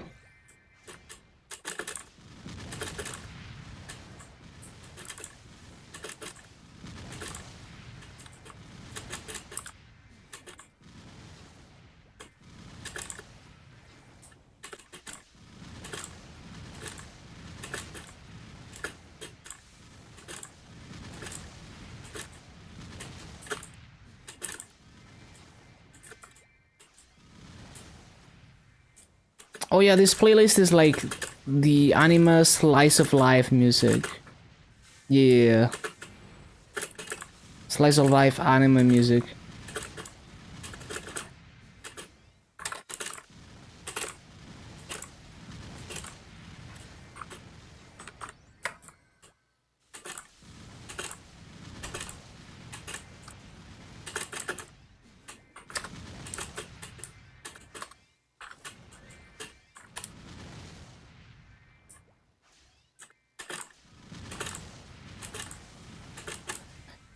Up, up.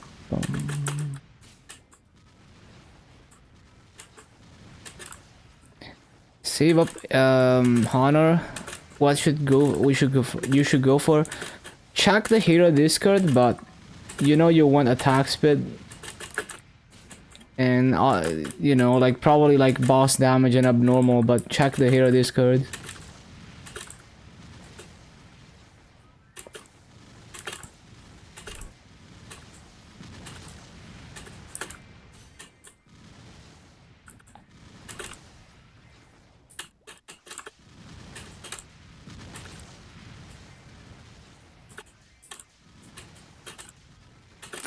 Yeah, two-handed attack speed.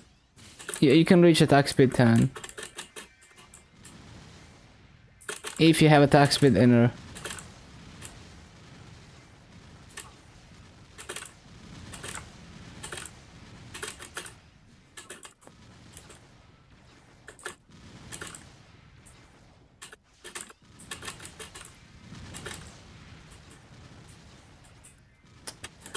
No.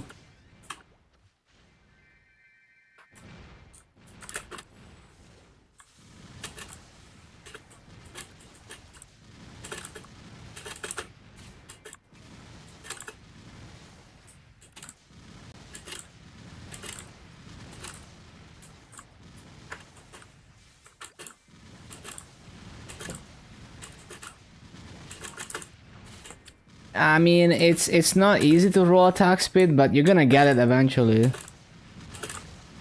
You get a lot of honor from events.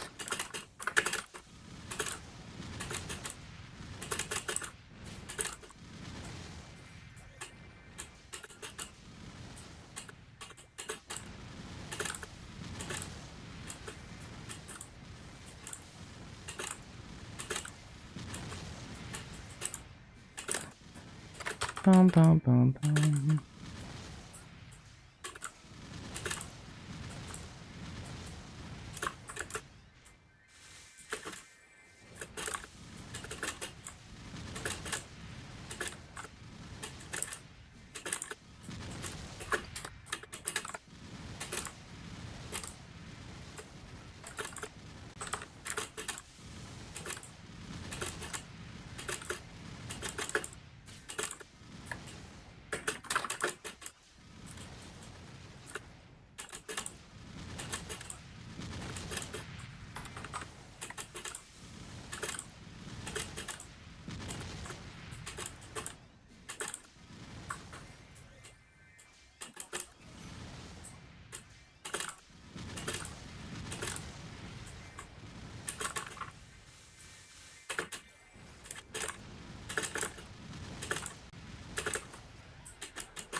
Nope.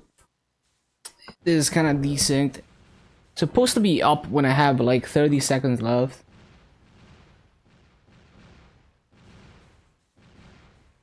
Oh yeah, let me pop the last wall pot.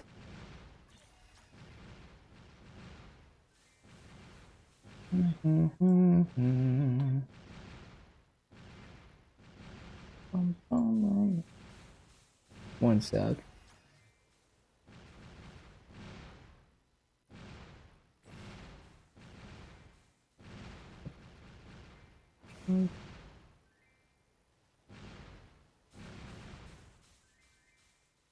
Okay.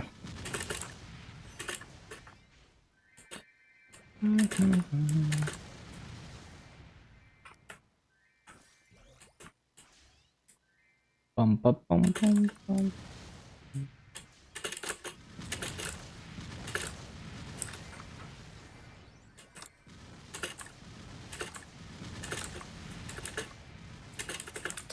Oh wait, there's like no burning left here. Yeah, I forgot to CC.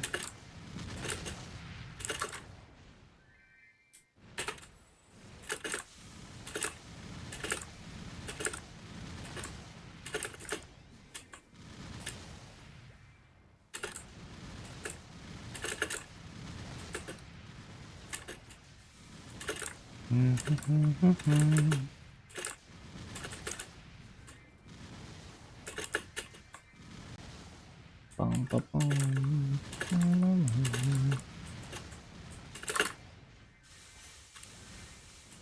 Okay, CC time.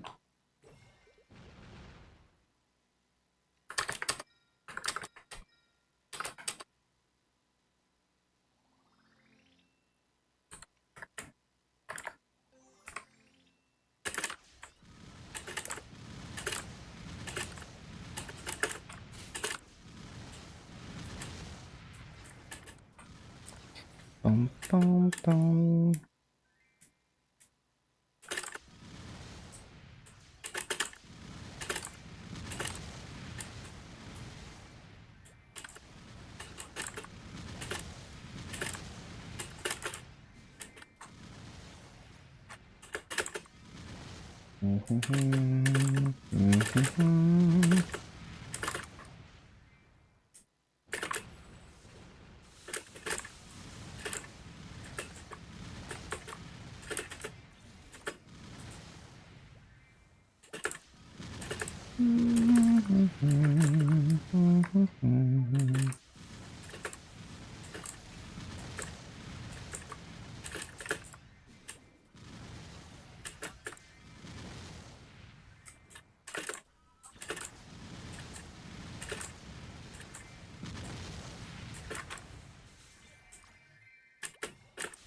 Oh no.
Name all your characters Suko, nice.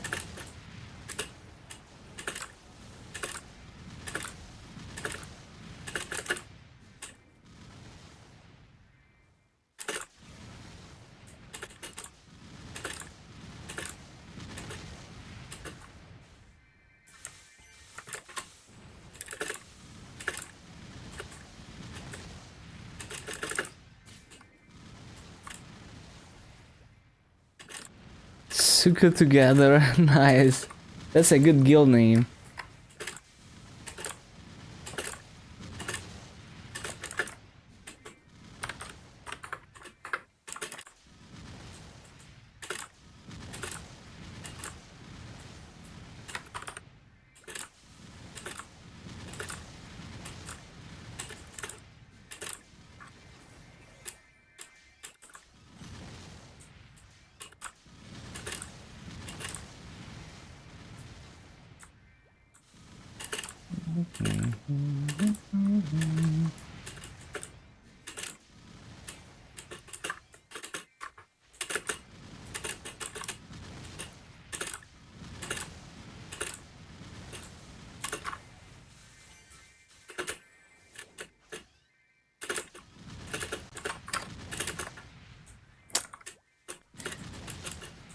Really?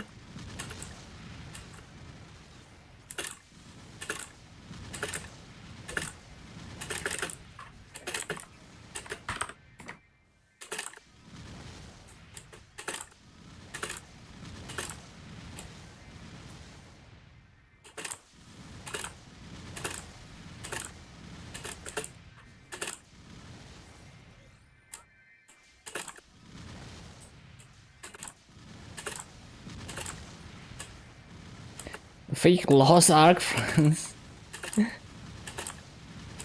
They betrayed you down. That's fucked up. They were really Sukos.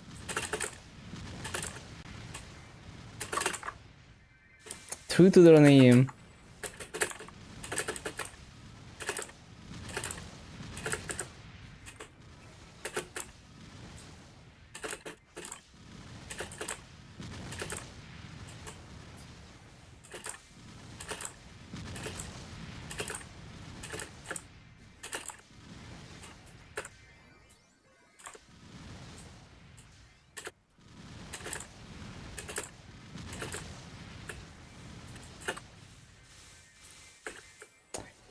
The rune.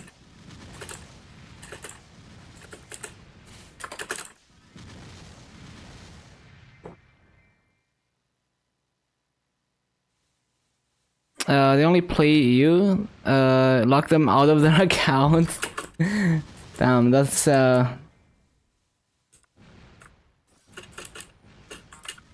accidentally knew the guy they got the account from, bro. That's funny.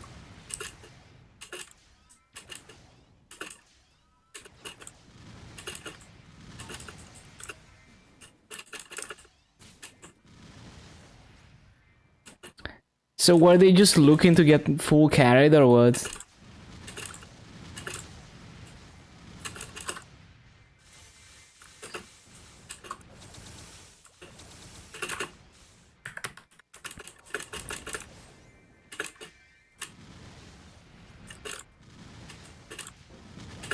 Oh, 241.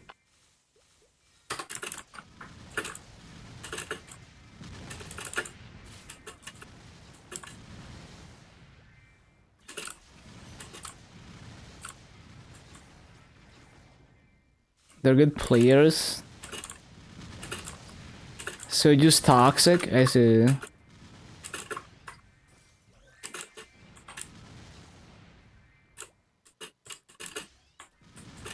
Oh my god.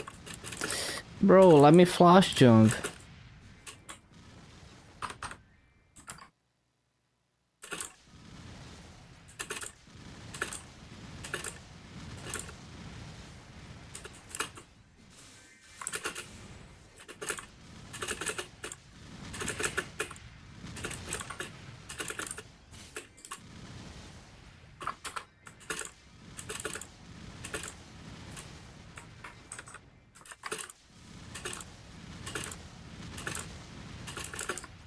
Bum, bum, bum, bum.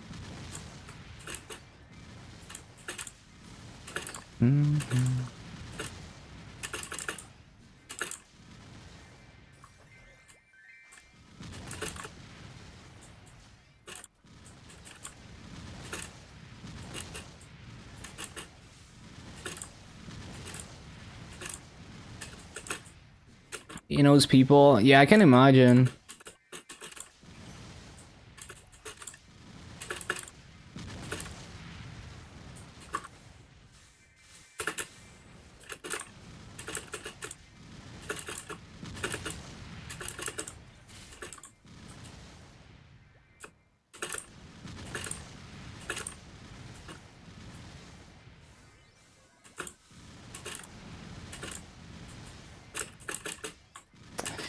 Accidentally press the down arrow key. How? Smoke break. Enjoy it. Yeah, good luck on the level.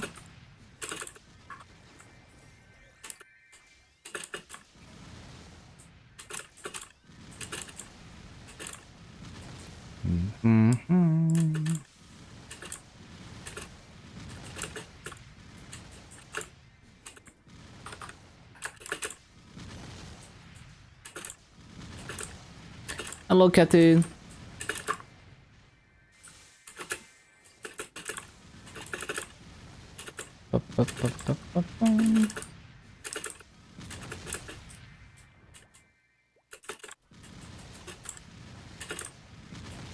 Go, go, go.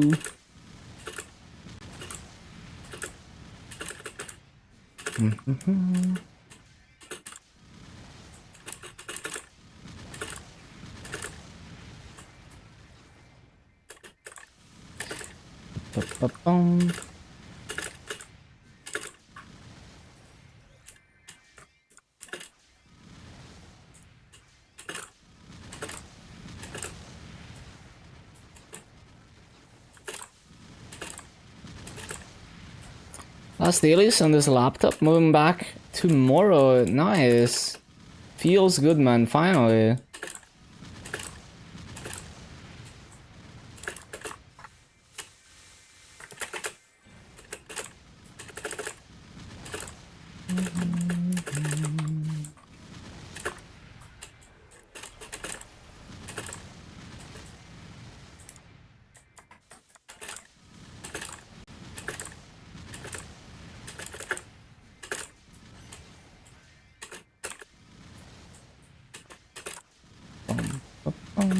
So how long did it take? Like 2 months?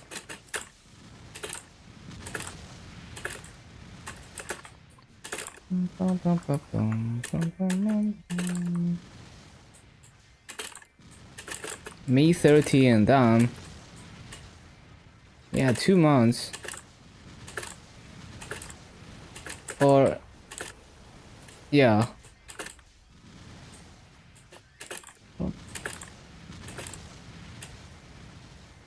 Wait, no, it's like 3 months.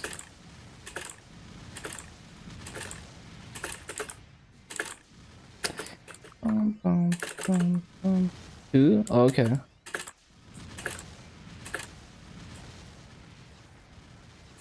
Yeah, yeah.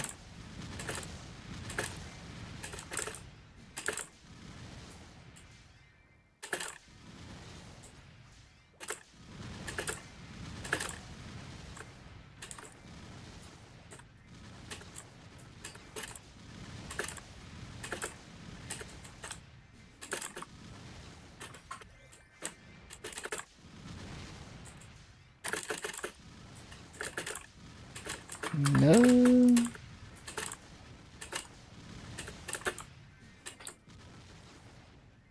K-drama OST.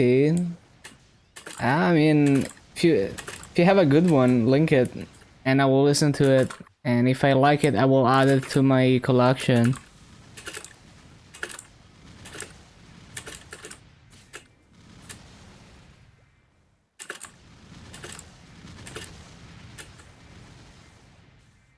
Post it to the music section on the Discord. if you have any music you want to share. And I will get through it over time.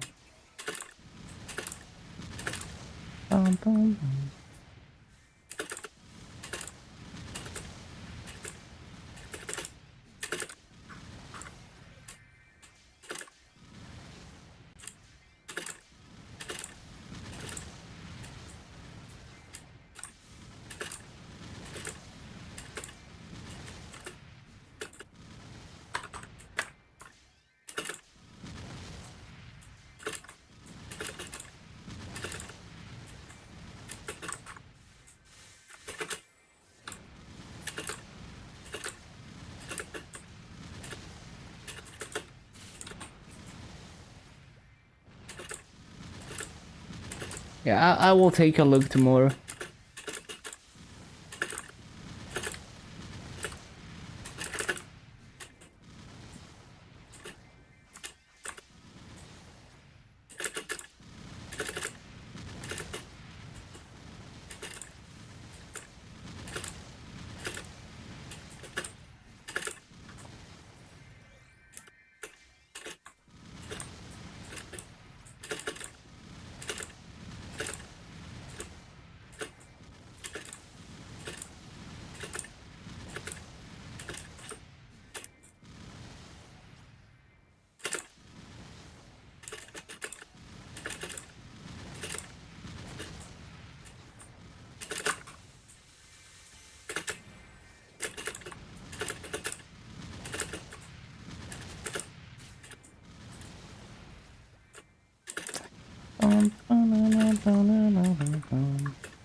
Buff duration, epic, legendary, with his SC, 18k pace.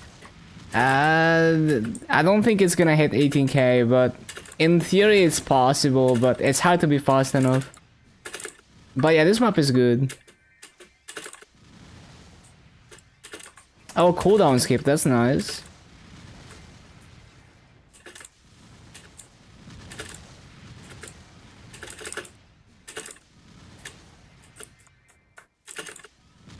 Ah, yeah, jump to this song.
Oh shit.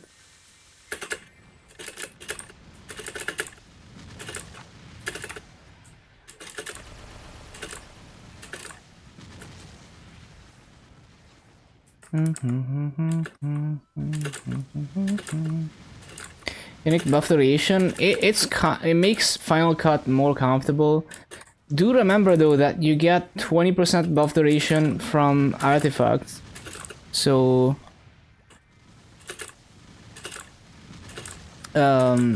yeah, like it doesn't really matter in the long run.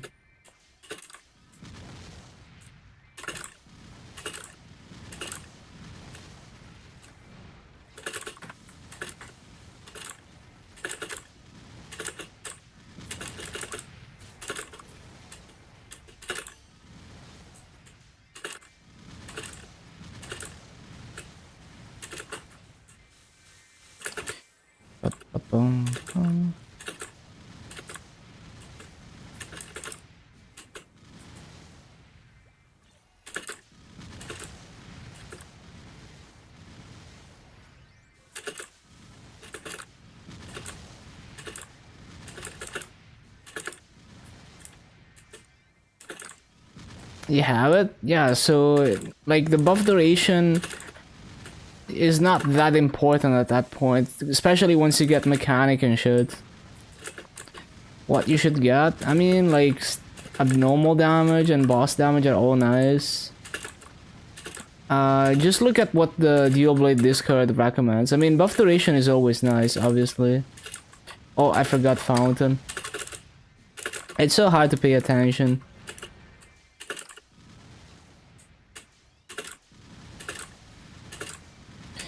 But yeah, buff duration is nice for convenience and Final Cut.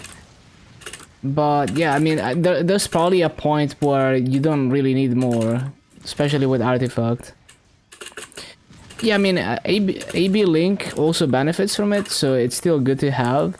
I don't know if there is a better line for Dual Blade, but yeah, buff duration is generally like nice to have.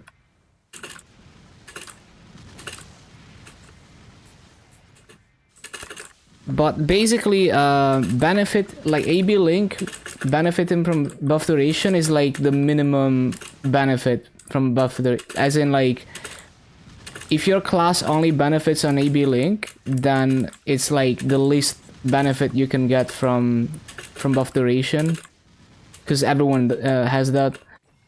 But it is still like with the 1 minute AB Link, it's still very popular to go for buff duration, even if you only benefit through AB Link.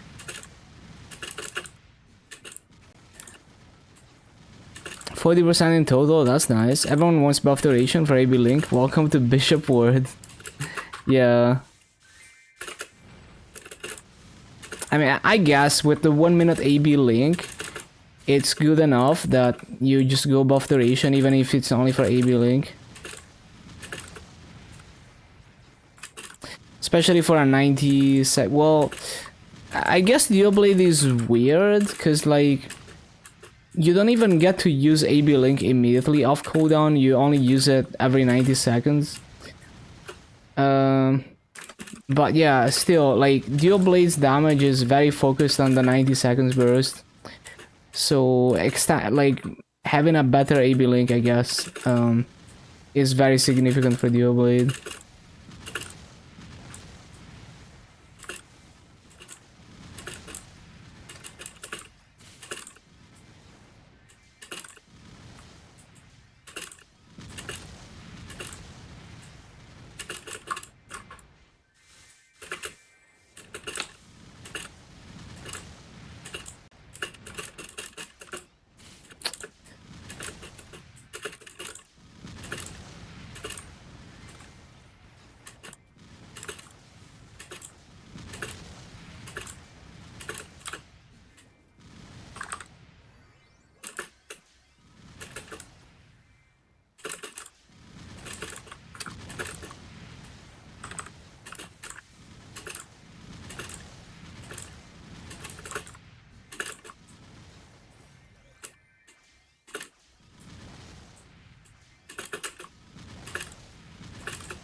Lemon safe chair they're giving you? Wait, what?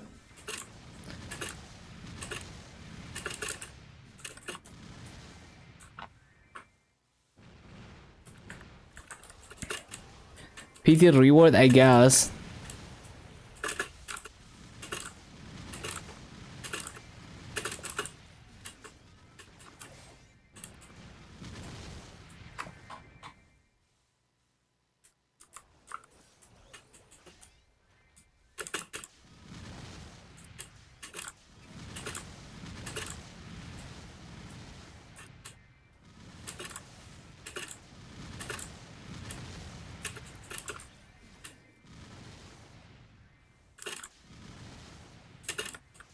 Max MVP. Yup.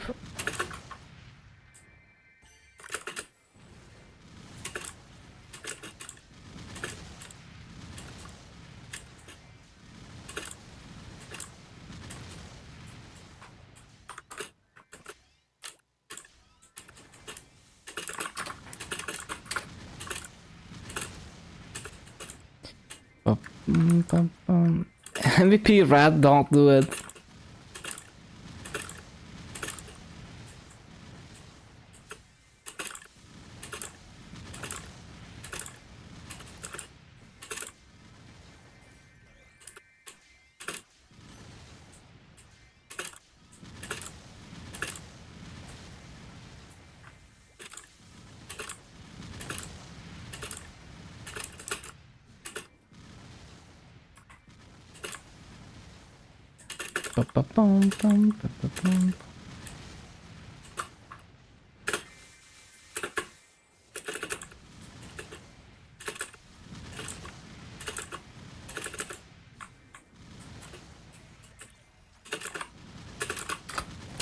Lost Ark.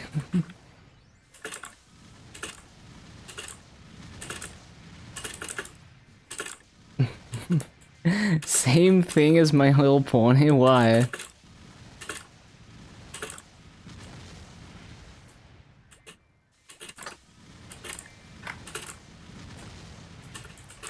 Got him.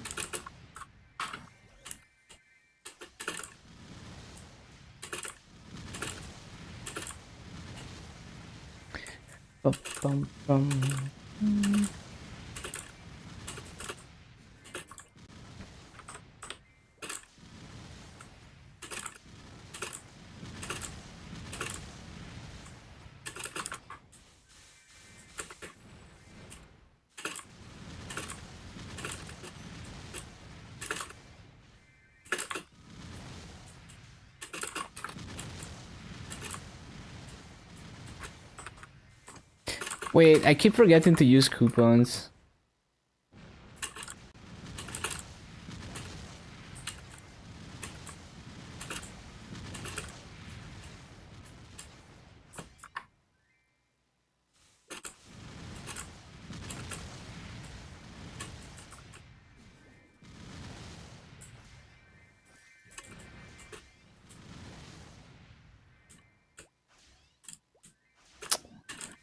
Imagine being able to down jump.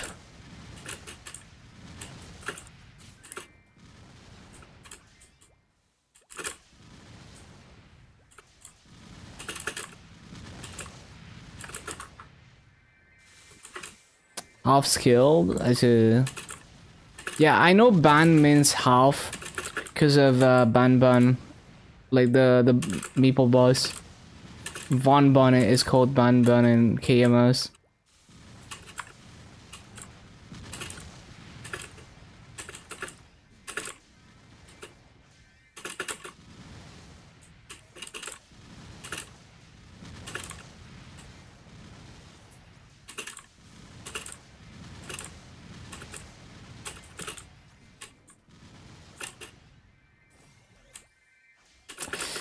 Bum, bum, bum, bum.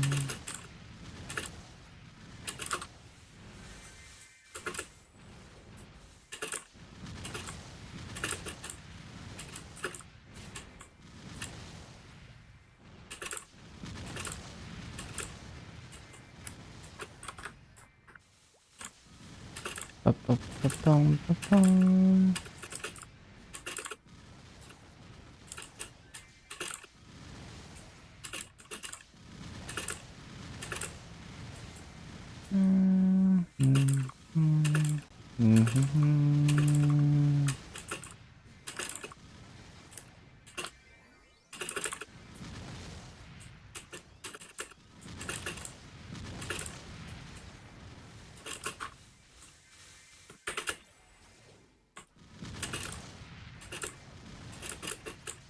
Yeah, Bansuk. Shit. Oh no, I was gonna resummon this.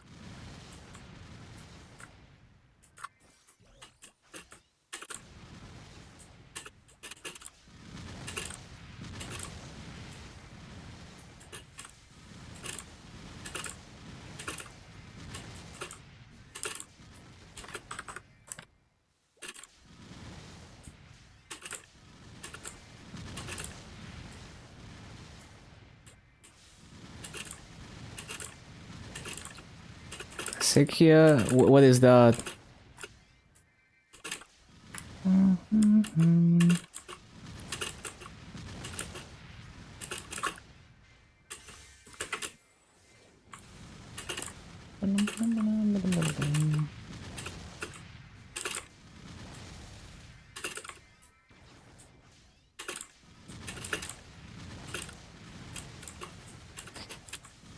bum, bum, bum, bum.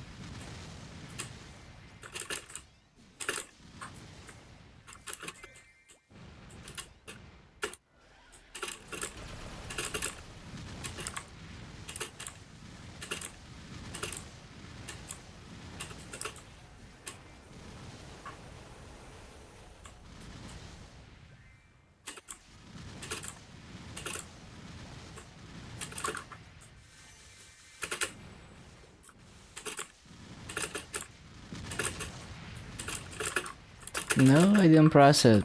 Shit.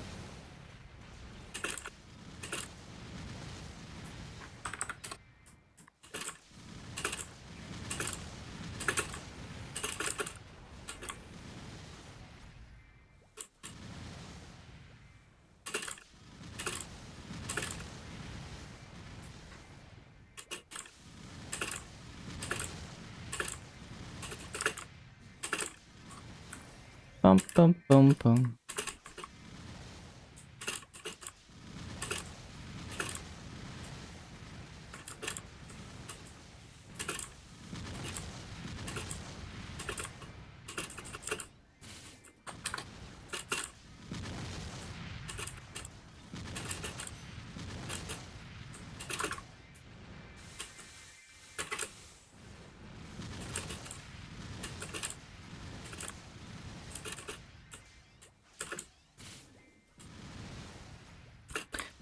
How to finish Meeple Story 7000 day quest. Talk to all the NPCs, tells you nothing where to go next. You just have to turn in the quest in the star. It gives you a damage skin.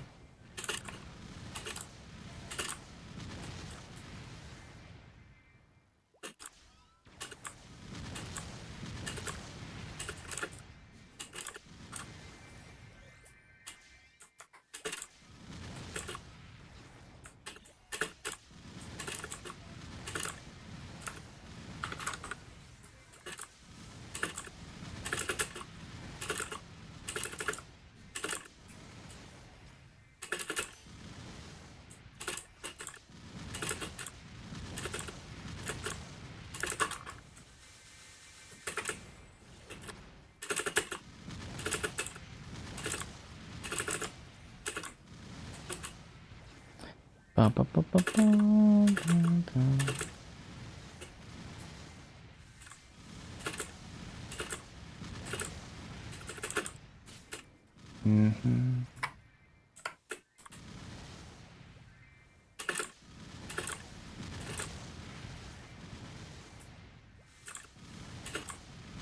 Bum, bum, bum.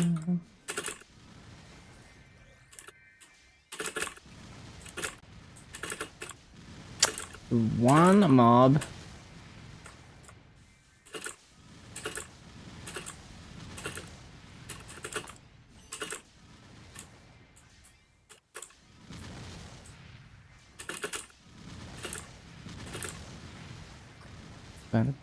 Oh shit.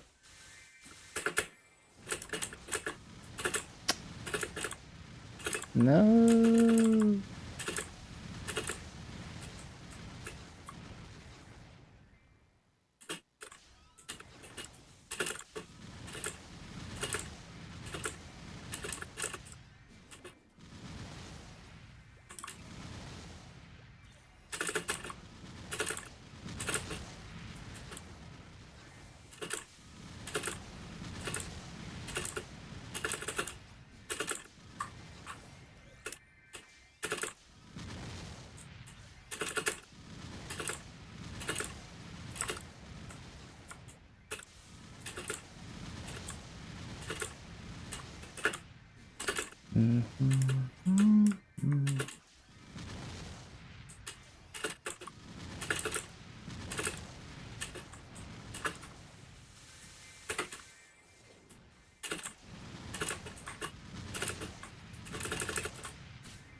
No.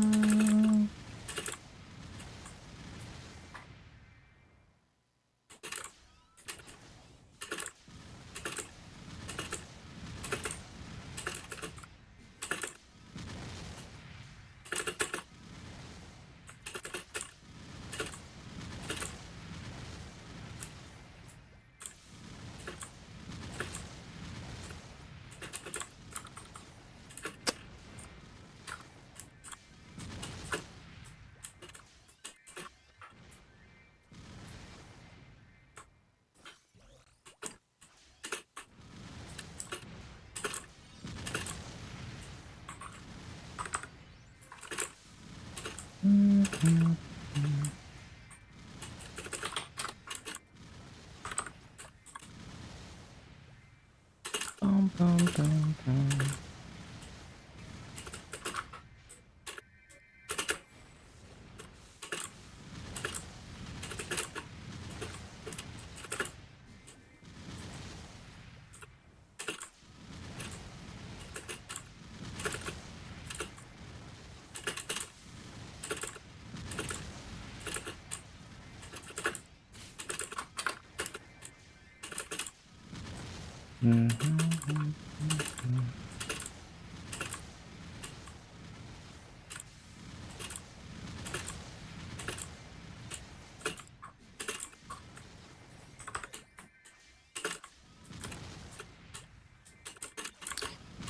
Ba, ba, ba, bum, bum, bum.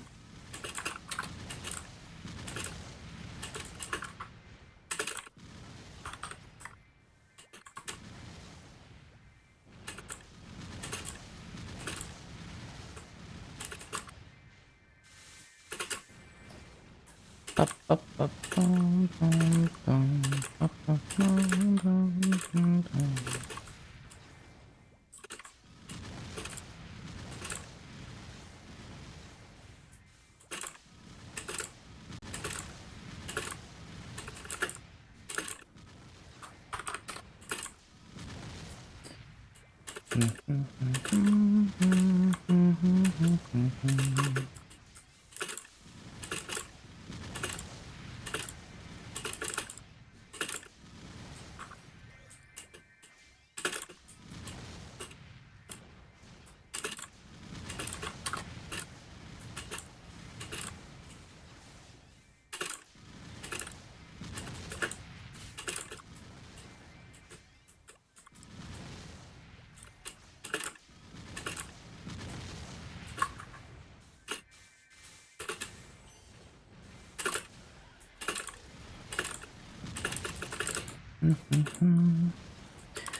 Ba, ba, bum, bum, bum.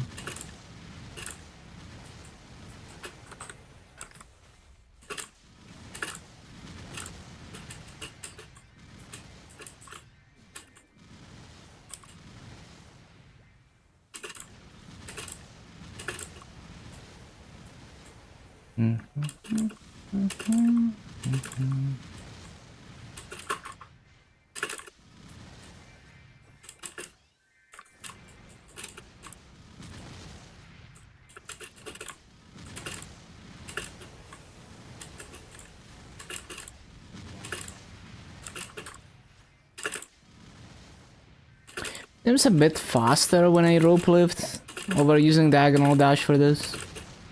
Maybe.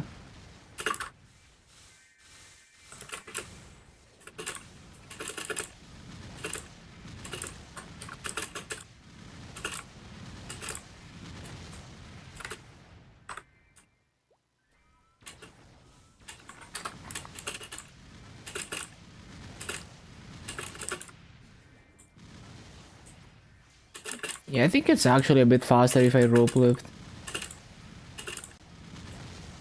Used to have a horrible, it still has the horrible delay. So it just feels terrible.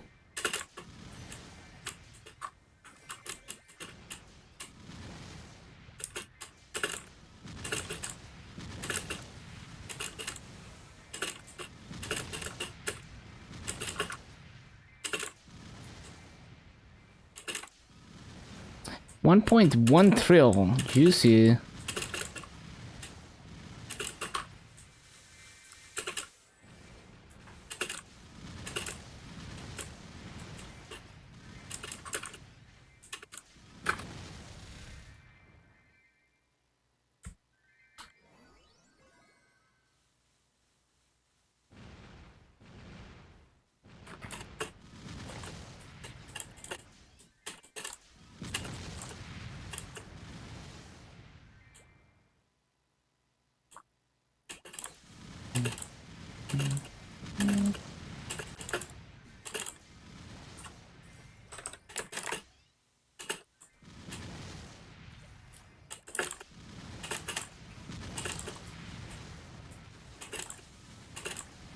6.3%. Nice gains. Solid.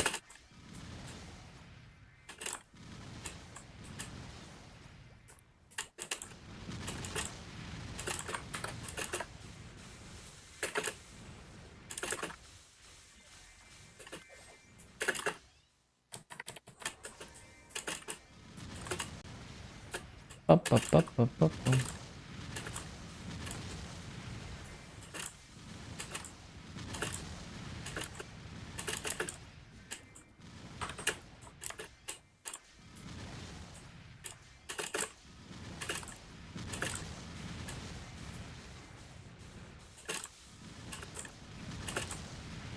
Yeah, you're gonna get there. Keep it up, you're gonna get to 290.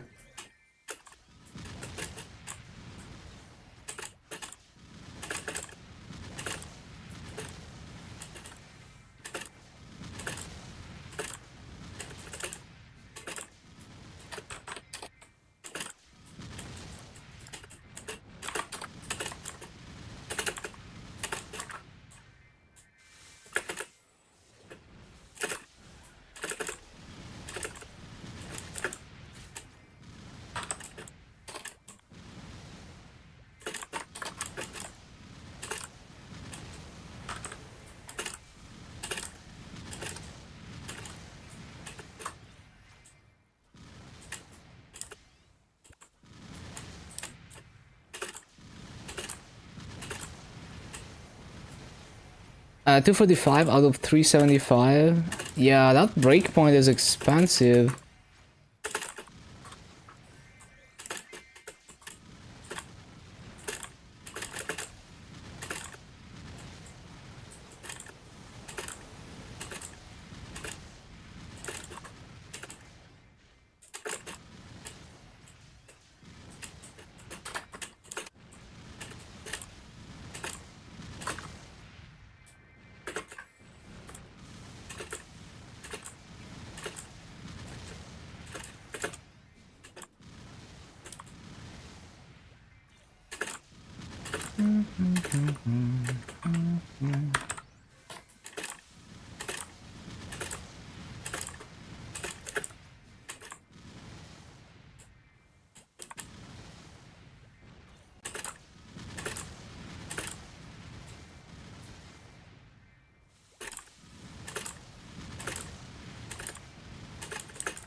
Bum, bum, bum, bum, bum, bum, bum.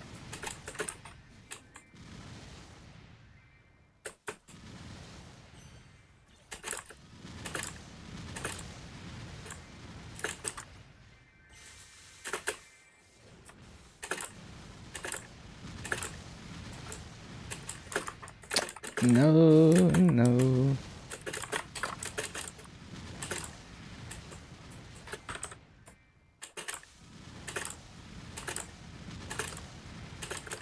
Last level is 11 FD. Oh yeah.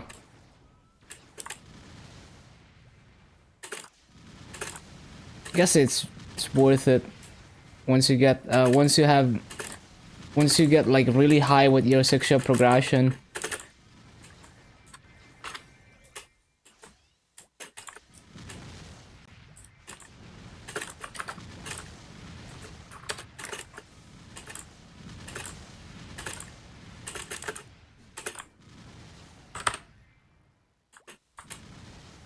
Up, up, up, up, up, up, up, up.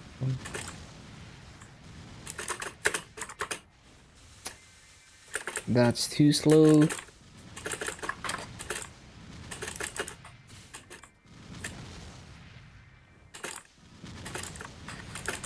Up, up, up, down.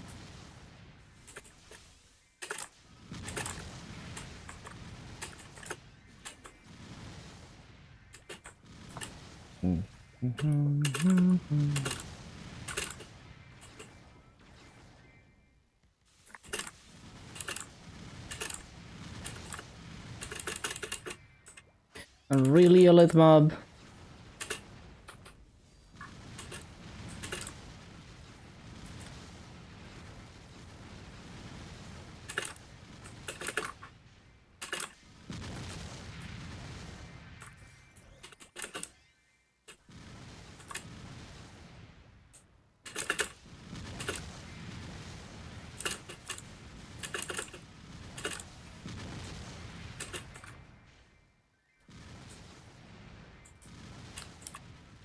2-3 more days. Uh-huh.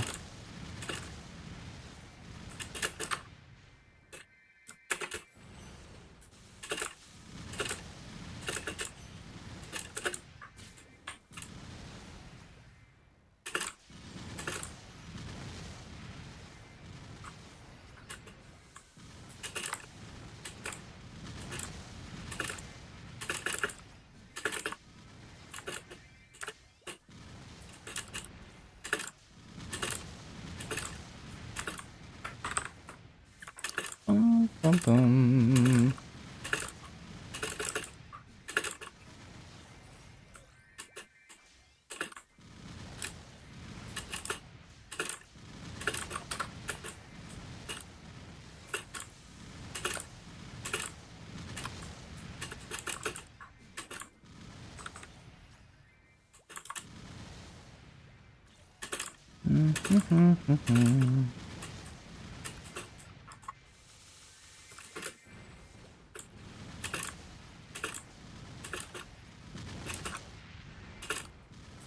No. Still far. That's true, but yeah, you're getting like up there. Like that's still like really high.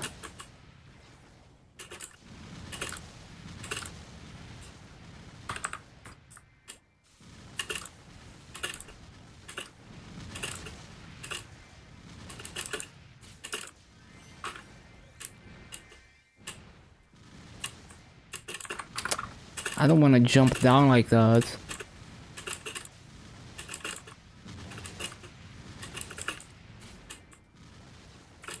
I should probably CC, yeah.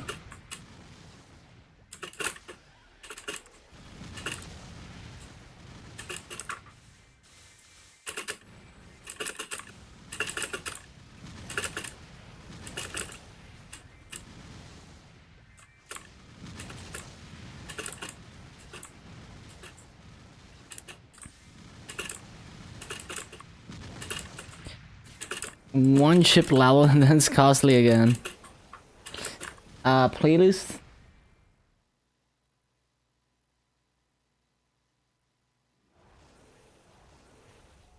Playlist?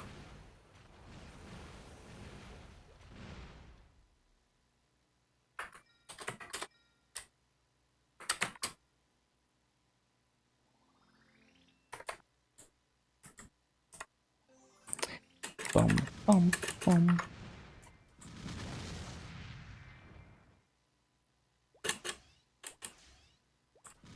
$30 Radiant, 12 Cyclone, 20 Origin, damn.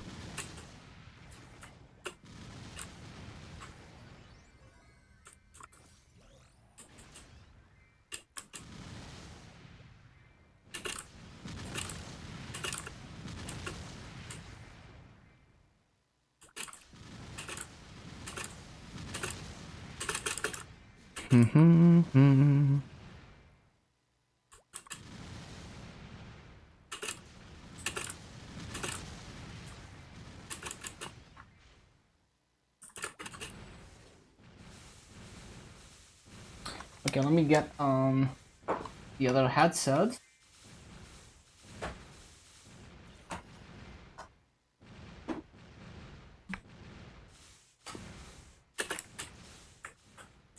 And I keep forgetting to use coupons.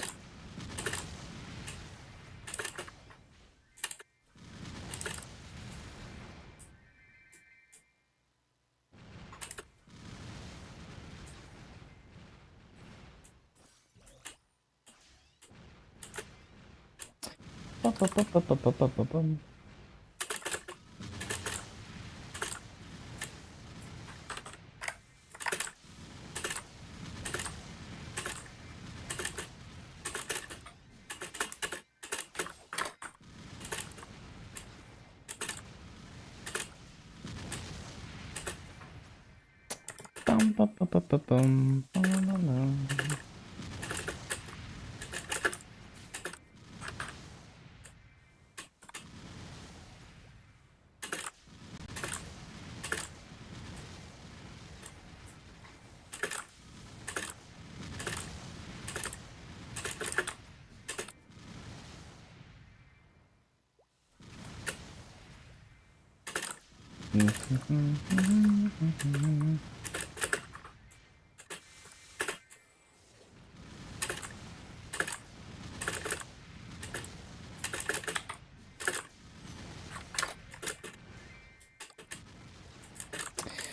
Para.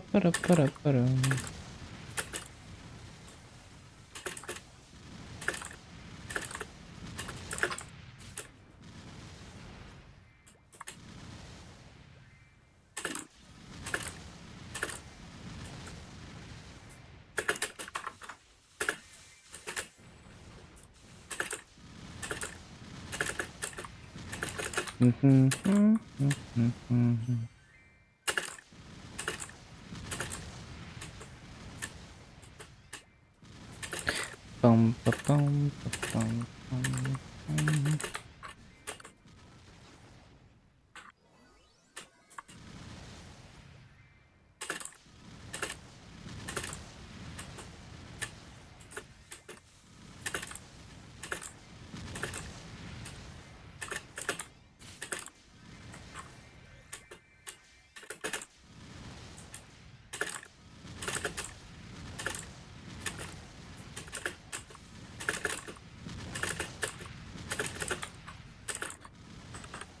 Maybe I should try double flash jumping more for more speed. It's easy to overshoot though.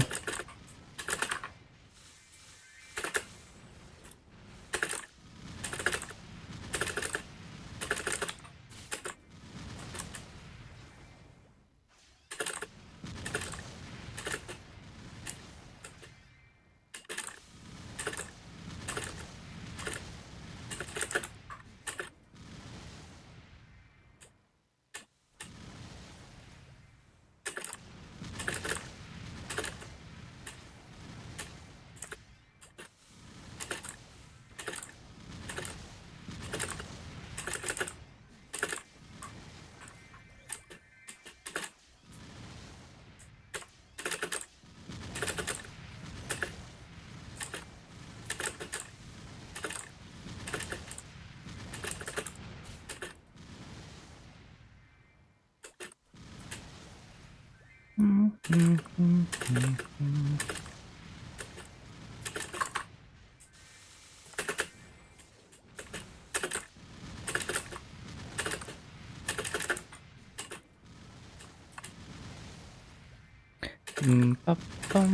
bum, bum.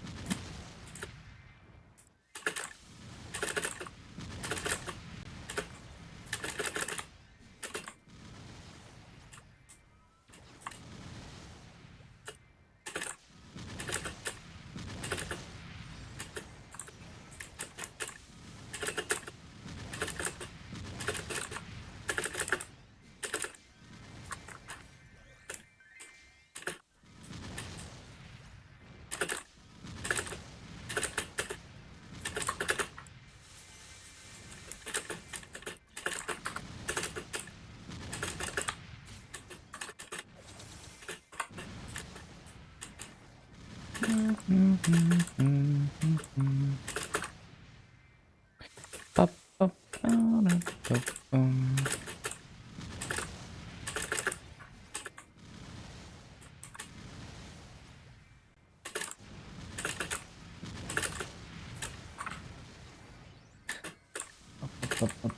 Bum, bum, bum, bum, bum, bum, bum, bum, bum, bum, bum, bum.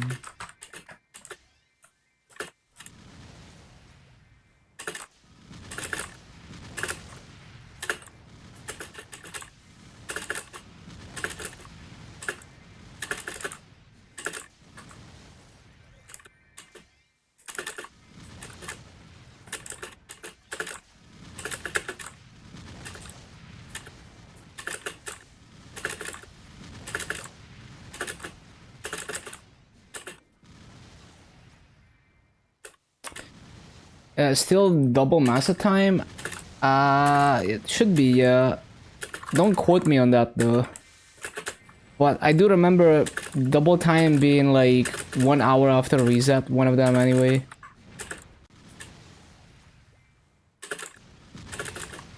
So it's 2 hours after reset. It should be still 2x.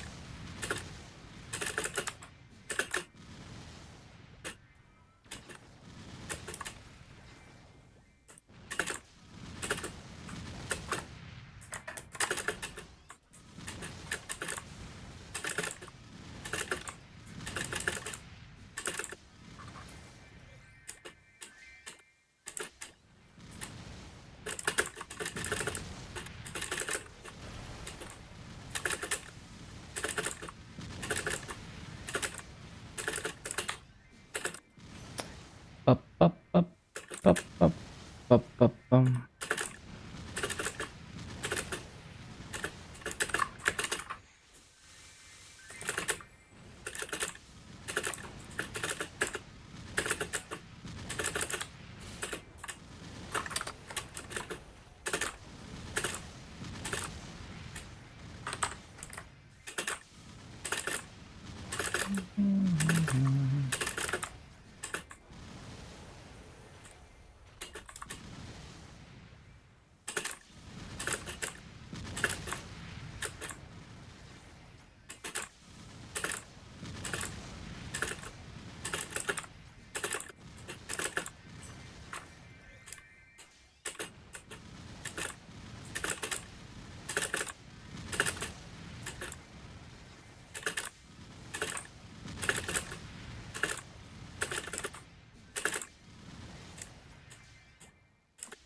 bum, bum, bum, bum, bum.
Yo, this is K-On music.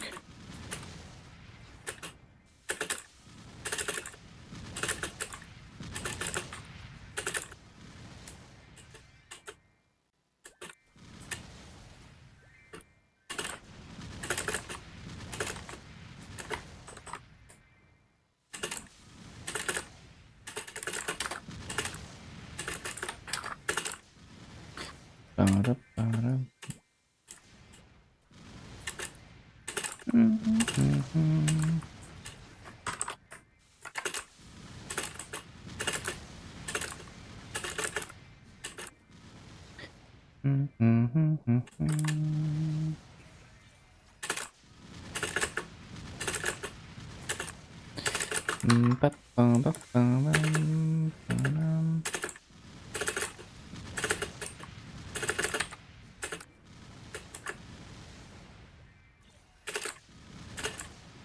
Bum, bum, bum.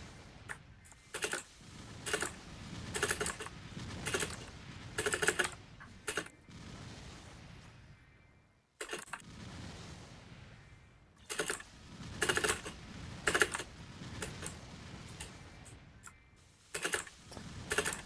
Ba-da-ba-da-bum. Ba-da-ba-da-ba-dum.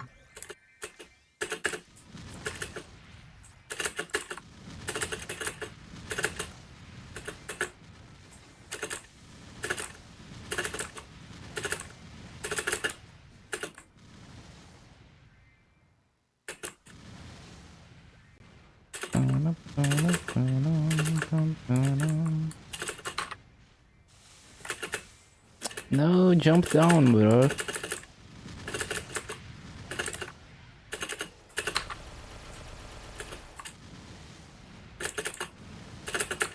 Scuffed.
Hello, the French goose.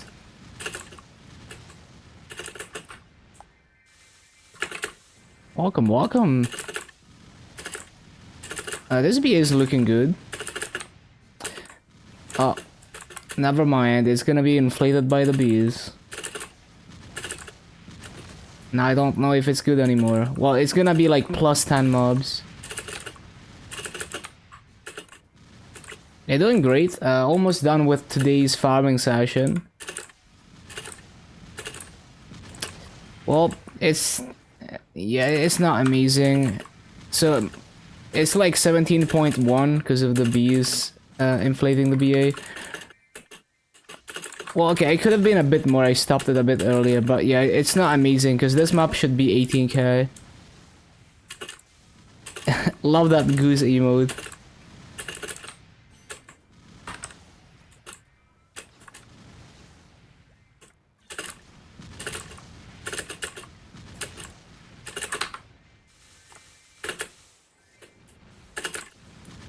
I would like to get at least like 17.5k ideally.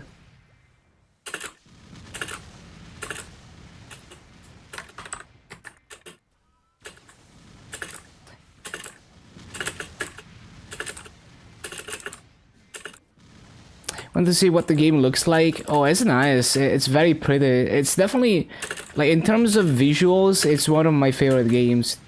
I mean, in terms of many things, but like, you know, MapleStory is kind of a benchmark for 2D art style for me.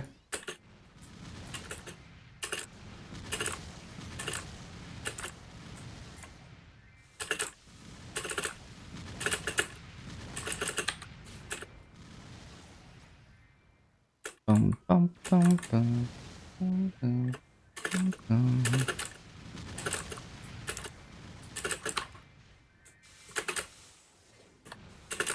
Also has amazing music. I'm not playing with music right now, but yeah, Maple BGMs go hard.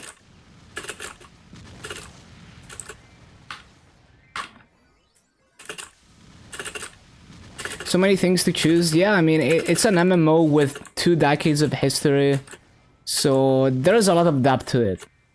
You know, you can play it for years and still discover new things.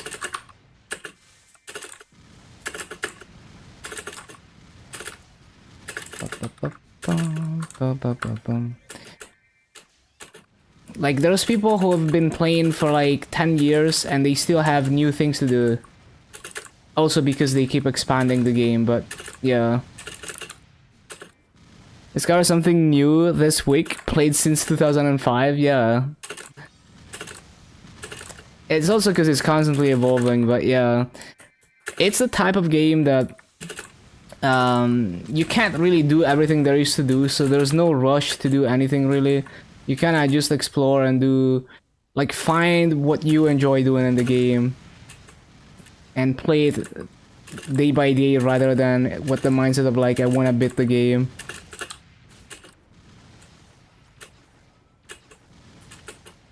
Like, I just farm a lot, but there's a lot of other things to do. And some people like bossing, some people like collecting items, some people just like fashion. There's a lot of stuff that people do in this game. There's people who like challenging themselves to do like solo progression from scratch and stuff like that.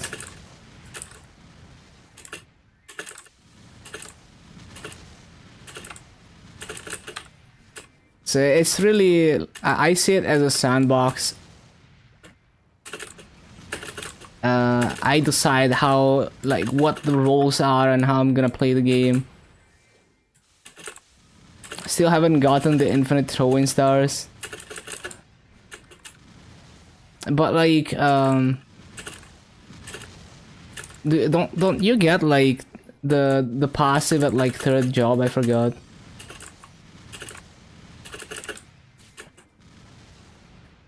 Bum, bum, bum, bum, bum, bum, bum.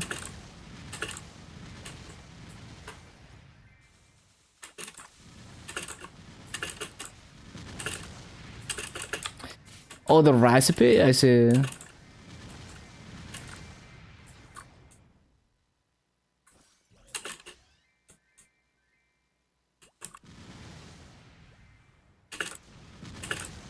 Yeah, I see what you mean.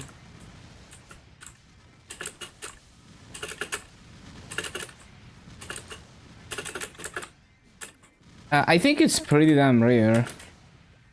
Do you really need that though? Like the point of those is that you can hold more, I think, but that doesn't really matter because you don't consume stars anymore.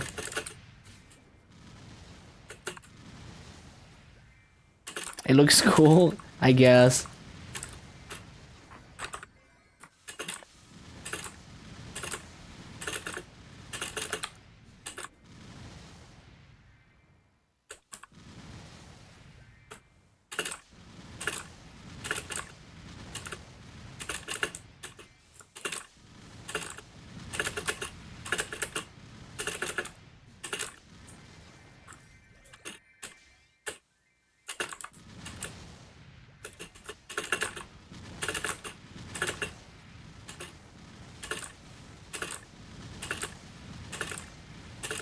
Farm for 6 months, 5 days a week, no drop.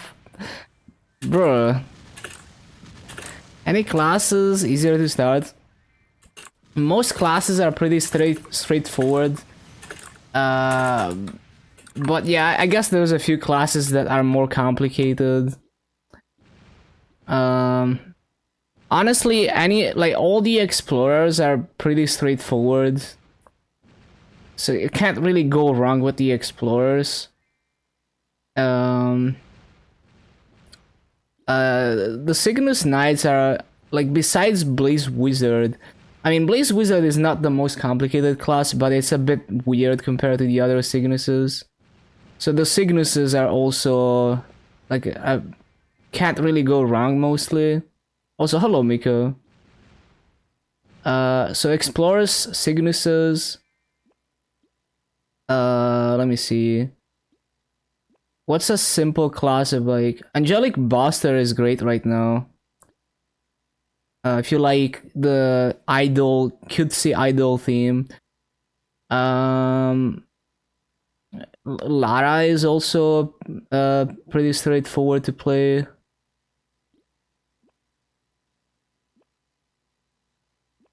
Yeah, those are like some of the more straightforward classes. Yeah, yeah.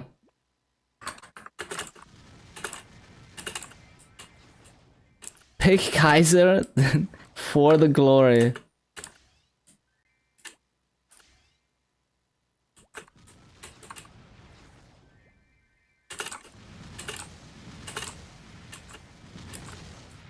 Blaster is straightforward. Don't trust this person.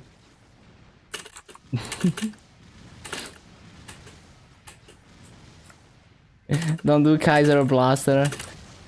I mean, I learned Blaster pretty quickly, but yeah, it is not a straightforward class.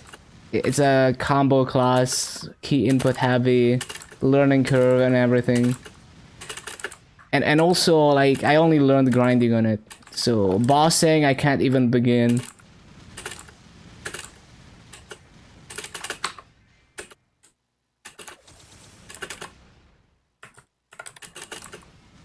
So yeah, those are off the top of my head classes that are on the simpler side.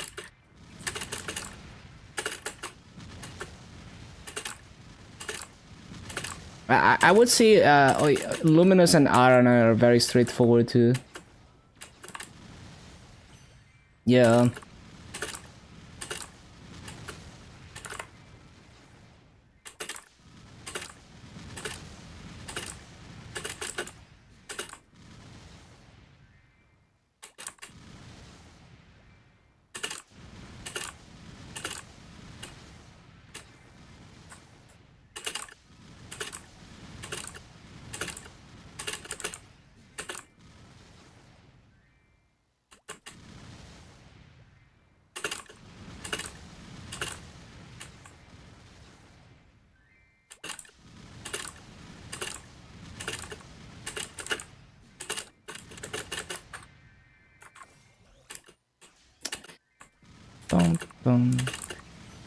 Also, you don't need to overthink, like, you're not committing, like, you don't need to commit to the character that you make right now.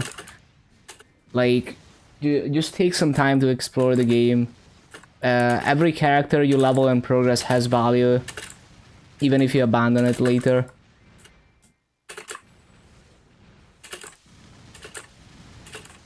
Yeah, Dark Knight is nice. All the explorers are really nice. 250 now? Nice. Congrats, congrats.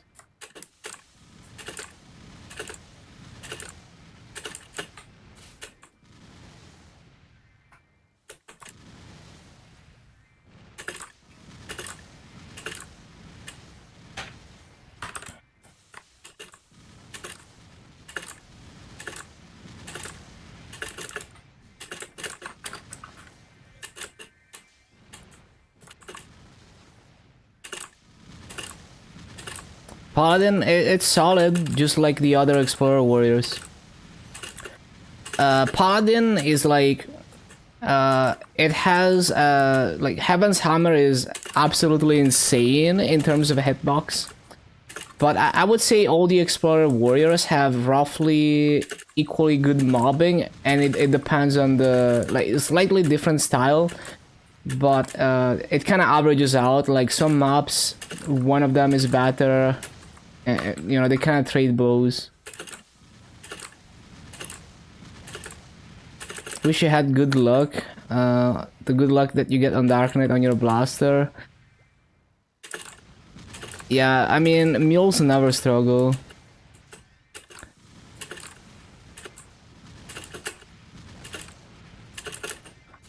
I would say Dark Knight mobbing feels more flexible than Paladin because you have more cooldowns to work with. But Paladin can really abuse that Heaven's Hammer hitbox in some mobs. So yeah, they kind of trade blows. Mules never struggle. Yeah, they never do. You just need to play like just play like you're just secretly main a class. You know, just play a class as a boss mule, but you're secretly maining it. And then once it hits everything, then you actually main it. Haven't gotten a Zakum accessory since you started your Shadow. Damn, it's patched.